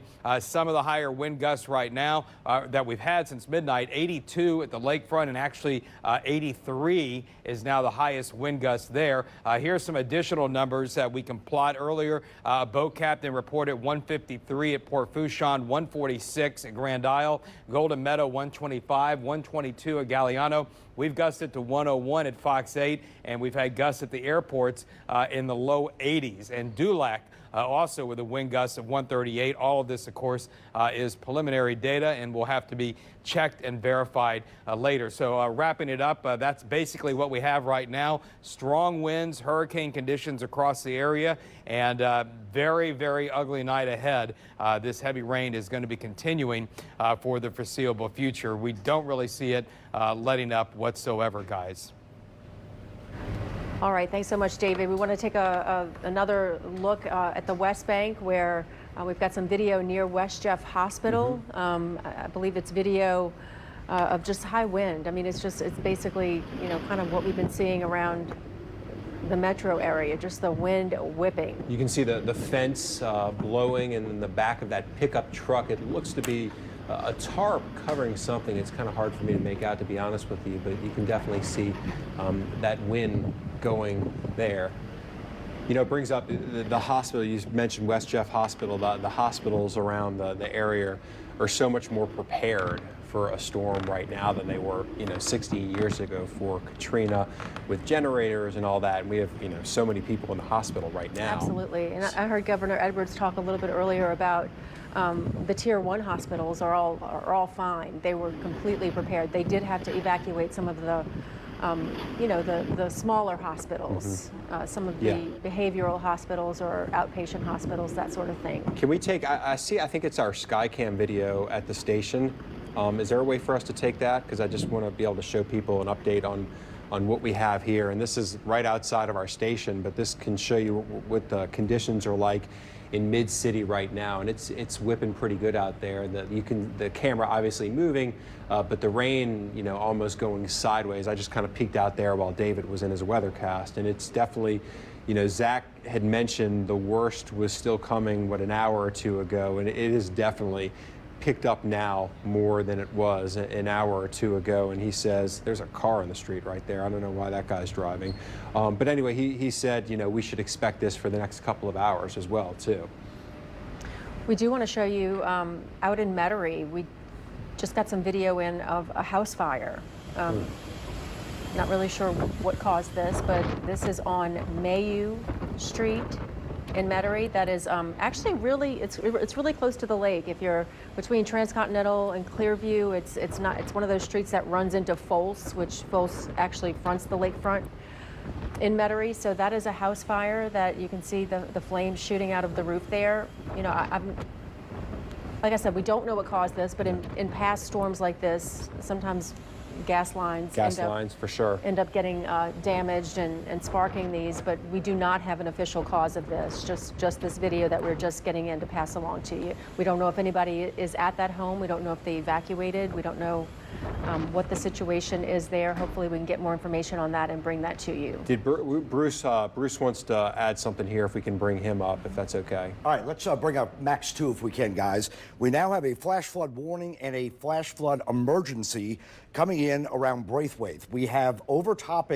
significant overtopping over the levee in Braithwaite. So what they're saying is we could see some significant flooding in the Braithwaite area. So what they're saying is emergency management reported back levee overtopping on the east bank of Plaquemines Parish between the parish line and White Dish. This is a flash flood emergency. It's a particularly dangerous situation. Seek higher ground now, but the problem is that how do you get out and seek higher ground? So if you have a two-story home or maybe a next-door neighbor that you can go to that has a two-story home, that is something that would be a good idea. But again, we're looking at now significant overtopping of the levee right there at Little Ditch, right near Braithwaite, and it looks like we're going to see significant flooding in that area. So what they're saying is seek shelter immediately or higher ground. Well, again, we've got significant winds and significant rain with this situation, so it's a dangerous situation to be out and about. But if you do have somebody maybe across the street or a next door neighbor, and you feel that the water's coming up quickly, which a flash flood emergency means that water is coming up quickly, you may want to seek higher ground if you have the ability. If not, you just need to get higher, maybe in your home somehow.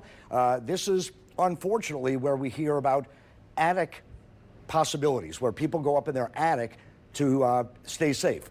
So we don't have right now the water depth, but when you put out a flash flood emergency and we're seeing now overtopping of a levee, that could be a significant problem. So right now, I don't know where we just went here. There we go. Nope. Can we go back to did Viper go away? Okay, Viper's down. But again, this is a dangerous situation. So again, we're having, as David mentioned, some really significant internet issues. So here's Viper now, just came back up. So Braithwaite in this area, although it's on the bend of the river, and you know we have population here. It's not like the New Orleans area, but we still have a significant population in Braithwaite. And with the overtopping of the levee near Braithwaite and Little Ditch, we are seeing significant flooding in this area. So if you can get to a next door neighbor or get to higher ground, they're saying try and do that immediately. So Nikandra is over there on Viper. Can you bring out Viper now? Let's take a look now where the actual center is, and we'll talk about more so. Oh, it's old information. Okay, I want to show this old, well, I know that, but here, these are the warnings. We do have flash flood warnings in effect on the North Shore or the northern areas from Orleans and Jefferson, and also near Cutoff. So we're going to come back to you guys and try and get the internet back up. All right, Bruce, we will check back with you. Look, it's a Category 4 storm coming across. People have lost power. Right, we're in the internet same everywhere. boat. We're in the same boat here. We're giving you updated information as it comes in. Obviously, a little issue with the internet, but we'll continue to bring you the very latest. And Zach and David and Bruce and the team are finding ways to work around this, and we'll continue to do that throughout the night to get you through this storm.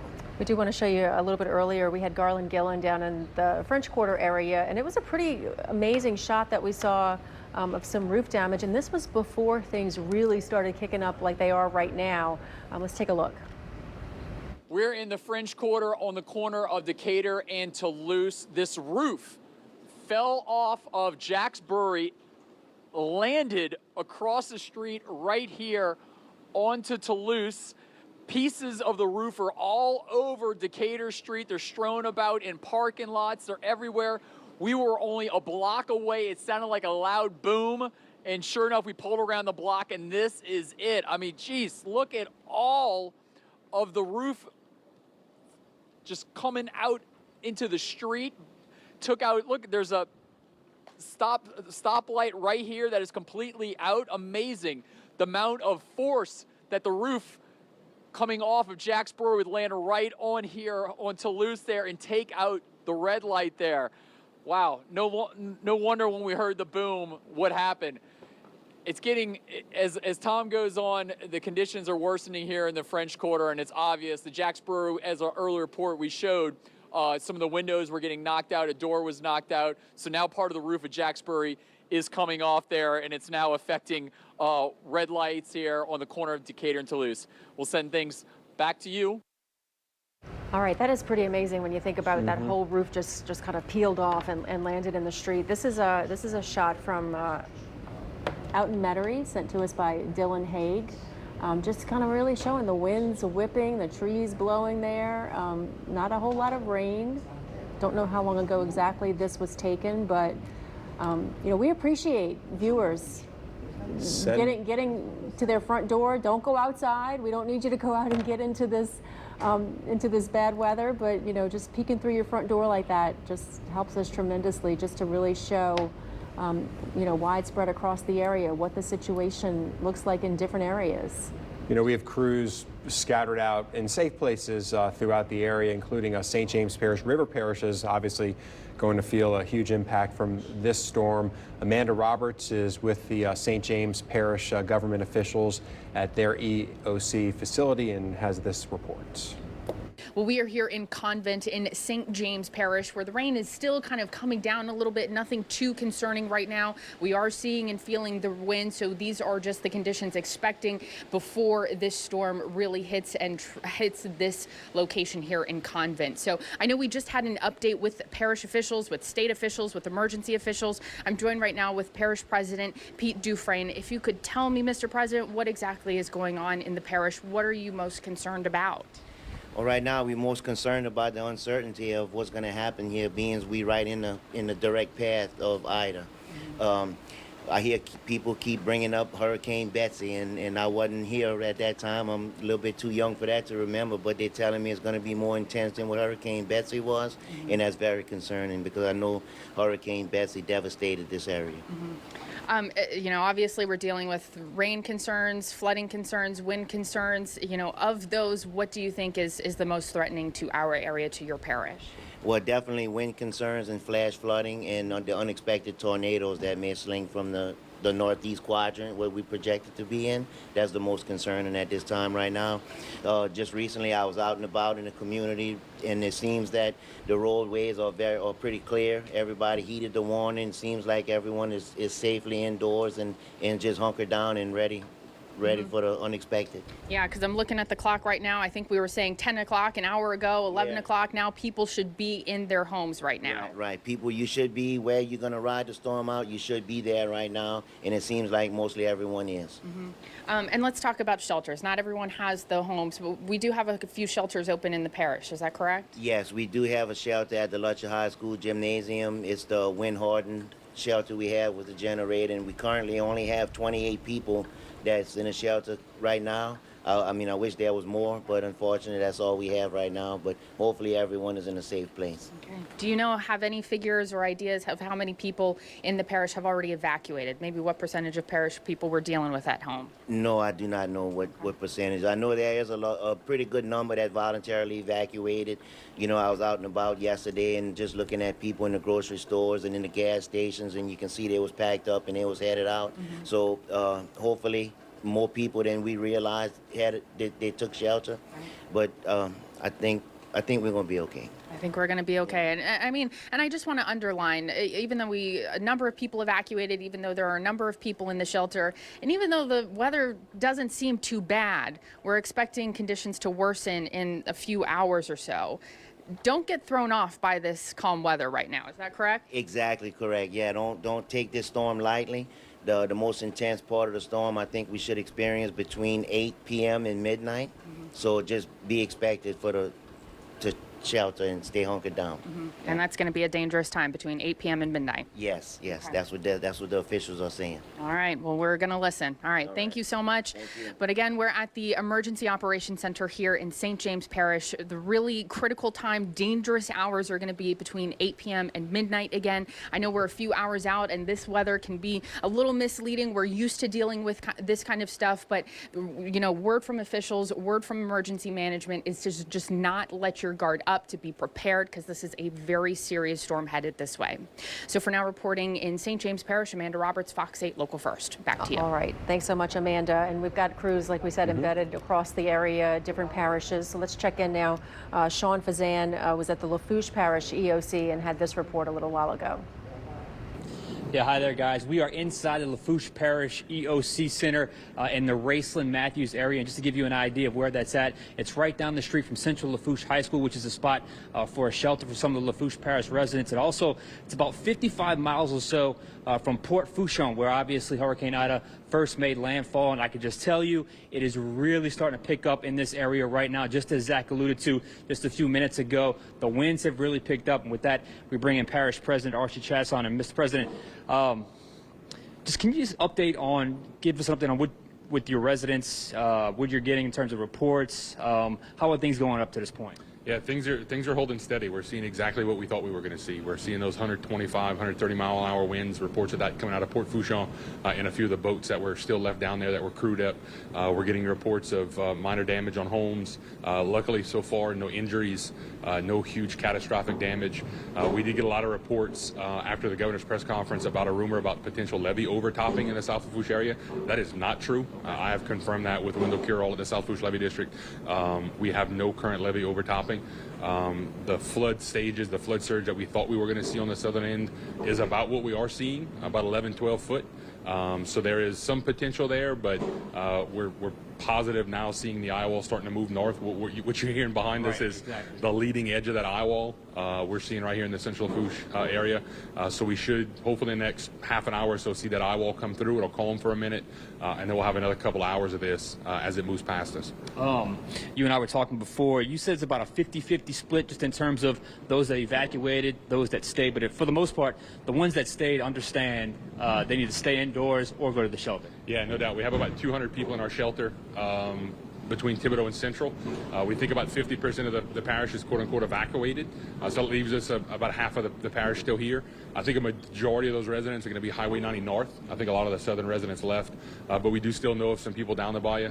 We're in contact with our first responders from Fire District 3, Harbor Police, those guys who are down there. And we're relaying information back and forth as we see this thing move north. Obviously, we hear the wind. It's really coming through here. It really is coming through Hurricane Ida. What is your concern? Obviously, the storm is passing, but maybe even after the storm passes, what is some of your concerns as president? Yeah, you know, it's the wind damage. I don't think water is going to be a huge issue. We're not seeing the rain dumping like some of what we thought was going to be forecasted. So it's going to be power lines, trees down, getting people to stay put. And I can't stress this enough. After it clears, and I know South Lafourche is going to see it first, then we're going to catch it here in Central and on up to Thibodaux in the northern part of the parish. Please stay put. I know you're going to want to check on families. I know you're going to want to check on friends. Hell, I'm going to want to get to my house as soon as this thing goes to make sure I don't have a tree through it, right? But we want you to stay put until you get that all clear from us, the Sheriff's Office, Harbor Police. I don't really need people driving through floodwaters or over hot electrical lines. So please just kind of stay put in the general vicinity of your house until we can get the all clear. All right. President Chesson, thank you so much. Thanks, guys. All right. Back to you guys. All right, Sean Fazan in Lafourche Parish. We want to continue our look around the parishes to give you updated information. And for our next stop, we're going to go to Plaquemines Parish, where we join Caitlin Rust on the phone. Lee, this is the worst the situation has been all day here in Belle Chasse. I mean, the wind is just howling. I'm sitting inside of a car right now, inside of a garage, so you probably won't be able to hear the wind, but it's rocking this car around.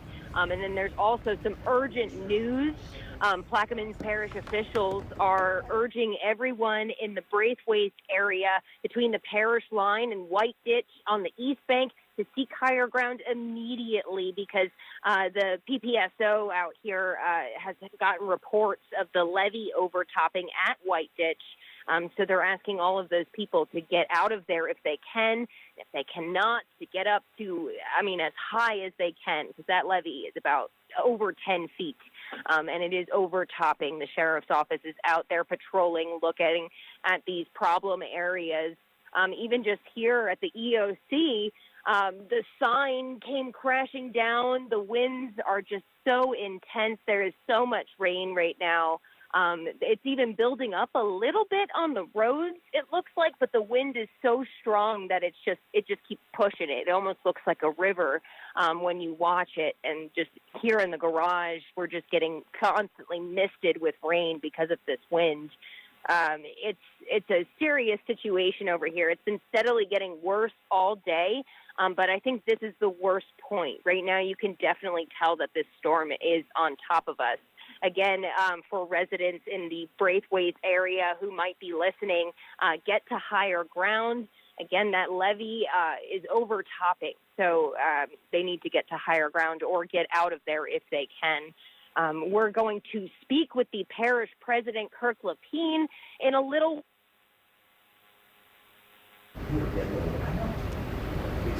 I think she was saying she's going to speak with the parish president, Kirk Lapine, in a little while. That was Caitlin Rust, our reporter in Plaquemines Parish. Her phone obviously cut out as we, can have some issues with that during these storms. Which obviously a very serious situation happening in Lower Plaquemines. Again, just reiterating, they are recommending anybody who's between the parish line and White Ditch to get out. I mean, this is a serious situation. Braithwaite levee overtopping, which, it's a 10-foot levee. It is. So thinking back to like Isaac and the problems, they had in Braithwaite and Isaac, and this is, another another storm that area is going to have to deal with some, potentially significant damage. Also here at the station, we just got a wind gust of 100. We can take that shot, that our camera outside of the station, but a 109 miles per hour. What a category?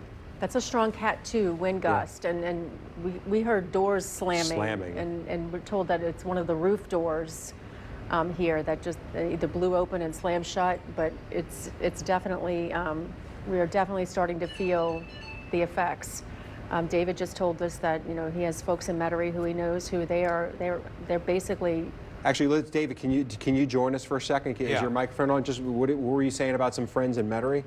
Just that they're in the closet. They're staying in their closet. The winds have been getting too violent outside. Again, we have a extreme eye wall wind warning for the river parishes, for Jefferson Parish. I'm extending it into Orleans Parish. That means prepared for gust or sustained winds of 115 miles per hour or greater, Category 3 winds. We saw the home collapse in Houma. And so there's just, homes are not built for that. Most homes are not built to withstand these kind of winds, especially older homes where there are even weaker building codes, 20, 30, 40, even 50 years ago. I'm looking at some new video from downtown on Canal Street.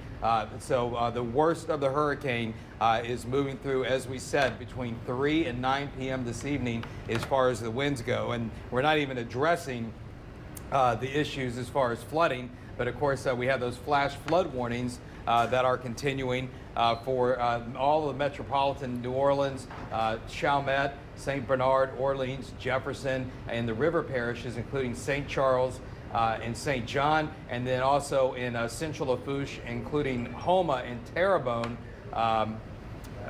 We have flash flood warnings that are going on there. But obviously, the wind situation is escalating very quickly in the New Orleans area. Keeping an eye on our live anemometer here at Fox 8. Also, our pressure is rapidly dropping. Our barometer now is 29.19 inches. And again, that peak 109 miles per hour just occurred a moment ago. Right now, we're sustained north at 73 miles per hour with occasional gusts. We're up to 3.25 inches of rain, and that's jumped an inch just in the last hour or so. David, sustained 73 is what? The 74 hurricane force winds. Okay, and then you said the barometer dropped? 29.19 inches, so the barometer, the pressure is dropping rapidly as the center of Ida gets closer to us. What does that mean? That's the actual barometric pressure. So for instance, typically our barometric pressure on a normal day might be just below 30 inches or 29.92, 2.94 inches. But as the storm has deepened and gets stronger, that pressure is going to lower. And so we're significantly off from what you would call a normal pressure day. We can see that's going to continue to fall. In fact, I even remember during Zeta, now the center may not come close enough to us in this case to get the pressure that low, but I think, Kim, you remember during Zeta, our ears were popping. Our ears were popping when the storm went over because the pressure was so low, and that's what they're experiencing near the center of the storm right now. So when the pressure rises, will that signal something to us? That will signal that the storm is moving away. Okay. But that doesn't mean the rain is going to be moving away. Yes, the rain bands could be lagging, but once our pressure starts to rise, it can signal two things. One, the storm is weakening, which it is slowly, but also that the center of the storm is moving farther away from us. So what is it right now again? It's at 29.19 inches here at the station. I can't remember what our pressure was during Zeta. I'd have to go back and look at that. I'm looking at our winds north at 60 right now. So we're generally between 50 and 60. Our 1 minute average has been 64 miles per hour. So over the last 60 seconds, we're averaging 64 mile per hour winds here at Fox 8 in Mid-City.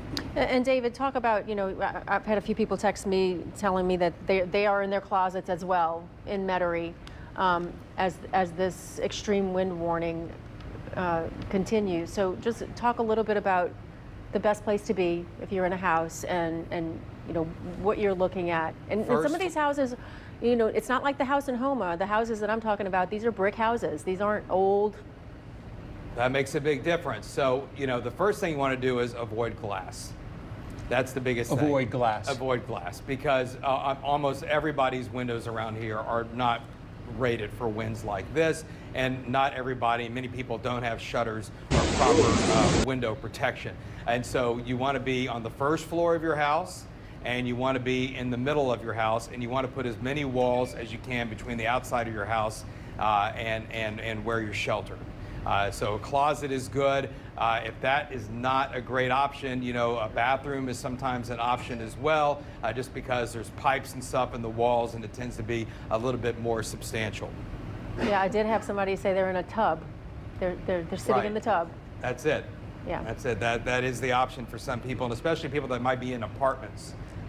In apartments, you know, you mostly have exterior walls, and you might have a lot of window exposure as well, right? So for an apartment, a closet or a bathroom might be the best place to be. But certainly we are experiencing some of the strongest hurricane force winds in years in the New Orleans area. And you had mentioned that to me. I think you mentioned that before every hurricane season, that like a windstorm concerns you, just because we really, you know, most people haven't, or a lot of people haven't experienced that here. No, not on a widespread basis across the city. In Hurricane Katrina, the winds did not get this strong for the western half of the city. They did in the east. Yeah. They did in the east, in Slidell and St. Bernard, but I think the peak wind gust was around 80 or something at the airport in Kenner. And so it's been a long time since we've had a long duration, high wind event across the city. Last year, remember, we had Category 1 winds with Zeta. I think, Bruce, did you have some? Yeah, I wanted to say... Is Bruce's microphone on? Yeah, David, I don't know if you announced it, but we have now a tornado warning in effect, Gulfport to Lyman. That's on the eastern end of our viewing area. So if you are around Gulfport or Lyman, we have a very strong storm. These tornadoes during a hurricane really are short-lived, but they can really create a big whack in a short amount of time. So again, if you're in Lyman, Gulfport, get into your safe place. This is in effect for the next 16 minutes. So again, if you are in Lyman or Gulfport, we do have a tornado warning that's in effect. And again, that storm is lifting north and westward at about 45 to 50. So it's moving out quickly, but that's the problem. You get these spin-ups that are very fast, and they can certainly cause a lot of damage in a very short amount of time. So once again, and very common to get these, you know, little spin-offs and these little tornadoes, and it's something that, you know, we're probably going to start seeing. And as you all had mentioned too, I've got a friend in Kenner that, you know, he's inside the interior of his home, lives in a very big brick-type home, and he feels it rattling, and he's just like never felt anything like that before. So, you know, we know what you're going through at home, and we're trying to give you the information. And unfortunately, we have several more hours of this to go. Right. I mean, so are you talking about people staying in their closets for several more hours, or is this just this is going to go on until the early nighttime hours. And what's happening right now, Matthews and Lockport are now in the eye of the hurricane. The eye is directly over Matthews and Lockport. Violent winds in Bayou Gauche, Des Allemands, Booty, Destrehan, and of course those are extending, as we know, into the New Orleans metropolitan area. The other thing that I am seeing is a possible stall or an eastward adjustment. So there's possibly that the destructive winds could wobble closer to the South Shore. That's why we have the eyewall wind warning in effect. We need to be prepared for Category 3 major hurricane force winds in the river parishes, Jefferson Parish on the east and west bank. And even though that warning didn't technically include Orleans Parish, I'm including it myself, but certainly for areas out to the west, because the storm is slowing so much and because there is a slight wobble to the east, that's going to keep these destructive winds blowing longer and also potentially stronger in some of the areas we're talking about, particularly the river parishes and also Jefferson Parish. Did you say stall potential? It has slowed considerabardly. Is this because it's making a turn? It's because it has started the northward turn. Not only did it start the northward turn a few hours ago, pardon me, it's slowed down, and it may be wobbling a little bit east of the hurricane center track. So the track conceivably had the eye, let's see, moving over, let me see where, I'm trying to get up on here, Gramercy. Basically, it should be going over Gramercy. And looking at this, if we come in just a little bit tighter, I'm looking at some of this data here, it may still do that, but it's going to take longer. But I wouldn't be surprised if it went as far east as Laplace. That far east? Yes. Which is significant. You said it, but I mean, Yes, that's more. that's why they've had to issue the warnings for the extreme wind warning into Jefferson Parish. And then this was a strengthening storm as it came ashore. You know, it's been ashore for, you know, what, 6 hours now. Or been over land. How quick is this, you know, weakening process? It's not, because, I mean, let's be honest. I mean, what's between Houma and the Gulf? Yeah. You know, there's really, Not much. I mean, it's Not- all It's marsh. marsh. Yeah. And so it is weakening, but not by much. And so that's part of the problem. And it's still able to to pull in moisture from the Gulf of Mexico, you know, and feed into it. You said over Laplace, possibly. I'm just thinking, you know, St. Charles Parish had a mandatory I evacuation. mean, they're in the northern Yeah. eye wall to But- begin yeah. with, and also, you know, right, they had a mandatory. But St. John did not. Correct. What's your message to people who decided not to evacuate? I mean, we talk about going inside and going, you know, finding something in an interior of a house. Is that your message to people in St. John Parish right now who decided to stay? I mean, that's all we can do is shelter in place and try to ride it out. That's all we can do. Let me see here. Okay, no, I was seeing if that was something new I was looking at. It's not. All right, you know what? Nakondra's working on something for me. Okay, we have we'll have some somewhere else other. to go. We'll go somewhere else and we'll come back Okay, to y'all. let me see what's going That's on good. over there. All right, let's check in with Natasha Robin, who is in St. Bernard. She's on the phone with us right now. We did speak with Guy McGinnis, Parish President Guy McGinnis, a little bit earlier, just assessing the situation. Natasha, what can you tell us? Hi, guys. Yeah, I know you guys spoke with Parish President Guy McGinnis. We're here at the EOC with him at this time, and you know, we've been watching this thing as well, and I mean, the wind has been relentless here. We've seen debris flying through the air, and I know that he said that they were clocking, you know, gusts of 80 miles per hour plus here at the complex, and it's just been, and actually really picked up, I think, in the last 10, 15 minutes. We've seen very, very strong gusts that have come through here. There's debris kind of flying through the air, and we know that there are downed trees and power lines and damage, I'm sure, to some homes, but the parish will have to assess all of that when this thing is over, and we know that we have a long way to go before that happens. So, you know, it's just the weather's just been terrible. It really started around 6 or 7 this morning. We started getting that tropical storm force winds, and just, you know, everything kind of went downhill from there. But it's been pretty bad over the last few hours. And I've been listening in, and I know that things are going to get even worse in the next few hours here and then last for quite some time. So we're hanging in there, but it's been pretty rough. And, you know, I know a lot of people without power.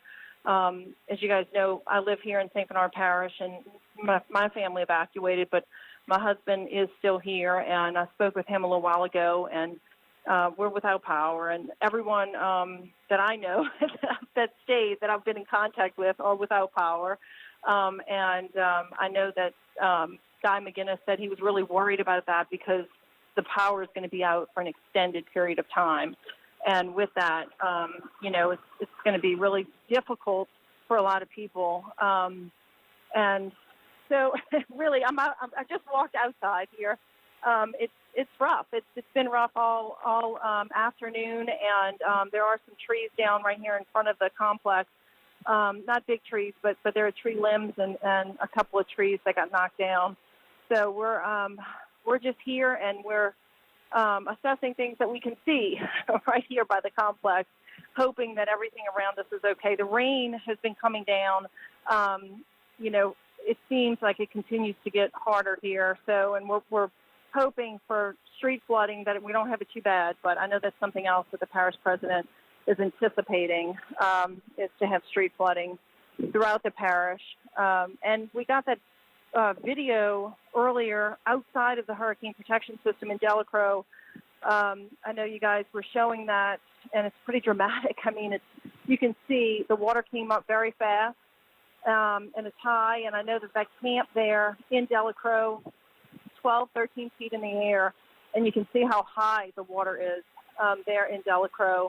It just goes to show you the power of Mother Nature. Of course, that's outside of the hurricane protection system, and inside of the hurricane protection system, we know that flooding from storm surge hasn't really been a concern at all. It's mainly the wind and this rain that's coming through right now that's really been the biggest concern for parish leaders. Natasha, you, obviously you've covered countless storms down in St. Bernard Parish, and you're very familiar with the Delacroix area, Shell Beach, and that area. And I think you and I even talked about this before this storm, about how many businesses are down there. It's not just fishing camps. There's a lot down there that could be lost. Oh, definitely. I mean, of course, it's a livelihood for a lot of people who live in St. Bernard Parish. They have their boats there, and I heard Guy McGinnis say that there are some fishermen that were unable to get their boats in the protected areas in the locks, and I was hearing that as well. I think there was some confusion about when the locks were opening and closing or whatnot, and there were some fishermen that did not get their boats in a protected area. So there's going to be a loss, and it is businesses. It's their livelihood for those fishermen. They wanted to fish up until the last minute because that's how they make a living, and they tried to do that. And unfortunately, I think it may have cost them a boat, because with this type of weather and when the water comes up like this, there's a lot that gets ruined. They're used to rebuilding. They're very resilient people, but it gets hard after a while. And some of the business owners and whatnot that I've talked to down there have said it's a lot, and it's tough to bounce back from. So this is going to be a long, tough road for those people. While they're used to it, it's still going to be really difficult. All right, Natasha, Robin, and St. Bernard, we're going to check back with you in a little bit, but now we want to go and talk to Rob Masson, who's in the city of New Orleans. He's also on the phone with us. Rob, where are you? Lee, we are at a downtown hotel on the 15th floor, just overlooking the CBD. We have rooms on the riverside and also the CBD side, and it's just really unbelievable, the scene that we have before us here. Just torrents of rain sweeping across the central business district. It keeps getting worse and worse and worse. I could stand out on a balcony. I just brought myself back in because there are like upswells of wind coming up between two adjoining buildings here. It just really feels like it could lift you off. So it's a very precarious situation. But I'm looking out over toward the Customs House right now. They've got those beautiful palm trees out in front of them. They're just bent at 90-degree angles at the top. I have not seen any actually collapse yet, and but they are definitely blown over, and this has been going on for a good hour and a half now, as David's been reporting, with hurricane force winds hitting the city of New Orleans. But here at elevation, I think the winds are a little bit higher than they are at ground level, so it's quite a precarious situation. But looking out over Chapatula Street, there's some signs on the ground. We've seen some parts of buildings rip off, not a whole lot, not like what Garland saw with the Jacks Brewery earlier today, but not detecting much property damage up here at this point. But there's absolutely nobody on the streets anywhere. I do see power on through most of the CBD right now, but some of the traffic lights over on Poydras are out. But just torrents of rain just pouring down over a very, very desolate and empty CBD at this hour, Lee. Right, and you said 15th, 1-5 floor? 15th floor, yep. And you're right on, like, what, Chapatoulas near Canal Poydras area? We are. We're at the Windsor Court Hotel, and it's just an incredible sight. I am standing on the balcony on the CBD side right now. You can't get on the balcony on the river side. The wind coming in from the river direction is just so intense that you can't even stand out there. But and it's been going on for a good hour and a half now. So yeah, we just have some big really gusts feeling here. the power of this storm.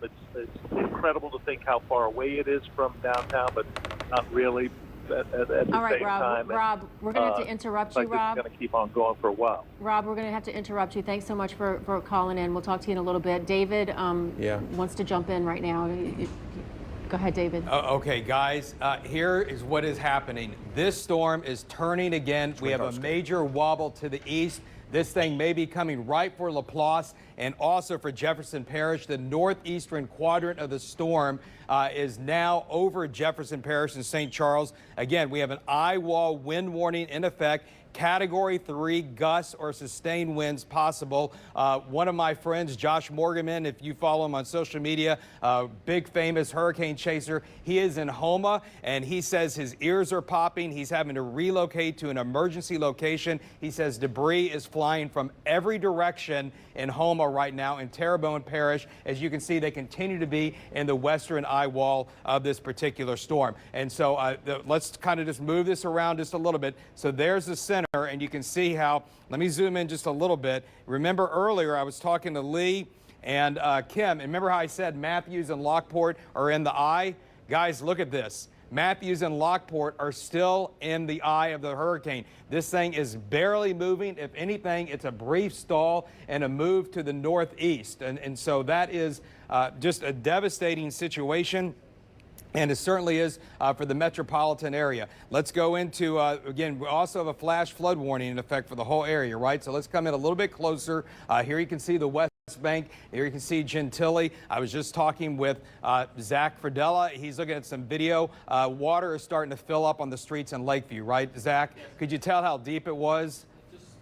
It's coming up the sidewalk. It's coming up over the sidewalk. So again, we have flash flood warnings for St. Bernard, Orleans Parish, Jefferson, St. Charles, and St. John as the northeastern quadrant, the northeastern eye wall, now literally moving into the city.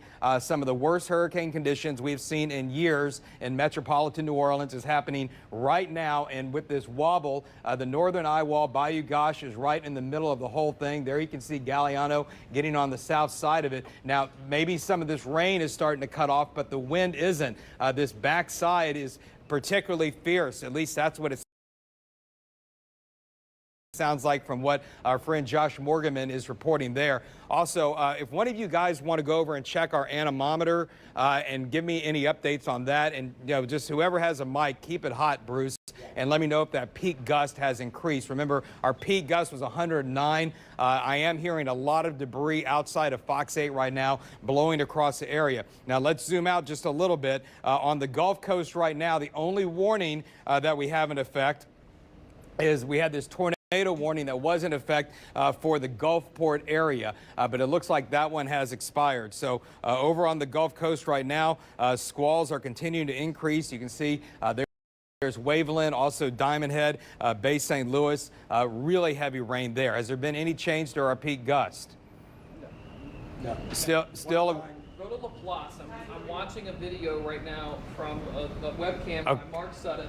The water is much higher than what it was earlier, so they're definitely seeing a significant surge on the west side of the lake. So in Laplace, the surge is coming up significantly higher than it was earlier, which makes sense if we look now at Laplace in relation to where it is, and you can see the northern eye wall now approaching Des Allemands, Booty, and Hanville, and of course the worst part of this is we were showing you earlier on our Viper Q-Risk storm surge model, tremendous surge into the western part of Lake Pontchartrain, greater than 9 or 10 feet was being forecasted by our storm surge model. And unfortunately, the water is continuing to come up in those areas. Let's again zoom out kind of to the whole area and give you the perspective here. Here is the big picture right now. Again, this storm is wobbling closer and closer to the New Orleans metro area. This is still a Category 4 hurricane, a 130-mile-per-hour storm. Based on the latest advisory, we'll get another update coming up in 15 minutes from the Hurricane Center at 6 o'clock. But I can tell you, it is not weakening much. It has basically just been moving over marsh area. And so we really have not seen that much weakening at all. Notice to the north and west, most of the squalls are staying out of the Baton Rouge area now. We haven't seen much difference with any of that. Now, what I want to do now is I want to go and take a look at how much rainfall has fallen. So these are the storm totals so far. And let's see, let's come in here. First of all, let's come into the New Orleans area where we're starting to get some really heavy storm totals there. And I should be able, okay, so there we have, if we look in Gentilly, I don't know if you're going to be able to see that or not, but that's about 4 inches of rain there. Really 3 to 4 to 5 inches of rain now piling up over the city. In parts of New Orleans east, it looks like radar estimates of 3 to 5 inches of rain are showing up there. So when we widen out, you can see where the storm is. That's where the center is, or that's where the lake, well, let me see where I am here. That's the flash flood warning. Right here is where you can really see where the heaviest rain totals are, and all of that is moving up into the city, so we expect those conditions to get worse by the hour. Let's switch back over to live radar, and when we do, here's Houma, here's Dulac. Let's come back in where the eye is, and again, let's go ahead and loop it. And watch when I loop this, guys. I mean, you can tell it is moving to the north, but I mean, very slowly and maybe even a bit of a wobble. Things must be very bad right now in Boutte and also in Des Allemands, in Lafitte. We had a friend of Zach's call earlier and say this by far is the worst weather that we've had with the hurricane so far. Is this major hurricane now is moving across most of southeast Louisiana. Lee and Kim. All right, David, can you just take is there a way to widen that out a little bit? Just to show what this is like. There you go. And if we can take David full screen one more time. So okay, wow. So there it is. Basically, you know, it's taken up almost all of southeast Louisiana. There's Mobile, the Gulf Coast. We have major feeder bands feeding into Hancock and Harrison County. And again, very intense rain. I mean, you can hear it. You can hear it outside now. What is that, Bruce? 107. Okay, we just went to 107. And we are in the northeastern eye wall right now, and so that's why everybody really needs to be staying in place, away from windows, and sheltering and treating this like a tornado warning. Violent winds now, some of the strongest hurricane winds we've seen in multi-generations sweeping across the South Shore right now as Ida only slowly begins to move to the north. So I'd like to tell you guys this is ending in an hour. It may be blowing like this for another 3 to 4 hours. 3 to 4? Yes. That long? Yes. And then Laplace, I mean, with what you're saying could be happening here, I mean, regardless, actually, you know. Devastating storm surge. Devastating storm surge likely into the southwest corner of the lake. What was it, Zach, you said that the water had come up significantly. Is Zach's mic on? He doesn't have a mic. Bruce is right. Okay, so what does that mean for people in Laplace? Because they're telling us it is just terrible. If you're seeing water right now in Laplace, it's going to keep coming up. You could show them the radar. And I'm going to have to, Bruce, I need you to talk for just a moment. Yeah, okay, so basically the issue is all that water is piling up now on that part of the lake. Now, the storm system has actually wobbled farther north and much closer to the New Orleans area. I mean, this thing is basically moving into the river parishes, and as it moves northward, we're seeing, here's Lake Pontchartrain. Look at that fetch of very heavy winds and rain, and this is the area that we're looking at that we're starting to see water piling up. And you can see on that northeastern quadrant, that is a very dangerous situation. I mean, this thing, the northeastern quadrant of the eye, is basically approaching the western part of Lake Pontchartrain, and the position it's in, it is going to push extreme amounts of water, continuing to pile up on the western side and eventually into Lake Maurepas, and that was the concern on this storm. So as we come a little bit closer in, you can see the eye wall right now. It is lifted northeast of Houma, moving north toward areas of Miro, and eventually, as you can see, it's been kind of wobbling, but you know, it's not moving northwest anymore. Eventually, it's going to turn northward. And what happened was the high pressure that was steering it is slowing it down. It eventually is going to want to take more of a north and eventually northeastward movement. So all this activity on the northern eye wall is moving now into the city. I mean, just 30 seconds ago, we saw wind gusts at Fox 8, 106 miles per hour. So in these squalls, this is what we're going to be seeing with a very slow-moving storm. It's going to be bad, as David mentioned, for several hours to come. This is not going to be another 30, 45 minutes. This is creeping northward. And again, the proximity to it is closer to south. You can see that water pushing up. Look at Mandeville, Covington.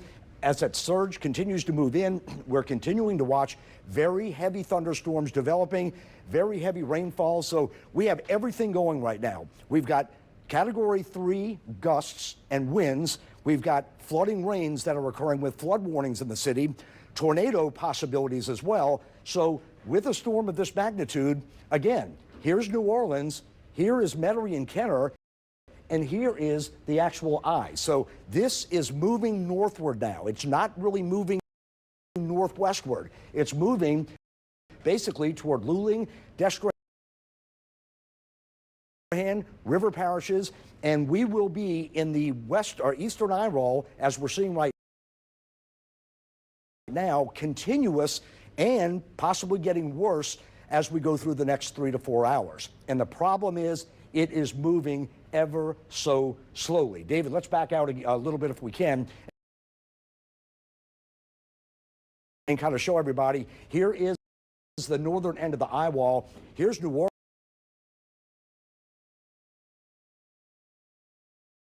Orleans. Here's I-310. Look at this.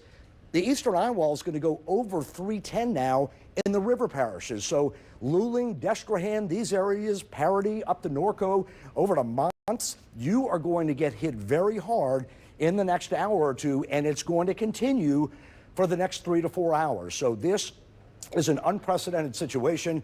I've been in the market now just over 25 years. You know, Katrina was bad, and of course we had, Andrew, that was before my time. I was at another station in Baton Rouge, but, covering hurricanes, this is the one that is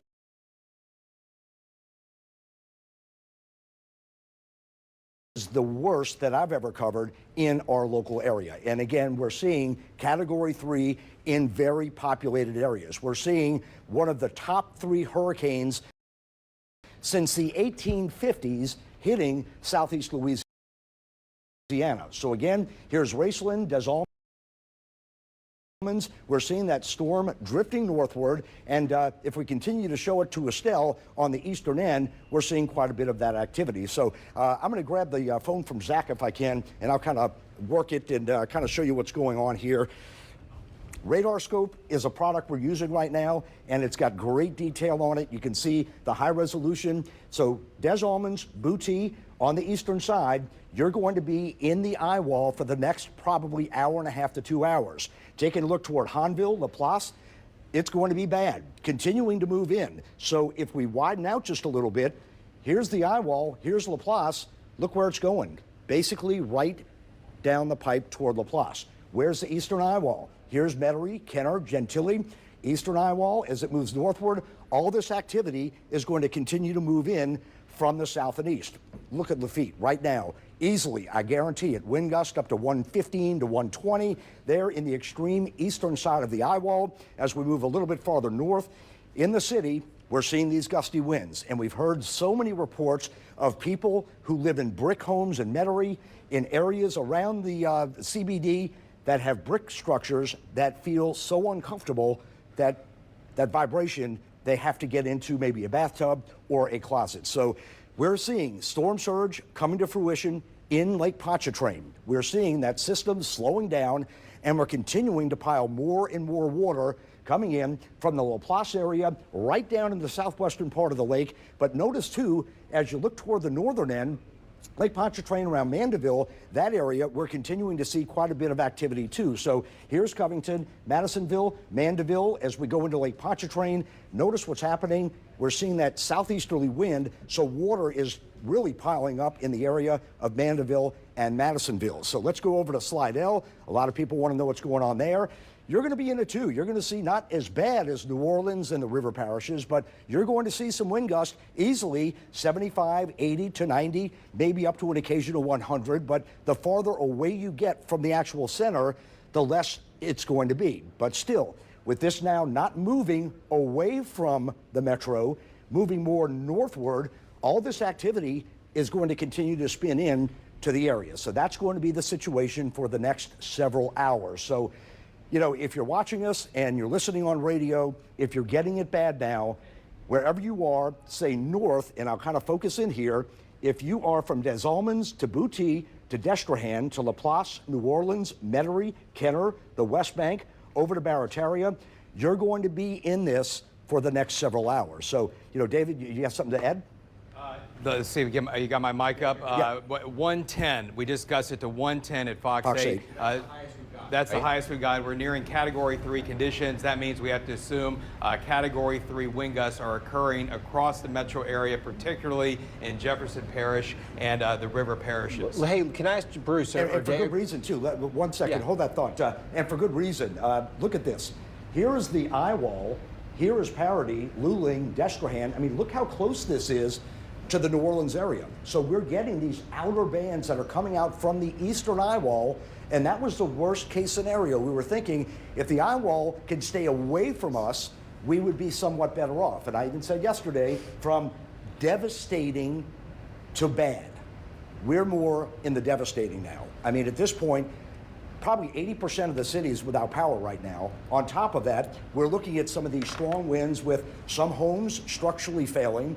We have seen roofs coming off. We see water rising. We have flood warnings in effect. We have tornado watches in effect. We've had a couple of tornado warnings. So this is the extreme, almost worst case scenario you can get as a Category 4, now a Category 3 moves in.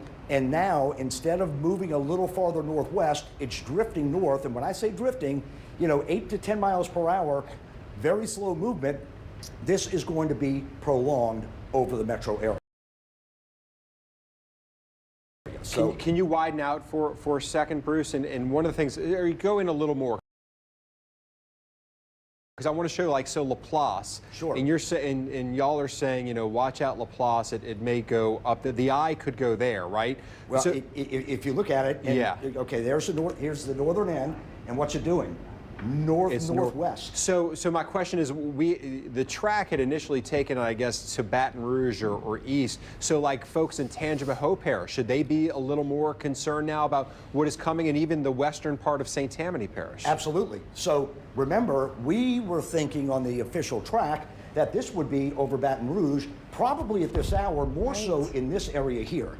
And actually, I would say with confidence, without looking back, the storm should have been over here working toward Baton Rouge. Look where it is. It's actually east of Houma now and just southwest of New Orleans by maybe 30 miles, 35 miles. So, you know, the storm, as it moved inland, did not perform the way, I guess, the model and track performed. And, you know, that was even a close call from originally where it was supposed to go toward the Baton Rouge area. But the fact now that steering has collapsed, we've been talking about that ridge of high pressure that was steering it. It looks like now it's feeling the weakening influence of the high. Steering is coming now almost to a close. Eventually, it's going to start moving more northward. Storms like to move north with the curvature and the rotation of the Earth, the Coriolis effect. Eventually, like they want to go to the poles. They want to go north. So what's happening is the concern now, it's moving northward, but even will we start getting a little northeastward movement as the storm eventually starts picking up? If that's the case, again, we're going to be under extreme conditions. And right now, look at the West Bank, look at New Orleans, and I'm going to come a little bit closer here. If you look at these areas from the river parishes, 310, over to I-10, if this continues basically wobbling in this direction, all this activity is going to be well over us, even probably into New Orleans East. A lot of this activity, Estelle, Jean Lafitte, all that activity is more than likely going to spiral in to New Orleans East. So this thing, as it moved inland and slowed down, has really not followed the track. I mean, this storm originally should have been way more so over here. Look at this. I mean, it's now east of Houma. So Lee and Kim, you know, it's a fluid situation. That's why we're here trying to help you plan and, you know, get things going. And unfortunately, storms don't behave the way that we hope. And this storm is actually kind of doing its own thing. I mean, we're on the bus and Mother Nature's driving, and what we're doing is just kind of watching it. And at this point, this activity is moving into the city, and you can see, I mean, if you look at the highway here, over the last 30 minutes, it's just creeping. And that's the problem. It's just not moving much. And as we come in, we had Matthews still in the eye right now, Raceland still in the eye. So if you live in those areas, don't think it's over. Don't think you can go outside, because what's coming?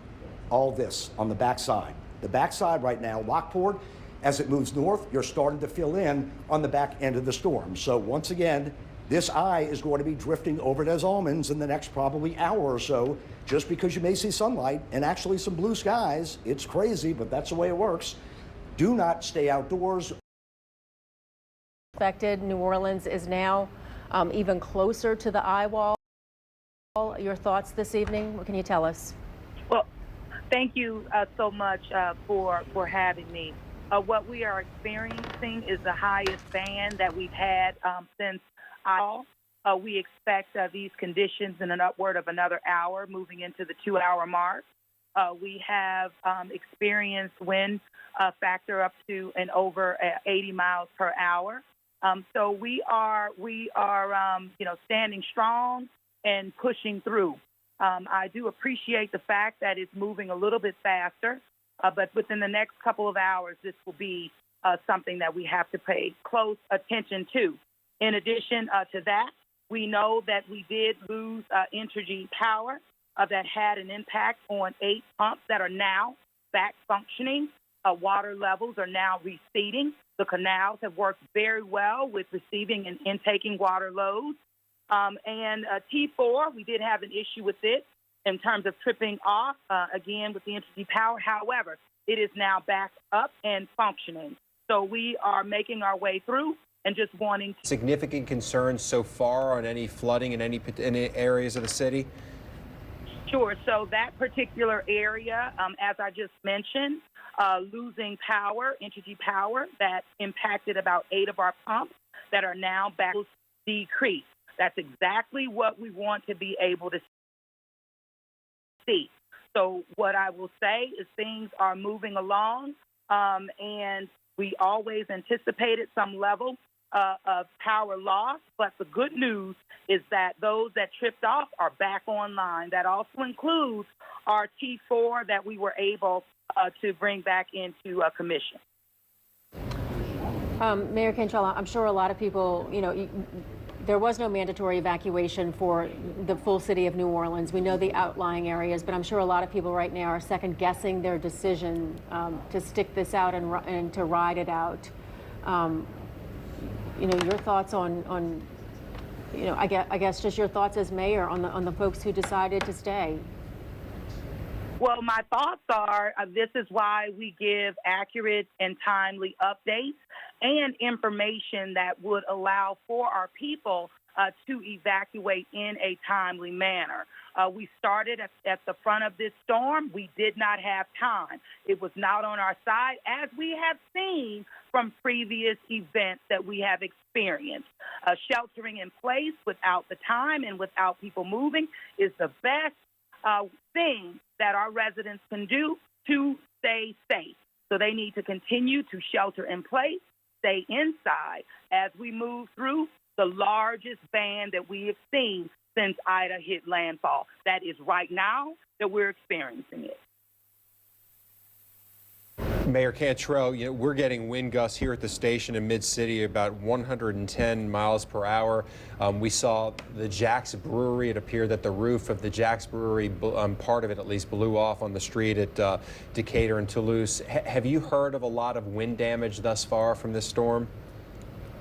I've heard of, I wouldn't say a lot, but I would also acknowledge that without us being able to thoroughly assess the city overall, it is very hard to say with fact that there has not been a lot of wind damage. We know that trees have been impacted significantly. We're experiencing, as it relates to the strongest weather we have experienced since the start of Ida. So we do anticipate further damage within the next 2 hours, given what we're seeing right now. And then Mayor Cantrell, one last question for you. When we talked with you last night, we talked to you about the risk reduction system, the levees, and you had confidence in them. I just want to be able to reiterate for citizens of Orleans Parish that you are still confident that everything is fine as far as the levees and flood walls holding under the conditions we are experiencing now and will experience for the rest of the night, right? Sure. So as you know, I have the U.S. Army Corps of Engineers that is embedded in the EOC at City Hall. The levels that we anticipated in terms of the strength of our levees are still holding strong. We will continue to be updated by the U.S. Army Engineers as well as our flood protection authorities should something happen. But right now, and what we have seen, we have been holding strong as well as steady relative to the levee protection system. All right, before we let you, anything else you want to get across to residents of Orleans before we let you get back to work? Well, what I will say, let's continue to stand strong. Let's keep the faith, be calm. This is at the height of Hurricane Ida, what we're experiencing now. And I know you may be afraid, but just hang on in there. The winds and the sound of the wind can be alarming and it can be scary, but do not let it sway you. Remain calm. And we will continue to give you updates as needed. And once Ida passes, as we expect Monday morning, we will do a thorough assessment, and then we will know the impacts within the city, and we will ensure that our residents are informed. Residents can also text NOLA Ready to 77295 for real-time updates from the city of New Orleans. Thank you, Tim and Lee. All right, thank you very Thank much. you so much. We appreciate your time. Thank you very much. Yes, sir. All right, we're going to get another update from David in just a little bit. Let's go to Amanda Roberts really quick. She is in St. James Parish, really on the northern edge of Ida right now. Amanda? Hey, guys. Yeah, we've been here in Convent, and things have really picked up in the last hour significantly.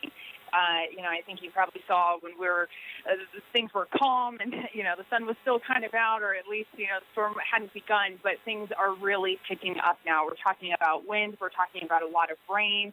I'm looking out the window. Fortunately, we have a pretty good shelter here with the EOC, but, you're watching rain being blown sideways. And not only that, it's getting to just be a dangerous situation, so much so that the parish has suspended emergency operations right now. And what I mean by that is personnel is not able to respond to calls. The storm has picked up so much so that it is dangerous for people to go out and respond to any 911 calls right now. But from what I'm told, there are people still manning the phones, still manning the desks. They're still answering those calls. They're just kind of keeping that information so that when the storm finally does clear out, then they can send out emergency personnel. So unfortunately, the emergency crews are bunkering down throughout this storm right now. And I mean, as I'm talking and looking out the window, it is just gust and gust of rain blowing in sideways.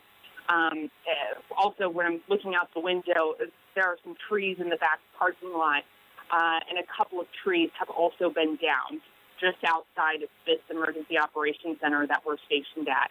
So a tree has been blown over, knocked down on a power line. There's some damage to a power line I'm looking at.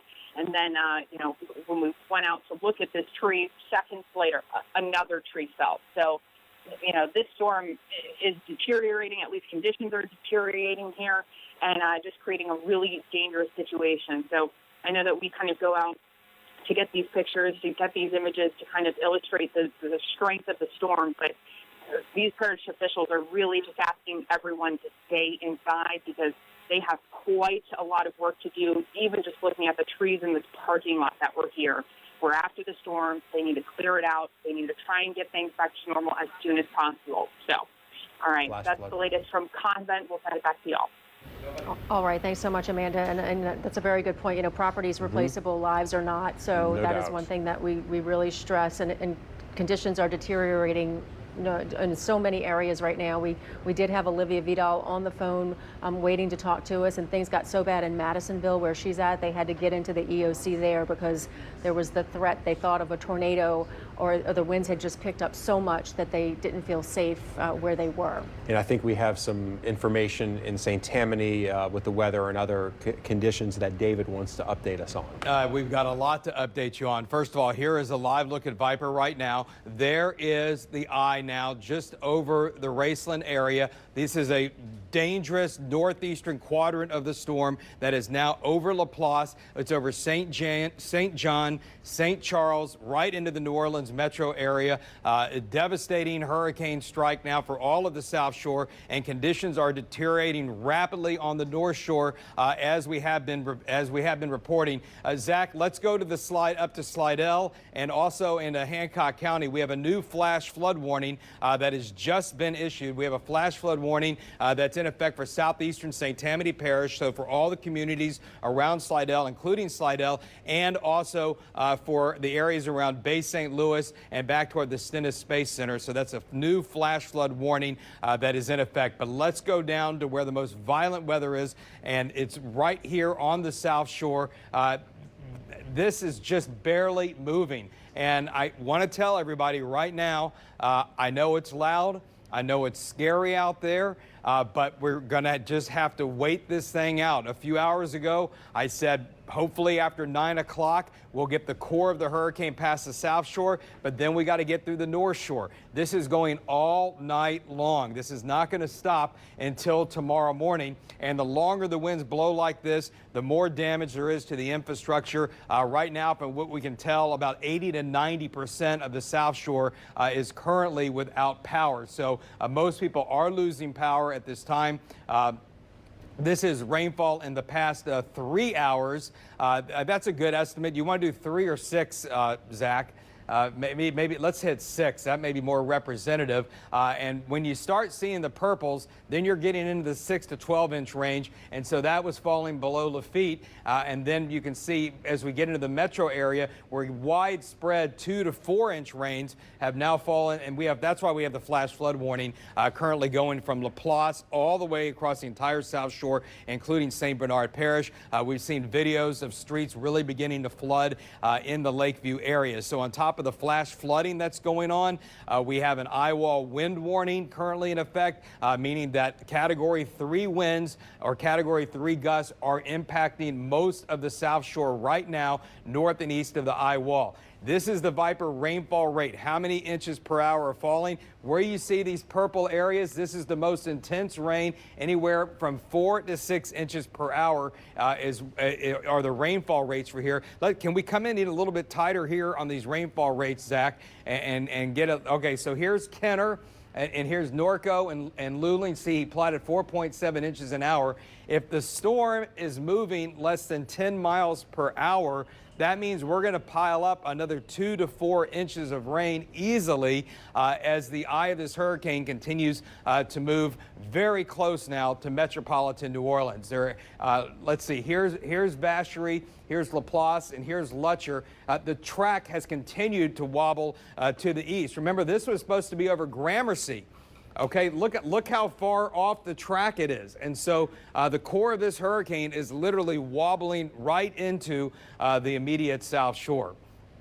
Maybe let's go back to this and let's go north of the lake now. Let's go into St. Tammany. Let's go into Tangipahoa Parish. We have winds increasing across all of southern St. Tammany Parish. It's bad up and down Interstate 12, including in Tangipahoa Parish as well. Of course, Olivia Vidal has had to seek shelter in her designated location. I think she was in Madisonville or Mandeville. I can't remember because conditions had gotten so bad there. But again, sustained hurricane conditions continuing area-wide. So what we need you to do is to sit tight, all right? Hold your family members close. Don't try to go outside. Stay sheltered.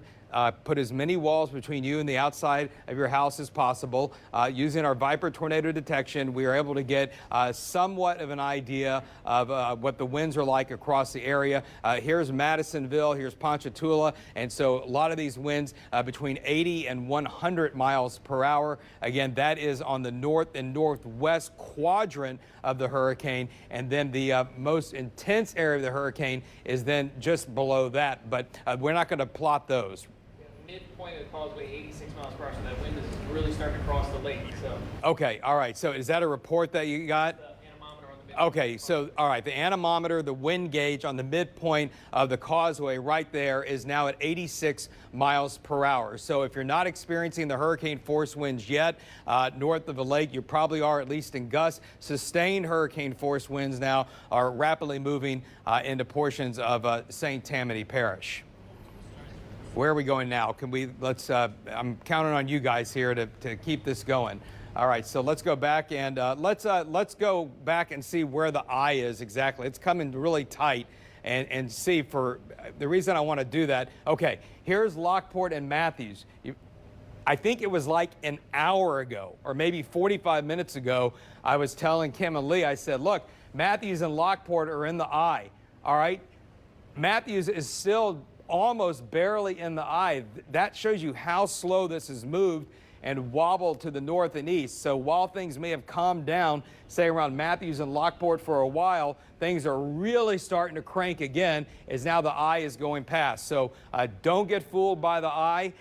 It's not that big. It is moving slow, so it might be calm for a while, but the winds are going to rapidly increase out of the west once the eye goes on past. Let's go one more time into Jefferson and Orleans. Why don't you go ahead and we can see the very heavy rain bands now feeding into the area. The most intense of the activity is here from Bayou Gauche to Booty to Jefferson Parish to Norco and back to LaPlace. A very dangerous night across southeast Louisiana, and it's nowhere near over. Lee, let's go to you. All right, thanks a lot, David. We're going to be joined now by Rob Krieger, who is in Houma. Actually, we've shown you some pictures from a parking garage, and that's him left side, obviously a shot of the car driving, and the right side is Rob in the vehicle. Rob is not driving, by the way. Steve Wolfram, our photographer, is. But Rob, why don't you kind of give us a rundown of the conditions there in Houma right now? Yeah, so things have kind of changed a bit in the last really hour or so. It hasn't been nearly as intense as what we experienced earlier, but it was just an immense amount of wind. If you're looking at this building here outside of our window right now, that green roof started to peel off. I believe that's the hospital here in Houma, right near the government complex there. So that was obviously one thing that we saw just actually in the last half hour or so. That roof started to kind of bend off. There was one point we were kind of facing out the direction that we're going now, and you could feel this wind. It's kind of started to lift the car. Really wanted to pick the car up. And then I'm actually, if you see at the top of the building there, that's the governmental building. Those are cell towers, and quite a few of them are, well, you see another one kind of bend over right there. So several of the cell towers have bent over in that area, or on that roof there. So certainly, we're definitely seeing a lot of damage. We saw some kind of projectiles flying about. We're going to kind of drive down into the lower level of the garage for a second. I want to get out and show you some of the stuff that we've seen here near this garage. But what I'll tell you is that we experience enormous, just intense winds. There's the old trope of the person standing out in the wind and they can't stand up. And, I know a lot of times people think that that's some sort of a ruse or whatnot, but I got to tell you, I never actually truly, 100% experienced that, to where I stepped out in front of the wind and just could not stay there at all. It was just pelting my face, the rain that just felt like needles going into you. It was a pretty hairy situation. Well, let's see. You want to stop right here real quick? There's actually a couple of other media outlets here using this shelter really as a way to kind of get a good idea of what's happening. I'm stepping out right now. Let me go ahead and flip this around so I can kind of give you a look on my screen here. All right, I wanted to show you, so we've been kind of watching this tree right here, and you can see it's snapped in several locations right there. You can see that, and then this, another tree here. As you look down into the cemetery, those green pieces right there are from a roof. So that actually flew off of a roof, and you can kind of see all through the cemetery right there, just a ton of debris scattered about. Another area that we've been keeping an eye on are these homes here that are right next to the governmental building. You can see those trees right there, this kind of topiary-looking trees. Those have just been bent like a duck. Rob, if you can, where you're blocking the microphone, it's pretty hard to hear you for the last like 20 seconds. So just be, if there's a way. All right, let me see. Is that better? That's better. Yeah, that's better now. All right, I'm trying to block it from the wind. Yeah. That's kind of been one of the things, and we're still experiencing like incredibly high winds here, but it's actually not as bad as it was maybe an hour or two ago when it was just an incredible amount of wind. As you can see here, as we take a look, there's some power poles that are leaning. Look at that right there. Back up. So we've seen that because the wind's overwhelming your voice. So why don't you back up and kind of describe it again? I wanted to try and give you a look. Just one of them. Let's see here. It's just so you know, we're kind of trying to work with this right now so that we can have get you guys a live shot from some of these areas that have been impacted. Let me see if I can get Steve to pull up in this area. I'm not sure if there's some other cars in there. The audio, but you can see him on the left side of your screen. That's actual shot of him. And then on the right side is him walking, and he's actually going to get back in the car now. Yeah, because we had some trouble hearing you, but we heard most, Rob, and we were able to see many of the shots just to get a good feeling of that. Hey Rob, there's a mandatory evacuation for Terrebonne Parish. As you've driven around and talked to leaders there, do you get a sense that a lot of people left, or are there a lot of people still there? That's a good question, because I've seen. There's a lot of people in this garage right now. Certainly, I think that a lot of those folks are storm chasers from around the country. We saw some media outlets from Texas that are here. But as far as, when we were out on the roads earlier before this, eye really started to approach us, we didn't really see, people out and about at all. It's mostly emergency officials. I've gotten some messages on Facebook from people who said that they did stick around. So there are certainly people here that decided to stay. But as far as, people out and about, if they decided to stay, they're clearly heeding the warnings. So, it's just we really haven't seen that yet. If there's a way for us as they move out the garage, if we can take that Viper shot so we can kind of show you, or a shot to show you. So Rob's in Houma right now, and we may be able to kind of give you a little perspective of where the storm is. So there's a good look of that, and you can see. Let's lose the graphic for 1 second on the bottom, and you can see Houma on the bottom left. There you go. So that gives you a good sense that the eye, has passed by, and now Rob looks to be, and David will hopefully correct me if I'm wrong, but on the southwestern wall of the storm. So he's still got a lot of wind, as he said, and then you can see some rain is there too. So Rob, we just wanted to show that to kind of give people perspective. There they go. The weather guys are circling Houma there, where you are compared to where the eye of the storm is. It is moving up through Lafourche Parish to potentially into St. John Parish. So it looks like, Rob, what y'all are opening up, that's your photographer, Steve Wolfram, opening up the gates. Steve, really the MVP of everything that we've done today. He's the one that's kept me safe and so what are you doing now? We're just going to kind of come down out here after kind of waiting a while. The winds have died down enough. Are you kind of swinging? I saw that. Yeah, that gate was really open. All right, this is what I was trying to show you from up top. Look over here, Steve, if you kind of pull over to the, there you go. You can see, look at these bricks that are just all, I don't know where they came from, some wall in this area, but those are bricks. So that just gives you the idea of, what really this can do. We've got these The power poles are swaying. A lot of roof damage that we're seeing here in Houma. Trees across the road. It's really a lot right now. Okay, This Rob, is just we're going to have to we're going to get back to you, but we need to go back to David Bernard, who has some updated important weather. So let's keep driving there. Be safe. And we're going to come back to you in a little bit, but let's go to David right now for an update. I think we need to make several points right now. First off, we have a flash flood warning that has now been extended for all of St. Tammany Parish. Flash flooding is occurring or will begin to occur over all of St. Tammany Parish for the rest of the evening. The number 2 point that I want to make, the impacts for the Baton Rouge area are decreasing. This looks like it will not be as severe a storm for Baton Rouge as anticipated. That means we need to expect major damage in Tangipahoa Parish. Significant tree damage is coming your way as hurricane force winds are definitely going to be moving into that part of the North Shore. What is this? Tornado warning. Put a tornado warning. My mic is open. Tornado warning, eastern St. Bernard Parish in southeast Louisiana, eastern St. Tammany Parish as well until 7 o'clock. Viper indicating a possible tornado in that area. So, Nicandro, let's go into that area. Well, we're not going to be able to see it. We're not going to be able to see it. We're not going to be able to pick out that detail in these bands. But just the best way to play this is, so for St. Bernard and St. Tammany, we have a tornado warning. Any one of these bands in this eastern eye wall right now could produce a tornado.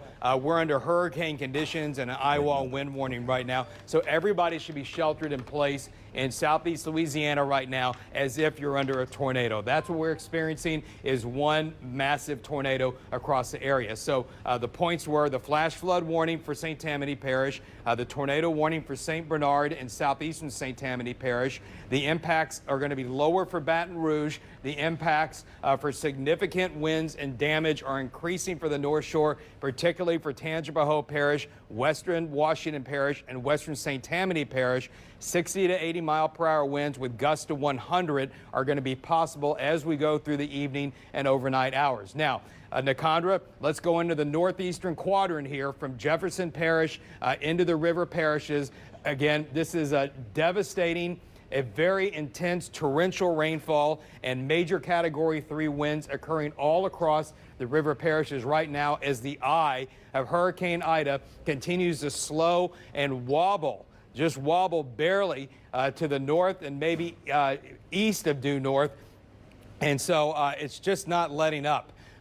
We probably have another couple or 3 hours of this on the South Shore, and then we're going to have the backside of the eye that we're going to have to deal with. But let's come in, just go ahead and just let's go on in. And there we can see, so now we're in, okay, there I see, there's Chateau Estates. So we're in Jefferson Parish.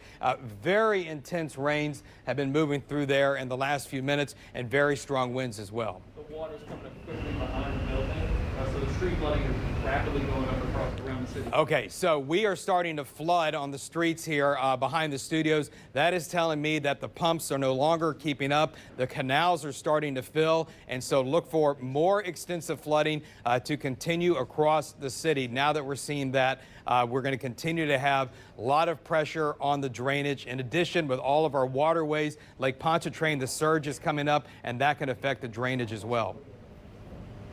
Okay. All right. All right, thanks, Dave. We're going to get back to y'all in a second, but we want to go, we have some important information. We in St. do. We've got some more breaking situation in St. Bernard Parish. Parish President Guy McGinnis on the phone with us right now to tell us about some barges that actually broke loose on the Mississippi River. Yes, Kim. Thank you for letting us get the word out to our citizens. The Coast Guard just reported to our Homeland Security Director, John Rand, that we got 22 barges that came loose from the west bank side of the river at mile marker 87, which would be somewhere in the Chalmette area. And they are loose in the river, and the Coast Guard at this time cannot get out there to try to secure them. So we're hoping that they're able to secure these barges just like they did the two ferries earlier today.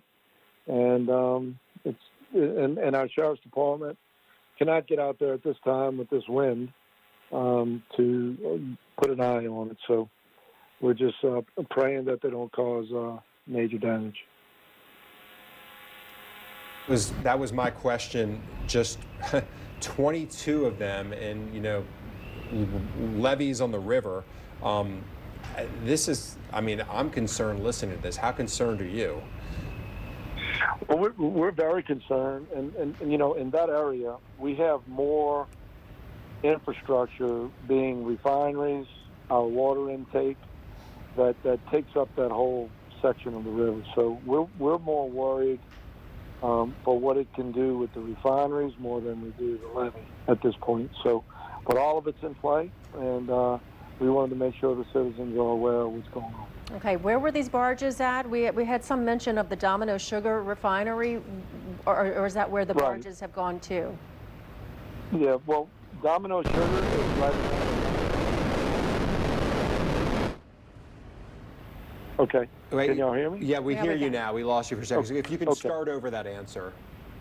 Yeah, so the 91-mile marker is around Domino Sugar at the parish line.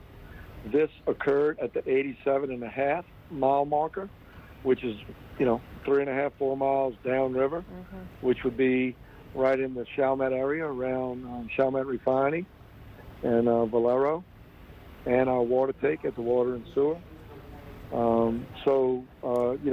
That's where it broke loose on the West Bank side, is from what I understand of the river. Do you know who the barges belong to? No, Lee, we don't have any of that information. We don't have the information of what's in the barges. We just know that they broke loose, and we're concerned mainly because no one can put an eye on them and no one can get out there at this time to secure them. And so your biggest concern right now for the people of St. Bernard Parish, as far as these barges go, is what? For me, it's the damage to the refineries and what that can cause. Obviously, we don't want people going out to the levee and trying to find them and look at them, because we had that before. So we want everybody to stay home, stay safe, know that we have people. The Coast Guard is responsible for securing those barges. Do you know if the Coast Guard is even able to go out in these conditions to try to secure these barges? The Coast Guard has notified us that at this point they cannot go outside with the wind conditions as they are. So our weather team is telling us it still could be a couple of hours before the situation in our area gets better. So is it fair to raise the question that, is this going to take a few hours before they can even get out there? Well, it's going to take more than a few hours. You guys are here in a couple of hours. I'm being told to midnight with this type of winds, especially if that storm takes the easterly track sooner rather than later. So it's something we're concerned about, Lee. We don't have a whole lot of information, and what I take from this information is that there'll probably be some more barges come loose and some more problems on the river. More than the 22. I mean, we've had 2 ferries and we have 22 barges, and it's only getting worse. So we're very concerned about all of that, and we're constant communications with the Coast Guard through our Homeland Security Director, and if there's anything that we could do to assist them, we're staying ready. It's almost like you're helpless. You can just sit here and watch and wait and just hope for the best at this point. I mean, and that's the situation. That's what it is now. Yeah, Kim, it's not like we're helpless. We are helpless when it comes to those barges. I mean, but it's an awesome responsibility that we have, and we want to make sure that the citizens, have that knowledge, and you guys are helping us do that, and we want to thank you for that. Yeah, I was going to tell you, thank you for calling in for this. I know you have some answers, not a lot, but we do appreciate, because people, hear rumors, hear things, and I think hearing from leaders, knowing what is going on is important. So, please, if you have any update whatsoever, even if it's something minor, if you want to call back, we'd love to get you on, so citizens of St. Bernard, and quite frankly the area, can get an update on the latest on this development or anything else that happens in the parish. Yeah, guys, I really appreciate it. The barges are the least of our concerns. I'm looking out the window right now. That wind is relentless, and it's not letting up anytime soon. So, you know, we're looking at months of recovery, and we already started our meetings, putting operations together to get started. All right. All right. Guy McGinnis. Thank you so much. Thank you. We want to take it God over bless. to you too. We want to take it over to David Bernard right now.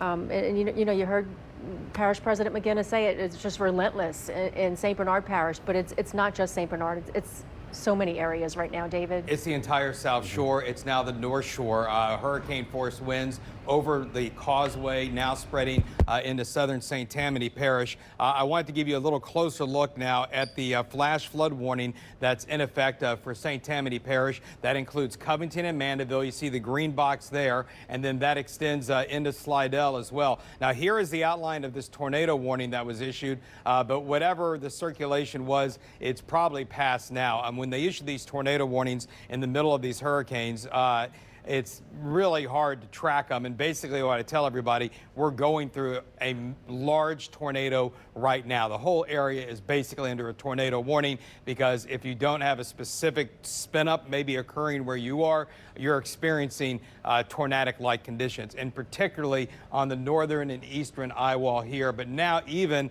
into portions of the North Shore, we're seeing very heavy rain, very high winds there.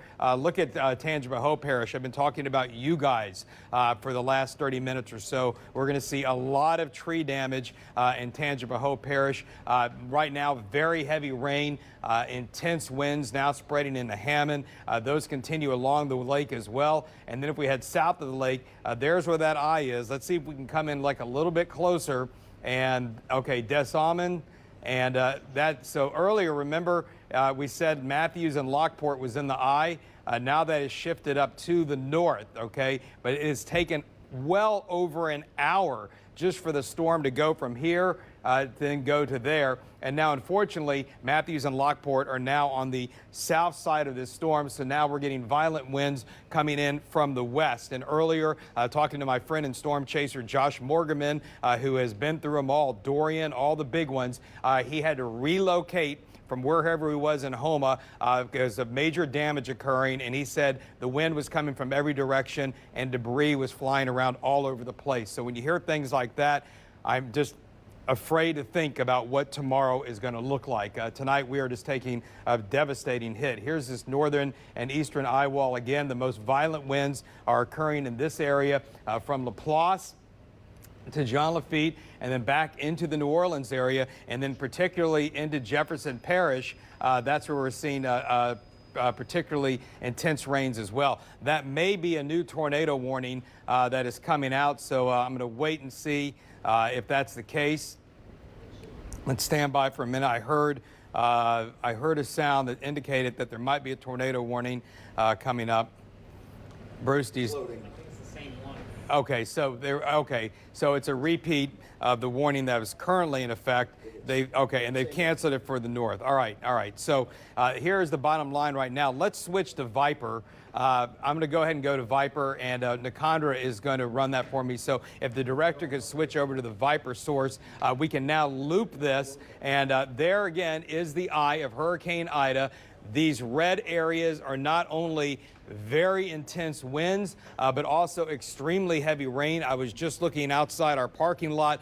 We have some cars where the water is now coming up past the tire. All right, with extensive flooding ongoing there. Let's go right into the metro area. Maybe hit the metro hot button, Nicandra, whichever one is easier. And okay, so let's run it down. River Ridge, Harahan, Avondale, Kenner, Chateau. Then here's UNO, Gentilly, City Park, St. Claude. Look at this, Marrero running right through Uptown. That's a very severe band right now with extremely heavy rain, and Chalmette is getting it as well. Here are the rainfall rates. So look at this band where the dark green and the purples are. That goes through St. Claude up to UNO and Gentilly and right toward the lake. Those purples are indicating over 4 inches an hour. That's an instantaneous rain rate of 8 inches per hour. Now, it's not sitting there for an hour, but if you get the training, you can see why flooding is starting to affect so many parts of the area. Moving out to the west a little bit, pan just a little bit over there, Nicandra, and then we'll be able to get a little better shot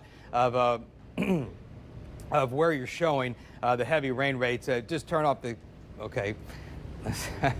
We're going to get there. But there you can see the northern and western end of that eye wall, 5 to 6 inch rainfall rates per hour. So major flooding ongoing in the river parishes and also into parts of Jefferson Parish as well.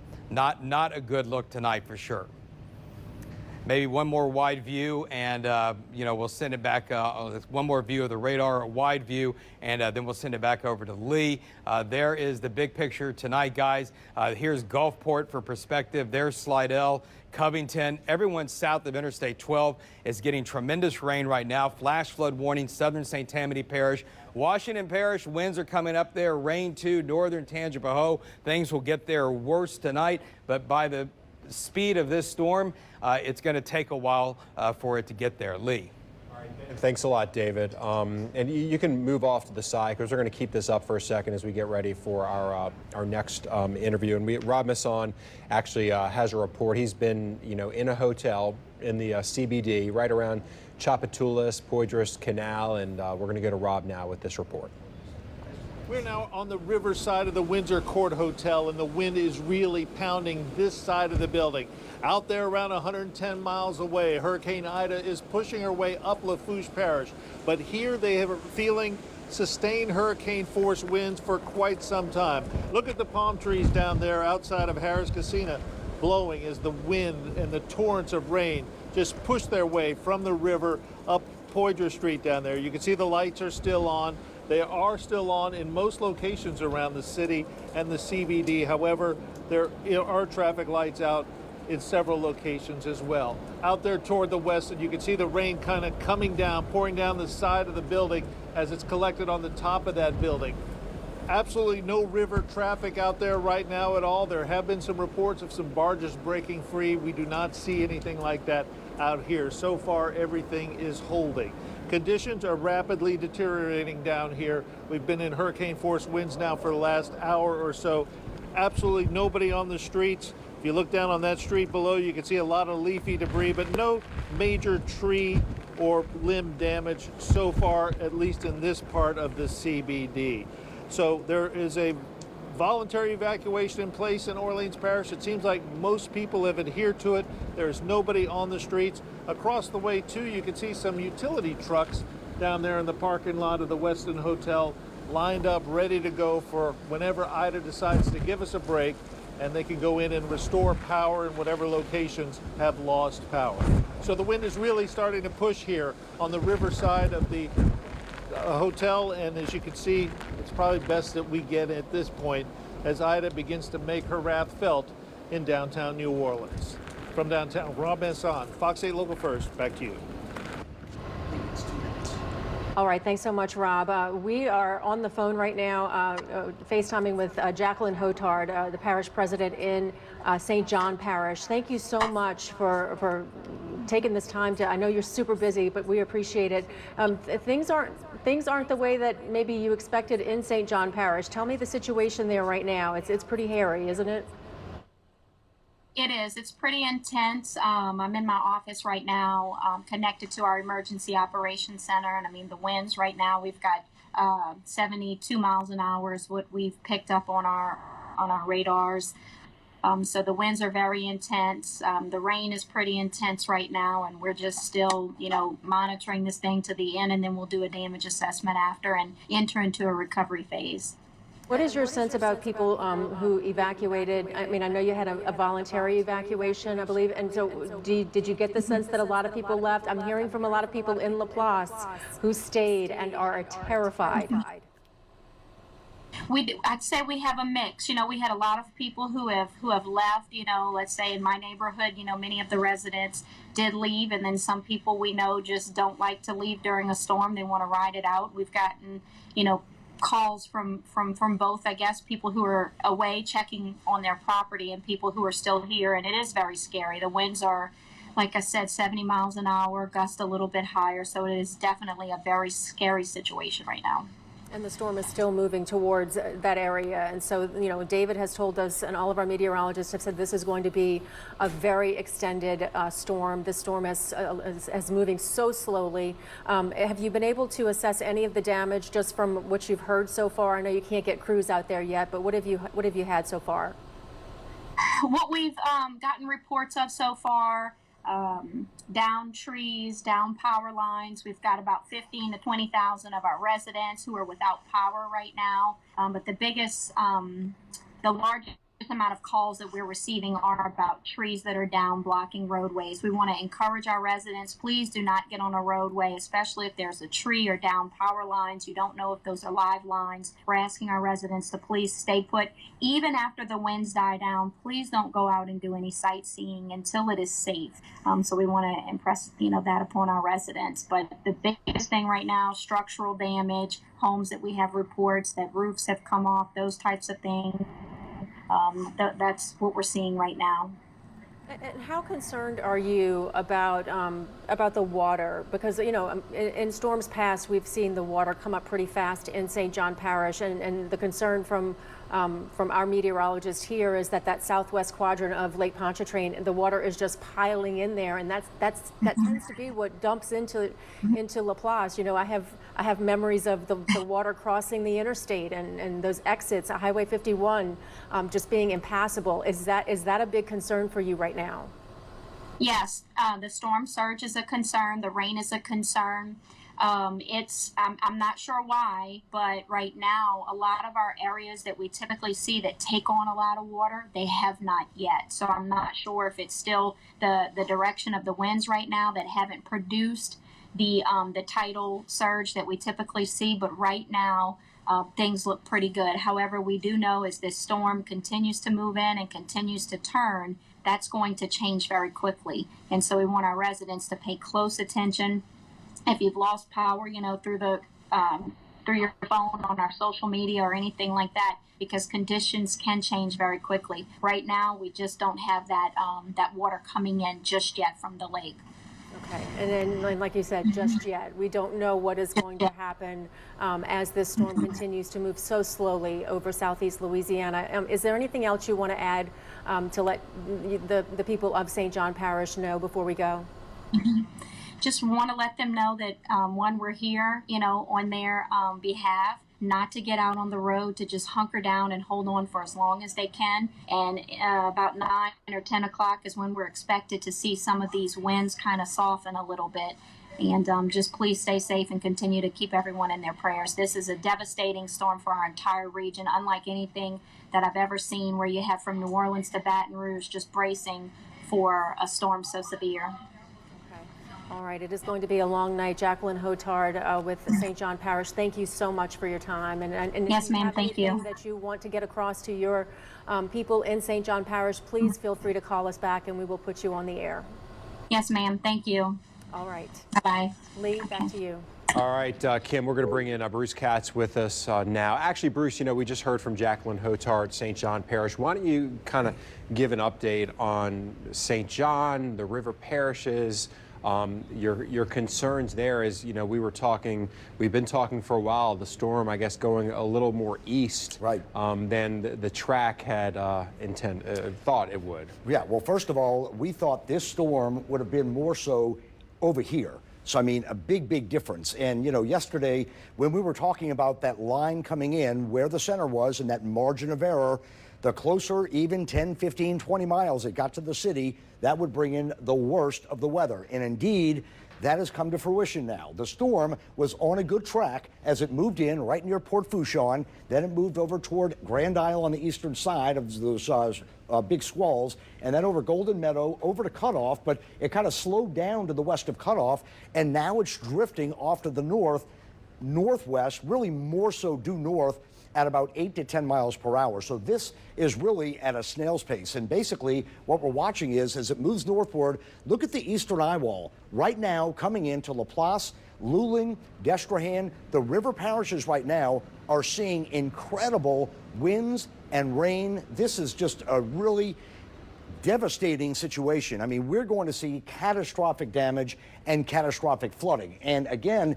you'll notice on that southwestern side coming in, right along Lake Pontchartrain, we have now seen that flooding taking place where streets are beginning to fill up in this area. So once again, St. John, St. Charles, we're seeing big flooding coming in on that eastern side. So the winds coming in a trajectory like this continue to bring in all the strong winds.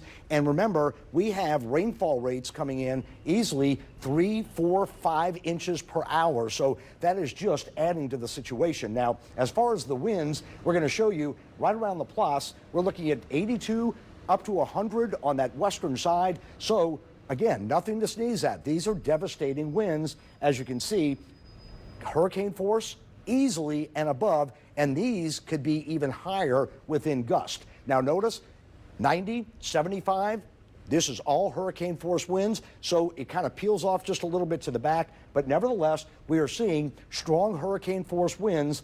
The winds around the center right now at 125, so it has come down 5 miles per hour more, but this is still a very dangerous storm as it moves northbound. Now, what about rainfall? It's a category 3 storm, still, right? Yes, okay. It's a category 3, from a 4 to a 3. So this is rainfall rates per hour. So we're talking 3.5, 4.5, 5.5 inches per hour. So this is adding to the problem, as we're seeing a very, very angry lake kind of filling up over the southwestern side, plus all this efficient rainfall. We're going to see significant flooding in and around the river parishes. From St. Charles over to St. John, we're going to see just water over many streets. In fact, hopefully over sidewalks, and that'll be it. But we're going to have to watch very closely as we see the outer bands and the Corley continuing to move in.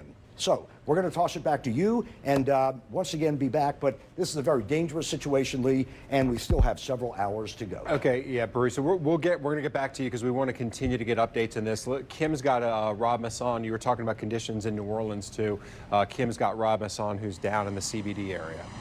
Yeah, we sure do. Thanks, Lee. Rob is actually on the 15th floor of a downtown hotel. And Rob, kind of tell us what you're seeing. Tell us what's going on down there. Kim, the situation's been deteriorating for the last 3 hours. I'm going to show you a little bit about what we're looking at before the sun comes down. But this has been going on now for 3 hours. I don't know how good the picture is, but just torrents of rain cascading across the CBD, basically from south to north. I believe we're on the north side of this building. We're somewhat protected.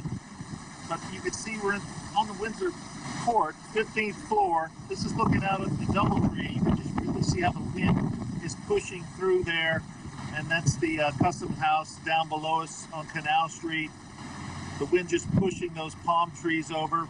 There are some lights on here, but the power at this hotel went out about 45 minutes ago. And as you can see, it's mostly out across most of the CBD.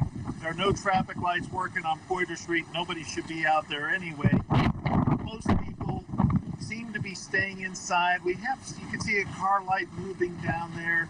Over on the other side of the building, overlooking the river, it's just a whole nother story. You can hardly stand out on that balcony as these hurricane force winds push their way through the CBD. The people here at the hotel are trying to do the best they can. They're on emergency backup generator. It basically just powers a couple lights in the hallway and I think one elevator. But that is a situation that's being shared certainly there at the Sheraton, where you can just see the rain cascading against the building. There are some lights on, though, at the top floor of the Marriott across the street from us. But virtually everywhere else in the CBD is dark. It's just going to be a long night. We are starting to see a little bit of property damage. I don't know if you can see out across from us, but it looks like there's a section of a metal roof peeling from one of the condos there facing Canal Street. And there was also a little bit of damage down below us. But as you can see right there, most of the roofs here are fine. The trees that are down below us on Chapatula Street are still up. We haven't seen any major breakage here. We did see some, when we drove around on Canal Street a little while ago, we did see some large limbs on some of the oak trees on Canal Street had been clipped. But this is the situation as it plays out over the CBD this evening. And again, there are, as you can tell by the cars down there, there are a lot of people in these condos down here in the warehouse district, but most of them do not have power this evening. And Rob, the hotel that you're at, the Windsor Court, are there a lot of people staying there? I think I heard somewhere that a lot of the hotels are full downtown. I don't get the sense that there's a lot of people staying here, Kim. Down the hallway, there is a man from Metairie who I think came here for safety to get away from his home and thought maybe they might have power a little bit longer than they would at his home. I've heard you talking all afternoon, and we've got friends who are now dealing without power all over the metro area.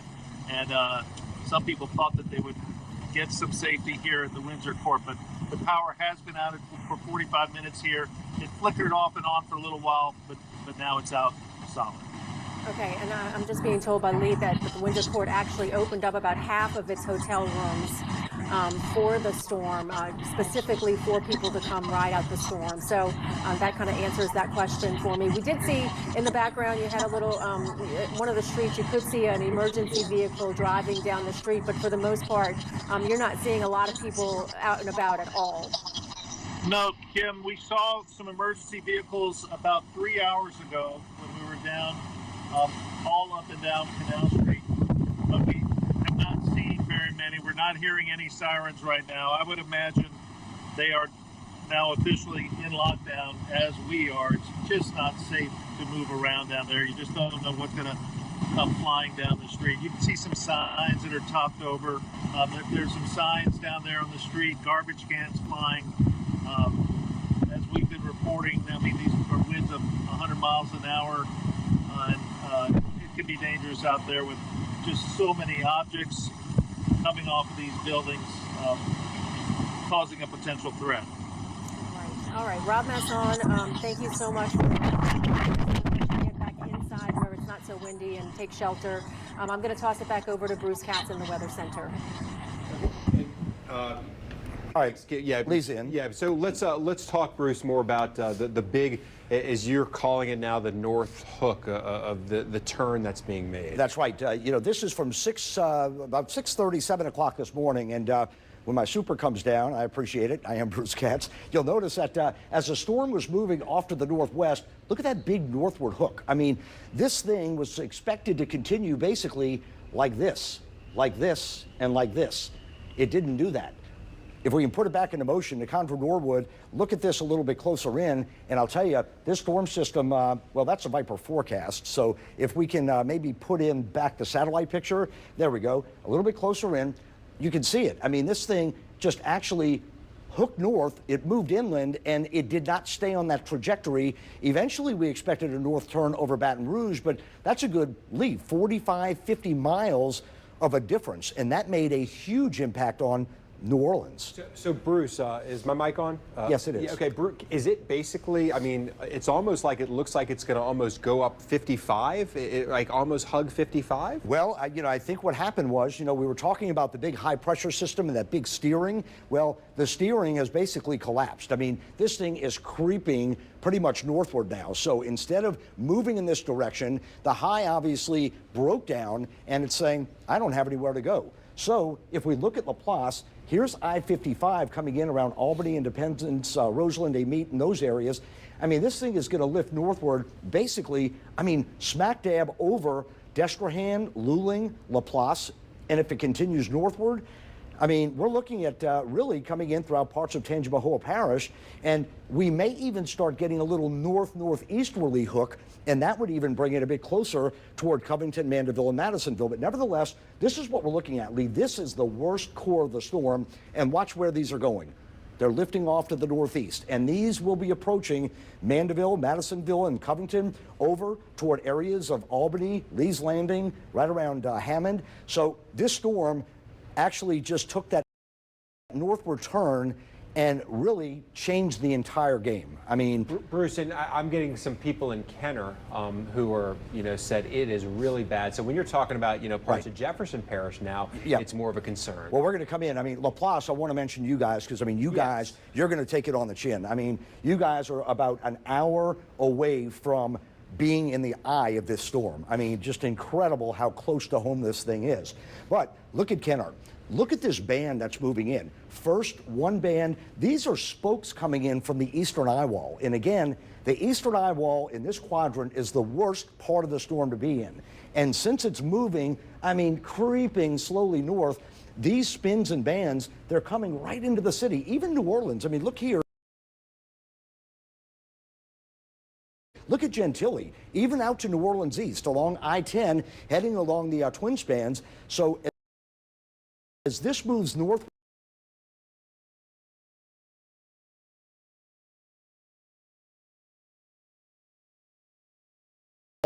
all these spokes are moving over the area, and these have wind gusts, as we've seen, Lee, at about 100 to about 105 miles per hour. So Metairie and Kenner right now taking it on the chin. But Norco, Laplace, Luling, Mons, Destrehan, you're going to be basically in the eye of this storm in the next hour. So make sure you hunker down. As this northern eye wall continues to move in, you're in the worst winds right now. Okay, I want to take a look around the area, but let's just start with the South Shore. So River Parish is Jefferson, Orleans, those areas. How much longer do you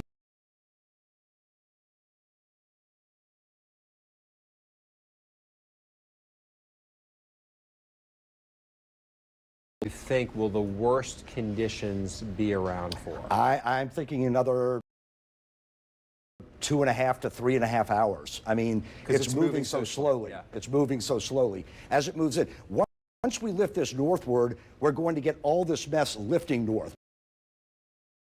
But unfortunately, all that is going to go to the North Shore. Now, let's come a bit farther south and see where the eye has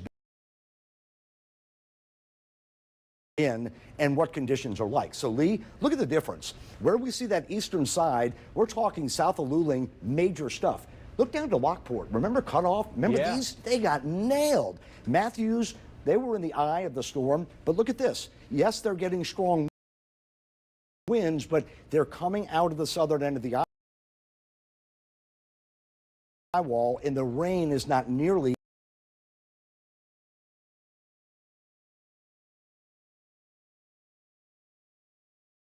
as intense. So yes, as it moves northward, we will gradually see slow improvements. The winds just aren't going to die.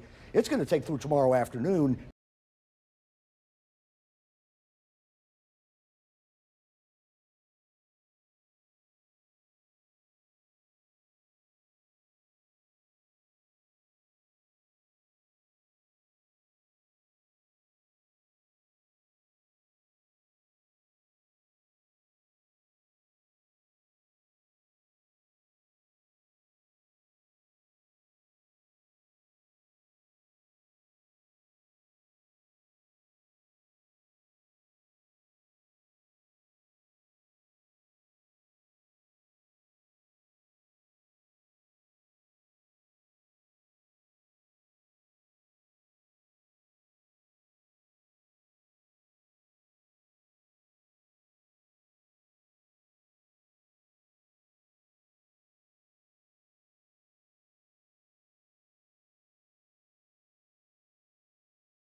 significant, so give me just a second. Okay, we're going to go to a quick story, and then we'll come back to you.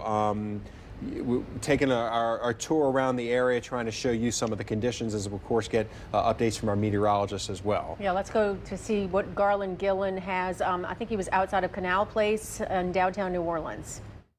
I am downtown on the 3rd level of the Canal Place parking lot, and as you can see, Hurricane Ida is bringing it completely onto downtown New Orleans. Now, we are in a parking garage, so we are completely blocked by the wind on all sides. But as you can see right over my shoulder, it is wreaking havoc. Ida is. St. Louis Cathedral, you can barely see in the distance right now. You can kind of just see a little inkling that it's there. You can see the kind of point on the top. But goodness, Ida is definitely wearing down the French Quarter right now. There's a stairwell on Decatur that is just kind of dancing in the wind right now. It's jumping up and down, as you can see. Earlier, we were by Jack's Brewery. Part of the roof fell off and took out red lights on Toulouse and Decatur. So as this night keeps progressing, there's probably going to be some more things falling over, crashing over. We saw it earlier, 3 hours ago is when the Jack's Brewery incident happened. I was down on the bottom floor of Canal Place. Goodness, it is amazing when you get on the down floor, when you have no protection at all, and those 110-mile-per-hour gust winds are hitting you. You can really feel it. But up here, we're blocked on all sides there. We are nice and safe. But you can see right over this railing here, looking downtown. It is amazing watching Hurricane Ida's force just wreak havoc on the French Quarter right now. I tell you one thing, I am amazed that a lot of these trees downstairs are fighting these winds. It's amazing to watch it. But hey, we still have a lot of time left in this night. These sustained winds are going to keep going, so things will probably change when you see me probably in the next hour. So once again, we're downtown on the 3rd level of Canal Place Shopping Center. And as I said, we are safe right here. We're hidden behind walls. So we're going to send things back to you in the studio. All right, thanks, Garland. It looks like the parking garages are the place to be for a lot of our reporters out there. Rob Krieger has been hanging out in a parking garage in Houma as this storm has made its way through that area. Hey everyone, we are still here in Houma as the eye wall rapidly approaches us. We can see that the winds are still coming in. They're actually have begun to bend, if you will. All throughout the morning and afternoon, we had seen the winds kind of coming straight through this parking garage that we're in, but we're now starting to feel them kind of bend around right here. It's pretty incredible just feeling the intensity of these winds as they come through and just howling the sounds that they're making. But if you take a look down here, right downtown Houma, you can kind of see just a lot of debris across the roads. These trees that are just getting battered by Ida are starting to give up branches, give up leaves. A lot of debris just strewn about this area here. It's pretty massive amount of foliage debris here in this area. But if you take a look, some of these large oak trees, really old oak trees over here, some of those branches are almost completely devoid of leaves, and that's where the wind has been coming through. Excuse me. If you see down on the street here, I don't know, Steve, if you can take a look, there's a lot of branches down there on the street that have just ripped out off that tree there, and then obviously that's a concern because those could become projectiles here in this area. We're going to actually walk up here through the parking garage briefly to give you an idea of kind of the other side of things here. Obviously, this shows you kind of just how safe we are in this area. It's virtually no wind coming through this portion of the garage, and that's kind of how we've stationed our vehicles so we can remain safe.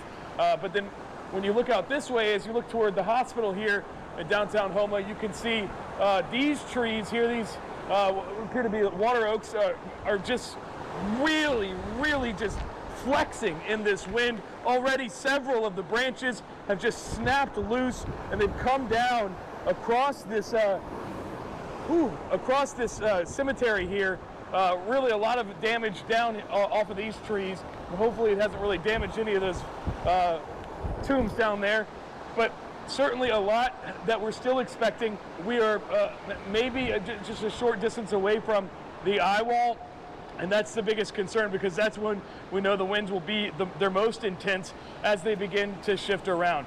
So just once again, we're seeing a lot. I see some roof damage. I see some signs that were ripped down, trees broken. I'm sure that means that we're going to have some windows broken in this area. Right now, it's just too dangerous for us to get out there and begin to actually try to figure out exactly what the damage is in this area. But at least right here, we're in a safe location so we can ride out the rest of the storm here as the eye passes over and some of the most fierce winds come through. Of course, we're going to keep you updated right here on Fox 8. That's going to do it for us for now. From Houma, Rob Krieger, Fox 8, Local First. All right, thanks so much. We appreciate that, Rob. And a dangerous situation out there, and they're trying to stay protected in those parking garages. Thank goodness. Let's go to Nikandra Norwood right now for the latest on Hurricane Ida. Well, you may have just heard some alarms once again, and we are seeing extensions of our flash flood warnings. Now, if you notice across the area, we have these areas that are highlighted in the green.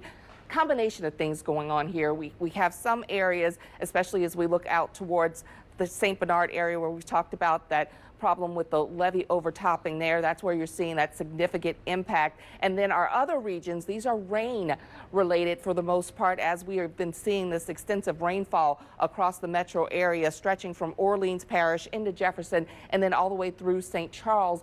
And actually, I was about to say, I think St. James and St. John are included in this as well, as we continue tonight to see that area dealing with the eye wall. Now, if you are in Edgard and then soon Laplace, you're likely getting into the eye. Do not move from your safe place. If you're inside, unless it's just a complete emergency, you need to stay where you are because you're going to see those winds really coming back in from the other side very shortly. This eye is going to come through quickly, so it's going to sound calm and it's going to sound like, okay, we get a break, but it's not going to last long.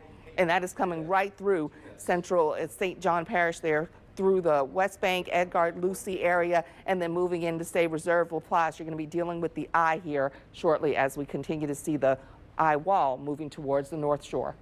Nikandra, we're going to get back to you in 1 second. Is my microphone on, y'all? Yeah, we're going to get back to you in 1 second, Nikandra. I just want to give an update. We just got an email from the Sewage and Water Board of New Orleans providing an update following the Entergy power loss. As a city, we're currently experiencing the worst impacts from Hurricane Ida. Although we have lost all energy power, our teams are working quickly to make up for this with our self-generated power sources, including turbines 4, 5, and 6 and EMD, as well as backup generators. The Entergy loss of power is a significant loss of power for our pumps. We power through the frequency changers, but we are using our self-generated sources of power to drain stormwater and pump drinking water into the city. This power loss impacts our sewer pumping systems. Currently, there is no backup power to operate any of those that were impacted. We are assessing how many of the 84 stations are impacted, but the number may be very significant. We have worked to obtain backup power for some of these stations, and we will mobilize those units when it is safe to traverse the city. In order to prevent sewage backups, we have asked residents to limit water usage at home, thus decreasing the amount of wastewater we must dump and treats. So that's a rapidly changing situation. They have some self-generated sources to drain stormwater and pump the water in the city, but obviously the sewer pumping systems, there's significant issues there with no backup power to operate any of those that were impacted. Let's go back to Nikandra. Okay, we're going to get back to giving a little bit of radar analysis. I was about to go on to the North Shore because you've been seeing that first band, but this is not going to be your most intense. And I know this feels bad right now. It is going to get worse. So I want you to be ready for that.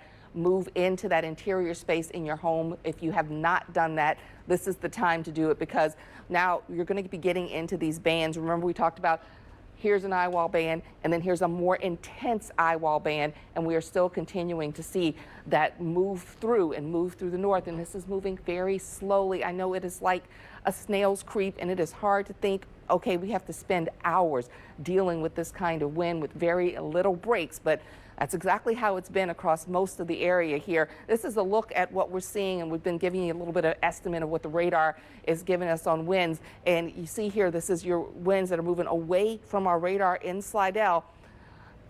more than 100 miles per hour. The estimate here, 99 miles per hour. And this is all, again, moving now from parts of St. John Parish across much of the rural area here around Lake Maurepas, but it is going to be affecting these areas around Hammond, Tickfaw, stretching back towards Madisonville and Mandeville.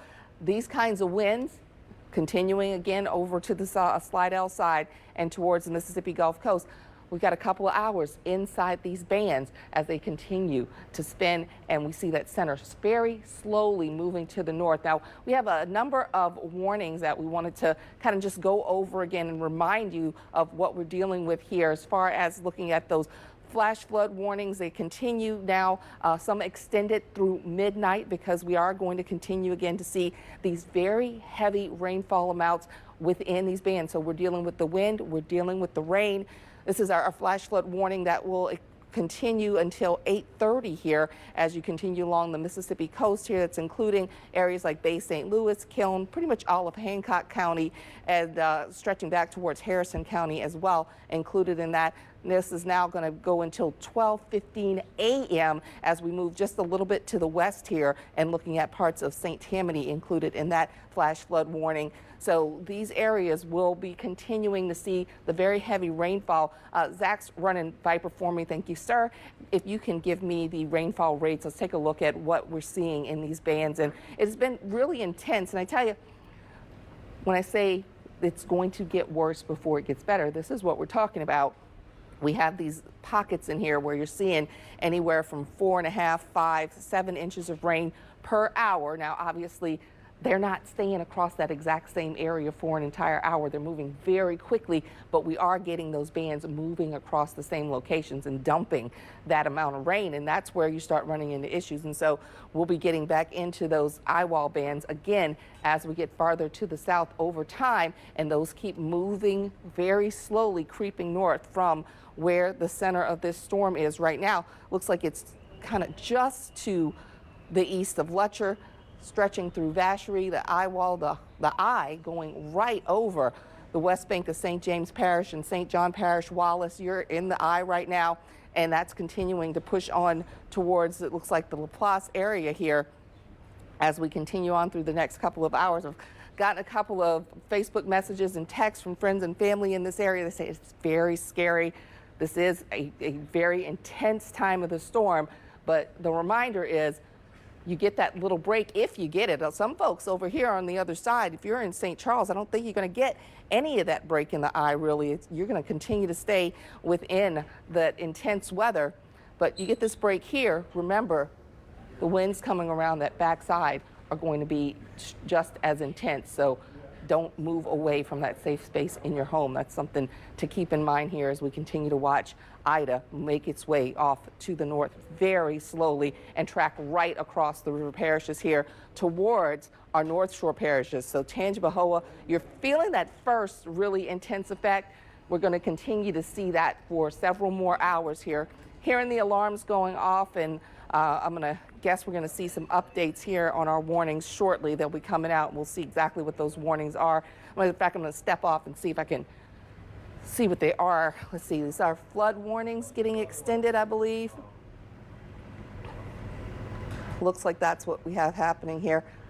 Our flood warnings are getting extended across parts of the area.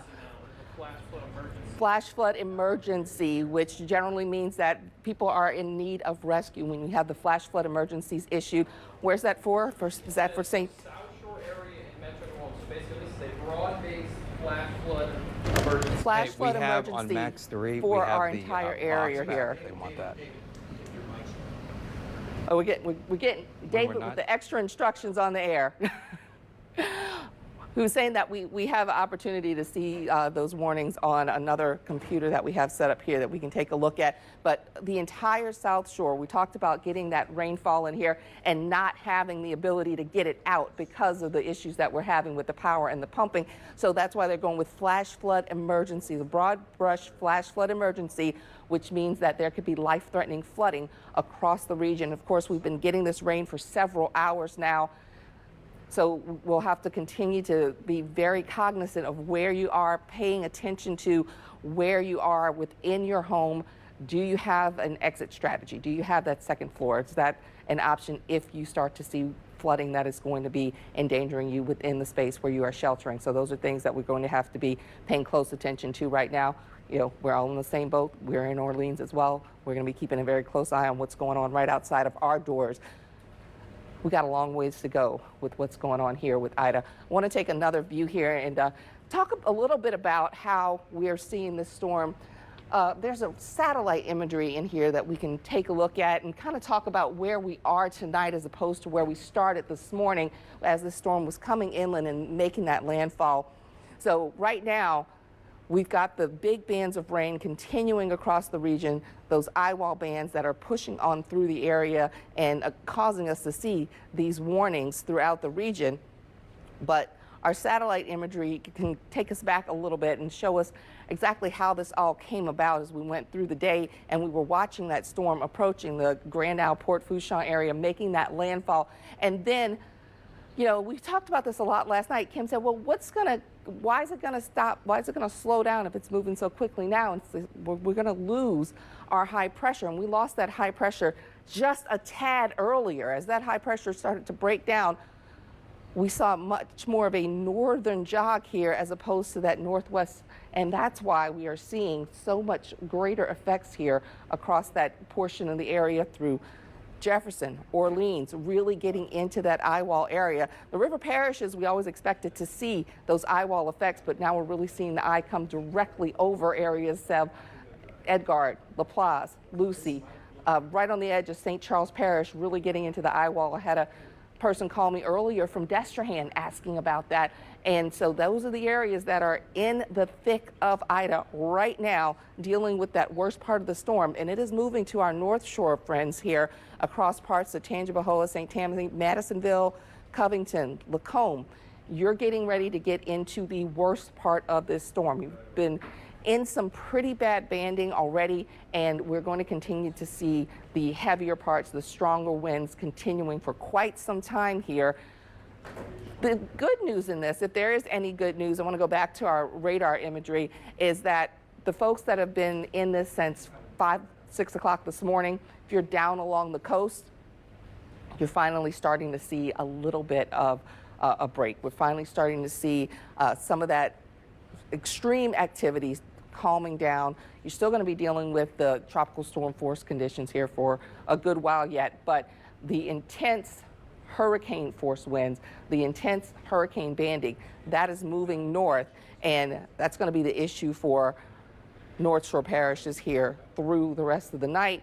Also continuing to see that flash flooding and the flood warnings that we've had in place being issued until late in the night and into the overnight hours towards daybreak tomorrow, really, before we start to see breaks, particularly in these northern parishes here on the north side of Lake Pontchartrain. And then as far as our flooding goes, even stretching back along the Mississippi Gulf Coast, as we see these bands continuing to dump quite a bit of rainfall. And let's just take a look at what our estimates are right now about how much rain do we think has fallen so far. The estimates were that we get a broad brush, 5 to 10 inches in quite a few places, and then there was the opportunity for some pockets to get up to 20 inches depending on where those lines set up.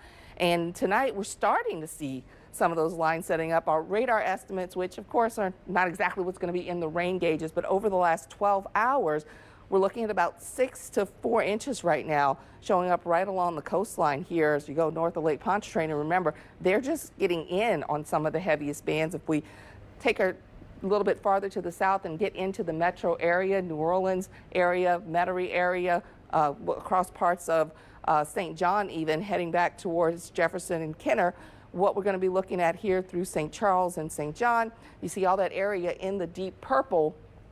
That's going to take us up to 6 inches and beyond of rainfall that has fallen. And so really, that's where you're seeing 2 of those big pockets. And there we go, about 9 inches, 8 inches. Again, radar estimates, but we're going to be checking out what's in the actual rain gauges as well as things start to calm down. Right now, we're just in the midst of this emergency. And again, reminding you, saying the word emergency, there is a flash flood emergency, which means that life-threatening flash flooding is imminent across parts of the South Shore. Be very aware of where your surroundings are. And at this time, I mean, we still got hours where nobody should be making a move. Everybody should be in their safe place.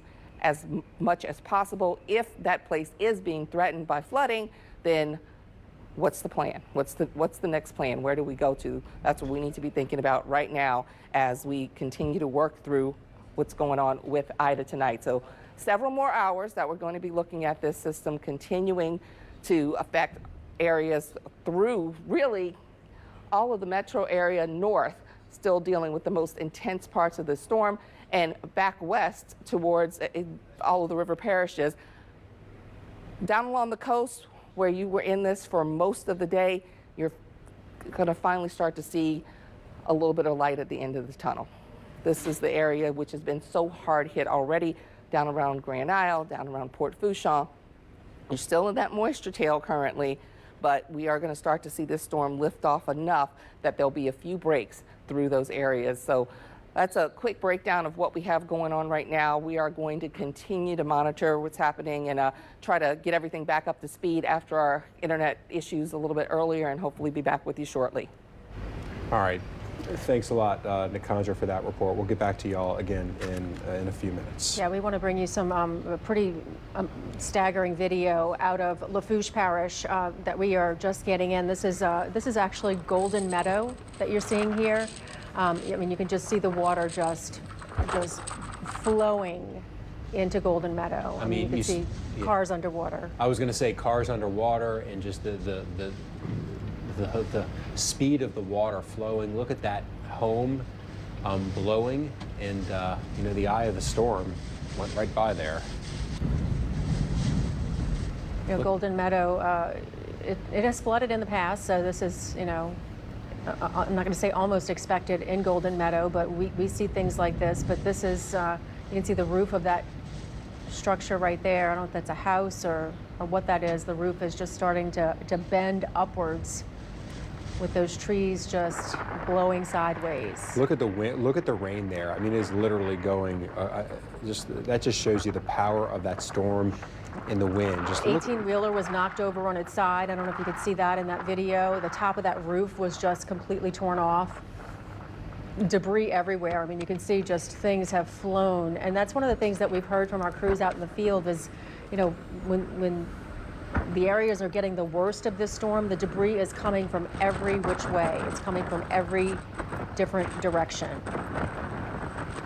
I mean, you can just see debris. It looks like it's just kind of stacking up. I mean, this almost, you know, I dare to say this almost looks like some tornado damage, but we haven't had reports of tornadoes down there. But again, like I think David said it earlier, that we're in one big tornado right now as Hurricane Ida continues to just whip around and beat southeast Louisiana.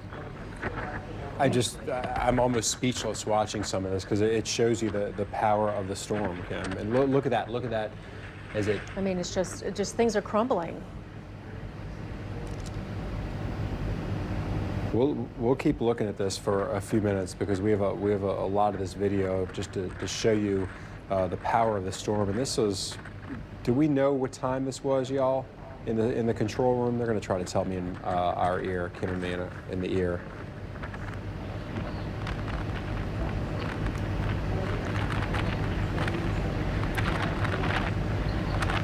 Sometimes we don't even need to use words, quite frankly, to describe what we're seeing. We're all watching this together, and you know. I mean, this is the first time we're seeing this video, just like you. So we are just, we don't know exactly what time this was taken.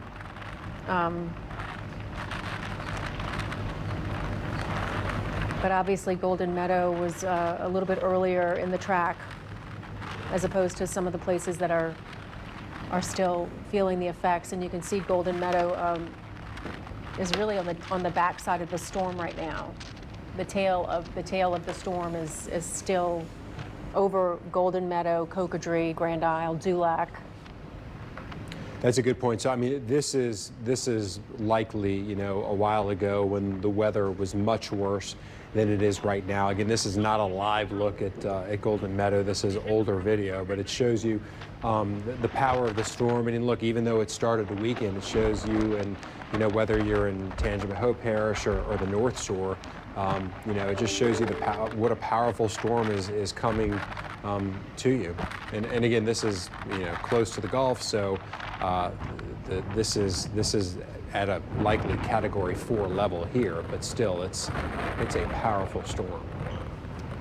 Golden Meadow is in, like we said, is in Lafourche Parish. It sits right along Bayou Lafourche. So, you know, some of the water that you see, you know, some of these bayous and you know, little waterways that are stacking up, not only because of the rain, but because there's so much water that's just piling into the area. There's nowhere for it to go. And so the effects of that are being seen all throughout the metro area. And this is almost a whiteout. I mean, you can't hardly see. It really is. It's incredible. I mean, there's so much rain and so much wind, and it's just look at the intensity of how it's blowing. It really is. It's a whiteout. I mean, you could confuse this for almost like a snowstorm or a blizzard or something like that. But it's rain and so much of it coming down at such an incredibly fast speed. And you can hear somebody in the background. I don't know if it's the person shooting this video. They're screaming tornado, tornado. So I don't know. Let's bring in Zach Ferdella. Do you have a microphone? What mic are you on, Zach? He's on the purple. He's on the green mic, y'all. And if we can get Zach in with us, look, you're a meteorologist. What are your thoughts as you watch this video, Zach? You know, this morning when I started at 5 a.m., you sit there and you ask yourself as a meteorologist, you know, do you use the words catastrophic? I mean, to warn people that catastrophic damage is possible. And we know, based off of what we've seen with prior hurricanes, that catastrophic is possible, especially here in South Louisiana. And this video kind of proves the point that that's catastrophic damage. And I think as we go over the next several days, we're going to see more of the catastrophic damage, not only from surge. This is going to be a catastrophic windstorm, especially in places like Houma, down in Lafourche Parish. And now you realize what it's doing to the city of New Orleans, what it's doing to the river parishes. As this thing moves north, it is weakening some. We just got a new update. It's down. It's a Category 3, but it's down to 115. So we're almost back down to a Category 2 and not a major hurricane any longer. But the problem is it has so much wind energy that it's producing right now that it's heading for the North Shore next. So the North Shore's kind of been quiet throughout the day, but now your storm is coming while things are going to slowly calm down right after that. I think we're going to go to David Bernard. We do have a tornado warning that's been issued. All right, we have multiple warnings that are coming out right now. Let me just say, the first one is we've got, well, I'm going to go ahead and click on them. You can see they're all coming up right now. First, let's go to the tornado warning. The tornado warning, let's see here. Let's get it. Let's hope I can get this. Can you touch it for me, Zach? Thank you. All right, the tornado warning, I think this is for Picayune. Yes, it's for along the Pearl River. It's radar indicated. This is another one of these rapidly moving, probably small tornadoes on these outer feeder bands running along the Pearl River from near Stennis Space Center in Pearlington, right along the Pearl, crossing I-10 and I-12 and I-59, and between Pearl River and Picayune. So this area along the Pearl River, we've got a radar indicated possible tornado. You should already be sheltered in place because of the strong winds already occurring. That's radar indicated until 9 p.m. We have some additional flood warnings that have now been issued. Let's go to that. This is the next flash flood warning that has just come out. And I'm going to go ahead. Let's see. I'm going to have to advance. All right. So here's the new flash flood warning. Bay St. Louis, basically all along Interstate 10 in Hancock County, a flash flood warning has been issued until 10:30 p.m. So flash flood warning for Hancock County. And then we finally, Zach, we've got a third flash flood warning. And I'm going to go ahead and click that, and we'll see where that third flash flood warning is. That one is located. This is an extension of the flash flood warning for St. Tammany Parish, from Pearl River to Slidell, all of St. Tammany Parish, from Mandeville to Covington and Abita Springs, including Madisonville. The flash flood warning has now been extended until 2:15 in the morning. And as we mentioned, things are getting better at the coast to some extent, but things are getting worse on the North Shore. And we've got a long night ahead for the North Shore because of all the weather that's going on there. This is where that radar indicated tornado is, again, in Washington Parish. All right, I want y'all to look at this. We finally are getting our data up. Lee, you're going to want to look at this graphic, okay? You want to talk about a jog? this is what happened.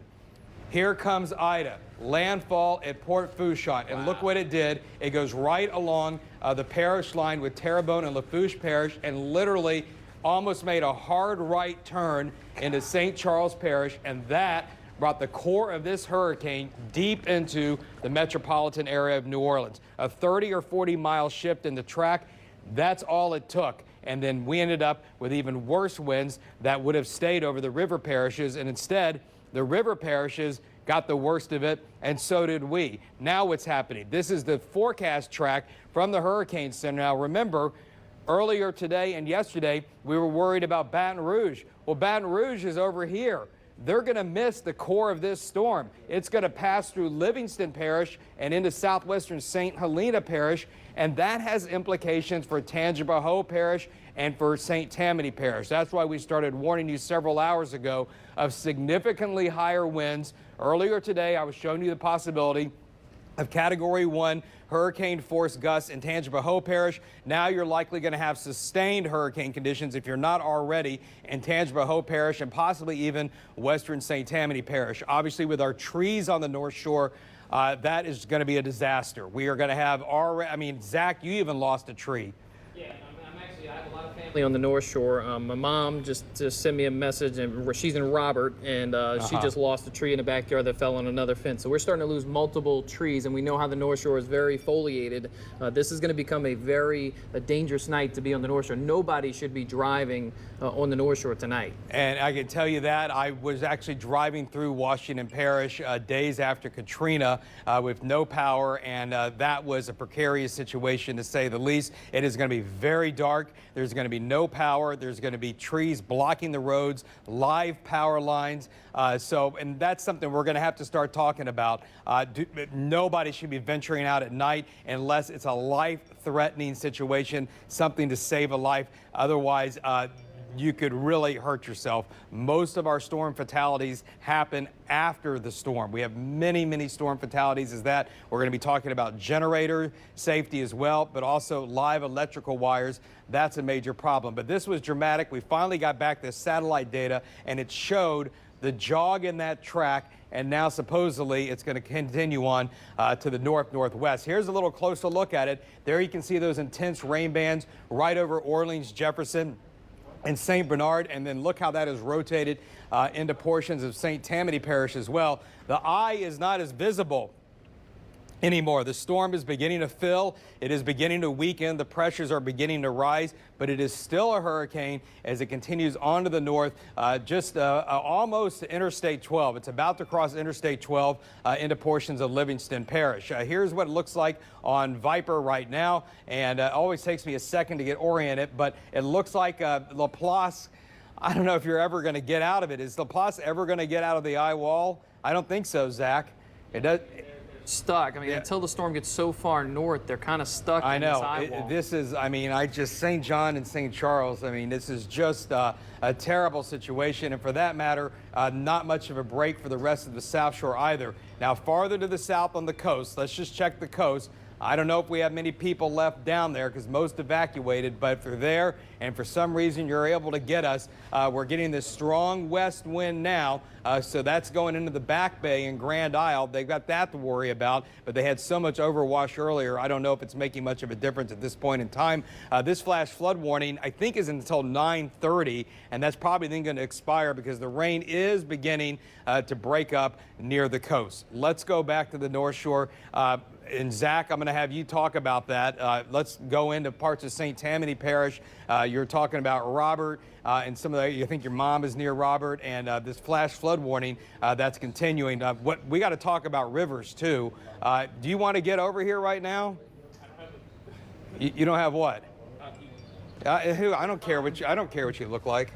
All right, so here's the latest radar imagery from Viper Radar of what's going on the North Shore. And my mom, she's in Robert, okay, and we're starting to get fallen trees in Robert. My wife, she's in Covington. There's trees falling over there as well. So this is only going to get worse. This is only just the beginning for the North Shore, because you know what's coming down to the south?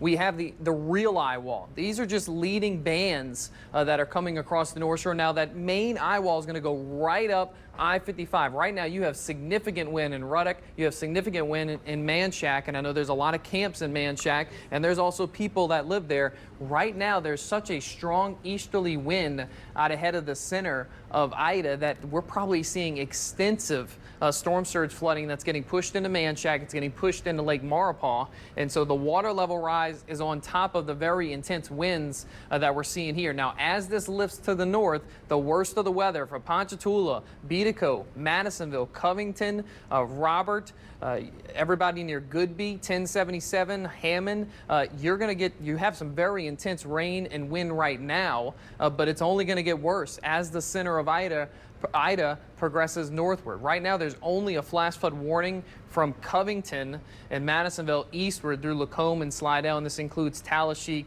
Sun and Bush, and also Hickory. All of these locations are under a flash flood warning, but you're also going to go under a flash flood warning in Hammond. It's just only a matter of time because you're starting the heavy rain, you're starting that squally, probably seeing wind gusts to 60 to 70 miles per hour, and you're probably going to see maybe upwards of 80 to 100 miles per hour winds as the actual eye of Ida rides up I-55 and you get into that main eye wall type of area that's currently sitting over LaPlace. I'm going to step off real quick because I see that this tornado warning, it kind of got extended into St. Tammany Parish here. And I want to see what's going on with this because I was watching this cell as it came off of the Gulf of Mexico. It's going to move right into Waveland, or just west of Waveland. The signature isn't all that great. What I mean by that is earlier it had a ball that was very intense winds. It almost seems elongated. Yeah, we could probably get a spin-up tornado, but you should already be in your safe shelter if you're anywhere across the North Shore right now. You should not be venturing out. You should not be sitting by windows that are close to the trees. That's one thing I just told my wife. I said, okay, when I tell you, you need to go in a certain part of the house that is farthest away from the trees, because right now the wind is blowing from south to north or southeast to northwest and most of the North Shore. Okay, so Bruce, can you drag it back over towards the North Shore in Covington? Go towards Hammond, and right now the winds are coming like this, okay, and they're rotating around the storm. That's blowing the trees towards my house. So what you need to do if you're on the North Shore right now, you need to ask yourself, where are the trees around my house? Because there's a lot of them, I know that. Okay, and where can I get in my house to where if those trees start to fall, they're not going to fall on me. And a lot of deaths occur when you have fallen trees, especially with tropical systems over inland locations. Now, you know, there's trees along the coast, but it's not as extensive as when you get the foliage once you go to the North Shore. So we do have very heavy rainfall. We're probably going to start to see not only street flooding in all of the neighborhoods, but we're going to see the river flooding going. Now, right now, it's just starting to rain heavy, so we're not going to have the extensive river flooding right at this moment. But within the next 3 or 4 hours, what's going to happen is all this heavy rain is going to spread inland, and as it does so, we're going to be raining multiple inches of rain across the entire North Shore over the next, really, through the early morning hours tomorrow. And as that happens, you're then going to try and drain that water out. But what's going on in the lake right now? It is filled with a ton of storm surge, and that's going to keep those rivers from actually flowing that water out. Look at what's going on in LaPlace. I mean, they are just getting hammered right now in St. Charles Parish, Norco to Luling to LaPlace. They cannot catch a break. This is that eastern eye wall, and it almost looks like the center stalled for a second. It's like you see how it was moving, then it's just sitting there right along the river near Lutcher and Gramercy. It might be trying to drift towards the north yet again, but it's just going to move right up I-55, okay? And it is slowly weakening. We are now down to 115 miles per hour. That's still a Cat 3, and this thing has been inland for quite a few several hours. But right now we're seeing extensive rainfall still pouring over the city, and the issue we have is we don't have any power anywhere in the city. Okay, there's an extensive power outage, and that's causing more and more issues, and we're trying to pump the water out, and we're losing power as the storm goes on. So there is the eye, okay, for those of you that are listening on the radio, because we basically have most of the area that you really can't see what's going on. Okay, Lee, we're going to toss it to Lee real quick. Yeah, Zach, thanks a lot. We have a couple of important stories to pass along. First of all, I want to let you know, so we have our Sabrina Wilson is embedded in the Jefferson Parish Emergency Operations Center, and she just got confirmed from the parish that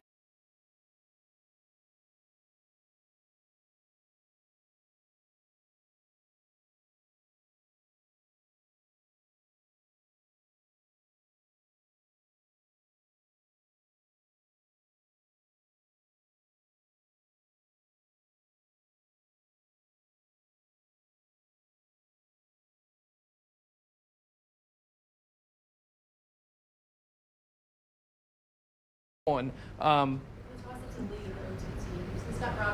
Okay, Lee, we're going to toss it to Lee real quick.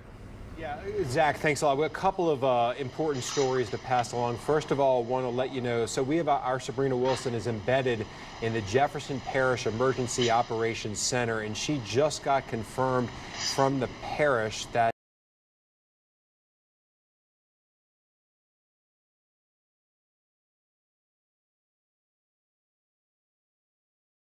city of New Orleans, and that is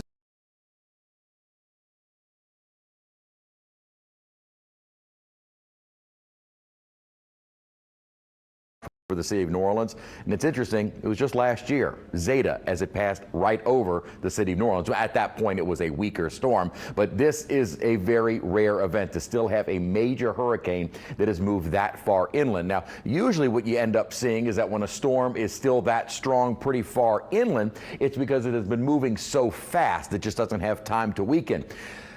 Ida has had plenty of time to weaken. It just is taking its sweet time to do it. But there is light at the end of the tunnel. This is a wider look at radar. Notice, as we were showing you earlier, there are finally starting to show up some breaks in that heavy rainfall. Now, obviously, we are not done and far from it. The bands of heavy rainfall continue, but at least we do see some breaks. And there do appear to be, at times, at least in the later images, radar images here, there are some breaks in terms of the intensity of the rain will start to subside as we continue through the overnight period and going into early tomorrow morning. Now, keep in mind, this heavier rainfall is still going to be pushing onto the North Shore and areas farther north and then west. So we're not totally done in terms of our entire area. I also want to point out, and really something that we're going to have to deal with as we go through the rest of the evening, there's a new tornado warning that was issued for parts of St. Tammany and Hancock County. Once again, it is just to the east of Slidell. Let's switch over to the velocities to give you an idea of where that rotation may be.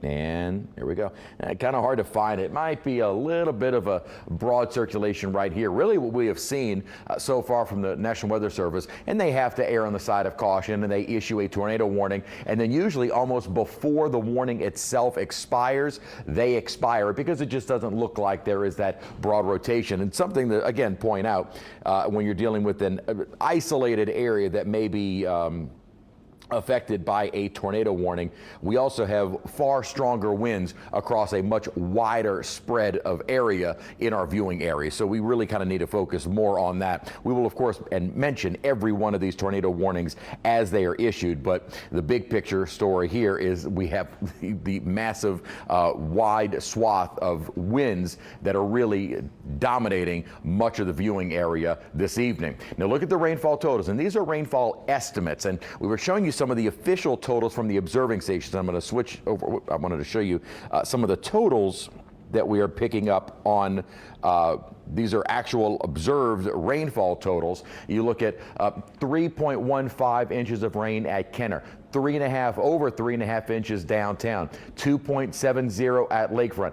Obviously, we're not getting accurate data from a lot of our sites down south of the city. Over 4 inches of rain, approaching 5 inches of rain right now in Slidell, and then more than 5 inches of rainfall in Reserve so far. But keep in mind, Reserve is closer to the center of the storm, and there had been a swath of that banding that set up more over Slidell. So we're all going to see significant rainfall totals. Some areas are going to see more than others, depending upon exactly where those training bands set up. So switching back over to the radar estimate, you can find the areas that have seen the most of the rainfall through the course of this event. The areas that you see in the greens to yellows, that's 1 to 3 and 3 to 6 inches of rainfall. That was to be expected, and keep in mind we're going to add to that through the overnight and into early tomorrow morning. Where you see the oranges, that's been 6 to 8 inches of rainfall, and note there are some pockets of even 8 to 10 inches of rainfall. As we zoom into where some of those totals have fallen, again, river parishes, looks like there may be a little bullseye just to the north of north and east of the Lakefront Airport, but there is kind of a swath from Lake Laplace toward Des Allemands of 8 to 10 inches of rainfall. Again, it really depends upon where those heavier bands set up. So much of the city has already seen an estimated 6 to 8 inches of rainfall and still ongoing, which is why a flash flood warning had been issued for this area. So let's kind of break down the computer models. I'm going to show you two models, one showing the rain and one showing the wind. So when does the rain finally start to wrap up? As we go through the next couple of hours, again, this is kind of be improving conditions from south to north. And I want to pause this here. I thought there was another pause built in there. I just want to kind of show as we get toward the overnight hours. So for the next few hours, up until midnight and just after midnight, we should begin to see improving conditions on the South Shore. Now, we'll still have some bands setting up, but might have a little bit more of that out to the east. Now, the heavier rain is then pushing onto the North Shore, so not really improving just yet north of the lake after midnight, 1, almost 2 a.m. Again, this is going to be kind of improving conditions from south to north. Let's kind of put this back into motion as we continue through the overnight and going into early tomorrow morning. The bulk of the heavy rain associated with the main circulation of Ida is now lifting to the north. However, this model, and it does usually overestimate the intensity of the rain, we may still have some of those bands over us. So we'll expect to see some rainfall as we get the day started early tomorrow. And they're kind of putting this into motion. Notice, though, it doesn't look as though the bands that set up over us tomorrow morning are going to stay there all morning long. We have another bit of rainfall and even a couple of inches of rain over the course of a few hours. We can handle that. And it does look like by about noon, most of those bands then start to shift more to the east, and we will begin to see a drier period. And notice you might have a couple of little bands kind of setting up on the backside, but these showers would be far less in intensity and accumulation by the time we get to more tomorrow afternoon and evening. So again, here we are, almost 9 o'clock on a Sunday. It does look like we will see improving conditions throughout the course of the night and more so into the overnight. And by early tomorrow morning, probably still some bands of rainfall, but doesn't look as though those bands would be as intense, and then continuing to improve through the rest of the morning and into the midday hours. So let's take a look at the wind forecast. Here is the wind field, and it is still pretty extensive, and a lot of folks have been asking me from all over.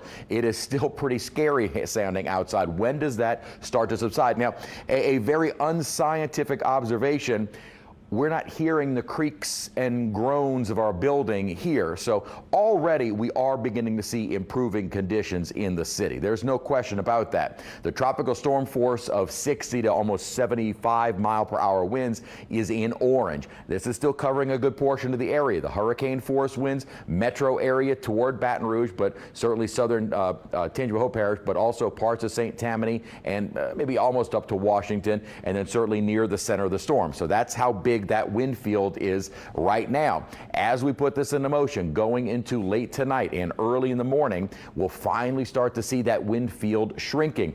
Still likely around certainly the Florida parishes and out toward Hammond, parts of Tangi, will likely still have some hurricane or near hurricane force winds. Look at the forecast, 11:30 tonight. It still is forecasted to be a 3. Hopefully that will change. And really the storm at the moment is right on the cusp of weakening down to a 2. Now, as we put this into motion, going into late tonight and early in the morning, we'll finally start to see that wind field shrinking. Still likely around certainly the Florida parishes and out toward Hammond, parts of Tangi, will likely still have some hurricane or near hurricane force winds. Look at the forecast, 11:30 tonight. It still is forecasted to be a 3. Hopefully that will change. And really the storm at the moment is right on the cusp of weakening down to a 2. The 1,